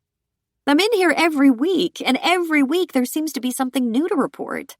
I don't have a minute to spare. But early in the new year, I'm going to start looking at houses. Wrigley and I need a little more space, maybe a yard. That sounds promising, though I don't know when you'll find the time. Sunday afternoons. And I can take Wrigley with me to look at houses. There isn't a lot in my price range in Sausalito, but Mill Valley, near my mom, might have some possibilities. You're having a very good time with Mr. Wrigley, aren't you? He's a dream, she said. I've never been loved by anyone the way I'm loved by him. I'd marry him if I could. I certainly don't feel that way about Gretchen, though I will confess to being very fond of him. How have your feelings changed in the past few months? I'm not sure, she said. Are you still journaling? He asked. Yes, and from what I can see when I read it, I have a boring life. But you don't, he said. You have a demanding and, I dare say, fulfilling life. You have a new family member, a new avocation in your little clinic. Your family seems to be on their feet, and you contributed mightily to that. And at the risk of appearing condescending, you are not at all cranky. She laughed at him. I'm probably too busy to be cranky. That's not it, he said. You're on a road to personal discovery. This week, journal about how you feel and how your feelings have changed. That's an assignment. Can't you just tell me? Because something tells me you think you know a bit about it. He grinned boyishly. Nice try, doctor, he said. You have been doing things differently than you were when you came in for your first session. And I suggest to you that it has led to changes in how you feel. Possibly, she said. But none of it was by my intention. Except Wrigley. He was on purpose, and he has changed my feelings. I'm deep in love." He wrote something down on a piece of paper and handed it to her. Whether by circumstance, intention, or accident, how have different actions related to different feelings? "Okay," she said. "I'll make a list." "And may I see some pictures of Wrigley? Because I know you have some." "Ah, of course," she said, beaming. And she went through her phone, showing him a lot of pictures. "You're right, Jessie," he said. "He is a beautiful, sweet-looking pup." Because she was nearby, she went to her favorite Mexican restaurant. She went directly to the bar and was greeted by a smiling waitress. "Hola, Dr. Yessie," she said, pronouncing Jessie as Yessie. "Hola, Marcita. How are you?" "Excellent. Today do I get you a table?" "No, thank you. I just want 3 tacos to go."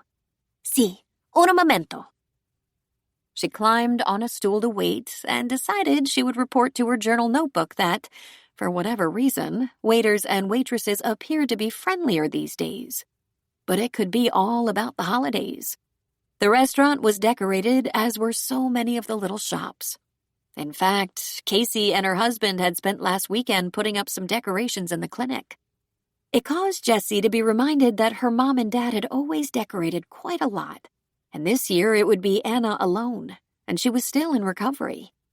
Jessie would stop her before she started and make sure she had help with the decorating. She would call Michael and go over and help. They'd have to get it done right away before Anna dug into the decorations. She collected her tacos, left a nice tip, and wished the waitress a Merry Christmas. As she was leaving, someone called her name. She turned and saw Patrick, sitting at his favorite table, now kept warm on the patio by space heaters. He had not been there when she came in. She would have noticed. It had become habit for her to look at that particular table. She walked toward him. "Hello, Patrick. How are you?" "Great, but how are you? And how is your mother? Won't you sit for a minute?" She thought about it briefly, then slid into the chair across from him. "Just for a minute. My mom is doing great. She's coming back into the city to her office and the court at least a couple of days a week. There are still a few adjustments, getting that blood thinner right for one thing. But you should see her. She looks great, and she's determined. She moved me out and sent me back to my condo, said she's ready to have her house back. If you want my opinion, she's a rock star." "That's outstanding," he said. "How about you?" "Great, thanks. I just stopped off for some tacos to go." "Are you in a great hurry? I'd love to buy you a glass of wine." She lifted her bag. "I don't know. I have a young gentleman waiting for me." He grinned. "And who might that be?" She put down her takeout order and fished in her purse for her phone, scrolling through the pictures of Mr. Wrigley. "And who is this?" he asked. "Oh, it's the craziest thing. I thought I should have a cat. You know, something warm and fuzzy and counting on me to come home and feed him. But I fell in love with a little spaniel.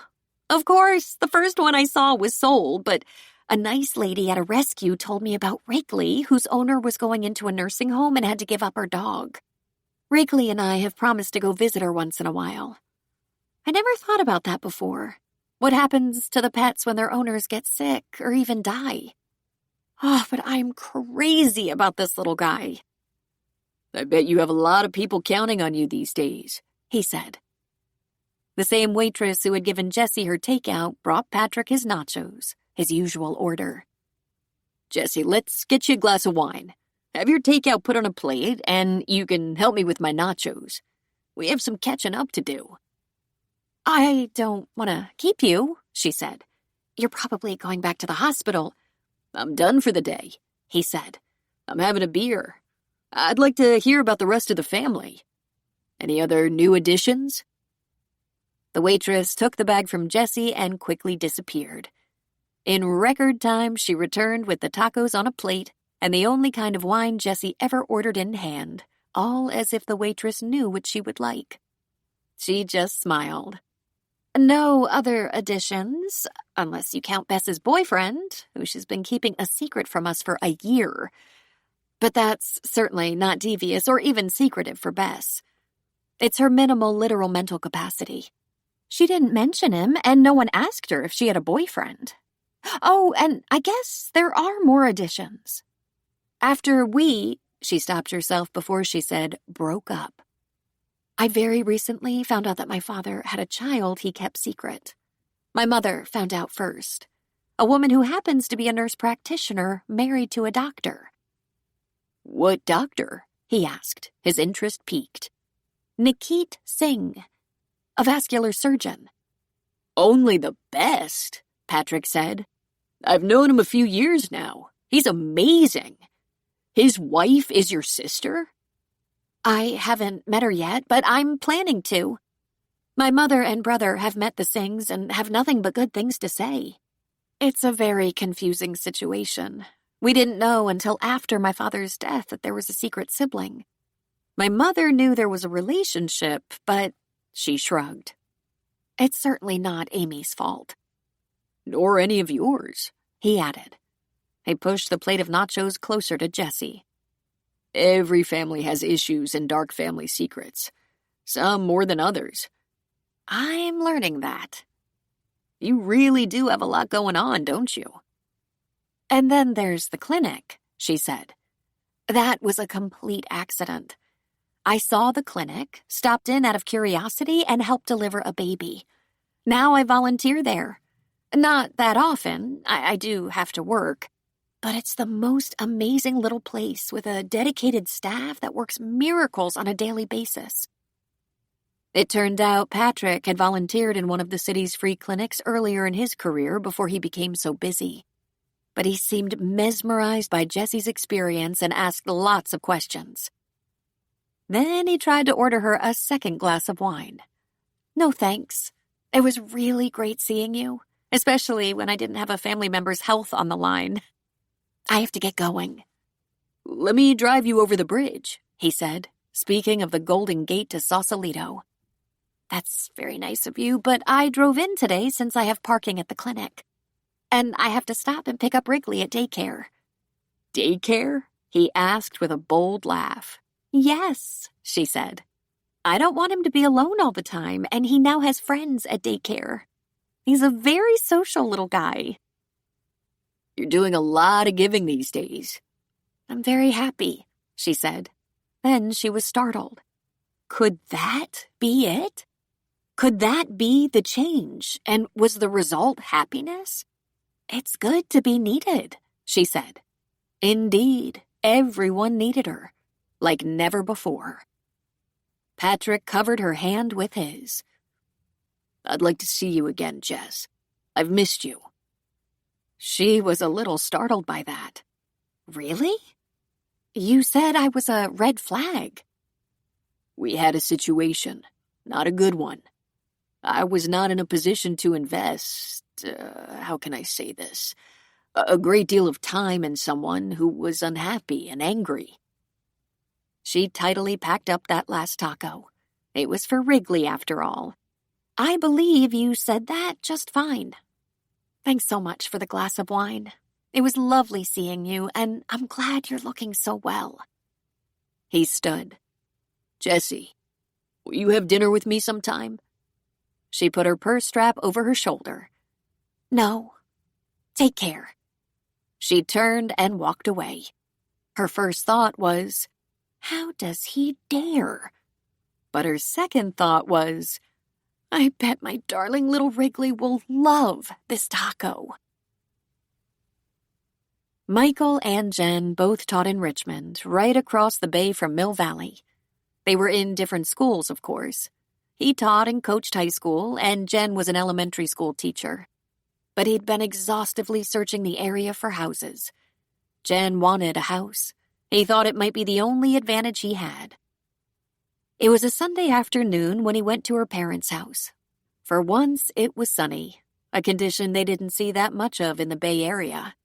It was a beautiful, though cold, pre-Christmas day. Just to be safe, he had talked to Jen that morning and asked her how she was spending her day, and she said she was going to do a little baking while watching her annual viewing of An Affair to Remember, followed by Holiday Inn. So he didn't feel too badly about interrupting her day. Those movies could be viewed later. She might even invite him to join her. He rang the bell and she answered. She was so beautiful. He couldn't stop thinking about her. She was way under his skin. Hi. Are you too busy for a treat? What kind of treat? She asked. I'd like to show you something, he said. I'm not going to tell you what it is. I just want to show you. It'll take about an hour. I was just getting all my baking stuff out. I was about to start measuring. Can it wait till later? Actually, no. There's a time limit on it. How about you get a jacket and let's do it? I hate surprises, she said, standing firm. You just hate them when they don't work out. Sometimes you love them.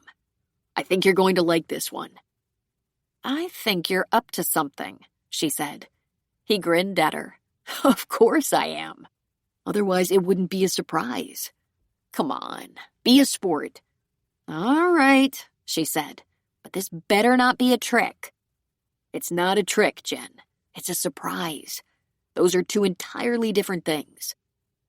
She grabbed a jean jacket and hollered into the house that she was going with Michael to see something and would be home in about an hour.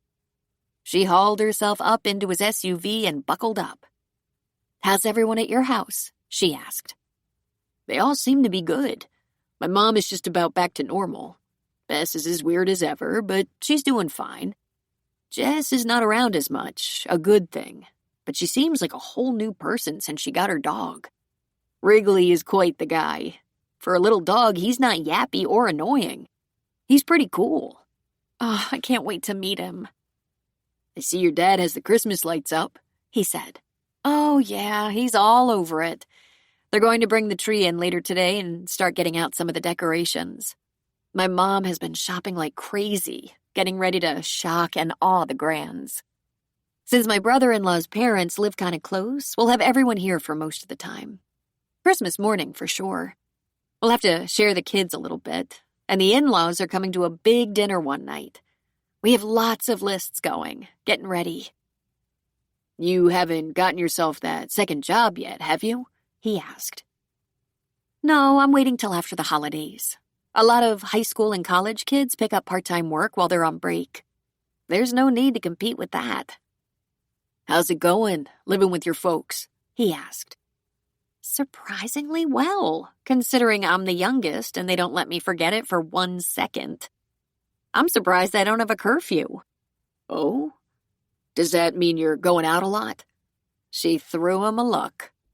I've had a couple of wine breaks with the girls, but I haven't gone out with any guys, if that's what you're trying so clumsily not to ask me. That was it. Where are we going? You'll know when we get there. Are we going wine tasting? Are we going to vineyards? No. How's your grandma doing? She's fine. She'll be with us for Christmas. How about your grandma? Blanche isn't doing that well, he said. She's really deteriorating. She doesn't make sense a lot of the time, poor old girl. But I think she's getting along okay at the nursing home. She has always had a gift for making friends, even if she can't remember them or their names an hour later. Where are we going? She asked a bit more forcefully. Just up the road, not very far. San Rafael. Have you been there? It's really close, but I think I only drove through it or past it before. It's not a bad-looking little town. Good roads, lots of older neighborhoods with real nice yards. Have you been there? I don't think so, she said. What's in San Rafael that you want to show me? Just give me 5 minutes, Jen. I don't know why you don't just tell me. Okay, look. You gave me an idea and I started looking at houses. I got a realtor and gave her the parameters. Has to be fairly close to work. Has to be at least 3 bedrooms. Solid, not run down. I said I could do a few things, cosmetic things, but I'm not a builder and I can't do anything major like electrical or plumbing or putting on a new roof. I've looked at a few houses. He whistled. They're pricey. But my dad left me some money, and my mom told me when they originally wrote their wills they wanted to help us afford a house, because it's so hard to buy a house in California. So I had a little money, I have a great job, I looked around, and I found this sweet little house in a nice neighborhood. The houses are kind of old, but the owners aren't. Most of the neighborhood is young. You've been looking at houses? This is the block.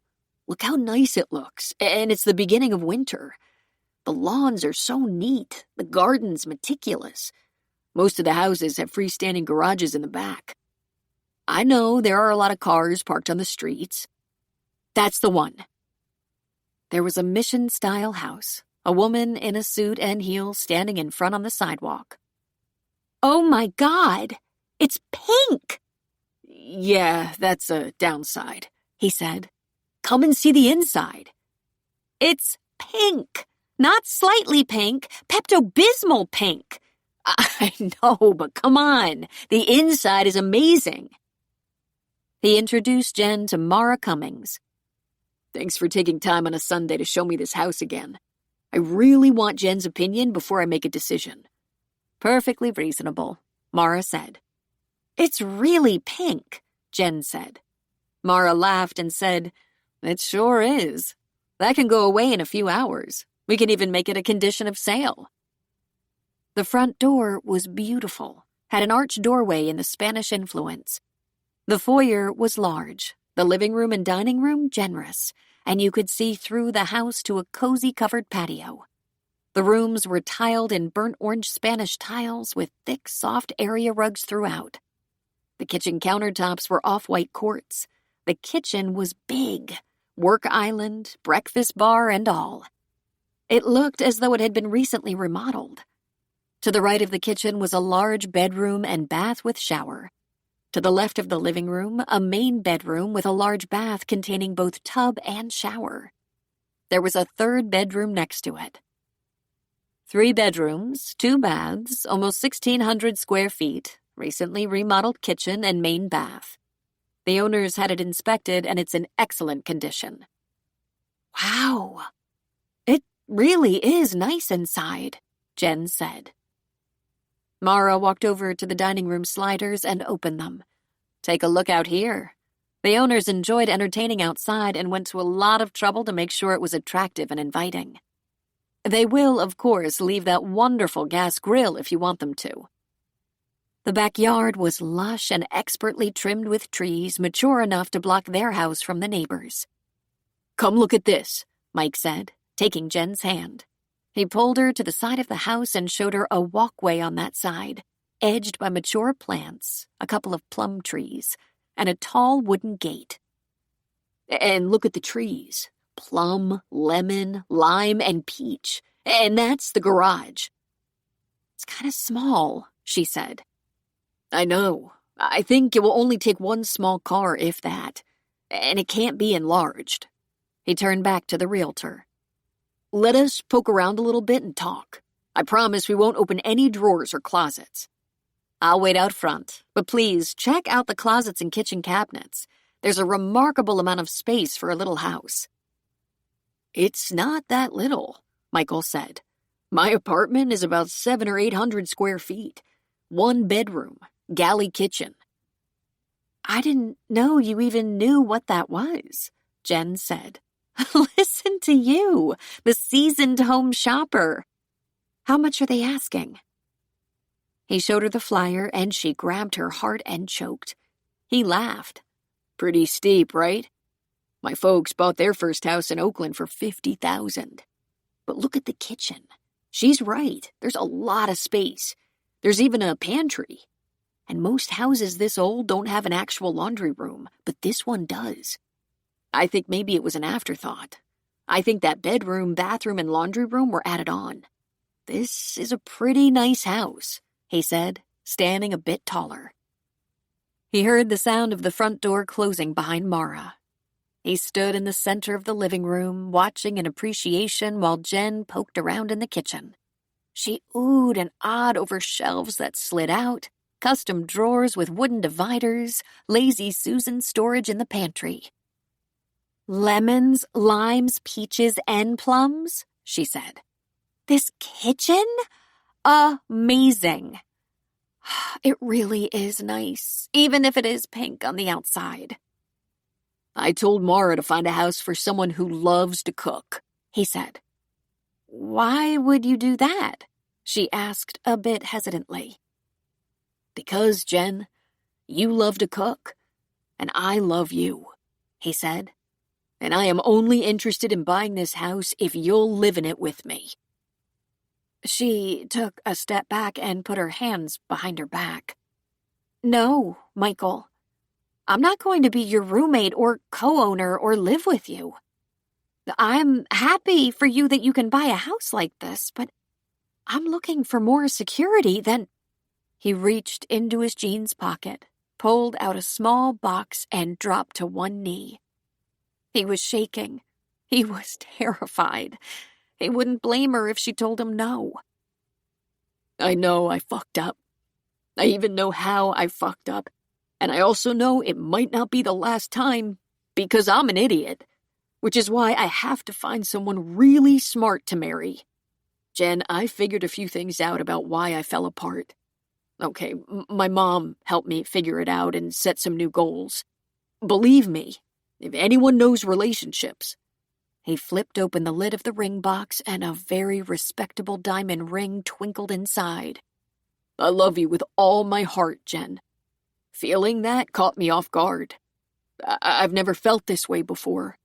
I'd do anything for you. All I need is for you to give me a chance to prove I can be a better, stronger man. Well, and marry me, because we both know I can't make it without you." "Oh, Michael, I don't know." She brought her hands out from behind her back and twisted them. "We haven't actually even made up since that booty call incident." "Sure we have. I apologize. You chastised me. I groveled. You said it will never happen again, etc. Makeup complete." "I'm not sure." "I'll get you a contract. If I flake out again, you can have $1 million. She put her hands on her hips. "There you go again, promising things you don't have and won't have. Unless—" She put her hand over her mouth. "Did your father leave you $1 million? Of course not. He left me a very nice down payment on a house in San Rafael that I'll be spending my first weekend in painting. Jen, baby, my knee hurts. I love you so much. I'm sorry I was an idiot. This ring needs to be on your finger." She looked at him, down there on one knee. "It is very pretty." "It's very pretty, but if you want to exchange it, I'm good with that." "Here's what I'm going to do. I'm going to say yes, but I'm not walking down the aisle until we've had a very long talk and some premarital counseling." "I can do that," he said. "And I'm staying with my parents until we resolve a few things." Okay. I hope we resolve them quickly." He reached for her hand and slid the ring on her finger. Then he struggled to get to his feet. He rubbed his knee and thought, "Very romantic, Mike." He lifted her chin, kissed her hungrily, and said, "Well, do we make an offer?" "How else are we going to save this neighborhood from the Pepto-Bismol house?" Anna was feeling pleased with the way things were shaping up at her house. Jessie and Mike had been over on Sunday evening. They ate pizza and decorated the house.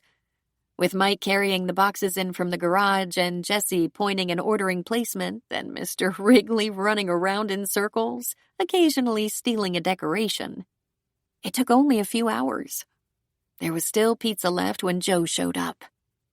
Anna's children put the boxes in the garage and left as soon as possible. How grown up and discreet Jessie and Mike were, Anna thought. Anna had done the whole DNA search and had received almost a catalog of connections in return. But she honestly hadn't given it much hope. All she really cared about learning was if she had an actual brother she'd never been told about. Wouldn't it be ironic if her husband had kept a child secret from her and her mother had done the very same thing? But when her chart of ancestral heritage came along, she began to lose all faith in the project. Her DNA was supposedly French, Bulgarian, Irish, Portuguese, and a large part Chinese. The Chinese just threw her. Oh, there was a smidgen of Native American, and it seemed that everyone with any experience in this kind of search reported the same sort of thing. The catalog of possible familial links didn't seem to offer anyone who could possibly match with her. But then Philip Winston contacted her. He'd been looking for family members because he'd been adopted and had never known any biological family. As an attorney, he specialized in estates. Wills, inheritances, trusts, foundations, that sort of thing. And he'd spent nearly his entire life on the East Coast. His adoption records, which had been sealed and were anonymous, had originated in Modesto, California, which was the only real plausible connection Anna and Philip had to each other. He shared only a couple of the ancestral origins, a little French and Irish. But he did want to explore all possibilities, and he asked her to please resubmit her sample, and he said he would do the same. Haven't you been curious? He asked her in a phone call. I know you had your mother and could ask her questions, but didn't you wonder about extended family? For no reason I can explain, it was never that important to me until recently when my mother, who suffers from dementia, remarked on having given away the boy. By the way, that came into the same conversation when she told me if I saw her daughter to please ask her to come and visit. I'm so sorry, Anna, he said. That must be so difficult. It's very hard at times. But she was a wonderful mother, she said. She had a hard life, but she was fearless. She did absolutely like Philip on the phone. He was a very nice man. He asked all the right questions and welcomed her questions as well. They got off the subject now and then and discussed a little politics and other things. He was widowed, but had 3 grown children and a couple of grandchildren, and had only lost his parents a couple of years before. Their second DNA submissions came back. His was the same as before, but hers showed more French, Irish, Portuguese, a small amount of Native American ancestry. The Chinese connection was minuscule, and it triggered an even stronger connection to Philip Winston. It's possible I'm your half-brother, he said. Blanche had lived in Oakland when she was born, but it was possible she had once lived in Modesto, or maybe gone to Modesto for medical treatment. Have you tried asking your mother if she had a son? He wanted to know. Yes, but after that one mention, she didn't seem to recognize me or the question. Sadly, I don't know how much longer Blanche will be with us. She sleeps much more than she's awake lately. I know it's very close to the holidays, and I probably couldn't ask for a more inconvenient favor, but I'd like to take a chance on seeing her. In case, in case I learn that she's my mother. Would you allow it if I promise not to get underfoot? I'll get a hotel and rent a car. I understand your desire to do that, and I won't ask you not to. But given my position in the court, first I'm going to have to ask my clerk to vet you. Of course. I'll email you my information. I'm very easy to find and research. I've lived in the same house for 20 years. I have no criminal record and am in good standing with the bar. I'm just afraid you could be disappointed, she said. But he felt he had to try. Anna mentioned this to Phoebe, and Phoebe offered to get a little research done on Philip Winston, Esquire of Rhode Island. Then she mentioned it to Jessie and Michael, and she would tell Bess the next time they were together. Mike said, "Are you shitting me?" Jessie said, "All right, I hereby order you to stop coming up with any more missing or secret family members." She had already decided she wasn't going to make a big deal out of this. Just because some guy who was looking for his family had decided they might be related did not mean she had to hold a family dinner and provide entertainment. She asked Joe if he would accompany them to the nursing home, and that was going to be the end of it. Just because Philip Winston thought he might have found a sister did not obligate her and her family to a celebration. However, Anna went to see her mother the day before Philip would arrive. Blanche was in a very cranky mood. Her legs were terribly swollen. She'd been in bed with her legs elevated, had been given diuretics and pain meds, so she was mean and loopy. "Hi, Mom," Anna said, kissing her forehead. "Is it time for you to visit?" she asked tersely. Well, at least Blanche knew who she was. "I was in the neighborhood." "It's not a good time," Blanche said. "I'm dying." "I hope not," Anna said. "I heard your legs are particularly bad today." "That's what happens when you waitress for 50 years. She was relatively lucid, which could last seconds or more than an hour. Anna jumped on it. "Mom, I have been wanting to ask you something important. Do I have a brother?" Blanche gasped. "What? Did you have a baby boy before I was born? A baby you had to put up for adoption?"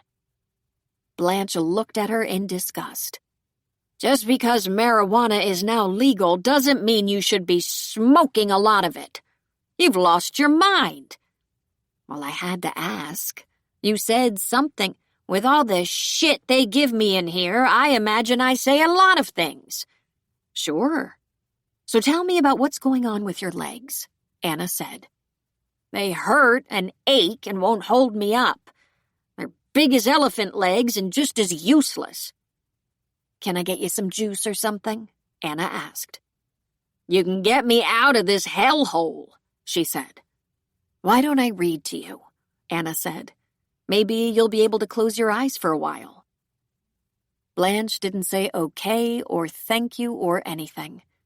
She rolled onto her side and Anna picked up a book from the bedside table. It was a large print illustrated copy of Watership Down that Jessie had given her for Christmas. Blanche could no longer enjoy reading, but she had pictures, and if someone read to her, it sometimes soothed her. Anna might have been disappointed for Philip. He had not found his mother. But it was what she had expected. And she had a grudging respect for Philip coming all the way to San Francisco in hopes of finding his roots. Joe came over the evening before, after Anna had seen Blanche. They cooked a light dinner of chicken and vegetables, had a glass of wine, and she told him about her visit with Blanche. "I do wonder why I have so little interest in lost or missing family," she said. "Maybe you're just fine with what you have," he suggested. "And yet they keep turning up all over the place. First Amy and her family, then my mother in her delirium suggesting another child somewhere. Now this man flying all the way from the East Coast. I'll tell you what, it could be a lot of trouble if he turned out to be a relative." "How so?" Joe asked. "Think about adding one more and his family to this group," she said. "I only have a 12-place setting of china." The next day, Anna and Joe met Philip at a small restaurant not far from the nursing home. They had a nice, if perhaps slightly nervous, lunch, and Anna explained that she had tried once again to ask about a possible brother, and it had made Blanche angry and uncooperative. "I tell you this so you'll check your expectations at the door," she said. "Understood," Philip said. "It's not my intention to upset anyone. And I want to make certain you're not completely disappointed." They walked into Blanche's very small space in a 3-bedroom. Anna was smiling. Blanche was sitting up in her chair, looking a little better than she had the day before. "Hi, Mom," Anna said. "I brought someone who—" Blanche went completely pale. She wiped a hand over her face. "Rick?" she said. "Rick!" "Mom?" Anna asked. Blanche looked up at Anna. "Where did you find him? How did you find him?" "Who, Mom? Do you know this man?" Blanche held out her hands to Philip Winston. "Did someone tell you? I called your mother, but she said she hadn't heard from you. If she did, she would give you a message." Did you get the message? Did you?" Philip came forward, taking both her hands in his. He sat on the side of her bed and looked into her old, roomy eyes. "I didn't get a message," he said. "I thought so," she said. "I thought you'd find a way to get in touch if you had. That's what I thought." "Where did you think I'd gone?" he asked. "The army. That's what you said." "Mom, do you know this man?" "Of course," she said. "It's Richard Alston." She looked back at his face. "You don't look a day older. I knew you'd age well.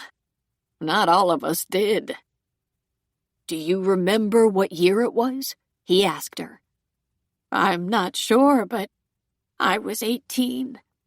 It was a boy. What happened to him? I was 18. You should not have left like you did." 18, Anna said. 1954. "Did you give him up?" Philip asked. "What else could I do? I thought you'd come back and we could start over. Are you mad? Because I was 18. Anna and Joe stood helplessly in the room. Philip sitting on the bed, feeding Blanche careful questions, asking her for names and dates and other information. But it wasn't long before her mind wandered off. She stopped remembering or answering, one or the other. Anna knew for elderly people with dementia that it wasn't unusual for them to have vivid memories of things that happened 50, 60, or even 70 years before. Sometimes things they'd never spoken about. Sometimes things they wished they could forget, while events that happened the day before were long gone. After just a few minutes, when it appeared Blanche was losing her focus, Joe went to the car to get Anna's briefcase.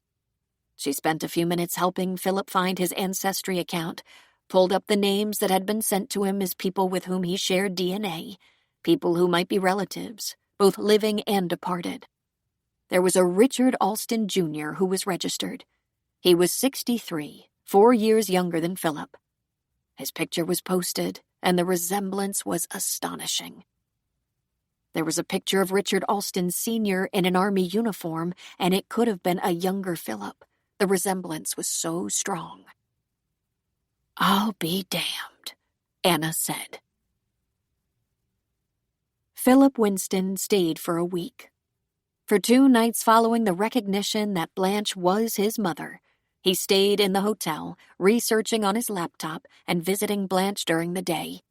She was able to repeat the same things over and over again. It was 1954. She was 18. She had a baby and gave him up, but she really couldn't elaborate. She had other very old stories. There was a girl named Carol who had lied to her and stolen money out of her purse.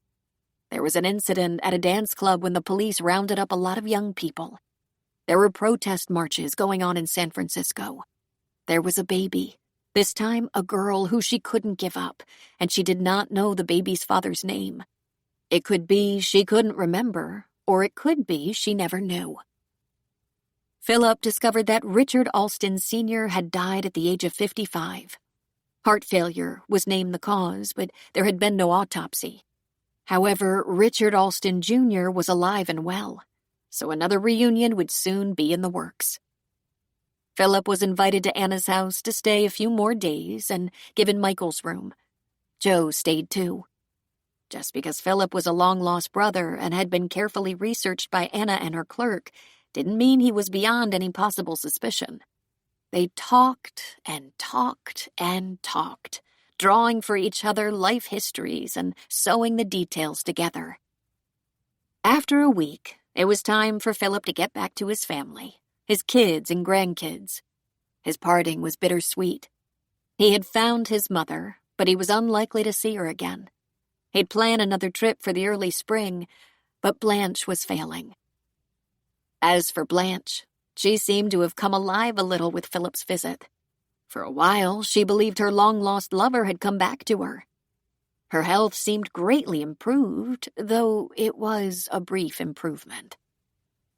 The family was both elated and quite tired by the time Christmas was upon them.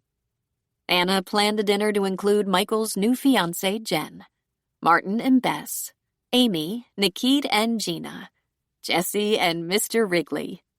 Joe helped with the cooking, and more family stories were told until they could tell no more. No one is to look up or research any more missing or secret relatives until I've had a chance to get to know the ones we already know about, Anna said. I think my head might explode. Epilogue. It had been just over a year since Chad McNichol's untimely death. A year since his family had celebrated his life, grieved his loss, began to retrieve his secrets, and make peace with the highs and lows of any human life. They may have had an official celebration of his life, but it had been too soon. Now, a year after his passing, it was time to put it all in perspective and truly appreciate the ways in which they had grown and thrived, and how much of that had to do with Chad, directly or indirectly. It was Anna's suggestion that they all come together, not for a ceremony, but for fun and community. She reserved a bunch of picnic tables in a park near her home, and Bess was all too happy to make a list of everything that was needed, from wine and burgers to covered dishes. And it was a perfect list. Anna had long since stopped being in any way angry with Chad for his mood swings or his very inconvenient death, and instead offered up gratitude for the amazing family he had sired. All of them. She was remembering good days and years of laughter and affection. Jessie brought Mr. Wrigley to the picnic as well as what could only be described as gourmet potato salad and appetizers. Michael brought a soccer ball, goal nets, a cornhole game, and a Jenga hardwood puzzle that stood 5 feet tall. Amy brought a giant pot of beans. Jen brought a rich, messy dessert, and Anna provided the meat. Uncle Phil did the barbecuing and was helped by Joe. Patrick and Nikki kicked the soccer ball around, waiting for Joe and Michael to join them and have a proper game. The women huddled near the warm grills because, although it was April, the weather was still quite cool. Baby Gina, whose favorite place was Anna's lap, was bundled up nicely. Martin and Bess played Jenga, a game guaranteed to drive anyone with even a little OCD completely mad. This, then, was the first official McNichol family reunion, and all the players were present. Patrick and Jessie had resumed dating, more successfully this time. So far, it was looking good, since Jessie, who was loath to give up either her newfound happiness or her counselor, was a new woman. And she was spending less time in her practice and more time at the clinic, taking on a management role and serving as a community liaison in San Francisco. She was talking about pursuing another degree in public health, but it was still just talk. There was hardly a spare hour left in her day. Jen and Michael lived together in a house that had gone from pink to white, and they were planning a summer wedding. They were trying to keep it small, but the guest list was growing every day. Blanche didn't see Philip again after his pre-Christmas visit, and even then she never understood that he was her son. It gave Anna some comfort that Blanche thought she was being reunited with her one true love. Anna arranged for the 3 of them to have official blood tests to establish that they were indeed related. Of course, it was impossible to establish what had really happened surrounding Philip's birth. But it sounded as though Rick's mother did not want her son mixed up with Blanche and never mentioned her to Rick. Rick apparently never knew Blanche was trying to find him. Blanche passed away quietly just a few weeks ago. They ate, they played, they told stories. The sun was setting and no one seemed to want to go home. So they finally packed up the picnic and retired to Anna's house, where they kept the party going until very late. Uncle Phil retired to his guest room after nodding off during conversation in the great room. It was almost midnight when Anna stood on her front walk and waved goodbye to everyone. Joe dropped an arm across her shoulders and pulled her close. You should be very pleased with that crowd. After all the upheaval of the last year, don't they just look like the most sane family you've ever seen? I was thinking that, she said. A year ago, I didn't know how we'd get through it. Everyone had a different set of problems. It was a tangled mess. You were always the glue that held your family together, he said. No. Chad was the therapist, she reminded him. But he knew you were the glue. He told me that, Joe said. He said Anna is the head of this family. He said that? I mean, he told me I was capable, but frankly, I thought that was just his way of getting out of difficult situations and letting me handle them. Joe shook his head. You were better at it. He knew that. He genuinely loved the kids, and he was a trained therapist, but you knew instinctively what to do. She was quiet for a moment. Sure would have been nice if I'd known it, she muttered. I lost a lot of sleep worrying about what to do next with all these wacky kids and their problems. I think you're going to get a break from worry. They're all in a good place. He laughed and walked her back into the house. No telling what will come up next, so don't turn your back. Oh, believe me, I won't, she said. Just know I plan to have your back till the end. Anna leaned against him. A partner who has my back. That's all I've ever really wanted.